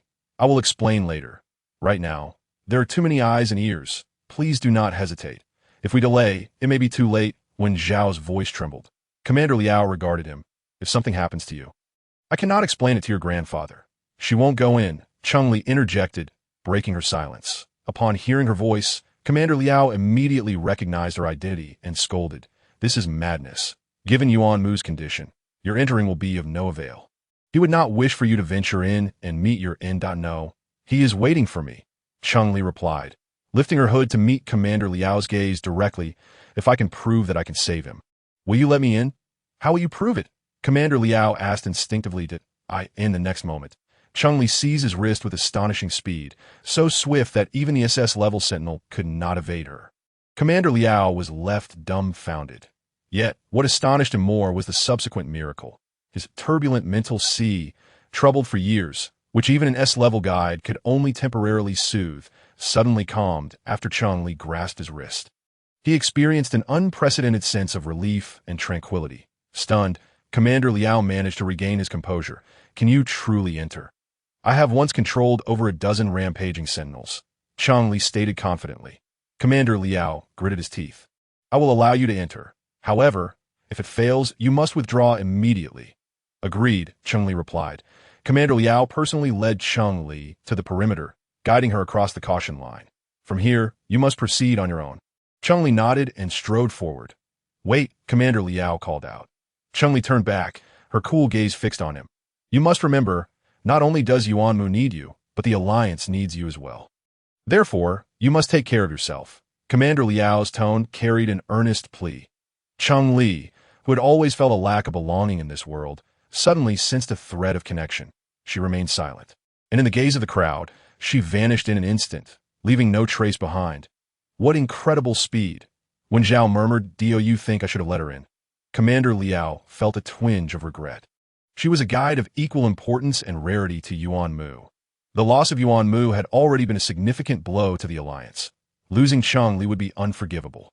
"If you do not permit her entry, she will resent you and the Alliance," Wen Zhao warned. Although their time together had been short, it was evident that Cheng Li was someone who held strong feelings and harbored a desire for retribution. Moreover, even if he denied her entry, she would force her way in. "You cannot stop her," Wen Zhao asserted. Commander Liao found himself at a loss for words. Cheng Li had witnessed countless gruesome scenes, but none had shattered her heart like the sight before her. A ground strewn with dismembered flesh, organs, and pools of blood, leaving scarcely any place to step. Who had done this? Was Yuan Mu still alive? Cheng Li searched with her mental power, ultimately detecting a faint breath from a deep pit. The closer she approached the pit, the more chaotic the mental energy became, invisible strands whipping like thick iron wires, driving away anyone who dared to approach. When she stood at the edge of the pit, her mental energy felt almost tangible. Cheng Li frowned and began severing the wildly swirling mental strands one by one. "Yuan Mu," she called softly. Without caring whether those below responded, she leaped down into the pit. Under the dim light, she clearly observed the situation at the bottom and froze in place. Outside, an anxious Commander Liao suddenly heard a report from a subordinate. "Commander, there is a signal from within." Commander Liao paused, turning to Wen Zhao as if seeking confirmation. "She really did it?" Wen Zhao was uncertain. "Can we go in and check?"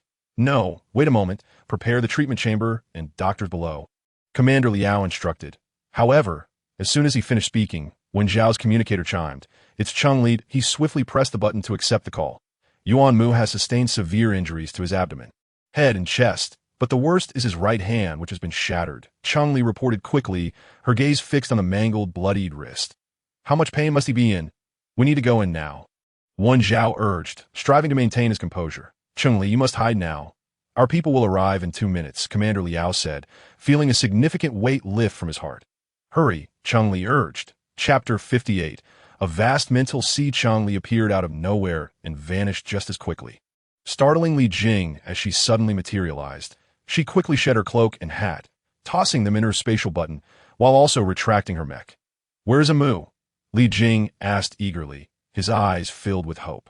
The mental sea is fine, but he is gravely injured, Cheng Li whispered hastily. With that, she darted toward the caution line. Li Jing, momentarily taken aback, called out, Sister-in-law, wait for me. By the time Cheng Li and Li Jing arrived, Yuan Mu had already been placed in the treatment chamber, carried by over a dozen soldiers toward the aircraft. Before Cheng Li could say anything, Commander Liao commanded, Let us go. Hurry aboard. The large aircraft was equipped with comprehensive medical facilities, and as soon as Cheng Li boarded, she was met with a spray of disinfectant mist. Close your mouth. This is sterilizing spray, Commander Liao cautioned. Cheng Li not only closed her mouth, but also shut her eyes. Wan Zhao, noticing her cautious demeanor, supported her arm and guided her forward, treating her with the care one would afford a national treasure. The three of them were seated behind a curtain, while a team of doctors tended to Yuan Mu's wounds. Yuan Mu's shattered arm was to be amputated, and prior to the procedure, Cheng Li, his wife, was required to provide her signature. With a steady hand, she signed her name without hesitation. Once the deed was done, a quiet sobbing sound emerged from Li Jing, who was visibly struggling to contain his tears. Sister-in-law, you won't despise Mu, will you? Li Jing looked at Cheng Li with tear-filled eyes, as if fearing that any sign of disdain would set off an uncontrollable torrent of grief. The alliance would assist Mu in regaining the use of his hand. It was not to be lost forever. Wan Zhao had a rough idea of Yuan Mu's rank, displaying a level of rationality far beyond Li Jing's. The alliance would not neglect an SSS-rated individual. Li Jing was taken aback. Would the alliance truly cover the exorbitant medical expenses? He is an SSS-level Sentinel, Cheng Li murmured. Li Jing was left speechless. After a while, he activated his holographic device. Can I inform Yuan about this?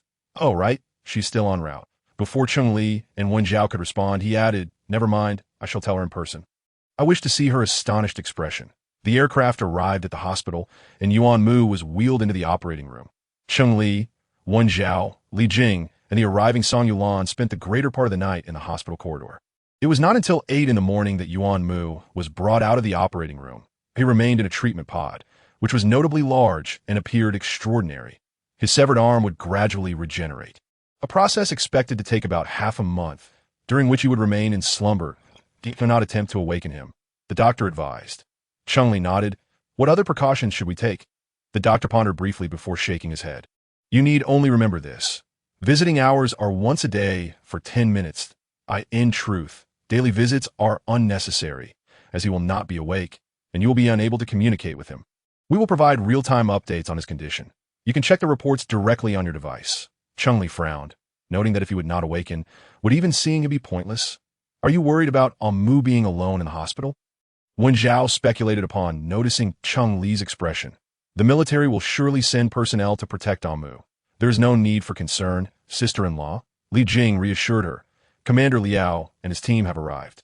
Song Yulan gestured towards the far end of the corridor. It was not just Commander Liao who had come. There was also a silver-haired elder, accompanied by a dozen officers. Upon seeing the elder, Wan Zhao, Li Jing, and Song Yulan instantly stood at attention. Cheng Li observed their proud stances and starry-eyed expressions, realizing that the elder's identity must hold significance.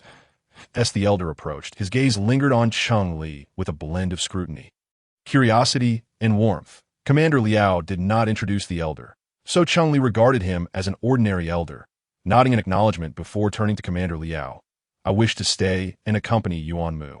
I will arrange for protection. Commander Liao did not outright refuse. I am not at ease, Cheng Li stated frankly.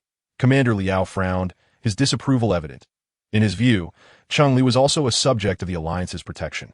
It seems the Alliance has disappointed this young friend, the elder remarked to Cheng Li with an apologetic tone. No, she shook her head. Then how about you guard him alongside the military personnel? What do you think? The elder suggested. All right, Cheng Li responded, her impression of the elder improving at that moment. Yuan Mu was assigned to a private room, spacious and well-equipped, measuring nearly 50 square meters, ensuring a comfortable stay. Out of caution, Cheng Li conducted a thorough inspection of the room. Upon returning to her original position, only one Zhao, Li Jing, and the elder remained. The elder settled onto the sofa and addressed Cheng Li and the others. "Do not be formal. Please take a seat." Cheng Li sat opposite the elder, while when Zhao and the others positioned themselves beside her. "I have come today not only to visit Yuan Mu, but also for another purpose." The elder's gaze fixed on Cheng Li. "I wish to invite you to undergo a rank assessment. Rest assured, aside from myself, Xiao Yao, and Professor Gao, no one else will be present. I do not wish to participate." Cheng Li replied earnestly, "Regardless of whether or not I undergo the assessment, it will not hinder my ability to aid Yuan Mu in his mental guidance." The elder fell silent. "You see, I told you she is a stubborn child," Commander Liao remarked, seemingly belittling Cheng Li while actually defending her. The elder chuckled. "Indeed, she possesses quite the spirit. If you prefer not to undergo the assessment, then assist me in organizing my mental ocean. I shall not have you toil in vain. I have heard you desire an aircraft. I will gift you one." Cheng Li's eyes brightened. "I want a good one," the elder contemplated. "Let us see the results of your organization." Wen Zhao and the others beside Cheng Li were left in shock. How bold of her to negotiate with such an esteemed figure. Ever since her transformation into a guide, Cheng Li had been honing her mental powers with remarkable efficacy, rapidly approaching the level of metal-based abilities, with an inclination to surpass them. She effortlessly traversed the elder's mental barriers and entered his mental ocean. Upon entry, a profound sense of desolation and sorrow enveloped her. Ruined landscapes, shattered earth, and pervasive smoke all signified a post-war planet. The elder's mental ocean was, astonishingly, an entire planet. Cheng Li was taken aback. It was the most expansive mental ocean she had encountered thus far. She wondered how it compared to Yuan Mu's. She had yet to enter his mental ocean since his refusion. Even today, she had merely temporarily suppressed it without truly entering. The broader the mental ocean, the greater the potential. Even among SSS ranks, those with wider mental oceans possessed greater strength. In the hospital room, Cheng Li and the elders sat with closed eyes. The others sat rigidly, afraid to disturb them, even moderating their breathing. This was the longest mental guidance session Cheng Li had conducted, lasting 30 minutes. As she opened her eyes, she found the elder had leaned back against the sofa, asleep, snoring lightly within a minute. "How did it go?" Commander Liao inquired, his voice uncharacteristically loud. "Of course, there are no issues," Cheng Li replied confidently, explaining that she had transformed the shattered planet into a land of peace, with majestic mountains and flourishing flora. Commander Liao sighed with relief, glancing at the still-closed eyes of the elder. After a moment's hesitation, he roused him. The elder opened his bleary eyes, displaying mild displeasure. "I haven't slept this well in years." "Why must you disturb me? You have been sleeping quite soundly lately," Cheng Li remarked. The elder took a moment to assess, believing Cheng Li's words, and expressed, "I feel as though I have returned to my teenage years. It is truly remarkable. What I dared not even imagine half an hour ago has now come to pass. This the ability of a 3S level guide."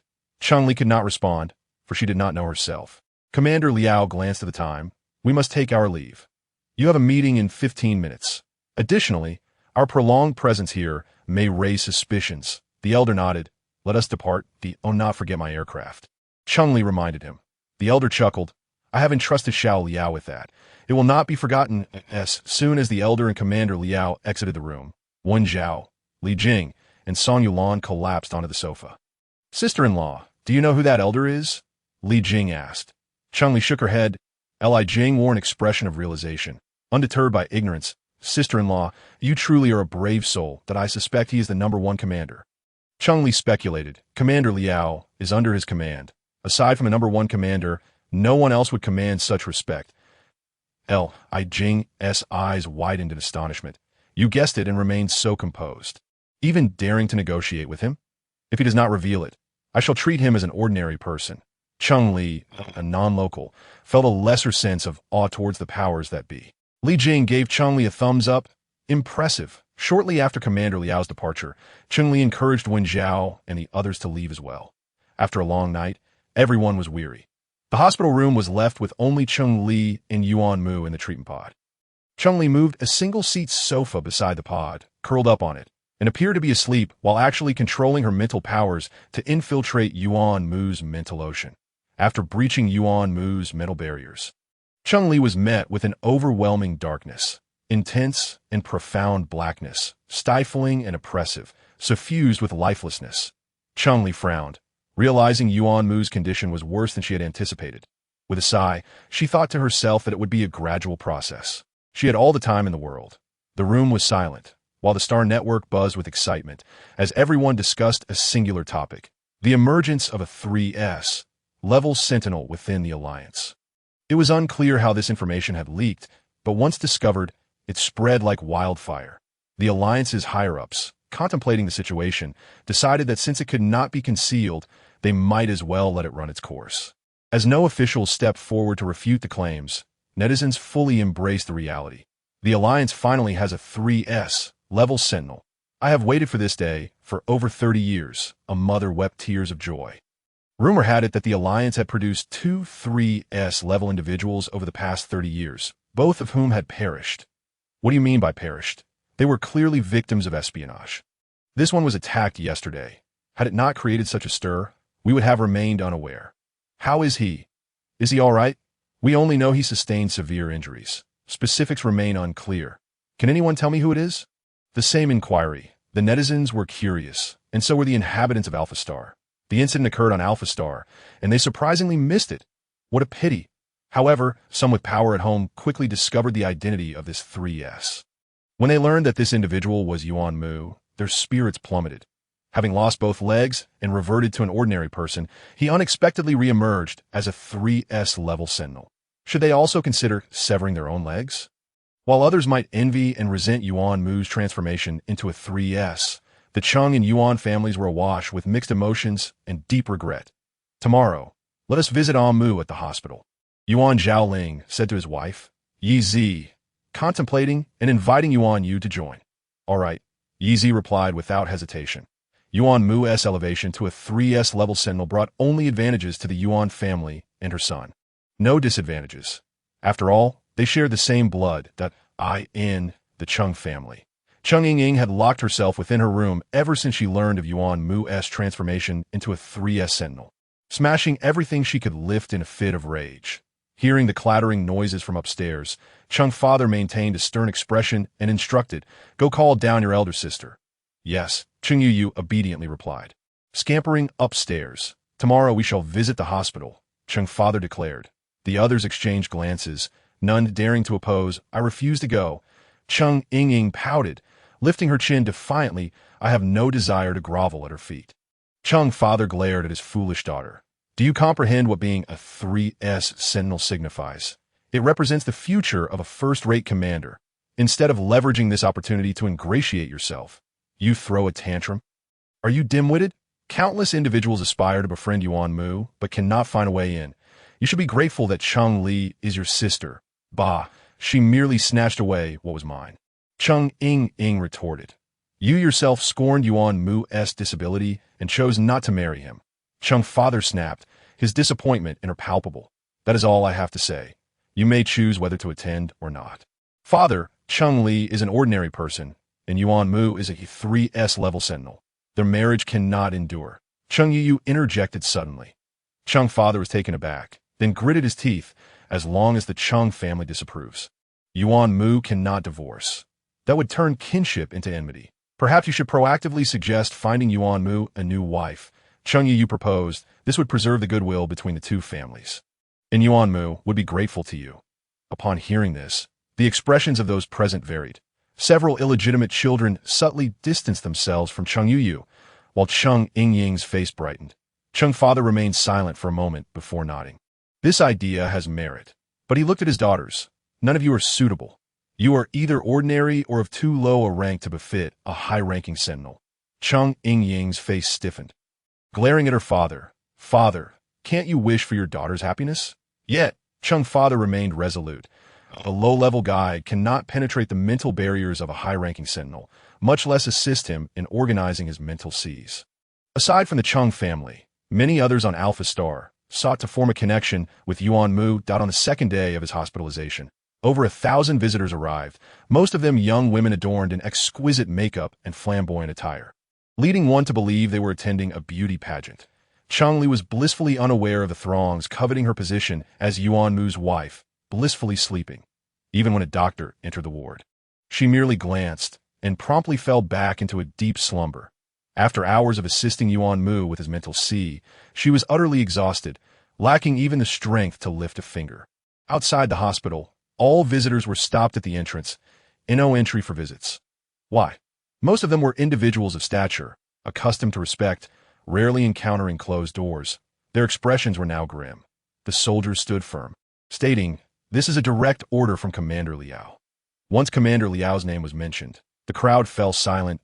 "We may not enter, but could you at least provide an update on Yuan Mu's condition? Is he severely injured? What is his current state?" Someone inquired. "I'm sorry, but we cannot disclose any information regarding Yuan Mu," the soldier replied, unwavering. Others exchanged glances, begrudgingly departing. Cheng Li had been asleep for an extended period, transitioning from day to night and back again. When she finally awakened, she felt utterly languid, taking a moment to collect herself. Yuan Mu remained quietly ensconced in the treatment pod, his body submerged in green liquid. With only his head exposed, Cheng Li gazed at him, admiring his thick black hair, striking sword-like eyebrows, and handsome nose, finally resting her gaze on his perfectly proportioned lips. How could someone be so impeccably handsome? Embodying all her preferences, Cheng Li pondered. The ward was tranquil. After finishing her breakfast, Cheng Li opened her light brain, discovering over 1,000 unread messages. Among them, several were from the Cheng family, which she promptly disregarded. Many others were from unfamiliar contacts, and she paid them no mind, only replying to messages from Wen Zhao and others. As soon as she responded, a communication request from Wen Zhao came through. "Are you bored? Would you like us to come keep you company?" he asked. Cheng Li shook her head. "No need, I need to catch up on my studies and lack the time to entertain you." Wen Zhao's lips twitched. Her directness was amusing. Seeing her in good spirits, he felt relieved. "There are many people outside. If you have no urgent matters, please avoid going out."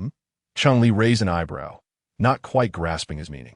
Wen Zhao hesitated for 3 seconds, then opted not to elaborate. "If you need anything, just let me know, and I'll procure it for you. If it's inconvenient, Alung can assist you." Cheng Li considered. Indeed, she needed some items, such as clean clothing. She nodded. "I'll contact her shortly." After concluding her communication with Wen Zhao, Cheng Li sent a request to San Yulan, asking her to help procure clothing. San Yulan readily agreed.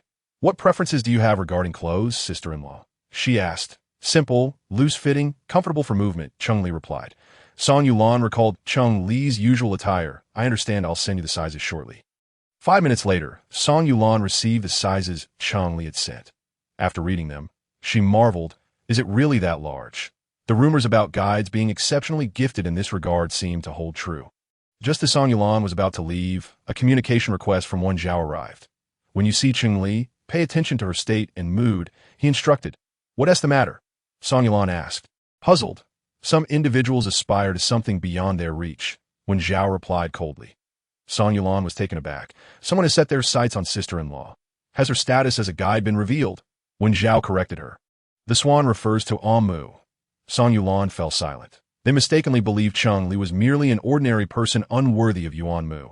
Wen Zhao found it absurd that they thought Cheng Li unfit for Yuan Mu when, in truth, they were perfectly matched. Cheng Li might very well be the first 3S level guide in a century within the Alliance. San Yulan was efficient. 3 hours after their communication ended, she appeared at the ward, carrying several large bags. Cheng Li accepted the items from her hands and poured her a glass of water. "Thank you for your trouble." "It's no trouble," San Yulan replied, holding the cup with both hands, standing straight as a ruler. Despite being a cool girl, she appeared as obedient as a schoolgirl in front of Cheng Li. You have urgent matters to attend to?" Cheng Li inquired. San Yulan shook her head. "My original plan was to work on holiday assignments with Li Jing, but that can wait." Cheng Li offered, "Do you need me to assist with your mental guidance?" She sensed that San Yulan's mental sea was somewhat disordered, even without entering it. San Yulan looked pleased, then shook her head. "I haven't saved enough star coins yet." She had spent all her savings on a wedding gift for Yuan Mu. Although the gift ultimately never reached him, her hundreds of thousands, along with Li Jing's over 1 million and Wen Zhao's 2 million, had all gone to waste. The mecha they collectively purchased had transformed into mere gossamer blades. When Ling had once mentioned that the cloak's sister charged 5 million star coins for a single session of mental guidance, and the fee for assisting Commander 1 had been exorbitant, demanding a flying vehicle in exchange. Even if Cheng Li truly intended to offer them a discount, she still could not afford the fee, as she barely had 50,000 star coins in her account. Observing Song Yulan's expression of conflict mixed with regret, Cheng Li curiously asked, "Did I ever say I would charge you for my services? You didn't say so. It was when Ling and Yuan Mu who mentioned your high fees." Song Yulan replied honestly, "But it is worth the cost. Once I save enough star coins, I will seek your assistance." Cheng Li reflected on the fee she had charged previously for mental guidance. Shaking her head, "For the 814 star coin session, I set the price higher because I knew that client was not a good person that I asked for the other day. Commander 1 intended to gift me a flying vehicle. So I merely adjusted the terms slightly to a flying vehicle was of little consequence to him. He didn't mind, so I accepted it graciously. For others, I naturally charged according to market rates and could this point." Cheng Li noticed Song Yulan visibly relieved. She chuckled. "Given your relationship with Yuan Mu, I wouldn't dream of charging you a fee." Song Yulan was taken aback, her eyes sparkling with curiosity. "Is it true?" "Of course, it was merely a trivial task." Cheng Li responded dismissively, "No, I insist on compensating you." Song Yulan said earnestly. "Nearly everyone at the first military academy knew Yuan Mu, if they all sought her favor. Wouldn't you end up offering your services for free to all of them?" Shaking her head, she concluded that it would be a significant loss for Cheng Li. Cheng Li felt a warmth in her heart at Song Yulan's concern for her. "No free service. The cost of these clothes will cover your running errands," she replied. "Besides, you are different from others." Upon hearing the phrase "you are different from others," a smile could not help but grace Song Yulan's lips. In the hospital room, Cheng Li looked at the two individuals who had unexpectedly appeared before her.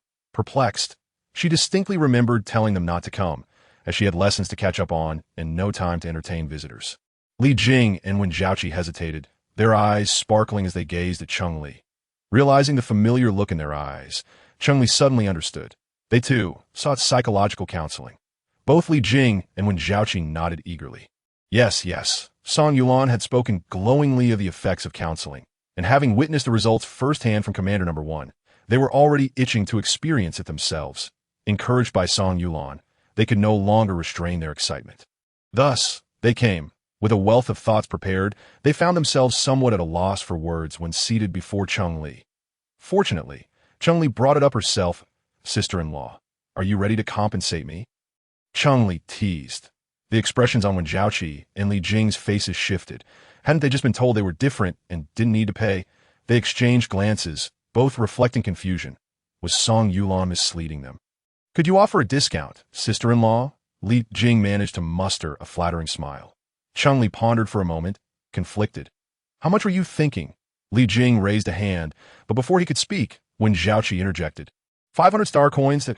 Li Jing's eyes widened, and he elbowed Wen Zhaoqi, whispering, "That's too low." Wen Zhaoqi chuckled. "Sister-in-law, don't tease. It's not funny at all that let's skip the 500 star coins. We will help you borrow the top notes on mecha manufacturing. And you can provide us with psychological counseling. How does that sound?" "That works," Cheng Li agreed readily. Wen Zhaoqi breathed a sigh of relief and stood up. "Let's go right now." "Not so fast. Let's start with the counseling first," Cheng Li suggested. Wen Zhaoqi promptly sat back down, extending his hand towards Cheng Li. "Sorry to trouble you, sister-in-law." Meanwhile, Li Jing stood by, dumbfounded. The situation had unfolded beyond his expectations, with Wen Zhaoqi taking the lead, leaving him a loss. Half an hour later, Wen Zhaoqi and Li Jing left the hospital room, feeling elated and refreshed. Li Jing stretched and remarked, "I feel as if I've returned to before I turned 13, without pain and no inexplicable irritability. My mind feels so light." He had awakened as a Sentinel at the age of 13, bringing with it not only a formidable physique and potent pheromones, but also the endless torment of a mental sea. What a national treasure, Wen Zhaoqi mused, realizing Cheng Li's importance likely surpassed that of Yuan Mu. After all, among the current 4 3S Sentinels, 3 were first-level commanders, and Yuan Mu was merely a student, whereas Cheng Li was the only 3S guide. Given the efficacy of her counseling, he was certain that anyone who would receive her guidance would cherish her like a precious jewel with her presence. The lifespan of the Alliance's 3S Sentinels could be extended by at least a decade, Li Jing asserted, an additional 10 years to live. That's a profound concept, Wen Zhaoqi thought, his breath catching as he recognized that Cheng Li was destined to become the most sought-after asset within the alliance. Shoo, keep it down. There are ears on the other side of the wall, Li Jing cautioned. The fervor surrounding the emergence of the 3S Sentinels gradually subsided after a few days, and Cheng Li continued her lessons in the hospital room, oblivious to the events outside. One night, while deep in slumber, Cheng Li suddenly caught a whiff of a faint rose fragrance.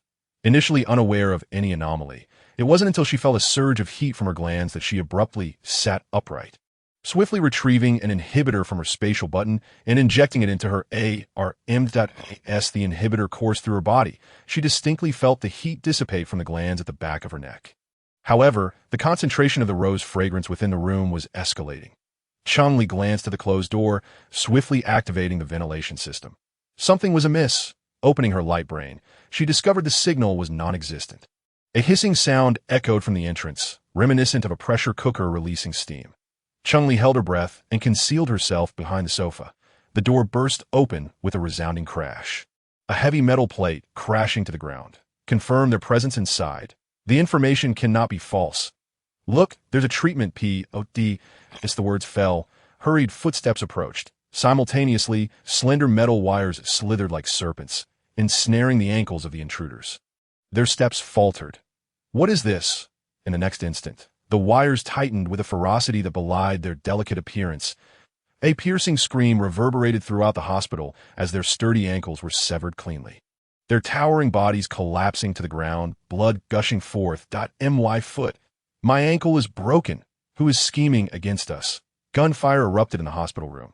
The fallen men, enraged, began firing indiscriminately, explosions ringing out in succession. Cheng Li, pressed against the floor behind the sofa, concentrated her thoughts, wrapping the agile metal wires around the bodies of the men. They constricted tighter and tighter until their hoarse, despairing screams became their only recourse. Emerging from behind the sofa, Cheng Li focused her mind, causing all the metal in the room to fuse instantly, transforming into two metallic ropes that seemed to possess a will of their own. Deftly wrapping around the treatment pod and tying a secure knot. With a resounding crash, the glass shattered. Cheng Li exerted a forceful push, sending the treatment pod crashing through the wall.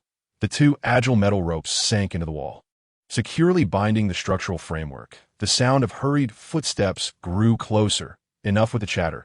Just blow up the whole hospital. This building has a safety rating of 10. If you think you can blow it up, go ahead.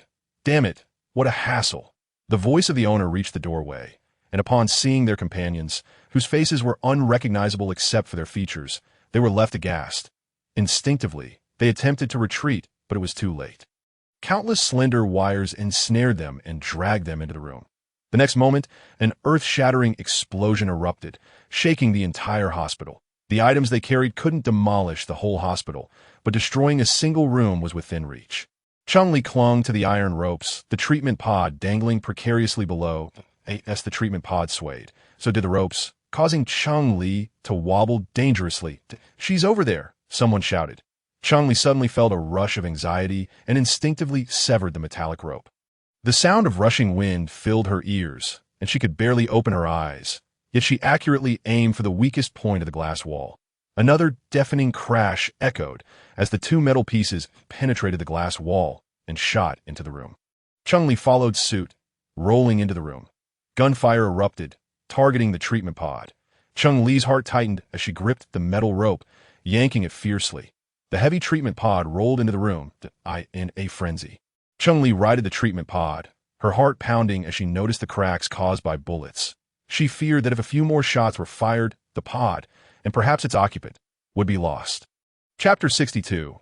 The power of mental strength. Cheng Li sat before the treatment pod, and in that moment, she suddenly felt a wave of lethargy wash over her. Supporting the treatment pod felt overwhelmingly dangerous. Instead, why not test her level 4 psychic abilities? Cheng Li's bright, clear eyes abruptly transformed into inky blackness, nearly devoid of any white. Dark mist swirled within her gaze, and countless invisible mental threads surged outward from her, spreading throughout the entire hospital building. She was located on the 7th floor, in the northernmost room. That woman is a bit sinister. Don't approach her. Just fire at will. Are you saying she is just an ordinary person? And a cripple at that. A cripple dares to jump from a building with a treatment pod? Would you dare? I would, but I can't. The group of Sentinels advanced with intimidating ferocity, their murderous intent palpable. Inside the room, Cheng Li smirked coldly. You are the ones. The invisible mental threads breached the Sentinel's mental seed barriers. Explode. Cheng Li gritted her teeth. The advancing Sentinels abruptly halted, their expressions contorting as blood oozed from their 7 orifices. Their fierce, murderous eyes slowly dimmed, losing their sparkle, becoming vacant and dazed. They stood frozen in place, like marionettes whose strings had been cut. This scene repeated throughout the hospital building until the last enemy lost their ability to move. As alarms blared, Cheng Li's light brain chimed with incoming communication from several contacts. Officer Liao, Wen Zhaoqi, Li Jing, Song Yulan, and some unfamiliar names. Cheng Li accepted the call from Officer Liao, Wen Zhaoqi, and Li Jing. In the next moment, the 4 figures appeared in the room. Cheng Li leaned weakly against the treatment pod. Having expended so many mental threads, she had also sustained considerable damage. Her current frail appearance was not feigned. Officer Liao and the other 2 looked at Cheng Li and the intact treatment pod, releasing a collective sigh of relief. I apologize. It was our oversight, Officer Liao said. Cheng Li merely nodded in agreement. Indeed, it was a lapse in duty. Lieutenant Liao did not become angry due to her words, yet the expressions of Wen Zhao and the others shifted dramatically, hastily signaling to Cheng Li. However, Cheng Li paid no heed to their warnings. I will ensure the enemy is buried and the League spies are cleared out, and I will provide you with an explanation, Lieutenant Liao vowed. Cheng Li remained non-committal, diverting the conversation. Has the treatment chamber for Yuan Mu been compromised? Will it affect him? Professor Gao is already on his way. Rest assured, he will be fine. Indeed, in less than 5 minutes, not only did Professor Gao arrive with a group of doctors, but Lieutenant Liao also appeared in person. Cheng Li, unwilling to engage in conversation, closed her eyes upon seeing them, allowing herself to succumb to unconsciousness. Observing this, Lieutenant Liao swiftly moved to Cheng Li's side, lifting her and placing her onto a nearby hospital bed. Professor Gao, please come quickly and check on her condition. Professor Gao, who had initially been heading towards the treatment chamber, turned around with a puzzled expression, silently inquiring, shouldn't we first examine Yuan Mu's situation? First, let us look at her, Lieutenant Liao insisted, his tone leaving no room for refusal. Though Professor Gao was baffled, he proceeded towards the bed point. 2 minutes later, he withdrew his hands, stating, She's fine. She's merely exhausted. Really? Lieutenant Liao questioned, skeptical. Perhaps you should examine her more closely? Professor Gao, visibly displeased, retorted, if I say she's fine, she is. Surely I wouldn't mistake such a trivial matter. Having said that, he turned towards the treatment chamber. Lieutenant Liao pursed his lips, knowing that once he learned her true capabilities, he would surely regret treating her so carelessly today. When Cheng Li awakened again, she found herself and Yuan Mu in a different hospital room. Startled, she instinctively released her mental energy to probe. This time, she traced the source of the sound. It was her stomach. Relieved, she retrieved nutritional fluids from her spatial button, consuming 2 bottles in quick succession. Still yearning for more. Opening another bottle, she savored the liquid slowly, relishing it as one would enjoy a fine drink. She then activated her light brain to respond to messages from Wen Zhao and the others.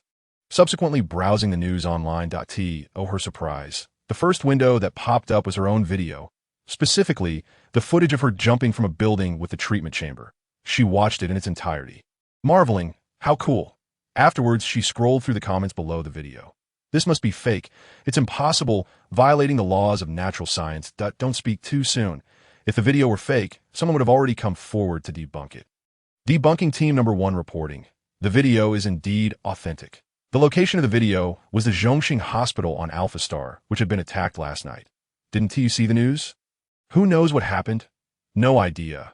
However, it's said that the seriously injured 3S level Sentinel was at Zhongxing Hospital. Oh, I see. Returning to the main topic. How did that woman manage to defy science and the limits of human capability to lift a rapidly descending heavy treatment chamber and swiftly return to the room? Same question. Seeking answers, Cheng Li closed her light brain, frowning slightly. Was it really so difficult?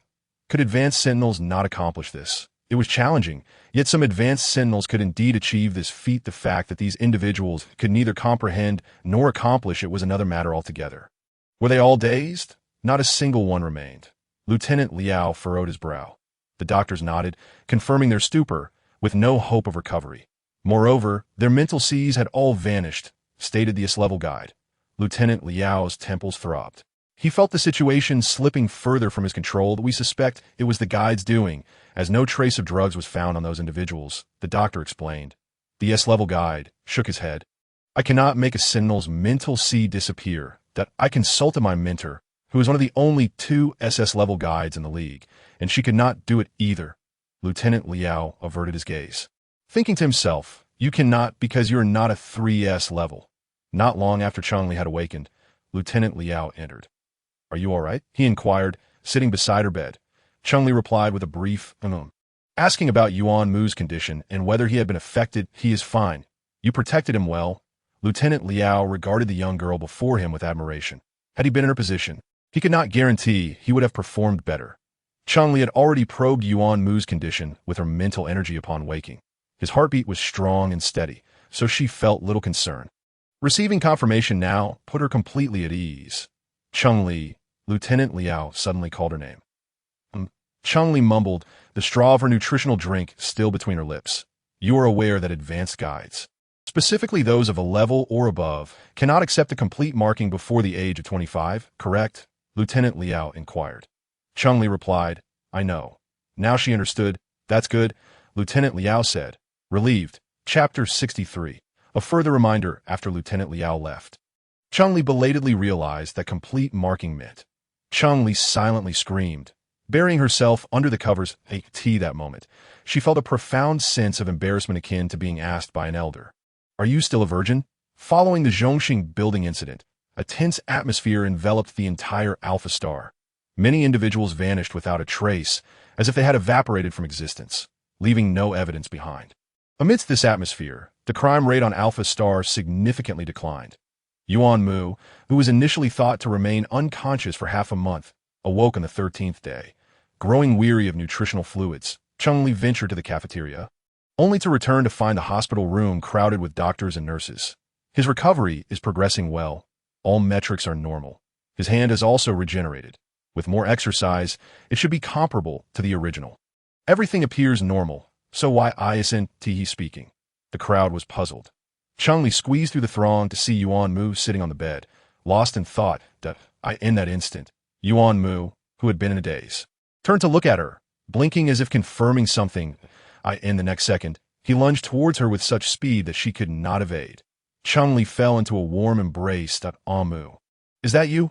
Yuan Mu's voice was hoarse. What do you think? Cheng Li retorted, pushing him away to put on her clothes. That moment, Yuan Mu was clad only in shorts, exposing his muscular physique. Cheng Li was reluctant to admit it, feeling possessive of Yuan Mu's body from the gaze of others. The others observed. They were medical personnel, accustomed to the human form. Yet even so, a physique with such fine lines warranted a second glance.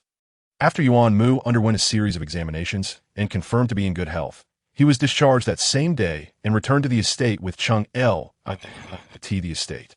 Wen Zhao, Li Jing, and Song Yulan awaited them eagerly. The moment Yuan Mu appeared, all three fixed their gazes on his newly grown hand. This is real, not synthetic? Li Jing grasped Yuan Mu's hand. Inspecting it closely, his eyes nearly glued to it. It has warmth, Wen Zhao remarked, joining in the examination. The cost of regenerative limbs is exorbitant. This is my first time witnessing it. Mu, show us your leg. Let us compare, Li Jing urged, patting Yuan Mu's leg. Yuan Mu's expression stiffened as he cast a pleading glance towards Cheng Li. Cheng Li's lips twitched, disregarding them, and walked straight into the house. Yuan Mu was maneuvered to a nearby chair by Li Jing and the others, who rolled up his pant leg to reveal a pair of slender, powerful calves. Oh, it's warm too, Li Jing noted. And there's hair, Song Yulan added. The veins and skin texture are distinctly visible, Wen Zhao remarked. The three were perplexed, wondering why it felt so similar to the real thing. Have you seen enough? Yuan Mu said softly. The trio felt a chill run down their spines and hurriedly nodded. That's enough. Even if they weren't satisfied, they dared not voice it. The house was maintained spotless daily by housekeeping robots, devoid of even a speck of dust. Cheng Li activated her light brain. Addressing the newcomers, shall we have hot pot? I'll place the order. Yes, Li Jing was the first to respond. I'll buy fruit. Wen Zhao added that I'll handle the drinks. Song Yulan stated, skipping over alcohol. Cheng Li had a balanced menu, but the 4 Sentinels present were carnivorous, and upon reviewing her selections, Li Jing expressed dissatisfaction. Sister-in-law, we need more meat. Cheng Li did not refuse, increasing the quantities of various meats. Qi Yu and Huolin are coming too, Yuan Mu mentioned. Just the 2 of them? Cheng Li inquired. Yuan Mu sent a voice message. Only you 2 are allowed to come. Cheng Li replied, well, that's a commendable level of comprehension. Cheng Li added a few more pounds of meat. After finalizing the order, she returned to her room to change clothes. The moment she left, Li Jing and the others surrounded Yuan Mu. Mu. UVE kept us in the dark. When Zhao exclaimed, sister-in-law belongs to everyone. Li Jing chimed in. Mu. Control your possessiveness, Song Yulan added. Yuan Mu's expression darkened. You all know? Not only do we know, but our sister-in-law even helped us organize our mental seas, Li Jing said with a blissful smile. She doesn't even charge us. Song Yulan's icy demeanor softened. Mu. Your sister-in-law is more personable than you. When Zhao approached Yuan Mu with his gaze, Yuan Mu's face grew darker, a terrifying thought suddenly emerging in his mind. He must completely mark Cheng Li, making her wholly his. Once the notion of complete marking took root, it spread wildly like weeds, impossible to suppress. Observing the deepening intensity in Yuan Mu's eyes, when Zhao and the others promptly fell silent, exchanging glances and instinctively distancing themselves from him, I could see that moment. Yuan Mu was quite frightening. The light brain chimed, signaling an incoming communication request from Lieutenant Liao. Yuan Mu furrowed his brow, a keen intuition warning him that this communication might bring unwelcome tidings. Hesitating, he lingered before finally deciding not to answer the call. Pick up, it could be urgent, Li Jing urged. Yuan Mu remained silent and unmoved. Wen Zhao reached out and pressed the answer button for him. Perhaps there truly was an urgent matter at hand. General Liao appeared in the living room, scanning Wen Zhao and the others before fixing his gaze on Yuan Mu, his expression growing serious. Are you completely recovered? Yuan Mu replied succinctly, yes. Their exchange was formal, the atmosphere growing somewhat tense. Wen Zhao and the others exchanged confused glances, wondering if there was something they were unaware of. Ahem, General Liao coughed lightly. But upon meeting Yuan Mu's penetrating gaze, the words he had intended to convey suddenly escaped him. Just then, Li Jing asked, should we step out? No need, General Liao replied without hesitation. Wen Zhao raised an eyebrow, curious about what General Liao was about to say. After a moment of contemplation, General Liao bit the bullet. I recall that Cheng Li is not yet 19 years old. Still 2 months to go. Yuan Mu interjected, an unsettling feeling growing stronger within him. Before the age of 25, you cannot fully mark her. Understand? General Liao's tone was earnest. His words plunged the hall into an eerie silence. Yuan Mu's face darkened. His lips pressed tightly together, refusing to speak. Yuan Mu, you cannot break the law. General Liao's tone turned stern. After being nudged in the back by Wen Zhao, Yuan Mu reluctantly replied, fine. General Liao sighed in relief, his expression softening. Yuan Mu, please consider the plight we face as high-ranking sentinels. None of us would impose such regulations unless absolutely necessary.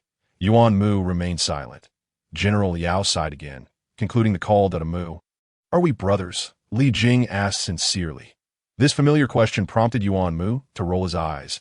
Not necessarily. Li Jing responded with a stunned silence. Mu, breaking the law could lead to imprisonment. Are you willing to be away from your siblings for such a long time?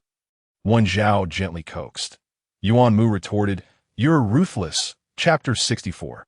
Volunteers. Cheng Li descended from upstairs, noticing the peculiar atmosphere in the living room, but dismissed it, heading to the kitchen to prepare juice for them. No sooner had she entered the kitchen than Yuan Mu followed, taking the tools from her hands and muttering, from now on, let us not have them come to our house. The glaring 3 light bulbs were too distracting. Cheng Li shrugged, do as you please. As long as you're happy. Hearing this, Yuan Mu smiled, his earlier gloom dissipating. News of Yuan Mu's discharge spread swiftly, with officials from Alpha Star, both known and unknown, sending fruit baskets and flowers. Many even visited in person. Cheng Li, growing weary of the attention, fled home and took refuge in a hotel. Yuan Mu spent the day alone at home, but the following day he followed suit and went to the hotel to find Cheng Li. They resumed their lessons, with just a month left until school started. When Wen Zhao messaged them about volunteering, they had already been at the hotel for 4 days. The Baima galaxy was under simultaneous attack by the Zerg on 3 planets. Although the Alliance's army arrived promptly, the sheer number of Zerg was overwhelming. 2 level 4 commanders fought valiantly for 5 days and nights to repel the Zerg forces. The casualties among soldiers and civilians were severe, and immediate supplies and manpower were urgently needed. Wen Zhao stated gravely, the Alliance is recruiting volunteers from the 1st, 2nd, 3rd, and 4th military academies, as well as other comprehensive universities. Those who sign up for the support activities will earn 2 credits.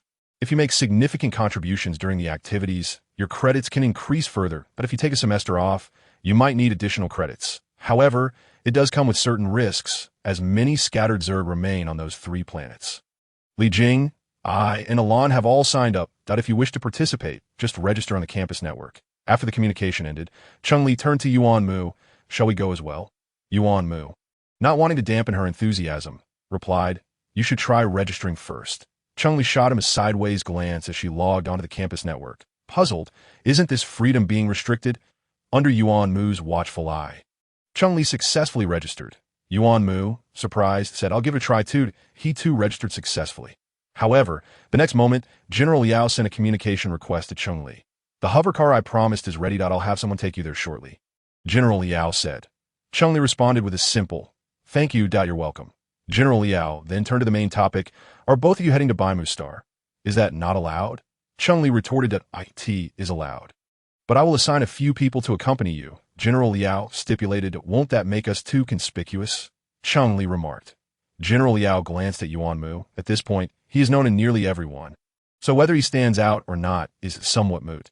Yuan Mu thought to himself. Although a victim, he felt as if he were being scrutinized as soon as Cheng Li and Yuan Mu returned to the estate. A hovercar was delivered. The red spatial button that accompanied it made Cheng Li beam with joy. Please tell General Liao that I am very satisfied with the reward. Next time, if you need anything, I will be at your service. The soldier nodded and promptly left, succinct and efficient. You enjoy helping others organize their mental seas? Yuan Mu inquired once the soldier had distanced himself. Cheng Li detected a hint of melancholy in his tone and looked at him in surprise. Isn't this the easiest way to earn money?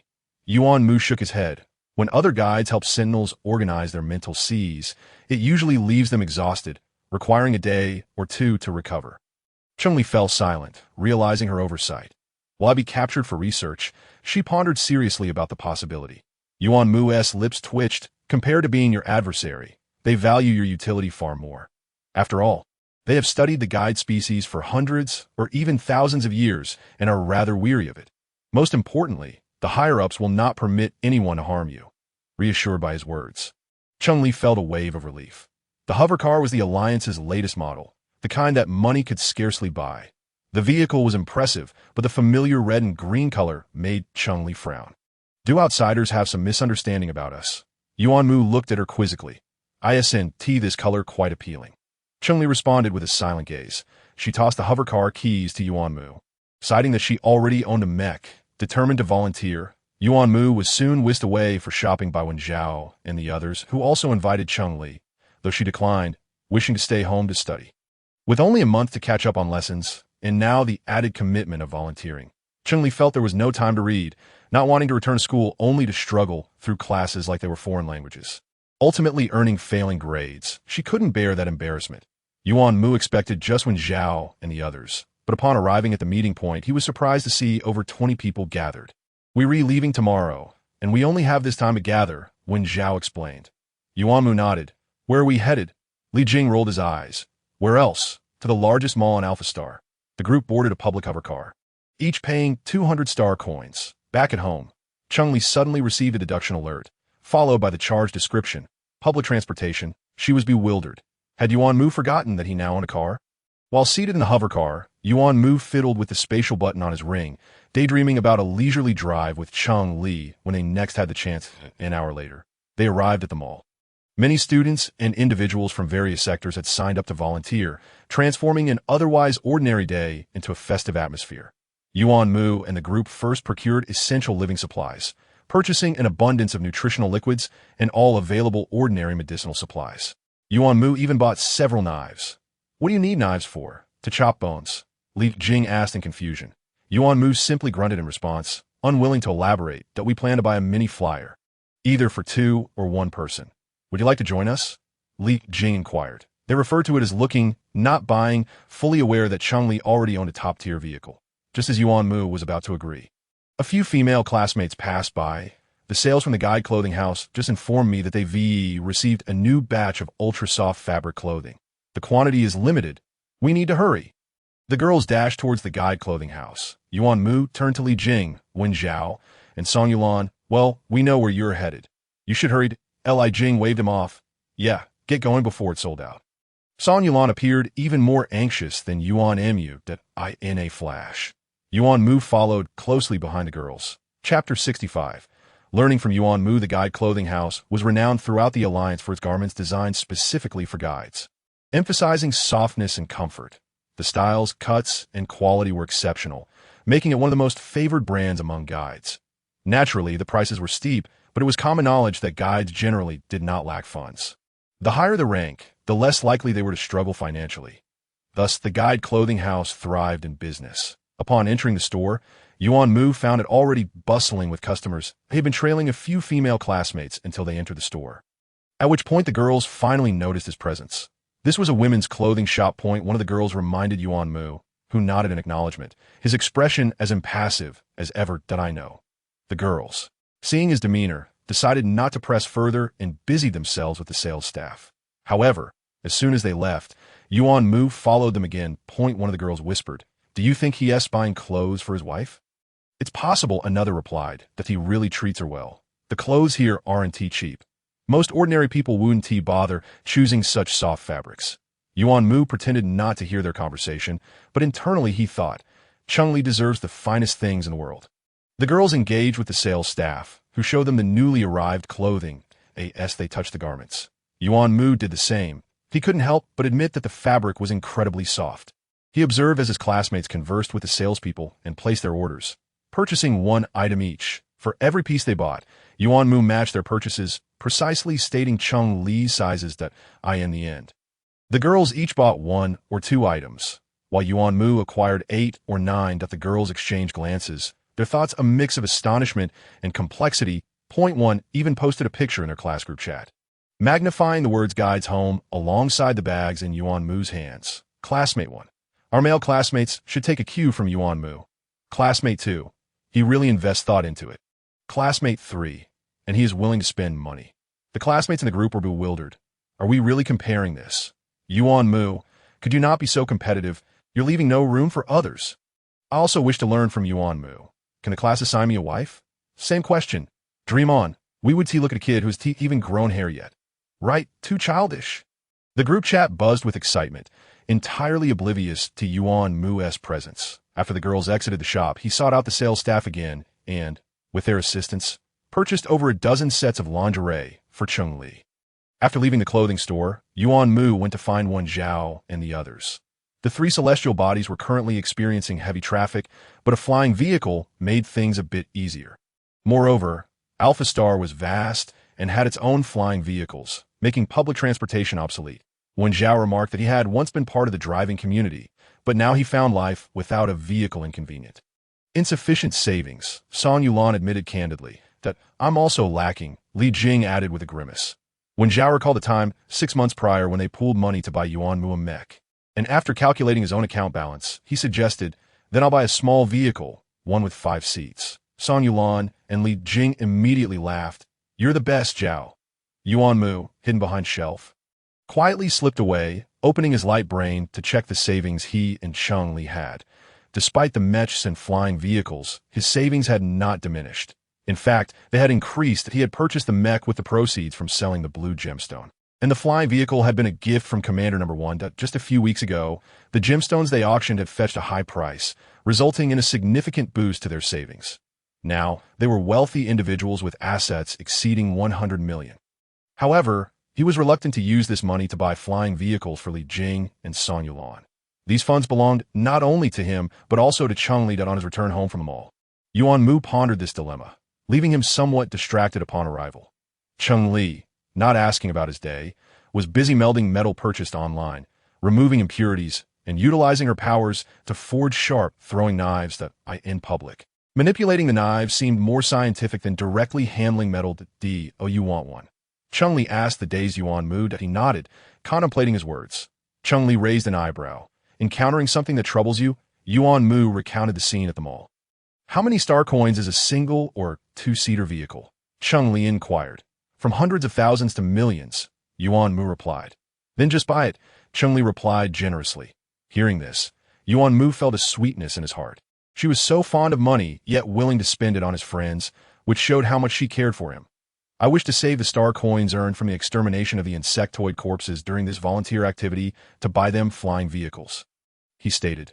Cheng Li was somewhat taken aback. Those savings are mine, and even more so, yours. I cannot use your money for personal favors, Yuan Mu insisted earnestly.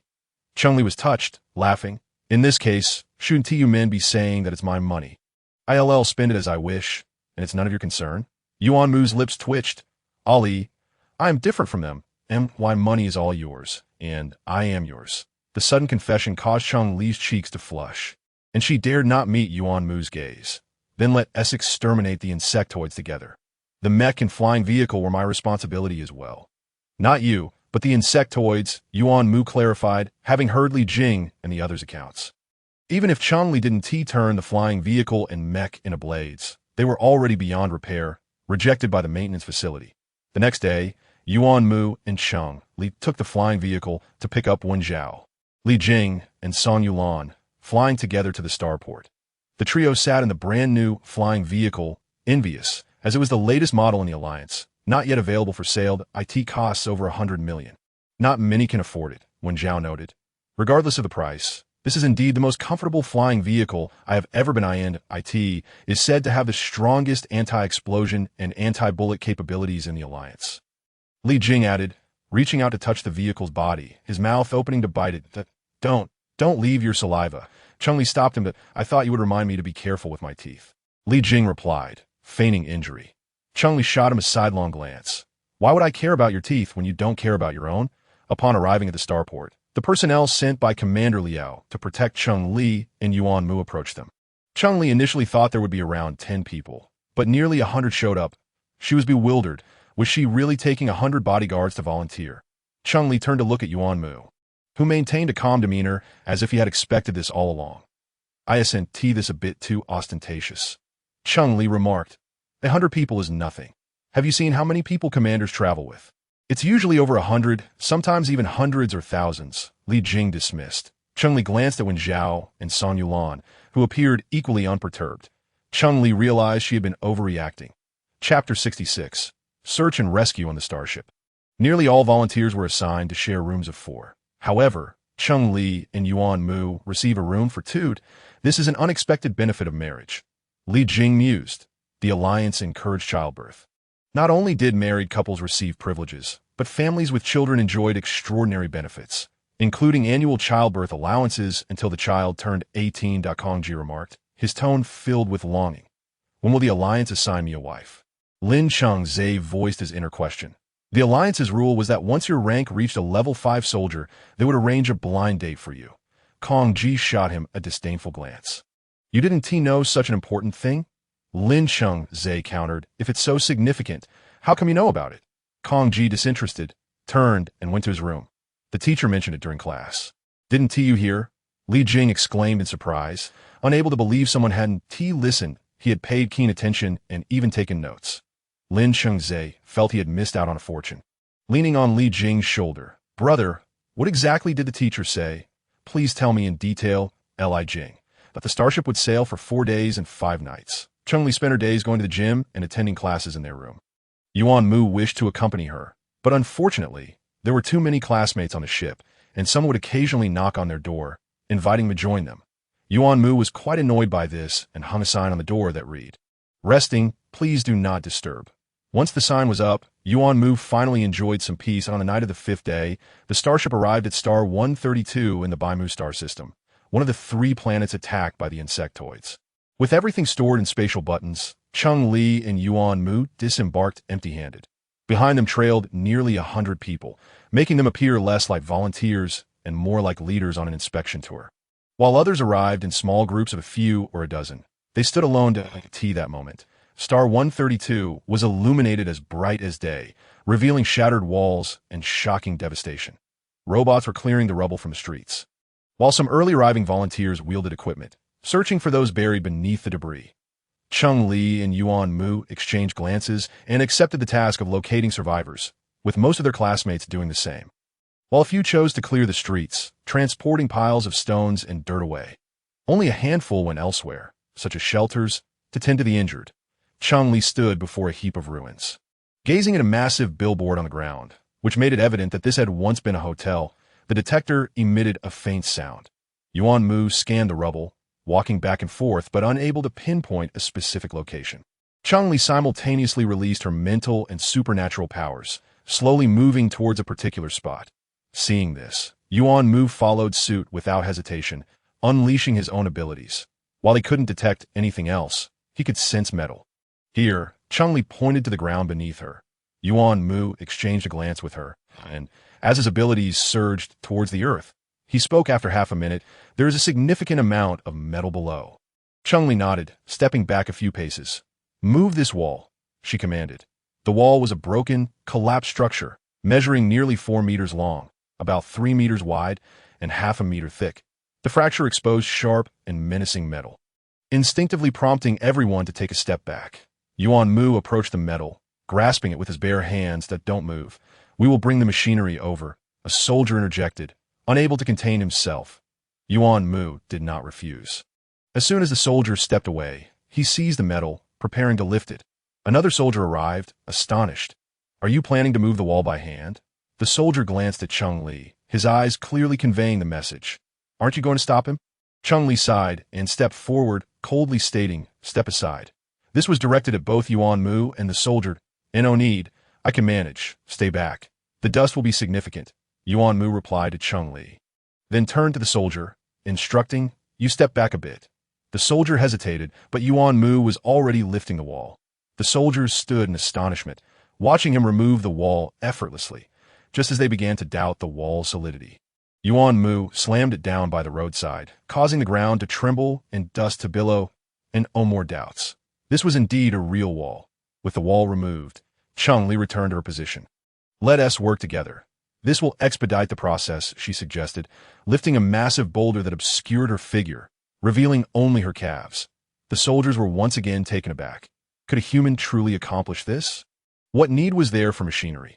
The soldier who had brought the machinery soon joined the excavation, but quickly realized that his efforts with the machine paled in comparison to Yuan Mu's prowess as a level 3 sentinel. Let alone to Cheng Li, a seemingly ordinary person with a severed arm. This was indeed absurd. And no wonder she could catch the rapidly descending medical pod. Her strength must be extraordinary, one soldier murmured. Others recalled the incident at the Zhongxing building from days prior and nodded in agreement. Indeed, with the remarkable strength of Cheng Li and Yuan Mu, alongside the combined efforts of over 100 soldiers, a deep pit was swiftly excavated from the rubble. Here, Cheng Li pointed to her left. Yuan Mu hesitated not for a moment and began digging in the direction she indicated. The others could not help but question her lack of a detection device. She was pointing and digging as if she possessed some innate knowledge. The reputation of Yuan Mu being henpecked stemmed from an incident at the competition venue when Cheng Li had kicked him across the arena. The soldiers, skeptical of Cheng Li, retrieved their instruments. A minute later, they were astounded to find that the designated location matched perfectly with Cheng Li's pointed area. The atmosphere grew somewhat awkward as Cheng Li and Yuan Mu continued their diligent work. Seemingly oblivious, I hear something. It's faint, Cheng Li remarked. After so many days, their bodies must be at their limits, Yuan Mu said, instructing those behind him to fetch medical personnel. A soldier took off running at his command. Cheng Li assessed the terrain, noting its triangular shape. If we remove any one section, the others will collapse. We should each take a section, she concluded. Yuan Mu nodded, and when Cheng Li counted 1, 2, 3, they both exerted their strength. 2 massive boulders were lifted, revealing 2 children, around 7 or 8 years old, beneath. Beside them were several empty nutrient bottles and a few snack wrappers. Bring them up, Cheng Li instructed. Yuan Mu remained still, looking to the soldiers behind him. Understanding, a soldier leaped down, handing the children to his comrades above. That moment, doctors and nurses arrived. There are survivors, the doctor exclaimed, both surprised and delighted. They are unharmed and have food. However, had we waited another day or two, they might not have made it, a soldier replied. The doctor gave a thumbs up, exclaiming, "Well done." The soldiers felt unworthy, acknowledging that the true heroes were Cheng Li and Yuan Mu. In addition to the living, the bodies buried beneath also required retrieval. After witnessing the remarkable skills of Cheng Li and Yuan Mu in locating survivors, the soldiers willingly took on the task of excavating the deceased, allowing the duo to focus solely on finding the living. Cheng Li and Yuan Mu readily agreed. Thus, nearly 100 soldiers divided their efforts, some excavating remains while others accompanied Cheng Li and Yuan Mu, fulfilling their duty to protect them while also assisting. Over the next 4 to 5 hours, Cheng Li and Yuan Mu discovered 2 more survivors in a more critical state than the first 2 children, who were immediately sent into the medical pod upon being unearthed. Let's take a break and eat something, Yuan Mu urged, catching Cheng Li, who was about to move forward. Cheng Li paused, producing a bottle of nutrient solution, sipping as she continued walking. "I'm not tired. There's no need to rest. The rescue team has already searched once, and there are very few survivors left underground. You shouldn't stretch yourself so thin," Yuan Mu advised. Cheng Li turned back, exasperated to Mu. "I'm truly fine. I'm not tired. Right now, resting would feel more exhausting than searching." Yuan Mu pursed his lips, falling silent. "I'm fine." Cheng Li reassured him with a brief embrace. She genuinely felt well, but memories of her past life haunted her. The onset of the apocalypse. Her parents had been trapped beneath the rubble, while others either turned into zombies or fled, leaving her without anyone to rescue them. She had stood vigil at the wreckage, refusing to leave and lacking awakened powers. She had to rely on her own strength, battling zombies while digging for a full 15 days before uncovering her parents' bodies. They had starved to death, their bodies unscathed, lips cracked and chapped, with a piece of wood in their hands bearing bite marks. Cheng Li closed her eyes, burying her face in Yuan Mu's chest. "I truly am fine. I'm just a little sad. I can't shake the feeling that someone is waiting for me to rescue them. My heart is restless." Mu. "I understand the reasoning, but I can't control it. Can you comprehend that feeling?" "I understand," Yuan Mu replied, holding her close. How could he not? Sentinels often balanced rationality with uncontrollable emotions, teetering on the edge of madness. "I will accompany you in the search." Mu, help!" A voice rang out in the distance. Cheng Li and Yuan Mu exchanged a glance. It was Li Jing's voice. The two took off in the direction of the sound, not running far before they saw Li Jing and his companions being pursued by a swarm of scorpion-tailed bees, each the size of a fist. "Use the iron net. We'll each pull one side," Yuan Mu decisively commanded, simultaneously transforming the blade hidden at his waist into a large, finely woven net. They each grasped an end of the net and sprinted toward Li Jing and the others. "Dante, come over. Run," Li Jing shouted frantically as they approached. "Those are scorpion-tailed bees. Flee," Wen Zhao echoed. However, Cheng Li and Yuan Mu paid no heed, swiftly reaching them and charging toward the swarm. Chapter 67. Emergency evacuation. Upon seeing Cheng Li and Yuan Mu recklessly charge at the scorpion-tailed bees, Li Jing and the others froze in shock, momentarily forgetting to flee, turning to watch instead. "Cast a net," Yuan Mu shouted. Cheng Li and Yuan Mu hurled their ends of the iron wire net at the swarm, ensnaring hundreds of scorpion-tailed bees beneath the mesh. Almost simultaneously, they yanked the net taut, trapping thousands of bees within. Their movements were seamless and efficient, the net seemingly possessing a mind of its own, leaving not a single bee untrapped. It was utterly astonishing. Li Jing and the others were left dumbfounded. "Let me handle this. Don't get too close," Yuan Mu cautioned Cheng Li. Cheng Li did not protest. Watching him work. "Is this also an insectoid?" "Yes, a level 1 insectoid. Its venom is highly potent.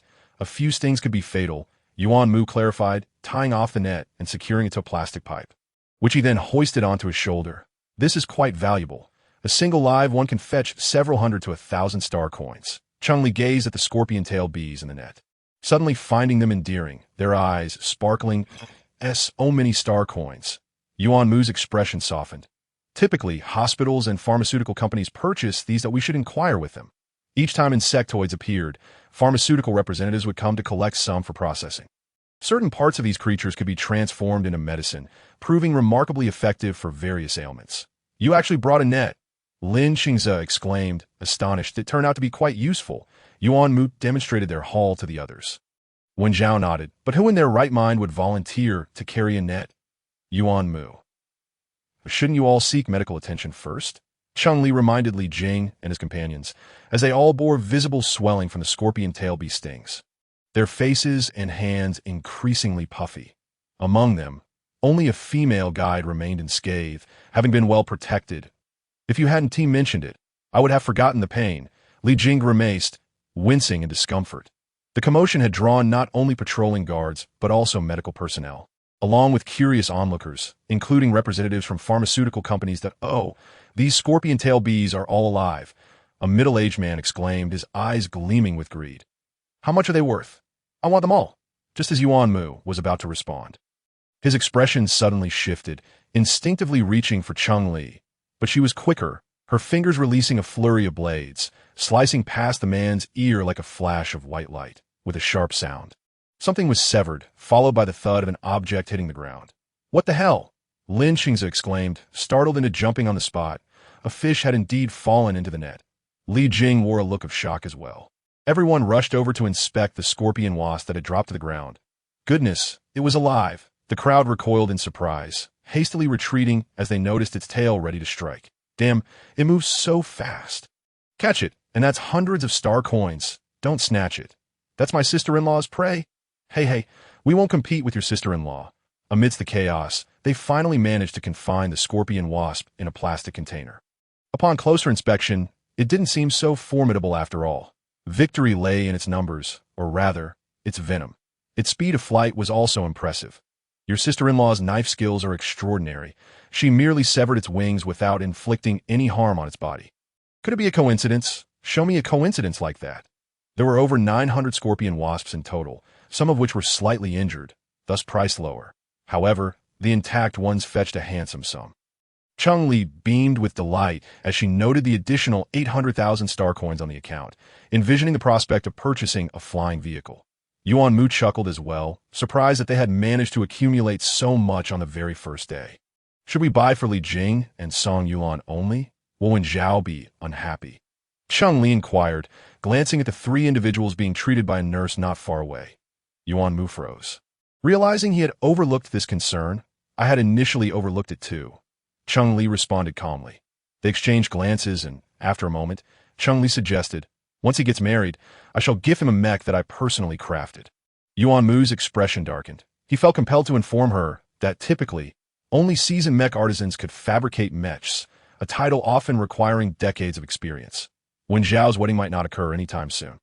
Li Jing and the others needed to remain on-site to observe, while Cheng Li and Yuan Mu pressed on with their search for survivors beneath the debris, expanding their rescue efforts to more distant areas. After another 6 hours, the tireless Cheng Li and Yuan Mu finally exhibited signs of fatigue. The soldiers trailing behind them were utterly exhausted, on the verge of panting heavily. Cheng Li glanced at the weary soldiers, a twinge of guilt washing over her. "I'm sorry. I forgot about you all."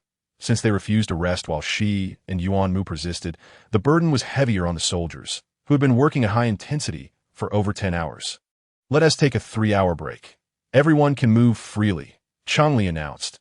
Yuan Mu sighed with relief. Had she continued without pause, he would have had to enforce a break, but he retrieved the flying vehicle.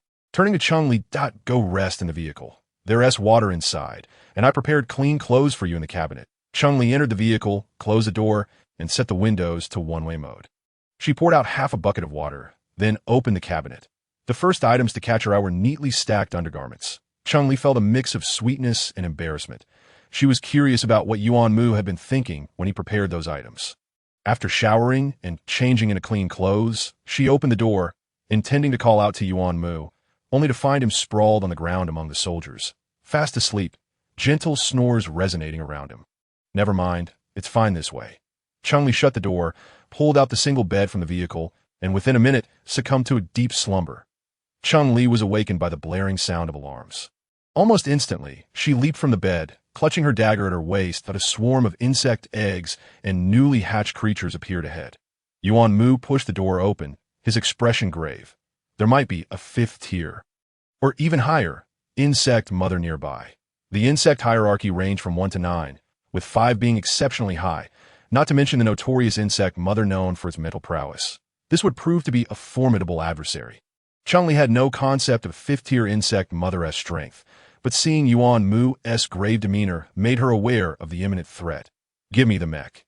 You take the flying vehicle to the shelter. The people inside need to be evacuated," Yuan Mu instructed swiftly.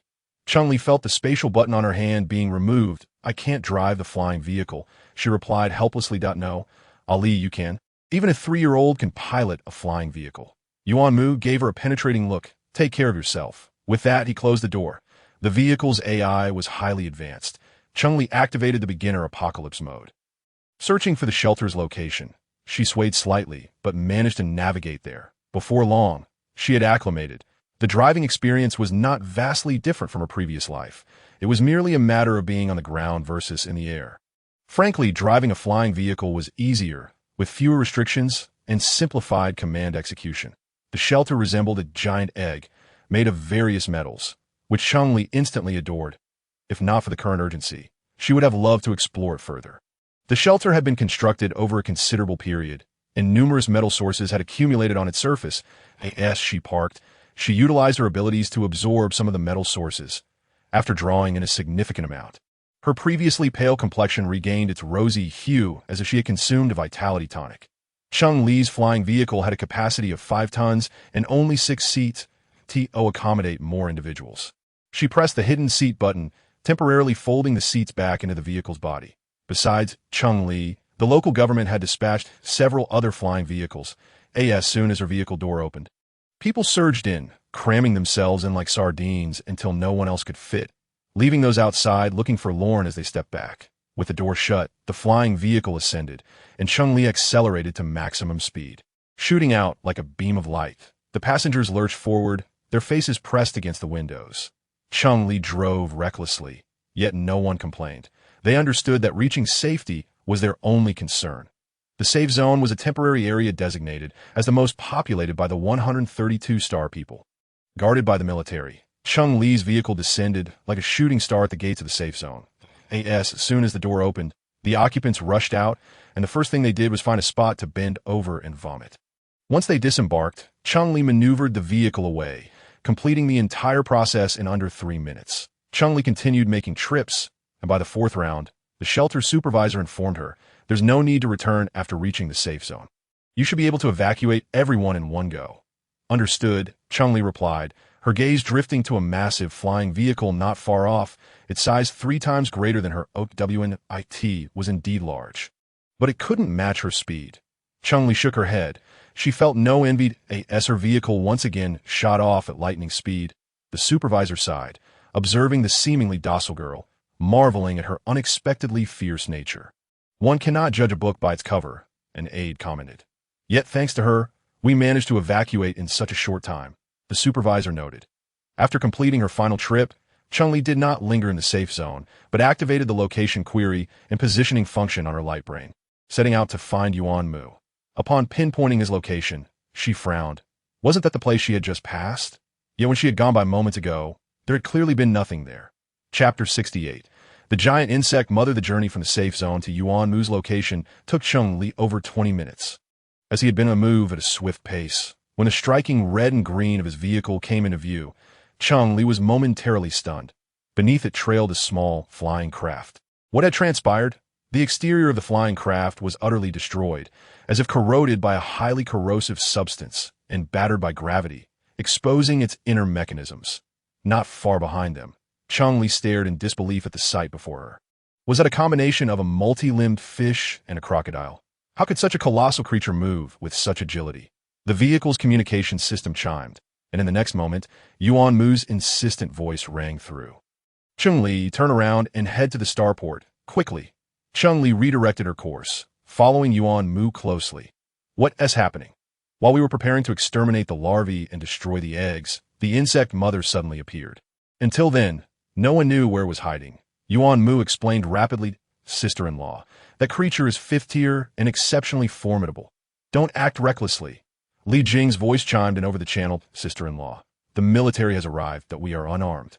Our only option is to retreat," Wen Zhao cautioned. "Our first encounter turned out like this. We had no capacity to resist at all, Song Yulan added. Cheng Li's expression remained impassive. I appear to be someone who lacks self-awareness or is unaware of the gravity of the situation. But I want to see it. Cheng Li felt an intense curiosity to AS when Zhao and the others were about to plead with her. Yuan Mu, in his unyielding protectiveness, interjected, "All right, but keep your distance." Cheng Li was uncertain of how far a distance meant. When Yuan Mu finally halted, she followed suit and fell silent. To the naked eye, only flames and smoke ascended, with the insect mother's massive form reduced to that of an ant, while the military's mechs and aircraft were nowhere to be seen. You can activate the zoom function in the vehicle. You can watch from there. Yuan Mu seemed to sense her thoughts and prompted. Cheng Li followed his guidance and soon watched a clear live broadcast from the vehicle screen. I must say, the sheer power of various firearms in this world far exceeds Cheng Li's imagination. When those light cannons were unleashed, the stones on the ground turned to dust. Yet astonishingly, it merely tickled the mother bug. Aside from leaving a few black marks, accomplished nothing. Is the defense of a level 5 insect race truly that formidable? Cheng Li furrowed her brow. The higher the level, the stronger the defense. Especially for the mother bug, Yuan Mu replied. The mother bug's mental prowess is overwhelming. The army dares not approach too closely, rendering the situation somewhat passive, when Zhao analyzed. Hey, do you see something on its claws? Song Yulan queried. Upon hearing this, the others immediately zoomed in on the screen, scanning the claws of the insect race. They soon spotted that one of the claws was gripping a large flying vehicle. That is the vehicle escorting the people from the shelter, Cheng Li exclaimed. Are there people inside? Yuan Mu asked. Yes, that I was in the second-to-last vehicle. She was in the last one, and there are no fewer than 200 people on board. Cheng Li replied solemnly.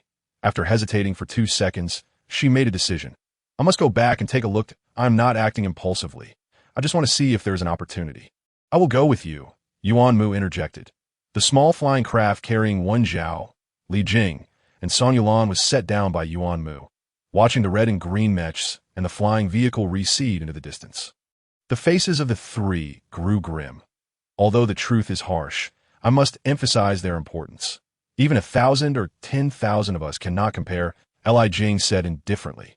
That may be true, but no one can disregard life. When Zhao stated solemnly, if we were in their place, we would make the same choice. Li Jing and Song Yulan did not refute this at that moment. They could only resent their lack of mechs and aircraft, unable to assist. I hope Mu and the others do not act recklessly. Li Jing prayed. Me too. Song Yulan clasped her hands together. The three stared anxiously at the video. Cheng Li remained calm. Her flying vehicle had been specially reinforced for defense by Officer Liao, but it still paled in comparison to the mechs and warplanes. Before she even approached the battlefield, the vehicle was buffeted by various energy waves, swaying precariously like a flower in a storm, at risk of being torn apart at any moment. Yuan Mu's mech was closely aligned with the vehicle. Akin to a parent holding a child's hand while crossing the street, I will attempt to connect with the large flying vehicle, Cheng Li stated. Yuan Mu acknowledged with a sound, her gaze deepening as she observed the vehicle being tossed about. Surrounding them were many other vehicles and mechs like Cheng Li's and Yuan Mu's. They wanted to help, but were unable to approach for various reasons. They decided to establish a temporary public channel for communication. Yuan Mu, I see you. Where are your bodyguards? Why aren't they keeping a proper watch over you? Someone inquired. Yuan Mu's expression darkened. The statement made it sound as if she were a criminal. Indeed, Yuan Mu, you shouldn't be here. It's too dangerous. Listen, retreat 300 miles. The tone was reminiscent of scolding a child. Next time, let the Alliance provide you with a better equipped mech. I look forward to seeing you wreak havoc. Getting a warship would be even cooler. Has the Alliance's warship retreated? If there were a warship, this mother bug would have been dealt with by now. The warships have driven the insect army away. Meanwhile, Cheng Li managed to contact the large flying vehicle. Sister Li, are you all right? Sister Li was the person in charge of the shelter. Not very well, Sister Li replied with difficulty. There are no seats in the vehicle. Everyone is crammed together, being tossed about. Many have been injured, and some have even lost consciousness. With a resounding bang, Sister Li was flung against the window, temporarily cutting off communication. The army's mechs and warships repeatedly targeted the tentacles gripping the flying vehicle. But the insect race playfully switched the vehicle from one tentacle to another, constantly changing. Cheng Li counted. There were more than a dozen tentacles in total. By the time the rotation ended, would anyone inside still be alive? The soldiers realized this, and their attacks intensified. Cheng Li noticed Yuan Mu had also joined the fray. The red and green mech accelerated forward, its hands morphing into a giant sword. It was a blade formed from condensed energy. Not a physical object. Damn, he's going in. Where are the bodyguards? Where are those 100 soldiers? The onlookers felt their hearts leap to their throats. Yuan Mu, come back. The bodyguards finally arrived. You promised us you would go to the starport. One soldier exclaimed angrily. Yuan Mu had promised to go to the starport dutifully, which was why they remained behind to eliminate the insect eggs and newborn insects that it was indeed foolish to trust him. The fervor of youth, coupled with a lack of caution, soldiers grumbled, their tone carrying a mixture of resentment and admiration. These soldiers were fully equipped, each with a mech armed with heavy weaponry. Chapter 69. Striking in sequence, the diameter of a single tentacle of the giant mother bug was larger than Yuan Mu's mech. As they watched the red and green mech wielding a dazzling long sword engage in a struggle with the tentacle, everyone could only think of one thing: a futile effort. After Yuan Mu charged in, Cheng Li cautiously maneuvered her vehicle forward. Hundreds of soldiers had already piloted their mechs to Yuan Mu's rear. Yuan Mu spoke, "I need to release pheromones." The soldiers stiffened, immediately shutting down the mech's ventilation system and reporting to the army's commander. "Commander, 3S Sentinel Yuan Mu is about to release pheromones. Please advise." This was a young level 7 commander who, upon hearing this, promptly ordered all mechs and warplanes present to close their ventilation systems and instructed, "When the opportunity arises, concentrate all fire on its eyes." Understood. The insect race possesses mental power, while the Sentinels wield pheromones in battle. Beyond the struggle of brute force lies the conflict of mental strength and pheromones. The Sentinels fear the mental power of the insect race, while the insects cannot tolerate the Sentinels' pheromones. Upon hearing Yuan Mu's intent to release pheromones, the onlookers hurriedly shut down their ventilation systems. Although they were far away, what if the wind shifted? The legendary substance comparable to a level 10 psychic toxin was something they were all keen to avoid, that a moment's carelessness could lead to death. This was no joke. Cheng Li was even more resolute. She not only shut down the ventilation system, but also took out a suppressor and administered a dose to herself. There could be no mistakes at this juncture. As Yuan Mu's pheromones surged forth, Cheng Li, who could smell nothing, seemed to sense something, her eyes narrowing suddenly. The red and green mech swiftly circled the giant mother bug, moving gracefully up and down, evading the flailing tentacles as if it were an eel. Soon, the mother bug sensed something amiss. Its massive body twisted and trembled, as though enduring immense pain. The dozen tentacles curled up, some even tangling together. It is the pheromones of Hamani, the mother insect, let out a chilling wail. Its yellow vertical pupils suddenly enveloped in a blood-red hue, evoking sheer terror. It continuously shook its head violently, seemingly attempting to dislodge whatever had invaded its mind. The onlookers in the distance were bewildered. What was happening? Had it been driven mad by Yuan Mu's pheromones? Could pheromones be wielded in such a manner? I had thought that inflicting pain to the point of incapacitating its ability to attack was the limit of pheromone usage. Unlike the perplexity of the crowd, when Zhao and the others clearly understood the reason why sister-in-law has taken action, when Zhao stated, "Sister-in-law is formidable," Song Yulan exclaimed, "If I provoke sister-in-law again, you all should beat me up." Li Jing added, "If a 5th-level mother insect could be driven insane by her." He shuddered at the thought of her turning her wrath upon him. He reiterated that one must never offend sister-in-law. Remember this, when Zhao and Song Yulan were left speechless, caught off guard by the need for flattery. Cheng Li's mental energy clashed with that of the mother insect, gradually breaking through its mental defenses and penetrating its consciousness. "Explode for me!" Cheng Li gritted her teeth, igniting a display of fireworks within the mother insect's mind. Simultaneously, waves of the mother insect's mental energy surged outward in all directions. The young commander, unable to withstand the onslaught, lost consciousness, his heart filled with endless regret and desolation in that fleeting moment. Fireworks continued to erupt within the mother insect's consciousness, while Cheng Li, pale and devoid of color, could see the effect was undeniable. The mother insect, on the verge of collapse, wrapped its numerous tentacles around its head, its colossal body crashing down like a mountain. The flying vehicle it had clutched was hurled into the sky. Yuan Mu slumped inside the mech, helplessly watching as the vehicle, filled with over 200 people, soared past him, reaching a height that seemed to spell doom. Once it landed, destruction and loss of life were inevitable. Chapter 70. A desperate rescue, what the hell? The flying vehicle has been thrown into the air. Chi-Yu exclaimed, disregarding everything else as he hastily piloted the mech closer. We're too far away. We won't make it in time. Damn it, it's starting to fall. Oh my god, what should we do? This is a tragedy. Everyone, let us work together to save them. What about the mother insect? Is it dead? Aside from a few military academy students like Chi-Yu, most chose to remain frozen in place. Watching the spectacle unfold, as the vehicle plummeted, Yuan Mu gritted his teeth, straining to rise, but his weakened body failed him, and he fell to the ground once more.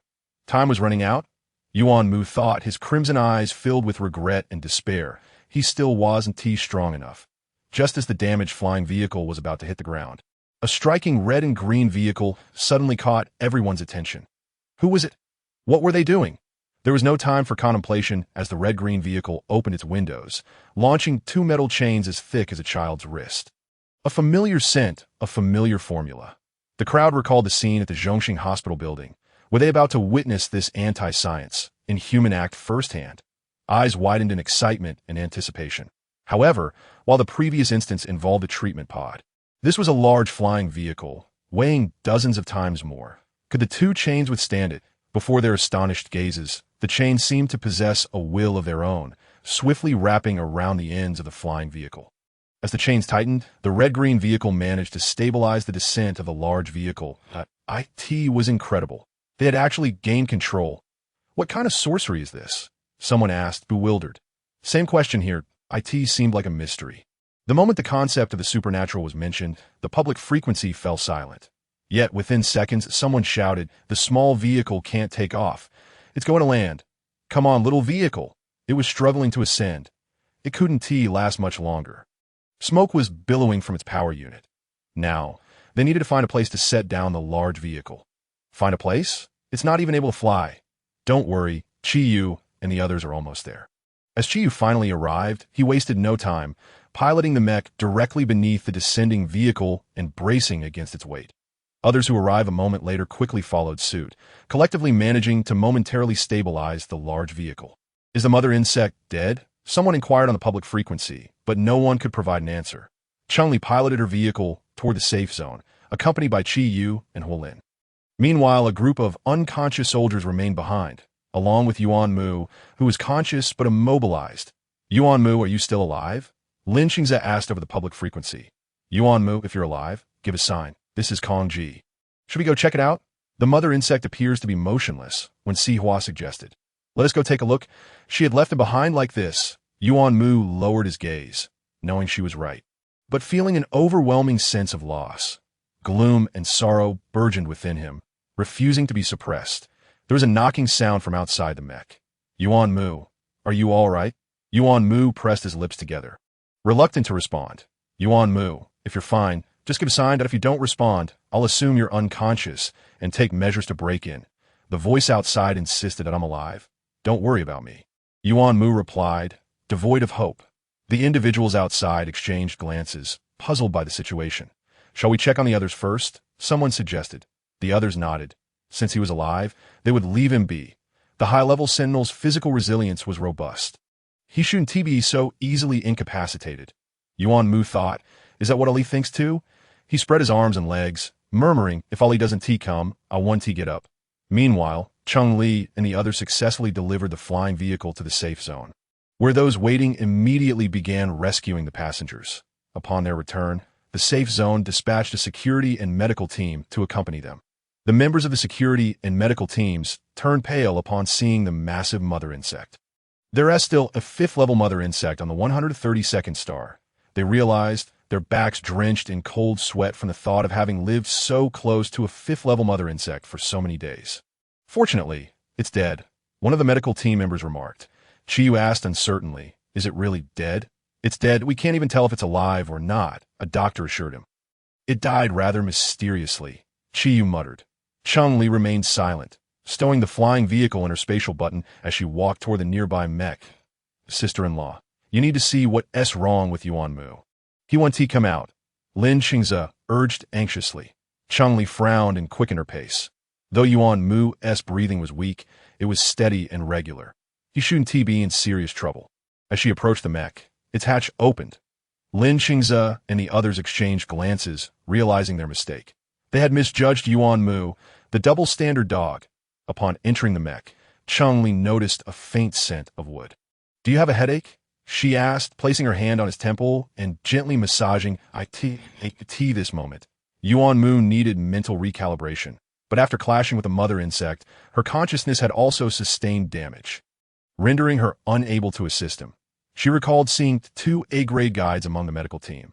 Perhaps they could help. Cheng Li thought to herself but refrained from voicing it, sensing that mentioning it would upset Yuan Mu. "I can endure." Yuan Mu straightened his posture, countering. "Do you have a headache?" Cheng Li nodded, feeling a blend of pain, pressure, and numbness. Yuan Mu's eyes flickered with concern. "You should take a nap. The pain of a guide's consciousness has no remedy. One could only endure it and maintain sufficient sleep to allow the brain to rest." Yuan Mu took Cheng Li's hand, and together they exited the mech. Those present glanced at them briefly before discreetly averting their gazes, suppressing disdain. How shameless, needing someone to coddle them at their age. Yet, inexplicably, there was a twinge of envy. Once the flying vehicle was released, Cheng Li and Yuan Mu planned to rest inside, allowing themselves to sleep until they naturally awoke before resuming their volunteer work. Cheng Li entered the vehicle first, and when it was Yuan Mu's turn, an A-grade guide from the medical team spoke up. "Yuan Mu, please wait a moment." Yuan Mu's expression was indifferent, impatience evident in his voice. "Is there something you need?" The A-grade guide, taken aback by the cold reception, surprisingly felt intrigued rather than angry. Smiling, he replied, "Your mental sea is in disarray. You need a guide to help you sort out. I can assist you." Chapter 71. The emergence of saboteurs and A-grade guide offering to help sort out someone's mental sea was newsworthy anywhere in the Alliance.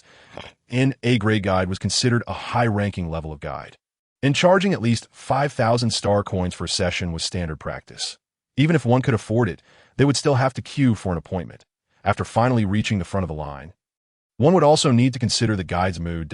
In short, enlisting an A-grade guide's assistance to sort out one's mental sea was a rare occurrence. Thus, when the crowd heard that an A-grade guide was proactively offering to help Yuan Mu, they were filled with astonishment and envy. Indeed, it was no surprise that a 3S-level Sentinel would attract the attention of an A-grade guide. However, there were also those who were indifferent or even dismissive, such as Li Jing, Wen Zhao, and Song Yulan. Mu has a sister-in-law, younger sister-in-law, and requires no further guidance. "Thank you, but I do not need it." Yuan Mu's demeanor remains polite, as he has been raised with the understanding that Sentinels must protect and cherish their guides. Thus, even when he feels impatient, he does not lose his composure. However, this guide is quite insistent, asserting that he indeed needs assistance. Your mental landscape is already in turmoil. Are you not aware of it? Or do you wish to wait for another guide? If it is the latter, you may be disappointed, for there is no guide within 1,000 miles who surpasses my abilities. The tone of the A-class guide is resolute, bordering on arrogant.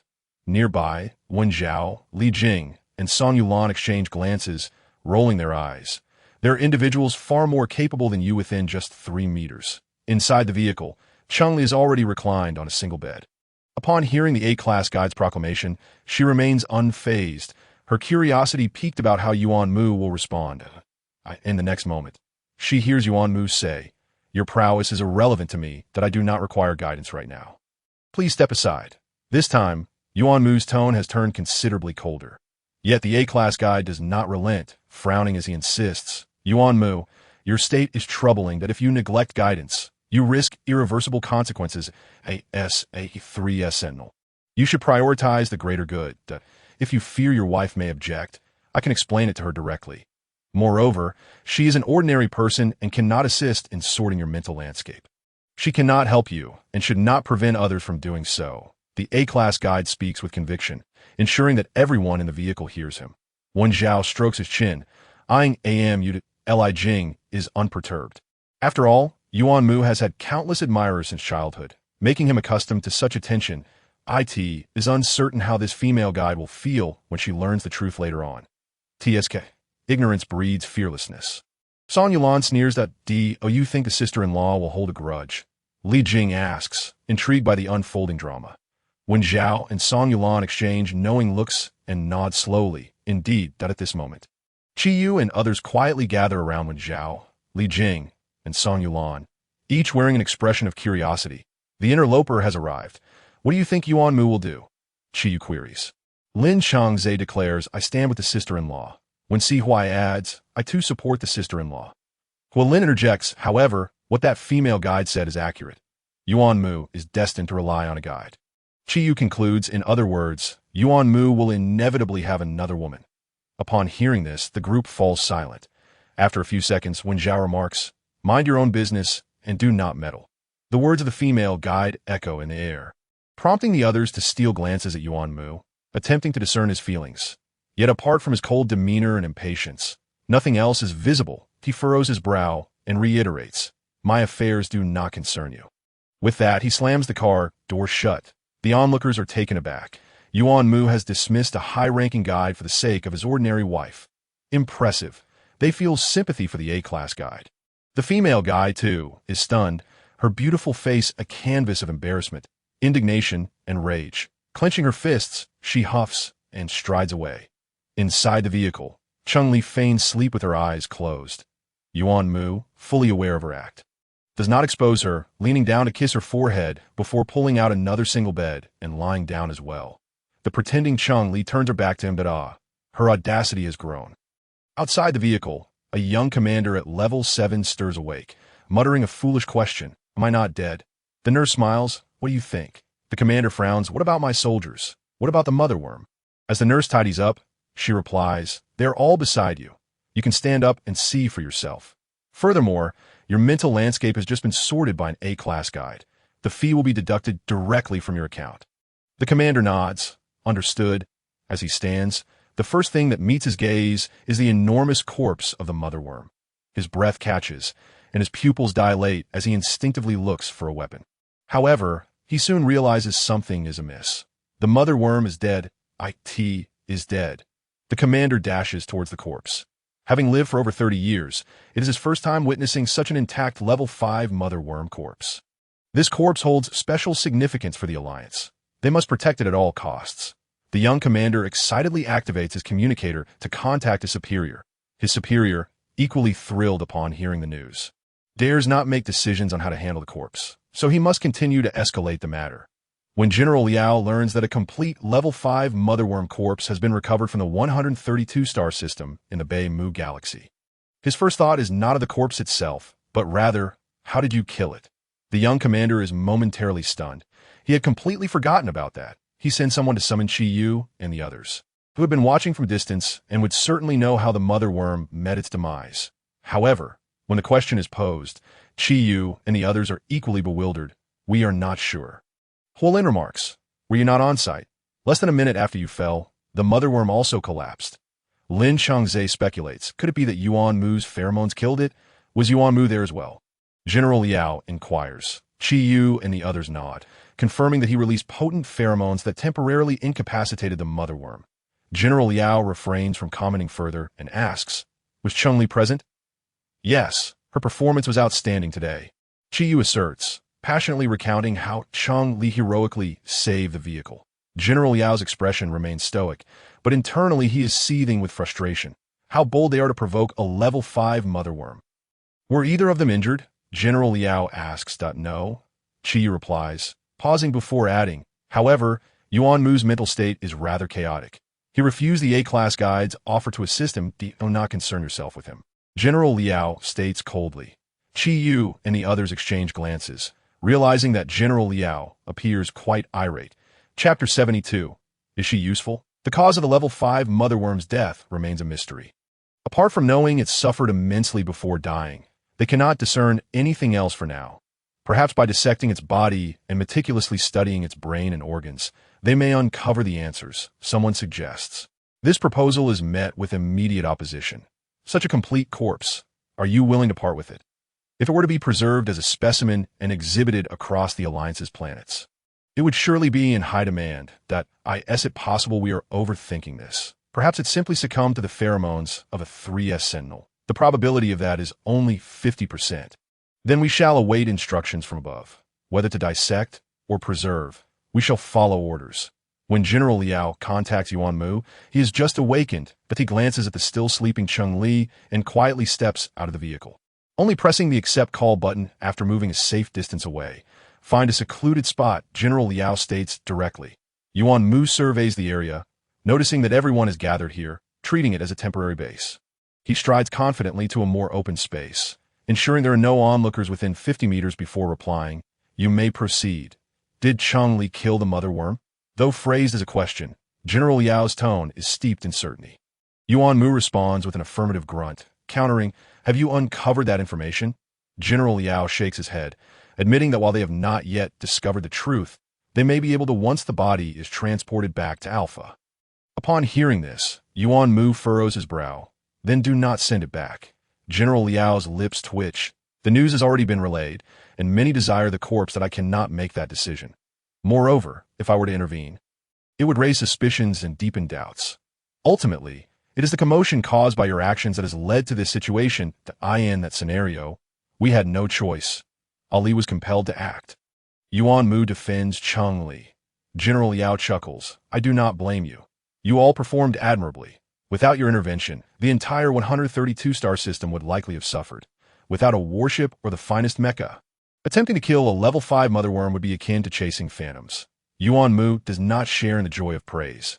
Rather, he is frustrated by the alliance's negligence. Had the military not overlooked a single motherworm, Ali would not have needed to intervene. General Liao pauses, contemplating for a moment before stating, regardless, ensure that Cheng Li is prepared for potential exposure. She truly is. General Liao hesitates for 3 seconds before finally saying, too conspicuous. Yuan Mu beams with pride, affirming, you are absolutely correct. Upon concluding the communication with Yuan Mu, General Liao reflects and decides to seek out Commander 1 as Commander 1 processes paperwork. He glances up without lifting his head, inquiring, what do you think the chances are of her being exposed? Less than 60%, General Liao replies. After all, monitoring the state of one's mental landscape is exceedingly difficult. Then what are you worried about? Commander 1 remarks, casting a glance at his favored subordinate before returning to his documents. Cheng Li is exceptionally talented. As an ordinary person, she shines too brightly. No, even among sentinels and guides, she remains the most radiant. I have a strong intuition that this matter cannot be concealed for long. General Liao expresses his concerns. Commander 1 raises an eyebrow in surprise. You actually believe it could be hidden for a considerable time? General Liao, confused, asks why. My mental state has been inquired about by several individuals. Commander number 1 sighed softly, reflecting on the past month when he had been well-fed and well-rested, feeling rejuvenated by a decade. General Liao scrutinized Commander No. 1's face, noting its rosy glow, which was indeed a marked improvement from before. How did you convey that to them? General Liao inquired. I mentioned that my wife had utilized the stellar stone, although her rank did not ascend. She reached the pinnacle of SS level, enhancing the clarity of her mental realm. Commander number 1 replied. The thoroughly marked guide could only assist her sentinel in refining his mental sea. No one else could glean insights from his wife. However, my wife is not the sole S-level guide to have employed the stellar stone. Therefore, over time, others are bound to uncover some clues. What shall we do then? Let it unfold naturally, Commander number 1 responded calmly. That perceptive girl does not necessarily need to conceal herself. What she desires is freedom. Cheng Li had slept for an extended period. Upon awakening, she discovered that the corpse of the mother bug had long been removed, and the others had also departed, leaving behind a dozen soldiers to guard her. Glancing at the time, she raised an eyebrow in astonishment. She had slept for 3 days and 2 nights. Cheng Li leisurely washed up, changed her attire, and then exited the flying vehicle with a vial of nutrient solution in her mouth.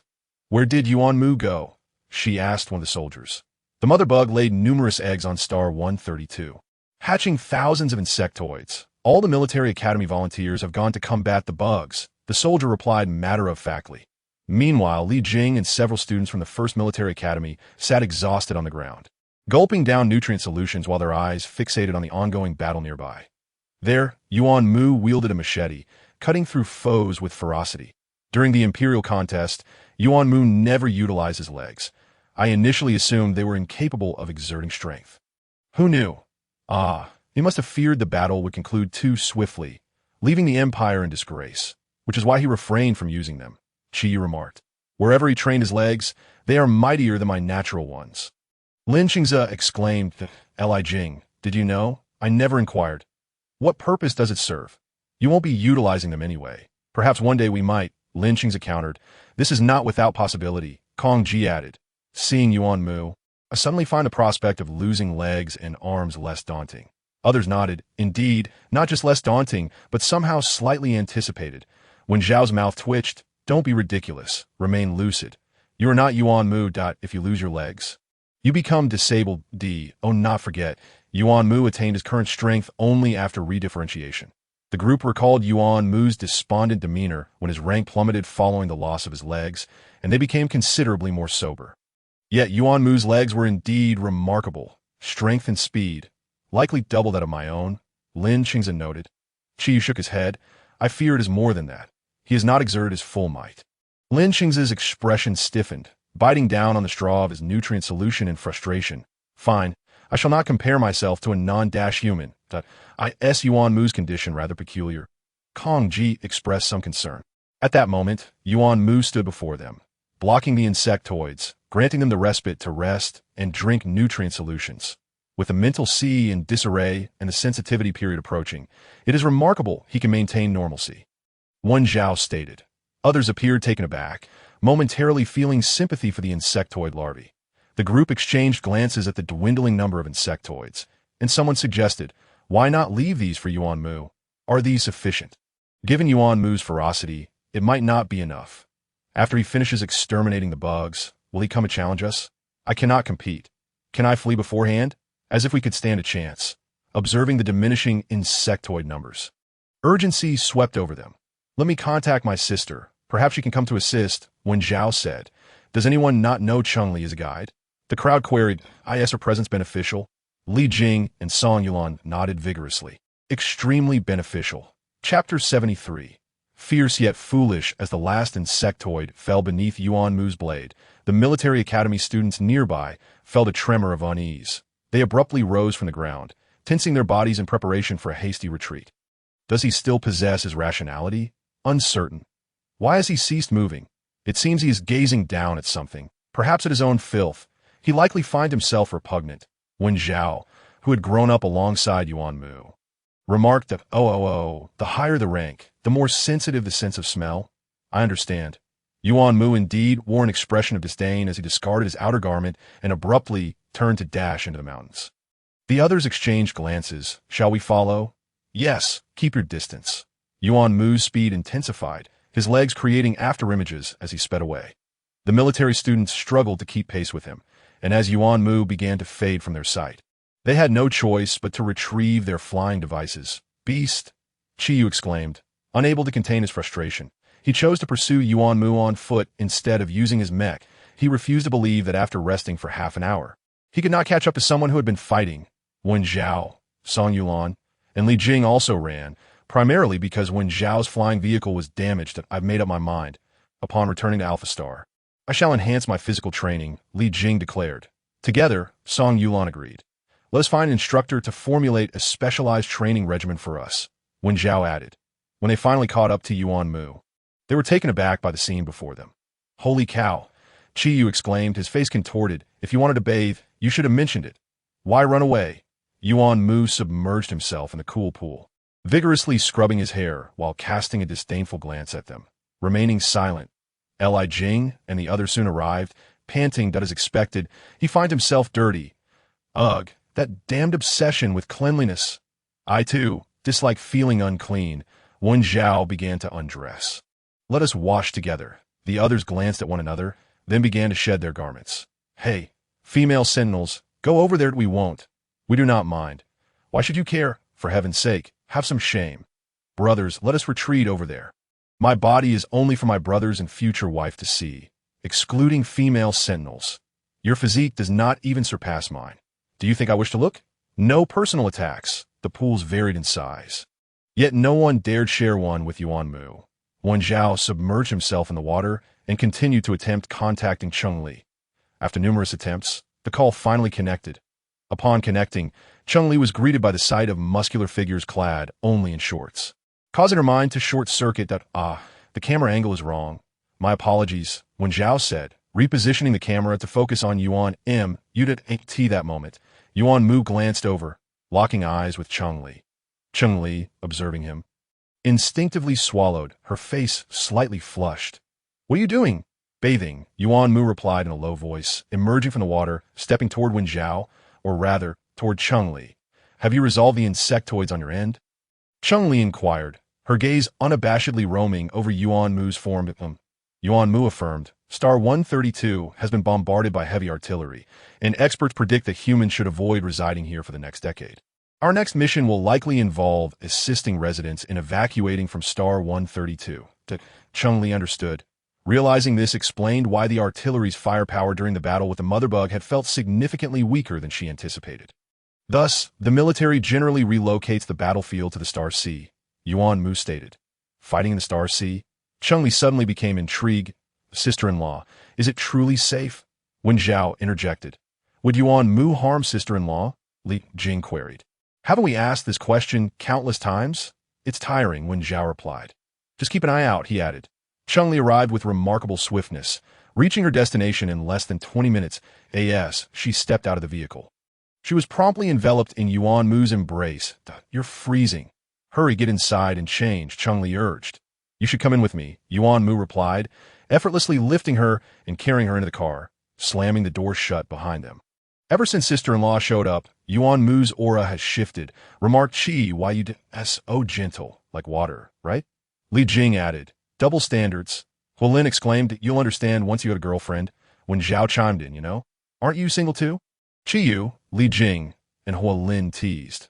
When Zhao chose to remain silent, feigning a yawn. Let's go. What follows is not for our eyes. Yuan Mu gently placed Cheng Li on the bed, removing his shorts in her presence before searching for his clothes. Cheng Li was momentarily frozen, her thoughts racing. Will he develop a needle eye? She blinked, instinctively following his movements with her gaze, feeling a twinge of regret as his sculpted physique disappeared beneath clothing. Do you enjoy watching? Yuan Mu suddenly turned, catching her off guard. Cheng Li blushed, hastily diverting the topic. Lie down. I'll help you organize your mental sea. Chapter 74. Temporary marking. Cheng Li adeptly navigated the intricacies of Yuan Mu's mental sea, resolving his issues in hardly any time at all. Upon opening her eyes, she found herself gazing at Yuan Mu's serene face as he slept. They'd been lying side by side just moments ago. But now he had turned to face her. The smile crept across Cheng Li's lips. It is said that sentinels become particularly clingy during their sensitive periods. As he slept, he either needed to hold his guide or face her. And it seemed the legend held true. How endearing. Yuan Mu, deep in slumber, unconsciously released his pheromones, filling the vehicle with a faint woody fragrance that left no corner untouched. Cheng Li felt enveloped by his scent, creating an illusion of being cradled in his arms. Rather than finding it unpleasant, she felt a sense of comfort. Her body temperature gradually rose, stabilizing at just over 37 degrees. She realized she was being influenced by Yuan Mu. Entering her estrus period, Cheng Li felt no anger at this. After all, her estrus would only last a few days and coincided with Yuan Mu's sensitivity period, saving them both considerable time. After all, both periods necessitated isolation and companionship. She administered a suppressor to herself before taking her seat at the driver's position, activating her holographic interface to resume her long-neglected mech manufacturing course. Thus, the day passed peacefully, with one studying and the other sleeping. The following morning, Cheng Li awakened from the heat, feeling intensely warm. The moment she moved, Yuan Mu too stirred awake. I'll fetch you some water. Just lie still, he instructed, preventing her from rising. Cheng Li shook her head. I still want to shower. Yuan Mu poured her a glass of water before inquiring in a hoarse voice. Can you move? With misty eyes, Cheng Li looked at him innocently, her voice soft and delicate. I can't move. Yuan Mu felt a pang of desperation. At that moment, Cheng Li resembled an enchanting sprite, demanding not only his blood but also his soul, yet seemingly indifferent to his body. He bent down, lifting her, only to discover she was completely soaked, her thin, delicate clothing clinging to her form, accentuating her exquisite curves. Blood rushed from Yuan Mu's nose, dripping onto Cheng Li's chest. This is your fault, he asserted, justifying himself. Cheng Li replied, fine, my fault. You are responsible. Yuan Mu seized the opportunity to make a demand that I'll help you dry off. Cheng Li did not grant him the chance to push his luck. Yuan Mu muttered, not my match. So unfair. She submerged herself into the clear waters. The warmth dissipated in an instant, and Cheng Li let out a contented sigh. Nearby, Yuan Mu gazed at her from another pool. His expression pitiful, as if she had committed an unspeakable sin against him. I'm doing this for your own good, Cheng Li said, feigning seriousness. Nosebleeds are still blood. Too much can be exhausting. Yuan Mu's face darkened as he sneered. Perhaps you should experience my exhaustion firsthand. Cheng Li recalled the physiological knowledge about Sentinels and felt a twinge of anxiety. Were Sentinels inherently gifted in this regard? Not just us Sentinels. You guides are equally exceptional. Care to try? Yuan Mu's words were laced with temptation. Cheng Li shook her head. I'm still young. Yuan Mu countered. Not too young. You've developed in all the right places. Cheng Li retorted. You rogue. Forget it. The two spent a whole hour in the cool water before reluctantly emerging. Before they could return to the vehicle, Officer Liao sent a communication request, urgently instructing them to evacuate from Star 132. And not just that, but to retreat from the Beimu star system and return to Alpha Star. Cheng Li and Yuan Mu were startled. What has happened? Cheng Li inquired. It's a swarm of insects. Those earlier were merely the advanced troops. Now the real army has arrived, Officer Liao explained. Cheng Li and Yuan Mu's expressions shifted. Yuan Mu asked, approximately how many insects are there? The specific data is still being gathered, but it should be no less than 100,000. Officer Liao quickly responded. The government of Star 132 is organizing the evacuation of its citizens. You two need not participate, just withdraw directly. Remember, be swift. Once the communication ended, Yuan Mu turned to Cheng Li. I have a method to expedite the end of your estrus. Would you like to try? His gaze was intense, nearly burning into her. Cheng Li sensed his ulterior motives. Noting his aggression and unspoken expectations, I refuse to accept a complete marking, she declared resolutely. Yuan Mu chuckled, his voice low and seductive. Before you turn 25, I will 1T fully mark you. I don't wish to be imprisoned. Knowing it wasn't a complete marking eased Cheng Li's worries that, what is the method? In this urgent situation, finding a way to end her estrus sooner was indeed ideal. Besides a complete marking, there is a temporary marking, which can shorten the duration of estrus by 2 to 3 days. The emotional state of a Sentinel in a sensitive period also stabilizes with a temporary marking. Yuan Mu explained. Cheng Li pondered for a moment, biting her lip before turning her back to him. Go how'd I in that instant? Yuan Mu smiled, his expression one of fulfillment and scheming success. He gently brushed aside her hair, exposing her glands once more after 2 months. Unable to resist, he poked at it. Cheng Li's body stiffened, as if paralyzed, nearly collapsing to the ground. Yuan Mu, anticipating this reaction, steadied her, lifting her as if she were a child. Cheng Li felt an inexplicable sense of embarrassment, wondering if they couldn't adopt a different position. Regret began to creep in, yet Yuan Mu did not grant her the chance to reconsider. He brought her to the edge of the bed, positioning her with her back to him. Lowering his head, he leaned close to her neck, his warm breath brushing against her glands, causing a ticklish sensation. Cheng Li's mind spiraled out of control, filled with errant thoughts. Does it hurt to bite? Will my glands get infected? Should I get a rabies vaccine? I've heard that marked guides become overly sentimental and can't bear to be away from their sentinels. Will I become like that? Cheng Li felt the urge to flee at that moment. He bit down. Pain. Cheng Li trembled, her body thrashing in panic, overwhelmed by fear and uncertain. Don't be afraid, he murmured. Those 2 words seemed to hold immense power, miraculously calming both her body and mind. The temporary marking involved the Sentinel injecting pheromones into the guide's glands, allowing the guide to absorb the Sentinel's pheromones, thus achieving a semblance of marking. This thought reminded Cheng Li of a dog marking its territory, causing her to feel somewhat embarrassed as the pheromones filled her glands. Cheng Li's body became increasingly pliable. Is it done? She asked pitifully. Yuan Mu, listening to her soft and vulnerable tone, found himself drawn to her even more. It's finished. You can stop now. Cheng Li's voice was laced with irritation. However, even in her annoyance, her tone remained gentle, lacking any real threat. Fearing her potential retaliation later, Yuan Mu dared not push her too hard, reluctantly releasing her glands. If you can't bear a temporary marking, what will you do when it comes to a complete marking? The mention of a complete marking sent another shiver through Cheng Li. I do not want a complete marking. Just looking at the illustrations in physiology books was terrifying. She wished to avoid experiencing it firsthand. Yuan Mu remained non-committal, asserting, that will be out of your hands. You are mine. Once freed, Cheng Li immediately sat up, her eyes glistening with tears of indignation as she glared at Yuan Mu. Yet he felt no fear. Instead, he found her adorable. With a sincere expression, he apologized. "I'm sorry, I couldn't control myself." Chapter 75. Facing accusations, once Yuan Mu confirmed with Wen Zhao and the others that they had received the news and were heading towards the starport. He piloted his vehicle in that direction. As for the 100 soldiers, he instructed them to assist the residents of Star 132 in their evacuation. Cheng Li lowered her head, searching for information about Star 132 on the Star Network. Star 132 lay close to the edge of the Alliance, a mid-sized planet with a population of only 1.5 billion. The recent insect invasion had resulted in numerous casualties, with precise figures still being compiled. Many had fled. Those with wealth and means had already left in droves over the past few days. Excluding the deceased and those who had escaped, the remaining population of Star 132 should be no less than 1 billion. Relocating 1 billion people was no small feat. It isn't overly difficult. Relocating from Star 132 to nearby planets can be done with starships, making same-day round trips, Yuan Mu remarked. "How many days will it take to complete?" Cheng Li inquired. "About half a month," he replied. "Rest assured, the coalition forces will intercept the Zerg army in the Starry Sea, preventing them from landing on the planet." Cheng Li was skeptical.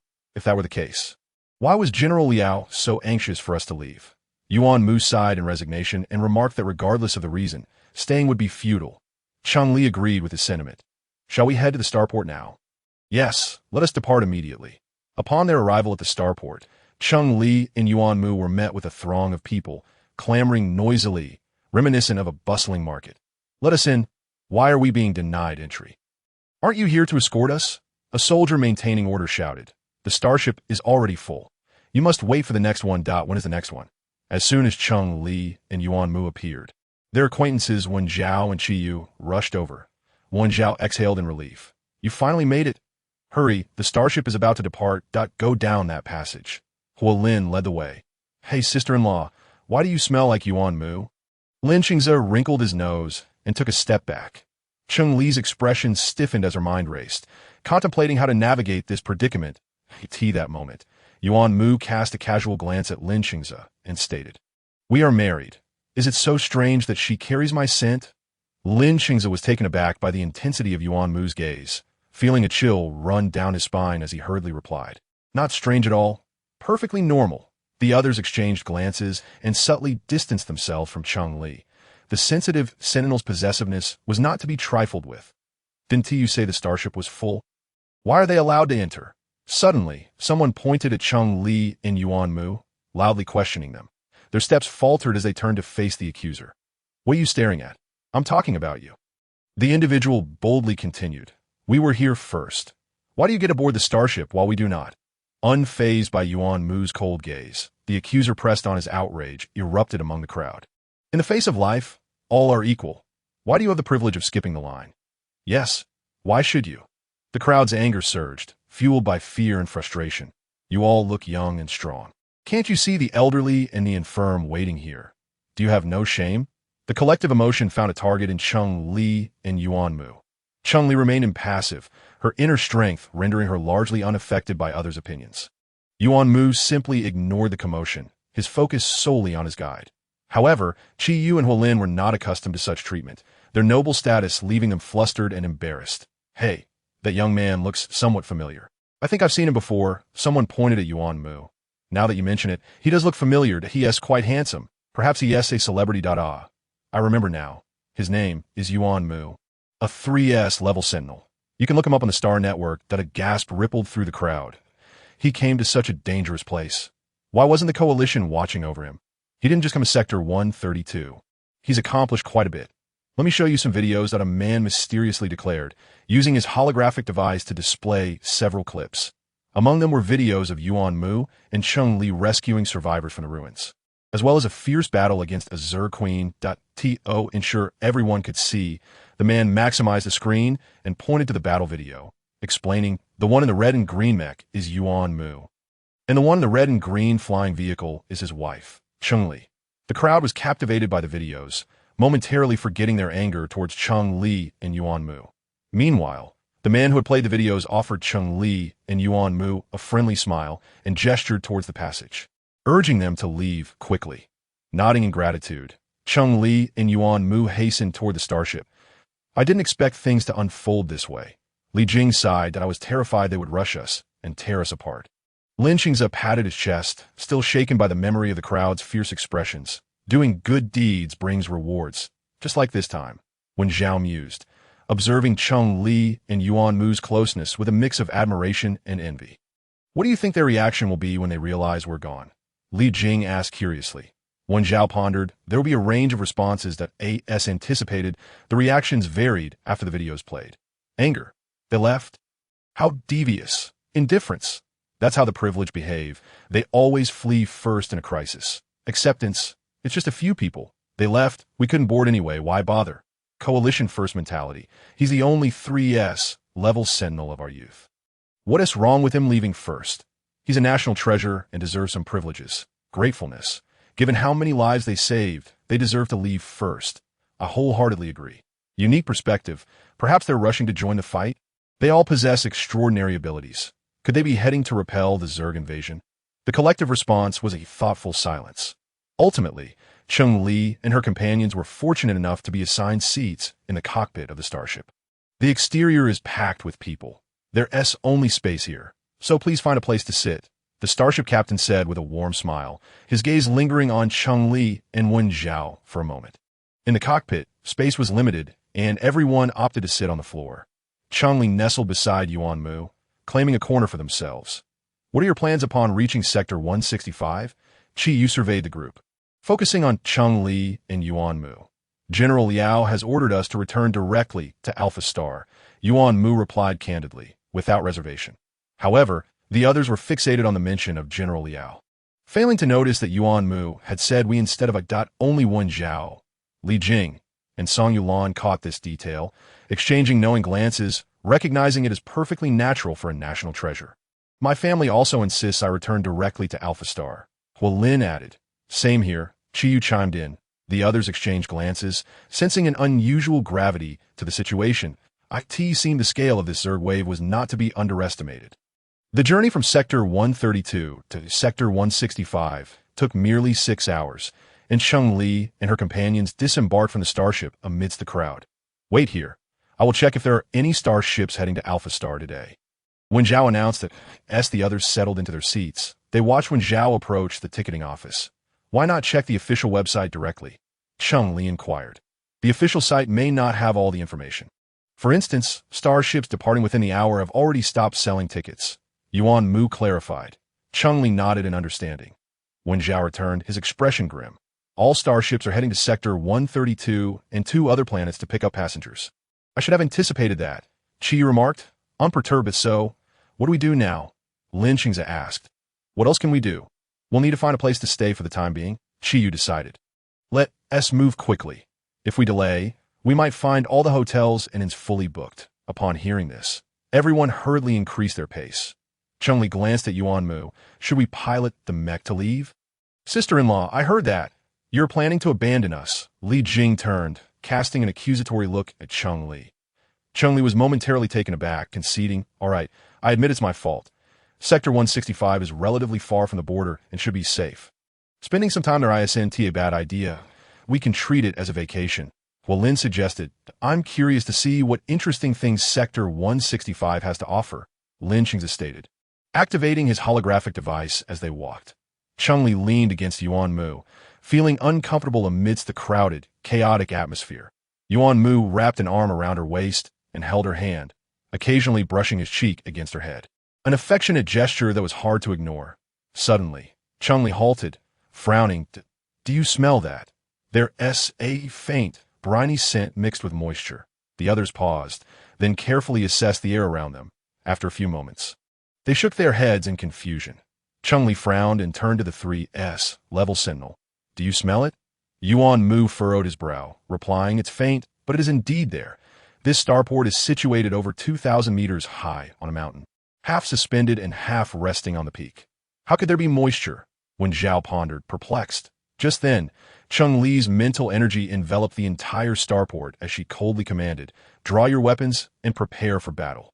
As her words fell, the jarring sound of metal being torn apart echoed throughout the starport. Everyone turned towards the source of the noise, witnessing the seemingly solid metal roof being shredded by sharp claws. It's the Zerg. Everyone flee. In an instant, screams and cries filled the air as Chi Yu and others drew their weapons, aiming at the Zerg above. They were all top students from the military academy, each possessing extraordinary marksmanship. Within a mere distance of less than 35 meters, they accurately struck the alien creatures with their bullets. However, the results were far from satisfactory. Damn, what level of defense is this? My basic quantum bullets can't even penetrate its exterior, Li Jing lamented, his frustration evident. Upon returning to Alpha Star, I will request weapons with greater lethality, Lin added, his tone tinged with despondency. Look, they're coming down. Lin Xingze exclaimed, stepping back, his eyes wide with horror. Just as despair settled over the group, an unassuming dagger flew past them, aimed at the alien creature that had already exposed half of its body from the rooftop. How could a dagger be effective against something that bullets can't pierce? Chi Yu and the others glanced at Cheng Li, contemplating whether to enlighten her later. Yet, in the next moment, they were struck by astonishment. The swiftly spinning dagger hurtled toward the alien, which regarded it with disdain, its vertical pupils filled with contempt. IT remained focused on prying open the thick metallic roof, dismissing the small dagger as inconsequential, even unworthy of a parry. Thus, it met its tragic fate. The seemingly ordinary dagger effortlessly sliced through its skin, swiftly encircling its neck, severing its head from its body. The massive head plummeted from the rooftop, accompanied by a torrent of blood. Damn, how did she do that? Chi Yu and the others were left flabbergasted. Was that truly a dagger, rather than some advanced technology disguised as one? They then witnessed Yuan Mu draw several razor-thin blades from her waist, casually throwing them toward the alien on the rooftop. The blades seemed to possess a mind of their own, precisely targeting the creature's claws and eyes, striking vital points. The alien emitted a furious and mournful howl, blood gushing from its wounds. Is there more? Cheng Li inquired. Looking at Yuan Mu to know, Yuan Mu replied, aware that Cheng Li was asking about the blades. That a flicker of regret crossed Cheng Li's eyes. But I have this. Yuan Mu produced 2 large cleavers, handing one to Cheng Li and keeping one for herself. Chi Yu and the others exchanged glances, with Chi Yu being the first to speak. Give me one, I want one too. The others chimed in. Soon, each of them wielded a cleaver, resembling a group of street thugs, stirring up trouble. They gripped their weapons tightly, eyes fixed on the rooftop. Prepared for action at that moment, screams and gunfire echoed from outside the starport, causing the crowd that had once surged forward to retreat in panic. There are aliens outside, Wen Zhao exclaimed. Let us clear a path. Chi Yu led the way against the tide, pushing into the crowd. What about those above? Lin asked. That will stay behind. You go check ahead, Yuan Mu instructed. Once Chi Yu and Wen Zhao departed, Cheng Li focused her mental energy, shattering the alien's consciousness on the rooftop. She had sensed that only a few aliens were present on the roof, while a large horde awaited outside the starport. There, she detected a presence slightly weaker than a level 5 queen. Cheng Li speculated it to be a level 4 creature. Let us head outside, she declared. Her words barely left her lips when a tremor shook the ground, violently rocking the entire starport. Cheng Li lost her balance, only to be caught by Yuan Mu, and they crashed against a nearby chair. What is happening outside? Yuan Mu asked, aware that Cheng Li had undoubtedly scanned the situation. There might be a level 4 alien out there. Cheng Li replied, her expression grave. Yuan Mu's face hardened. How could a level 4 creature appear? Has the swarm breached the Alliance's defenses? With little time to ponder, they hurriedly rose from their seats and ran hand in hand toward the exit. The cacophony of gunfire, explosions, and screams was ultimately drowned out by a series of thunderous roars. Indeed, the phrase earth-shattering aptly described the current chaos, as Cheng Li and Yuan Mu reached the doorway. They spotted a massive creature nearby, relentlessly pounding the mountainside with its long, thick tail. Rocks began to tumble, and fine cracks appeared in the stone. At this rate, it wouldn't be long before the mountain collapsed. I'll stop it. You protect yourself, Yuan Mu said, quickly retrieving his mech suit. In the next moment, he soared into the air, charging at the level 4 creature. Several mechs were already entangled with the beast, 2 of which Yuan Mu recognized as belonging to Lin and Chi Yu. Cheng Li diverted her gaze from the red-green mech, casually severing the claw that attempted to ambush her. Despite being an ordinary cold weapon, it felt as smooth as slicing through tofu when faced with the alien. Everywhere she went, the ground was littered with remnants of the creatures, those who had lost all hope. Upon seeing Cheng Li, found a glimmer of hope in their desolate eyes, scrambling and crawling toward her, despite their injuries. Yet, without warning, Cheng Li leapt forward like a bolt of lightning. There, Li Jing had fallen to the ground. Impaled by the alien's sharp tail, blood gushing from his wound as he dangled precariously, Li Jing. Wen Zhao and Song Yulan cried, their eyes wide with desperation as they rushed toward him, only to be ensnared by aliens surrounding them. Wen Zhao shouted in despair, unleashing an S-grade pheromone that surged toward the nearby aliens. The creatures faltered, writhing in pain from the overwhelming scent. But that was all it did. The more enraged the aliens became, the more frantically and densely they attacked. That it wasn't enough. If only Yuan Mu were here, Li Jing would not face such a fate. He was more than a friend. He was family, yet he felt powerless to save him. The sense of defeat overwhelmed Wen Zhao, nearly suffocating him. Song Yulan was no better off, tears streaming down her face, her normally stoic demeanor shattered. Just when they believed Li Jing was doomed, a familiar cleaver appeared. The bloody blade descended upon the long tail, cleaving through the tough scales, causing Li Jing to plunge along with the severed tail. A lithe figure dashed forward, catching Li Jing in her arms, and they landed safely on the ground. Cheng Li's gaze flicked to Wen Zhao and Song Yulan, who rushed towards them as the surrounding aliens fell silent, lifeless. Help him with his wounds, Cheng Li commanded, reappearing at her original spot in an instant. Those who had been gravely injured watched in awe as the young girl, who had vanished and reappeared, swiftly eliminated the aliens around them, in less than a minute. Their emotions swung from despair to hope, all thanks to her. Cheng Li was unaware of their thoughts. At this moment, she wielded her cleaver, carving a wide path. The injured, gritting their teeth, crawled or assisted each other. Following closely behind her, "Sister, why are our cleavers all dull and unable to pierce the alien skin, while yours slices through like cutting a watermelon?" Lin Qingze asked, awkwardly hiding behind Cheng Li, gripping his battered cleaver. Cheng Li had no answer, as revealing her secret of wrapping her blade in level 4 metal powers was not an option. Aside from Lin Qingze, others like Wen Sihui and Kong Ji also fought their way toward Cheng Li. This girl, an ordinary person, inexplicably brought them a sense of security, easing their burdens that housed Li Jing's wound. Cheng Li inquired. Wen Zhao and Song Yulan were diligently tending to Li Jing's injury, and upon hearing her voice, they replied without looking up, "The bleeding from his abdomen has stopped for now, but we don't know if any organs were damaged or if there's internal bleeding." Cheng Li frowned, quickly surveying the surroundings. There were fewer than 100 aliens left, and she decisively declared, "I'll hold off these creatures. You take him to the nearest hospital."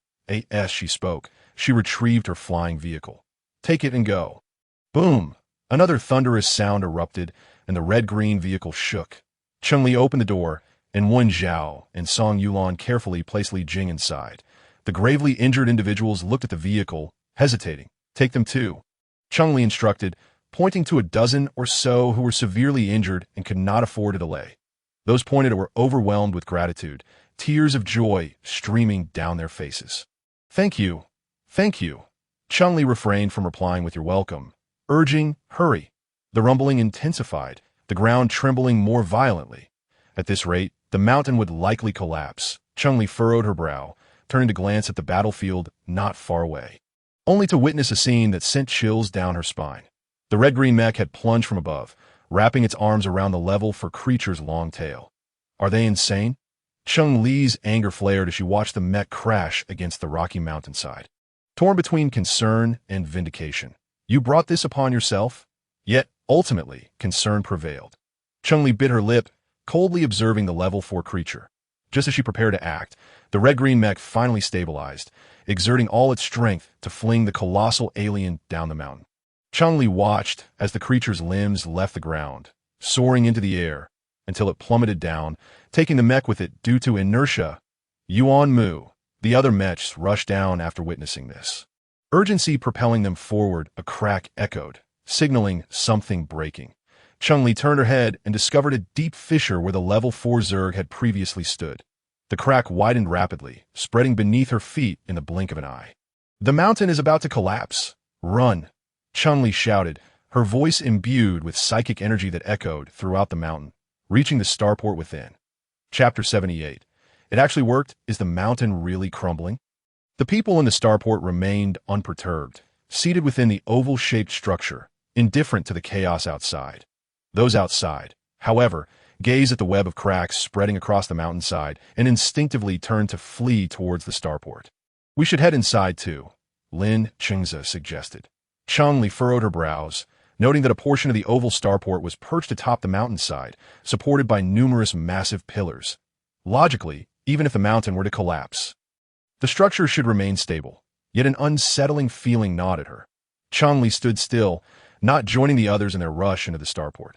Neither Lin Chengzi nor Wen Sihua moved either. "Sister-in-law, what's wrong?" Lin Chengzi asked. "Something feels amiss," Cheng Li replied, casting her gaze towards the cracking surface. She cautiously stepped onto a relatively intact rock. Lin Chengzi, perplexed, asked, "What seems off?" Cheng Li gestured for him to look at the starport. "That place makes me uneasy." Lin Chengzi and Wen Sihua exchanged glances, then silently retrieved their recently stowed weapons. Cheng Li was not one to speak without reason. If she sensed something was wrong, it undoubtedly was as the mountain continued to crumble, reverberating with thunderous roars and billowing dust. Cheng Li led Lin Chengzi and the others in a relentless search for stable footing. When the collapse finally ceased, they found themselves several dozen meters lower than the starport. "Look, the pillars are tilting," Lin Chengzi exclaimed. Just then, they witnessed pillar after pillar, each with a diameter of 4 to 5 meters, leaning and toppling over. Cheng Li could not see the bases of the pillars as they were too high, but it was evident that the Zerg had tampered with them from below. "The starport is tilting. This is bad. It's going to fall." Lin Chengzi's eyes widened in horror. "There are 20 to 30,000 people inside," Wen Sihua murmured, a cold sweat breaking out on his back. If not for their blind trust in Cheng Li, they too would be among those in the starport. "What do we do? Is there any way to save them?" Lin Chengzi inquired, then shook his head. "Unless a large starship arrives, there's nothing that can support such weight." In truth, there was a way, if one utilized their abilities, but the cost would be self-exposure, should she choose to reveal herself or save the lives of 20 to 30,000 people. Cheng Li was torn. Inside the starport, the air was filled with screams and the sounds of collisions, fear of death etched on every face. Lin Chengzi and the others felt their hearts tighten at the sounds emanating from within. "There might still be a way," Cheng Li suddenly spoke. Lin Chengzi and the others turned towards her, surprised. "Sister-in-law, do you have a plan?" "Let's give it a try," Cheng Li replied, instructing them to wait for her signal. With that, she took a running leap, landing on one of the severely tilted pillars. Lin Chengzi and the others felt their hearts leap to their throats as they watched her precariously balance on the crumbling structure. The next moment, her actions sent their hearts racing further. She raised her right fist and struck the pillar with all her might. Isn't her right arm a prosthetic? Is it really okay to use it like that? Kong Ji expressed concern for her IT should be fine. Lin Chengzi replied, his focus unwavering on Cheng Li as she extracted a steel bar from the pillar. "Is it what I think it is?" Wen Sihua's face lit up with excitement and anticipation. "Surely not. That's the hardest 197 steel in the Alliance," Kong Ji speculated, still skeptical. "It's incredibly difficult to bend." Wen Sihua, reminded by Kong Ji, suddenly became alert that sister-in-law might not realize. "What do we do now? The pillars are about to collapse. Can she make it back?" Kong Ji shook his head, equally uncertain. Yet, Cheng Li shattered their expectations once more. The hardest steel bar in the Alliance became supple and smooth in her hands as she grasped it, leaping onto the tilting starport, wrapping it around the massive structure, tying knots, and finally tossing the remaining end to Lin Chengzi and the others. Securing it to the mountainside, they caught it and swiftly wrapped the steel bar around the entire mountain, but a little lower, Cheng Li instructed, noting that the uppermost part of the peak was relatively slender. Worried it might not withstand the weight of the starport. "Understood," Lin Chengzi and the others replied, applying their military climbing skills to the utmost. Following her method, Cheng Li dismantled another pillar, extracted a steel bar, secured it to the starport, and tossed another to Lin Chengzi and the others. She continued this until all the pillars had collapsed and there were none left to dismantle to that point. The starport lost all its support and, under the influence of gravity, came crashing down. Standing atop the starport, Cheng Li clutched the steel bar tightly, the wind howling around her. The rapidly descending structure was snagged by the steel bar, crashing into the mountainside, causing tremors and sending countless stones tumbling down. Inside the starport, the cacophony of screams and collisions echoed. Cheng Li's hand, gripped tightly around the steel bar, felt numb, while the other had lost all sensation. "Sister-in-law, jump up here," Lin Xingze shouted from the mountain peak. Cheng Li shook her head. "The mountain is going to collapse. You all need to be careful." Sure enough, in the next moment, the steel bar severed the peak of the mountain. Slicing off the top section, "Jump down." Cheng Li instructed Lin Xingze and the others. Without hesitation, they leaped to the top of the starport. As the structure continued to descend, the steel bar binding it to the mountainside began to slide downwards. It wasn't until the bar could slide no further that the starport finally halted its descent. "Are we safe?" Lin Xingze asked cautiously, lowering his voice. Cheng Li surveyed the mountain and the starport, letting out a sigh of relief. We actually did it. It's truly unbelievable." When Sihua's voice trembled, realizing that they had saved 20 to 30,000 lives in that moment, he felt immensely proud. Even if his contribution was minimal, this scene will go down in history. When my grandchildren learn about this event, they can boast, "Look, one of those heroes is my grandparent." Lin Xingze beamed with satisfaction. Even the usually composed Kong Ji was quite animated, wondering if the Alliance would commend them, and to what degree I don't know about the rest of us. But sister-in-law will definitely receive the highest honor, Lin Xingze asserted. When Sihua, brimming with excitement, asked, "Have I already achieved merit?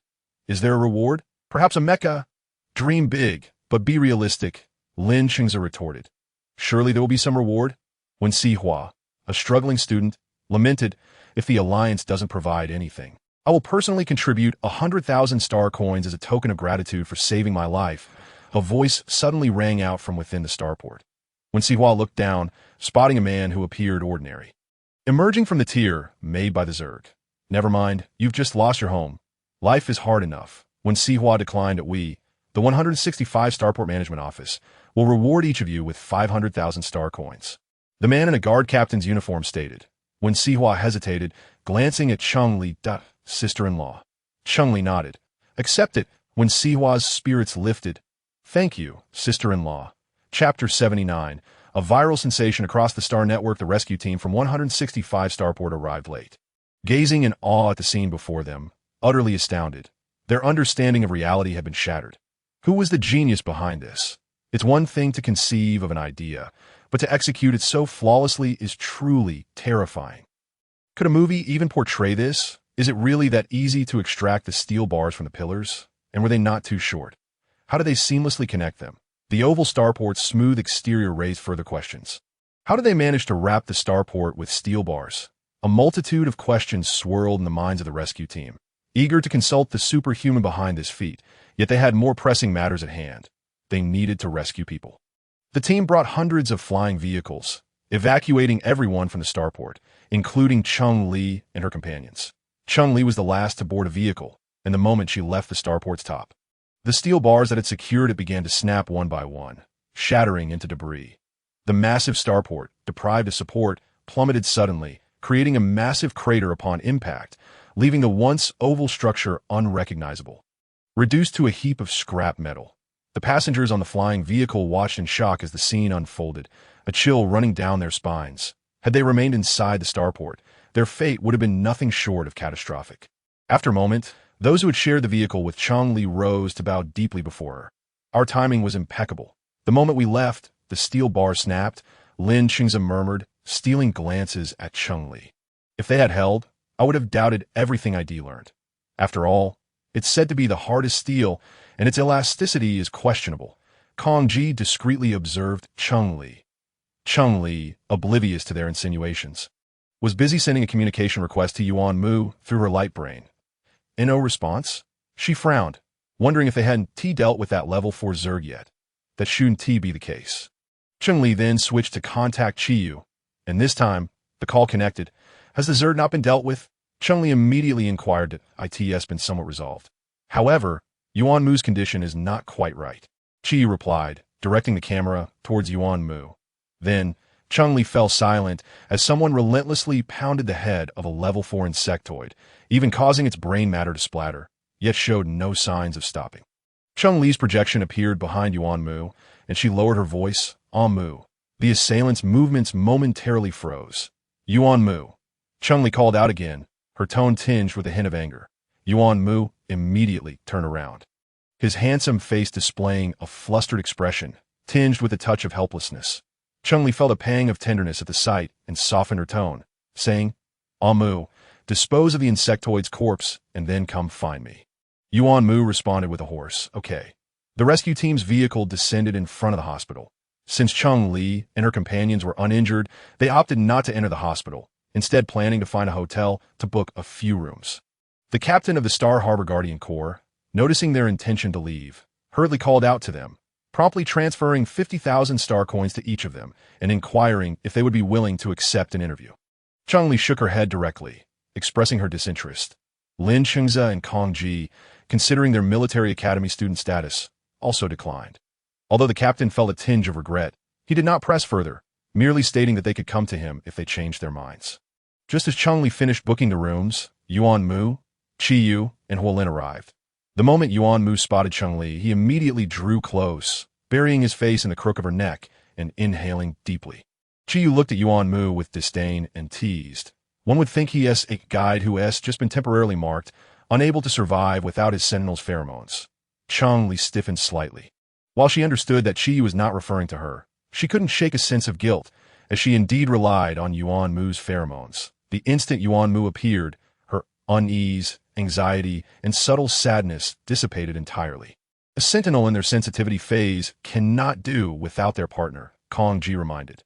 Those without a partner must endure it alone. Otherwise, it leads to endless physical release that in comparison. Embracing a soft partner is far more blissful. Lin Chengza asserted seriously. Cheng Li's cheeks flushed slightly as she hurried towards the room with Yuan Mu.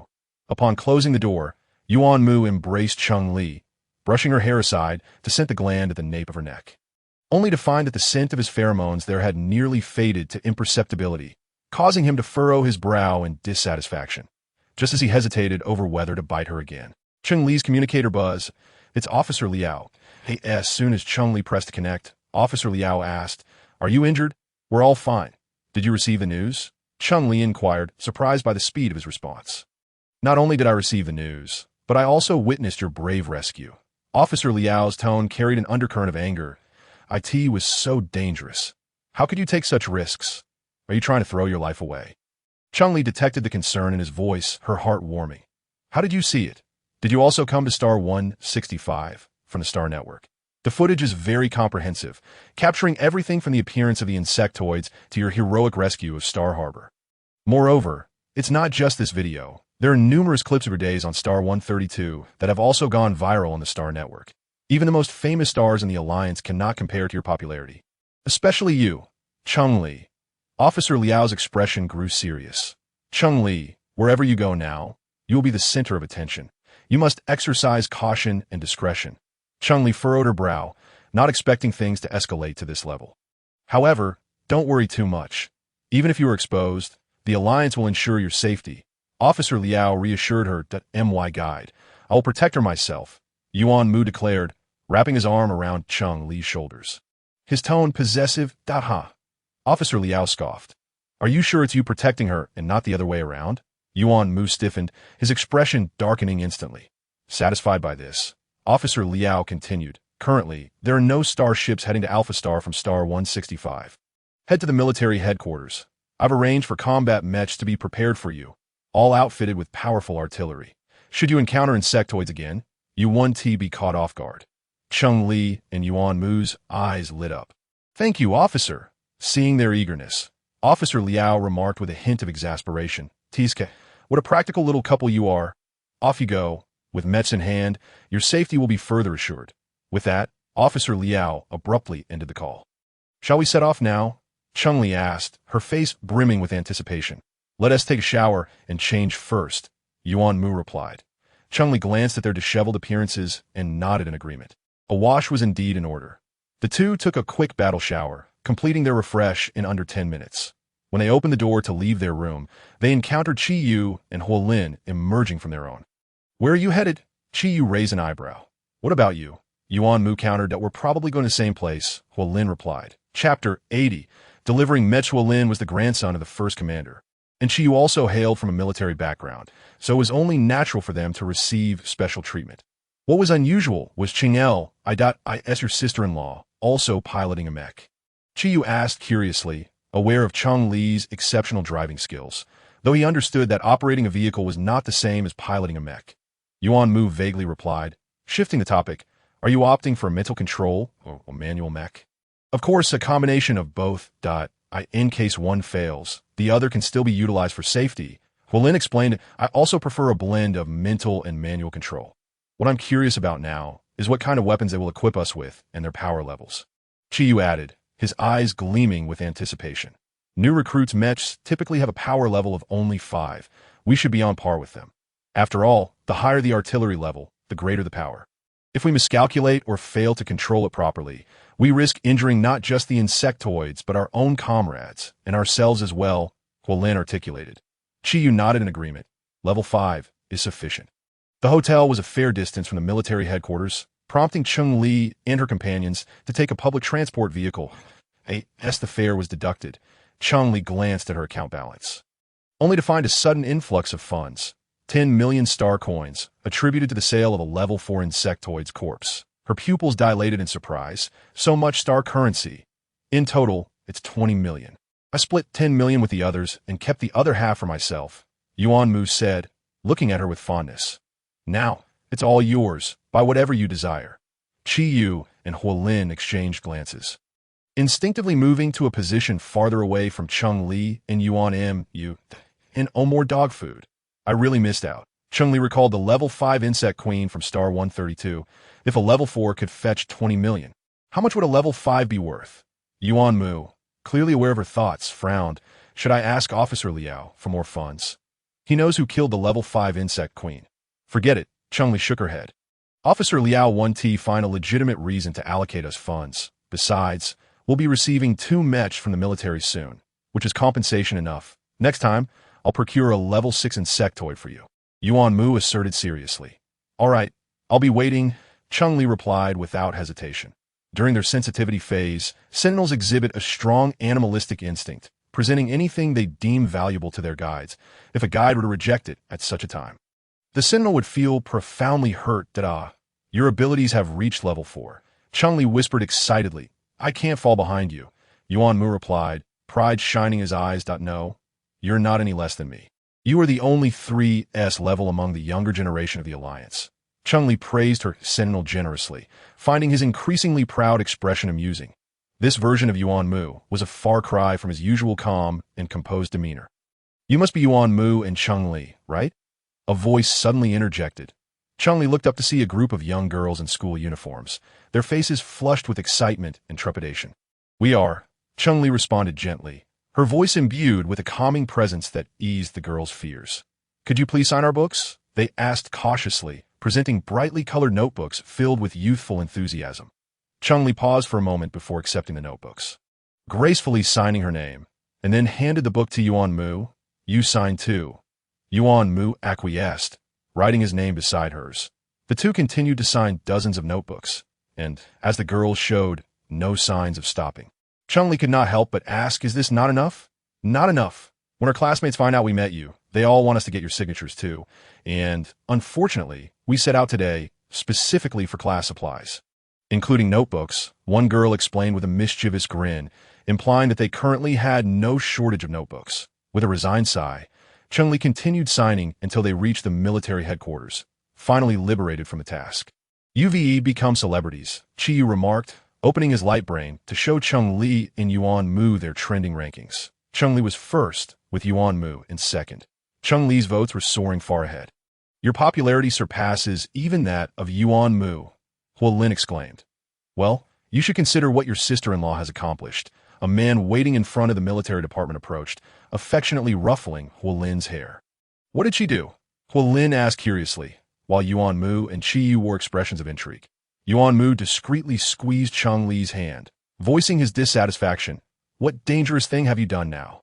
Cheng Li touched her nose, feeling guilty that it wasn't that dangerous. Original Mu was skeptical, but now was not the time for inquiries. He could only set the matter aside for the moment.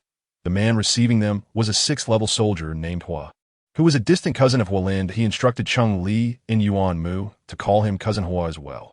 Cousin Hua directly handed 2 spatial buttons to Yuan Mu and Cheng Li. One was silver, The other black, silver for Cheng Li and black for Yuan Mu. These were specified by Commander Liao for you, Cousin was said, uncertain of their contents but sensing their significance. Yuan Mu and Cheng Li accepted them without asking further and donned them on their wrists. Guilin, however, was surprised. Aren't you two supposed to choose? Cousin Wen nodded. In that case, we shall not accompany you any further. Cheng Li stated, won't you help us with some guidance? Chi Yu inquired, we have other matters to attend to. Besides, we have more qualified people like Cousin Hua for advice, Cheng Li replied. All right then, see you at the hotel later, Chi Yu said with a hint of regret. Yuan Mu was led out of the military department by Cheng Li. He could not help but ask, what are we going to do? Li Jing was injured and is currently in the hospital. We need to pay him a visit. Although Wen Zhao had sent a message stating that there was no major concern. As good friends, they felt it necessary to check in on him about 8T that moment. Yuan Mu learned about Li Jing's injury. Was it serious? Cheng Li nodded. He was pierced through the abdomen by a long tail of the insect tribe. Yuan Mu frowned and immediately sent a message to Wen Zhao. Wen Zhao quickly replied, he is asleep. The doctor said he could be discharged tomorrow. The hospital is currently overcrowded and visitation is limited. You won't be able to enter. Just come pick us up tomorrow. Then we'll visit them tomorrow, Yuan Mu concluded. Cheng Li nodded, and just then, her light brain flashed, showing a message from Commander Liao. After reading it, her expression changed drastically. Yuan Mu, noticing her distress, asked, what happened? Commander Liao informed her that the Alliance's defense line had been breached by the insect tribe, and many of them had infiltrated the Mu star system. Cheng Li remarked, no wonder there were suddenly insect tribes at the starport today. Chapter 81. The rise of planetary barriers. The number of insect tribes that had infiltrated the Mu star system was currently unknown. However, the fact that Commander Liao personally notified them indicated that the situation was significant. Cheng Li searched the star network for news, and to her surprise, she found several videos. The footage showed massive warships firing upon the insect army. And the sheer destructive power of the artillery left Cheng Li in awe. This was the true war between humanity and the insect tribe. What they had experienced lately was merely skirmishes. Cheng Li felt her blood surge with excitement. In contrast, Yuan Mu furrowed his brow. The second commander is heading to the front lines as well. The first, second, and third commanders were the top-ranking officials in the Alliance. The fact that the second commander was personally deploying indicated that this insect tide was extraordinary. The second commander, also a 3S level Sentinel. Cheng Li asked. All three commanders are, Yuan Mu replied. The war between the insect tribes and humanity had been ongoing for years, and military strength was paramount in the Alliance. Those who rose to high positions often did so through military achievements and their own prowess. In this regard, high-level Sentinels held a distinct advantage. Furthermore, the Alliance's responsibilities were heavy, and only those with robust physical capabilities could endure the intense workload. Cheng Li assumed the deployment of the second commander meant that the Mu star system was about to stabilize. But Yuan Mu countered, it is precisely the mobilization of the second commander that signifies the danger facing the Mu star system. I suspect that soon, the 165 star will raise its planetary barriers and halt all entries and exits. Is it that serious? Cheng Li was astonished. Yuan Mu nodded. It can only get worse. Both Cheng Li and Yuan Mu felt a weight on their hearts as they walked, and before they knew it, they had arrived outside a shopping mall. They raised their heads in unison to glance at an advertisement for mecha sales. If we encounter an emergency, having a mecha would provide some security. Moreover, mechas can traverse the star seas and are more practical than flying vehicles. Cheng Li suddenly remarked. Upon hearing this, Yuan Mu understood her intent, and warmth surged in his chest. Whatever I spend today, I will repay you double in the future, Yuan Mu promised. That essay loan to us. You don't need to repay, Cheng Li corrected him. Mechas are not cheap. I won't charge them interest. All right, Yuan Mu smiled. The two then walked toward the mecha sales store together. Cheng Li and Yuan Mu ultimately purchased 3 mechas, and upon exiting the store, their savings had dwindled from over 160 million to just over 10 million. Cheng Li felt a pang of pain, so intense it was hard to breathe. Mechas were indeed exorbitant. However, making money from mechas is also straightforward, that we can sell the insect corpses we personally slay. And the Alliance does not impose taxes on that, Yuan Mu stated. Cheng Li felt considerably better. Next time, let's hunt a few level 5 insects. Here, I'm currently en route to the Bima galaxy. Are you coming too? Cheng Li expressed her astonishment. Was the presence of the second commander not sufficient? This impending swarm was the largest in nearly 50 years. General Liao spoke gravely. Cheng Li, you must prepare yourself mentally. Though he did not elaborate on the nature of this mental preparation, they both understood its significance. The following day, Cheng Li refrained from joining the others to watch the live broadcast. Instead, she purchased some balls of yarn and retreated to her room, where she utilized her mental prowess to weave a sweater. Controlling physical objects with mental energy proved to be exceedingly challenging.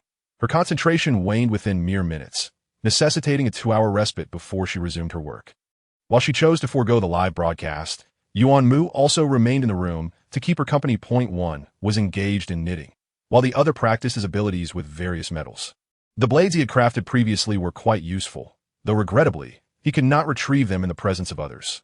Not to worry, we can create more this time, Cheng Li reassured him, unconcerned. Each of them possessed 2 spatial buttons, capable of accommodating numerous daggers and blades. At 2 o'clock in the morning, when the barrier of star 165 was attacked, Cheng Li was deep in slumber. The piercing sound that suddenly pierced her ears instinctively sent her diving into Yuan Mu's embrace, who adeptly shielded her ears with his hands. Above star 165, a formidable creature from the insect race, adorned with 6 elongated horns and a pair of large wings, relentlessly battered against the barrier. The disturbance triggered the defensive mechanisms, which automatically targeted the insect and launched an assault. Explosions lit up the sky above star 165, illuminating the entire planet. Military personnel swiftly assembled as fighter jets and mechs ascended into the sky in perfect formation. Should the insectoids breach the barrier, they would engage them.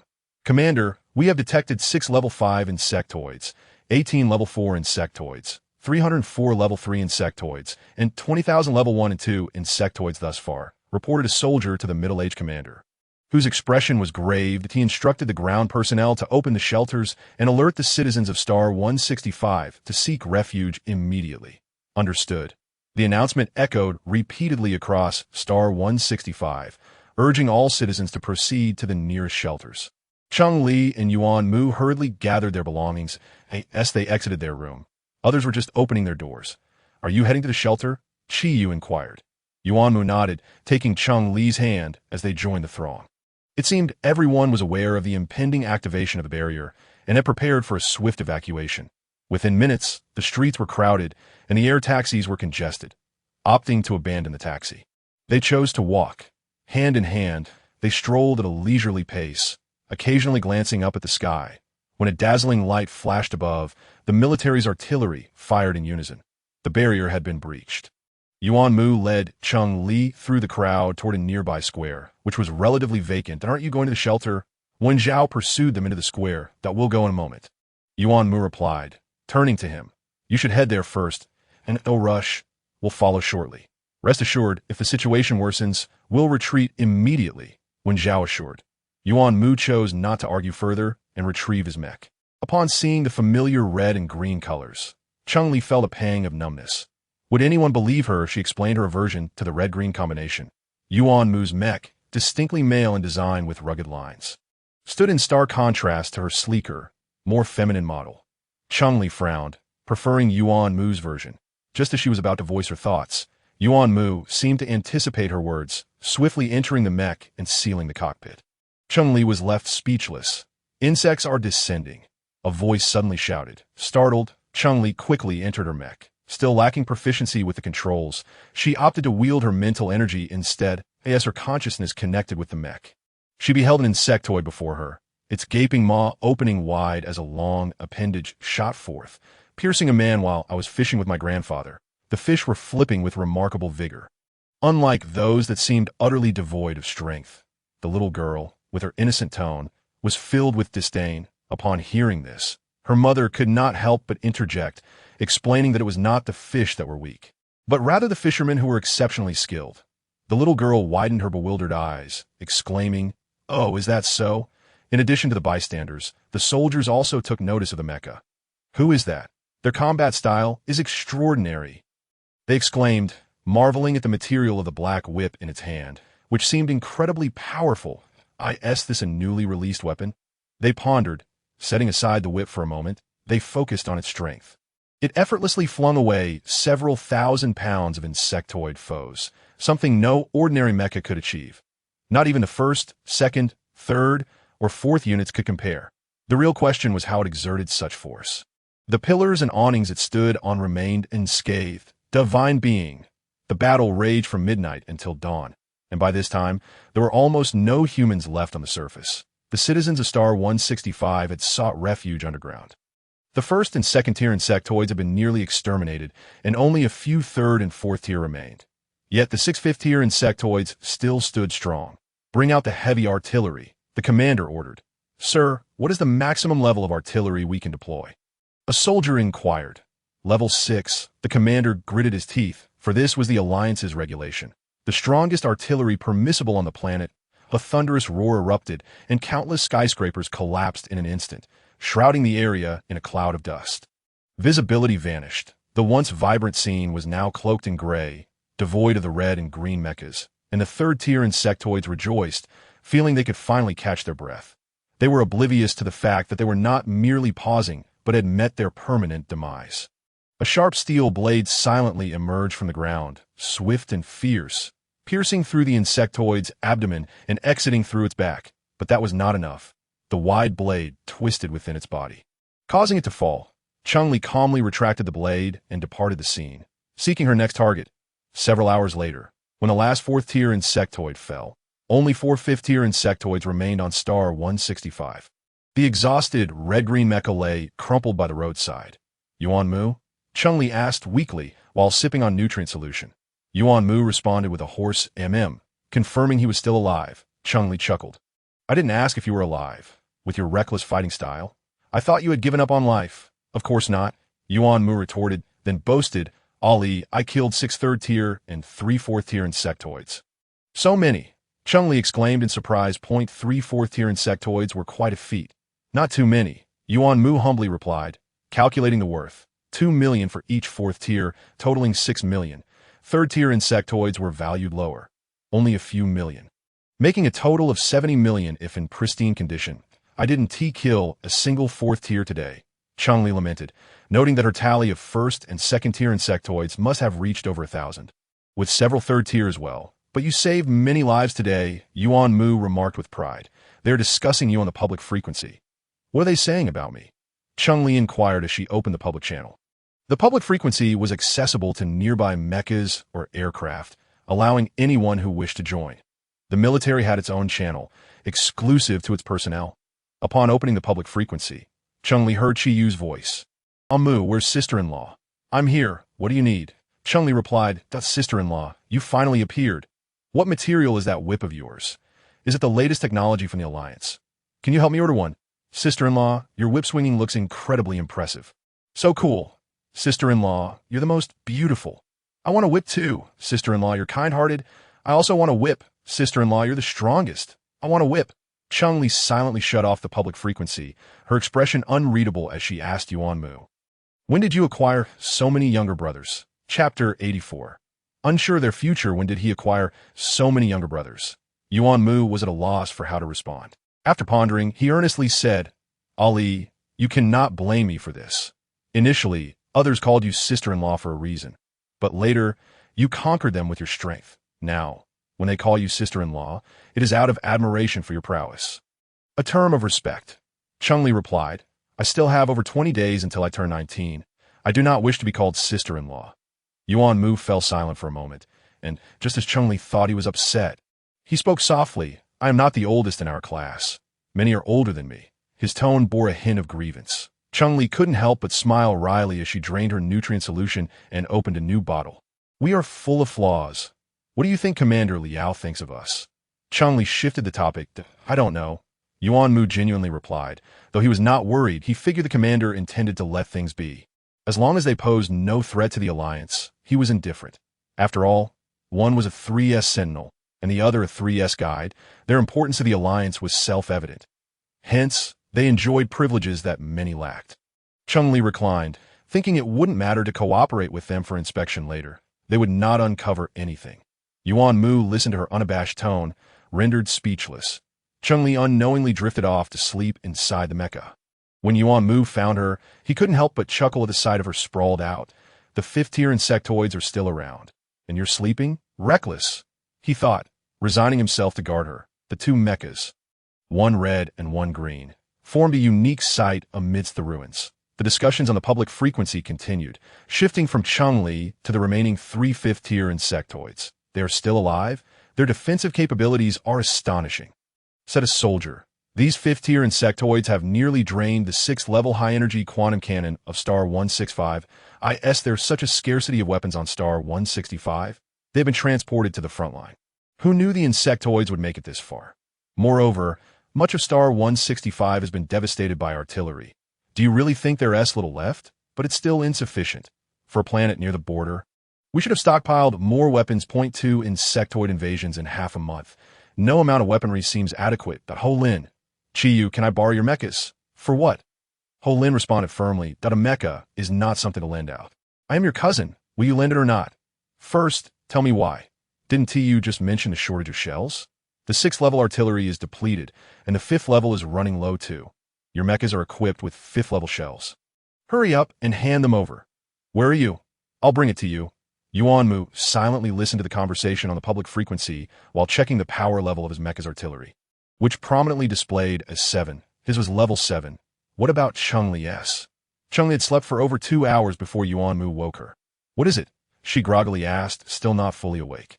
There are 2 fifth-tier insectoids remaining, and the military is out of firepower. They need your support, Yuan Mu explained. Cheng Li's mind was only half conscious. What do you mean they're out of firepower? Did the insectoids defeat them? Yuan Mu face-bombed. Literally, the shells are all used up. Oh.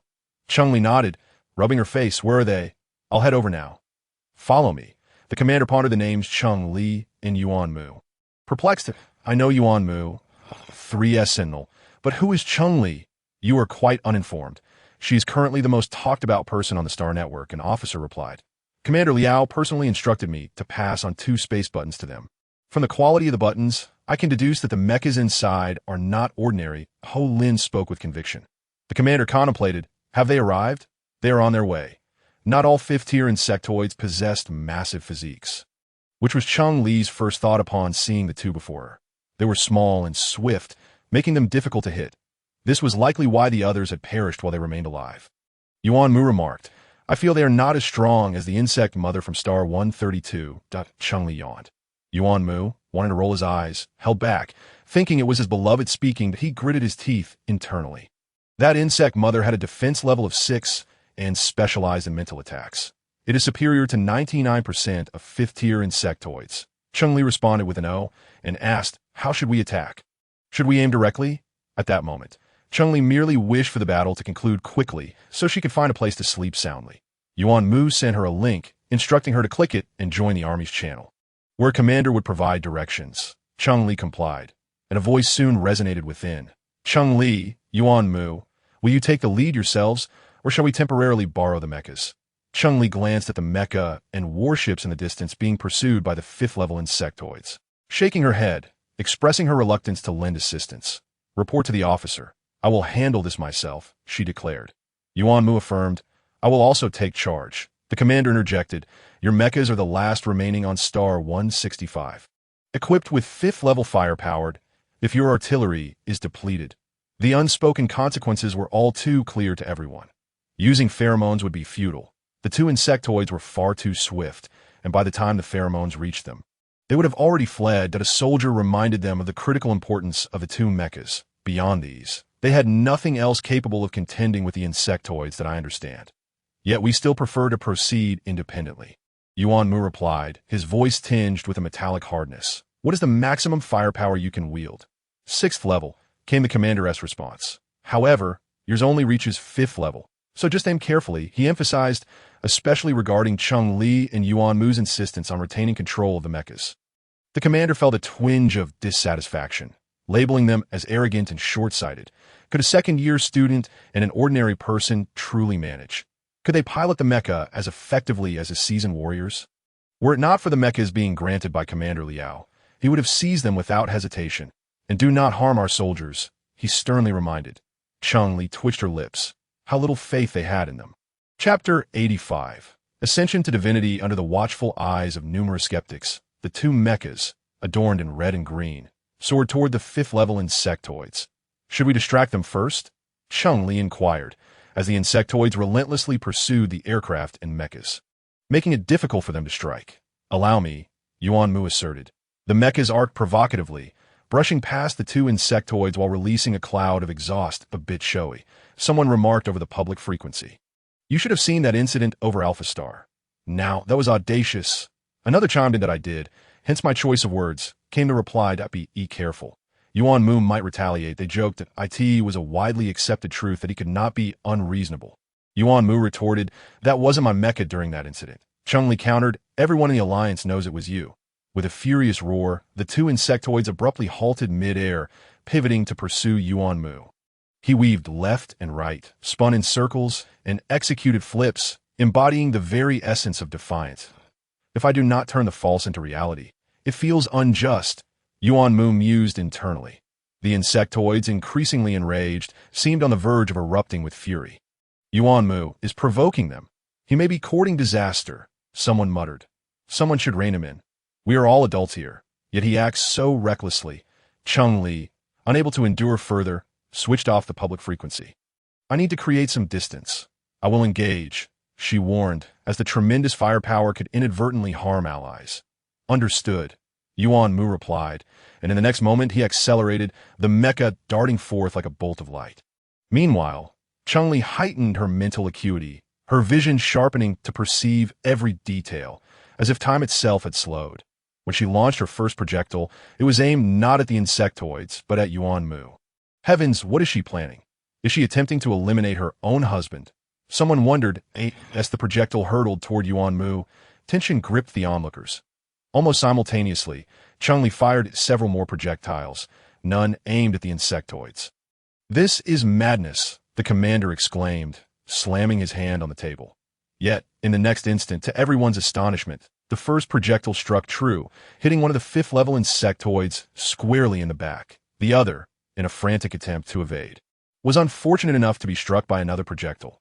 All initial shots were successful, with the third, fourth, fifth, and sixth also finding their marks. Cheng Li had launched 6 projectiles, 3 striking each insectoid, a perfect distribution. The resounding explosions reverberated 6 times before silence enveloped the public frequency, as shock rendered everyone speechless. "Did I just witness that?" An excited shout broke through the silence. "If you mean the part where 6 projectiles took down 2 fifth-level insectoids in under a minute, then yes, it was real. How on earth did she pull that off?" Someone pondered that. "It seems that whenever the topic of my sister-in-law arises, the most common question is how did she do that?" Unlike me, who has long since given up on finding answers and simply enjoys watching her steal the show, she is both impressive and cool. I am utterly captivated. Another exclaimed, "Careful, Yuan Mu, your life may be in danger." Online, a multitude proclaimed their affection for Cheng Li, declaring their wish to marry her. Could Yuan Mu compete with that? Indeed, I feel reassured. I hereby declare Cheng Li my goddess.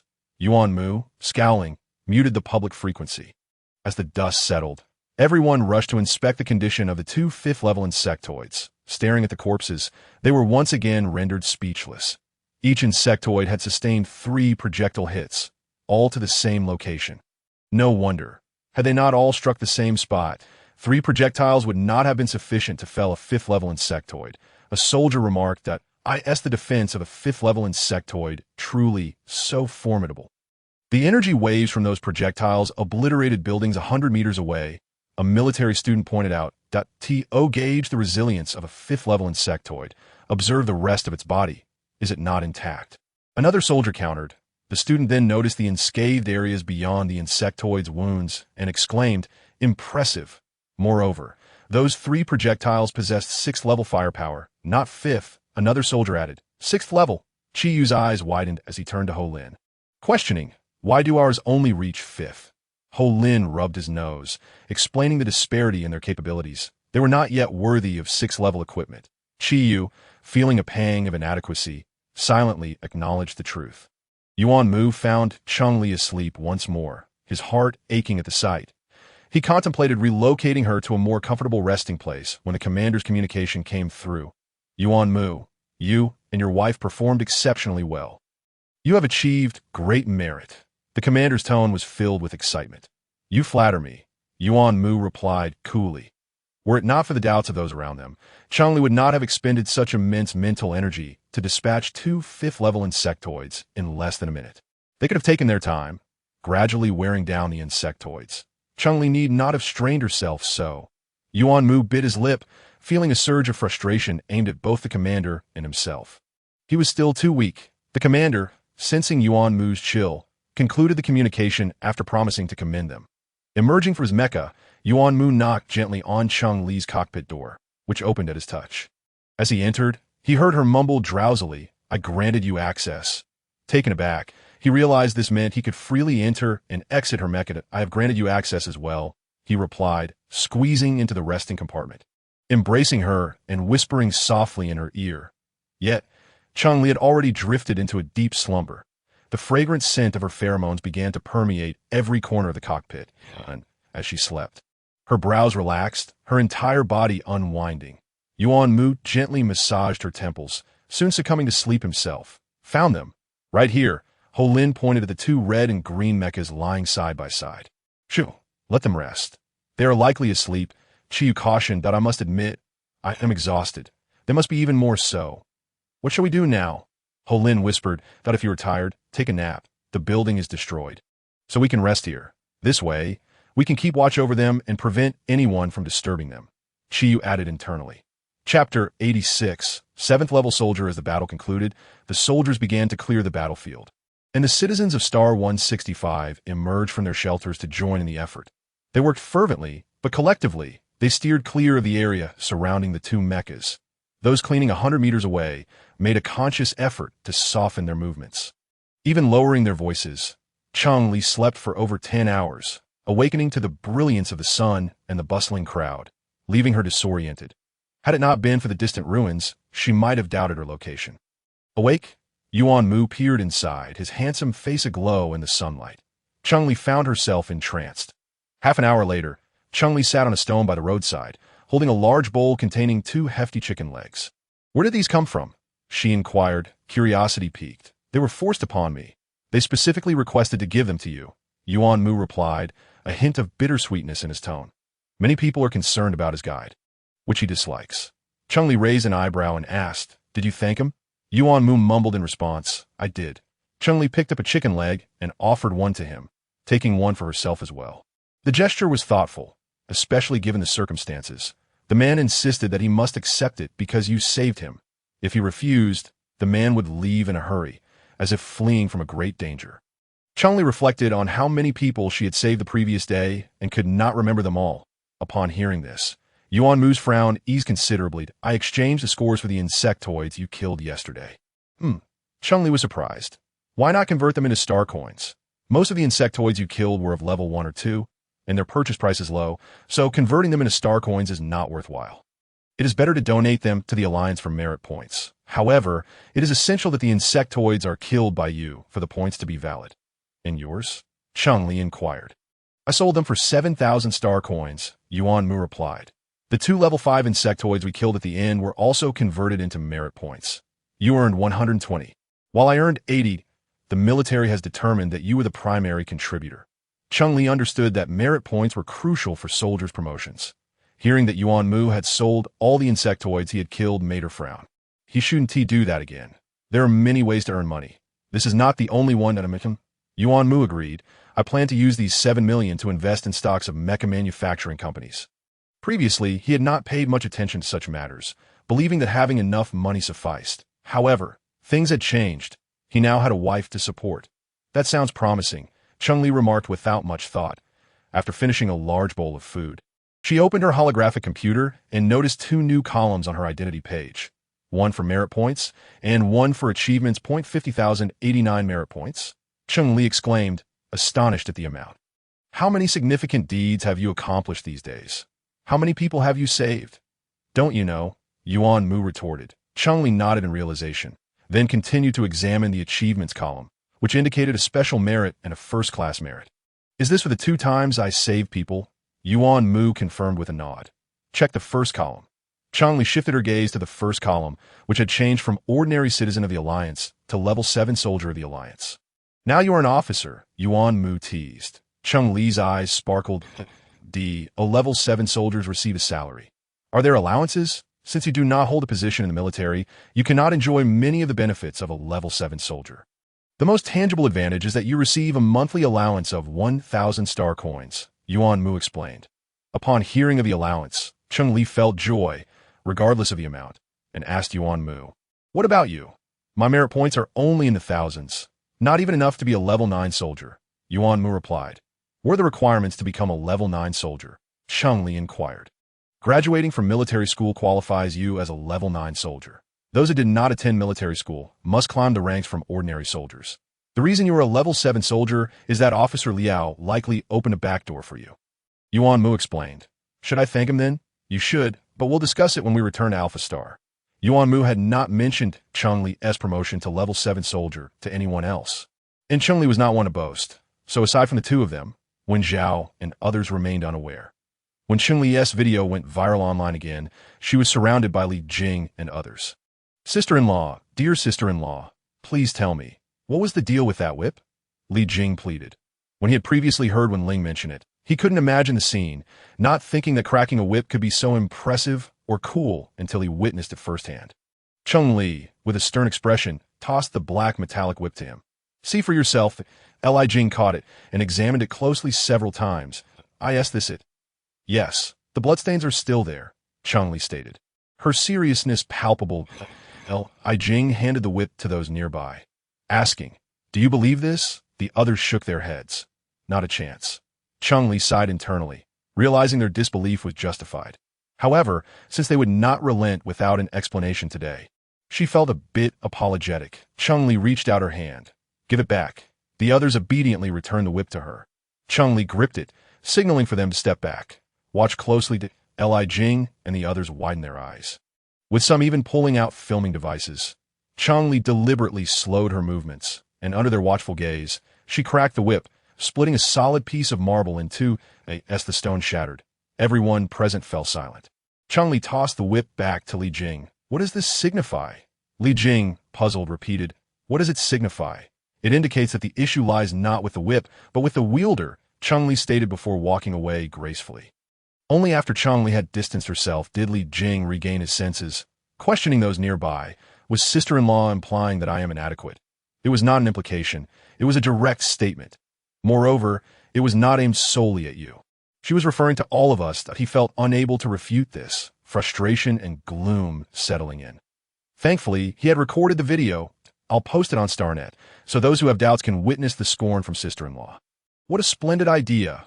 Why should we be the only ones to face her disdain? Clearly, no one else can achieve it. 2 hours later, yet another trending topic emerged on StarNet, titled "Scorn from Sister-in-Law."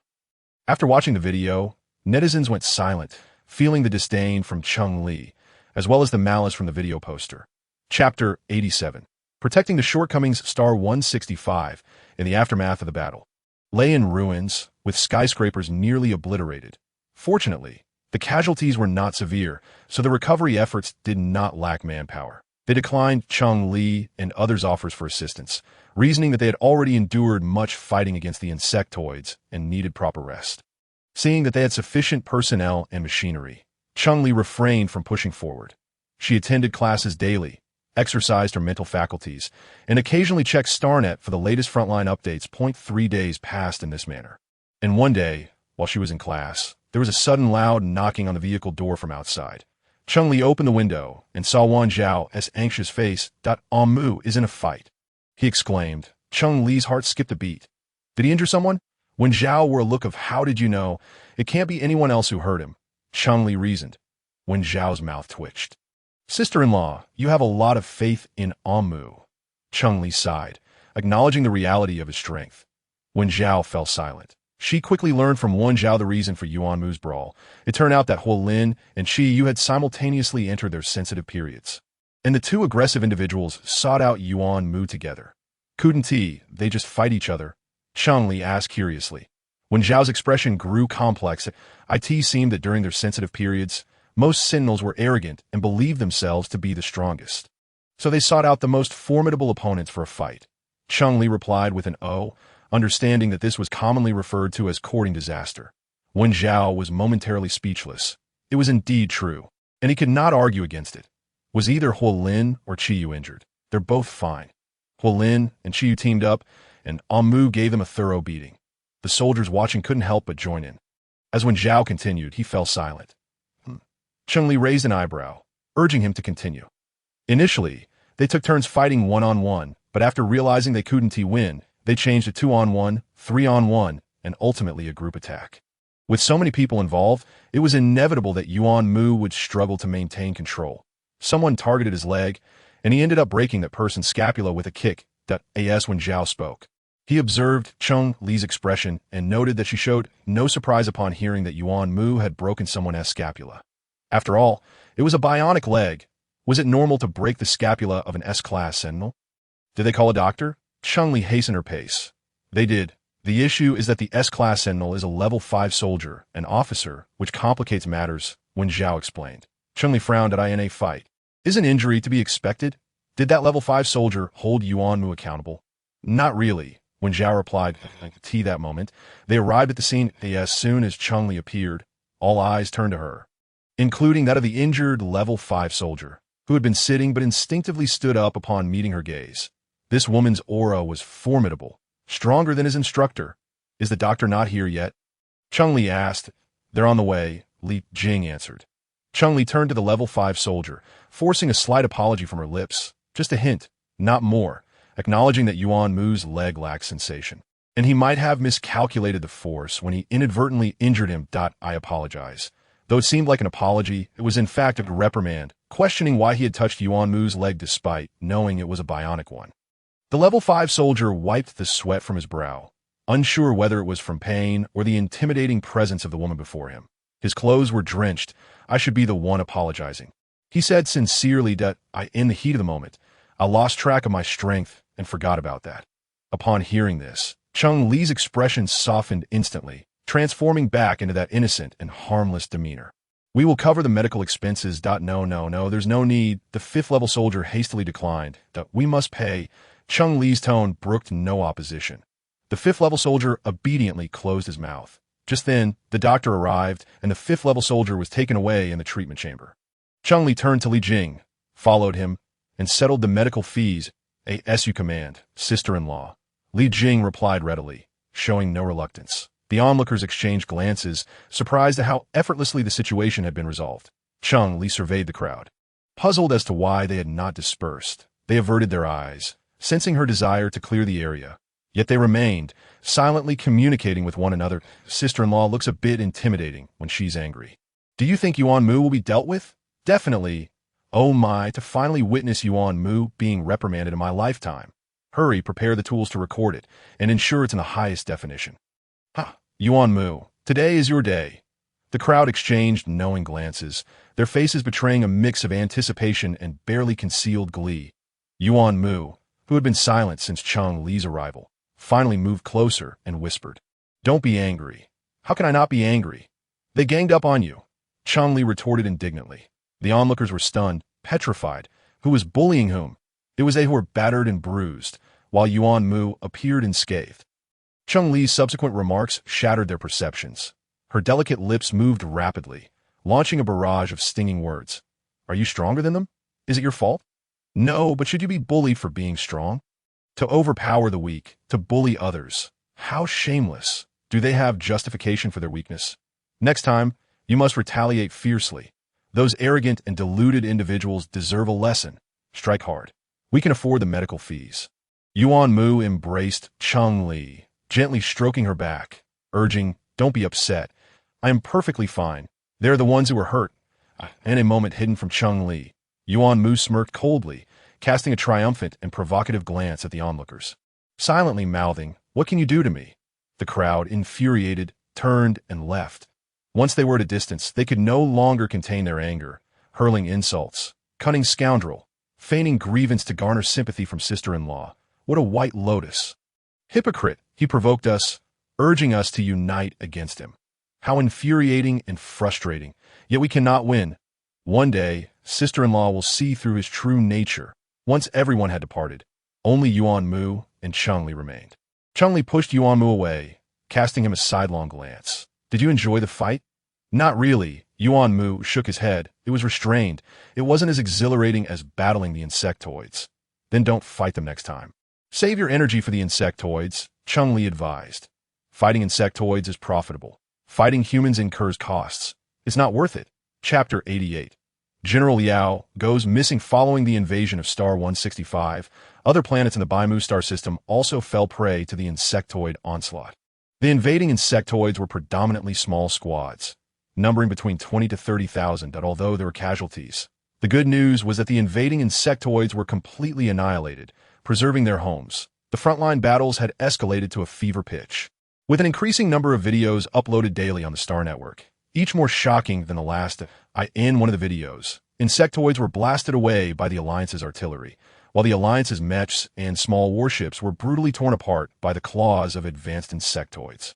One particular video garnered the highest views and comments, leaving the citizens of the Alliance deeply unsettled.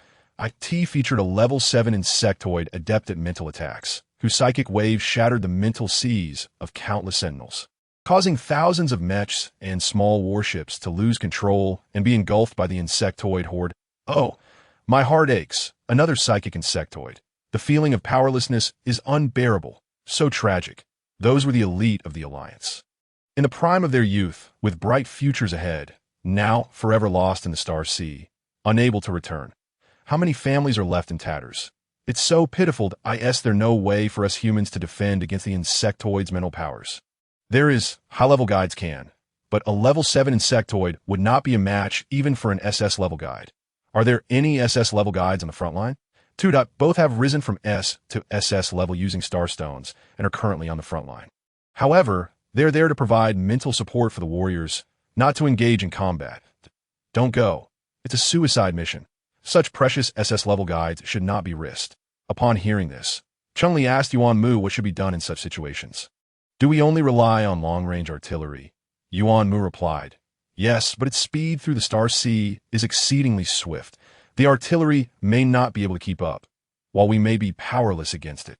At least we now know it specializes in mental attacks, and our forces will not allow it close again. However, significant costs had already been incurred by the Alliance. The situation at the front line was dire, and the atmosphere on Star 165 had grown tense. If the front line were to collapse completely, the planets in the Yuan Mu star system would be the first to suffer the repercussions. This morning, I overheard someone mention that a private starship had departed from Star 165 yesterday, and within 2 hours, all signals from the ship were lost. The AS of this morning, the government of Star 165 had yet to establish contact with it. Li Jing's face bore an unusual seriousness. It's highly likely there was an accident. Wen Zhao was rather pessimistic about the situation. There are likely numerous insectoids lurking in the star sea. The military is currently working tirelessly to reconstruct the planetary shield of Star 165, Huolin stated. This information comes from my cousin. Upon hearing this, Cheng Li and the others' expressions turned grave. Just a few days later, the planetary shield of Star 165 was reactivated. That on the day the shield was raised, Cheng Li received news. General Liao was missing. The message came from Senior Zhang, a close confidant of General Liao. Cheng Li's heart sank, and she urgently inquired, what happened? We were scattered by the insectoid army in the star sea, and since then, we've lost contact with the general. We can't even locate the coordinates of the warship he was aboard. After 3 days of attempts, we still cannot connect. Senior Zhang bore a stubbled face, looking exhausted and haggard. Cheng Li immediately sent a communication request to General Liao, but each attempt was met with silence. Senior Zhang watched her with a bitter smile. It's futile. Cheng Li's expression darkened. Send me the coordinates of your last known location. What do you need it for? Senior Zhang was alarmed. We've already searched. We utilize the military's most advanced detection technology, and your presence here won't help. Moreover, it's dangerous right now. Coming alone would only lead to your demise. Cheng Li, please don't act impulsively. Yuan Mu is the only 3S level sentinel in the Alliance. He is crucial for us and must not come a harm. Understand? Senior Zhang's tone was serious, even tinged with warning that I'm not going. Cheng Li assured him. Senior Zhang sighed in relief. Even after the war, don't come. The borders are perilous. Cheng Li nodded. General Liao has been good to us. I just want to know where he encountered trouble. Senior Zhang relented. I'll send it to you right away. After ending her communication with Senior Zhang, Cheng Li hurriedly exited the hover car, checking Yuan Mu's location as she walked, following the map's guidance. She found Yuan Mu among a pile of construction debris. I could see this moment. Yuan Mu was covered in dust, with various metals scattered at his feet. "Are you scavenging?" Cheng Li asked. "Yes," Yuan Mu replied, his handsome face showing no sign of embarrassment. "It would be wasteful to leave these metals here. Better to recycle them for my use. Frugality is commendable," Cheng Li praised, "but for now, gather your metals. I have something more important to discuss." Upon hearing this, Yuan Mu promptly collected the metals at his feet and strode toward her. "What is it?" "General Liao is missing." Cheng Li relayed Senior Zhang's words and forwarded the coordinates he had sent. Yuan Mu looked up at Cheng Li and affirmed, "You want to search for General Liao? Don't you want to go?" Cheng Li inquired, "I do." Yuan Mu did not deny it. After days of watching the live broadcasts online, he had longed to see the situation firsthand. Moreover, General Liao had treated them well, even providing them with mechs. Now that he was missing, not seeking him out would weigh heavily on their conscience. "Then let us go." Cheng Li felt a surge of eagerness. "It's dangerous outside. I don't want to take risks." Yuan Mu hesitated. Cheng Li leaned closer to his ear and whispered, "The firepower configuration of my mech is not level 6. But level 10.y. Yuan Mu's composure shattered.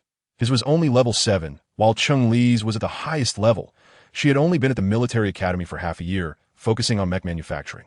Yet he, a second-year student specializing in mech combat, consistently ranked first in his class and was the champion of the intercollegiate mech competition.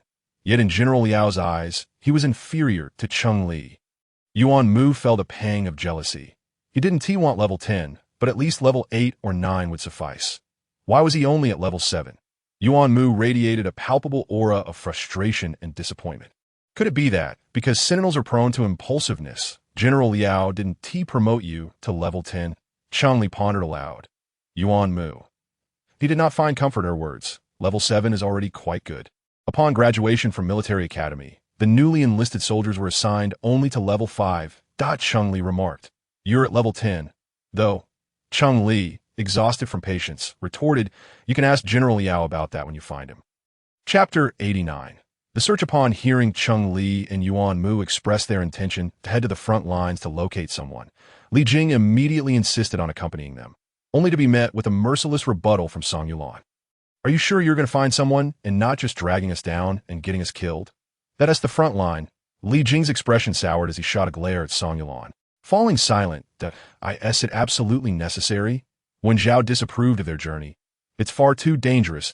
It is not that we must go, but rather, we wish to," Yuan Mu replied honestly, since the military could not locate the individual. The chances of the two of them finding him amidst the vast sea of stars were even slimmer. However, some endeavors should not be abandoned due to their low probabilities, especially when it comes to saving lives. "We want to charge directly into battle. You needn't worry about that," Cheng Li reassured them. "How can we be reassured?" When Zhao rolled his eyes, "It is unsafe the moment you leave planet 165. "What if we accompany you?" proposed Lin, referring to himself and Qiyu. "Absolutely not." Cheng Li firmly rejected the idea. "We cannot ensure your safety, that we can protect ourselves," Qiyu asserted. "Just the two of us." Yuan Mu surveyed them with an enigmatic aura. "You all should stay obediently on planet 165. Once Yuan Mu's words were spoken, the others fell silent. Leaving planet 165 required prior approval, as soon as Cheng Li and Yuan Mu submitted their application reports. The middle-aged commander was promptly informed. They wished to depart. The commander was somewhat taken aback, yet felt a tinge of regret. After all, they were two formidable forces. Indeed, they wished to leave. "OUC. Let them go. I have no authority to detain them, that I wouldn't want to offend a promising 3S level Sentinel. However, if they encountered danger outside, who would bear the responsibility?" They were no ordinary individuals. That a glimmer of insight flashed in the commander's eyes. Even the strongest soldier in the army could not compare to them. Cheng Li did not expect the approval to come so swiftly. The next day, they were informed they could set out. "I can only open a gap in the barrier for 10 seconds. You must seize the opportunity yourselves," Huotangu stated. Inside their respective mechs, Cheng Li and Yuan Mu acknowledged understood. "Now, I will count from 3 to 1. When I say start, you will charge immediately. Receive. In reality, it took less than 2 seconds for the two red and green mechs to successfully burst forth, vanishing above planet 165 upon entering the sea of stars. Cheng Li quickly sensed several hostile gazes directed at them, filled with malice. "Indeed, there are Zerg," Cheng Li exclaimed. "Ignore them. Let us keep moving," Yuan Mu noted. That was my intention. Cheng Li accelerated. Point one must admit, the mech gifted by General Liao was vastly superior to the one they had purchased on the black market. With speed and power providing an unmistakable experience, she was utterly enamored. They're catching up, Yuan Mu alerted. Then let us see who is faster. Cheng Li's tone was confident and exuberant, in a place unseen by her. Yuan Mu smiled indulgently. All right. Though both were within the Baimu star system, the journey from Planet 165 to the front lines took Cheng Li and Yuan Mu an entire day. They successfully evaded the pursuing Zerg, but found themselves in an area teeming with even more of them. Just as they were about to reach the front lines, Cheng Li was confronted by a massive, gaping maw. Damn, that scared me to death, she swore, swiftly grabbing a nearby piece of floating debris, whether from a mech or a warship, and thrusting it into the wide-open mouth. Simultaneously, she utilized her powers to transform the debris into fine threads, piercing through the Zerg's body on the other side. Yuan Mu faced an ambush as well. However, he was more violent and brutal. A punch aimed at the Zerg's head transformed into numerous sharp blades. Directly penetrating its skull, he drove them in, retracted them, and extracted copious amounts of brain matter and blood.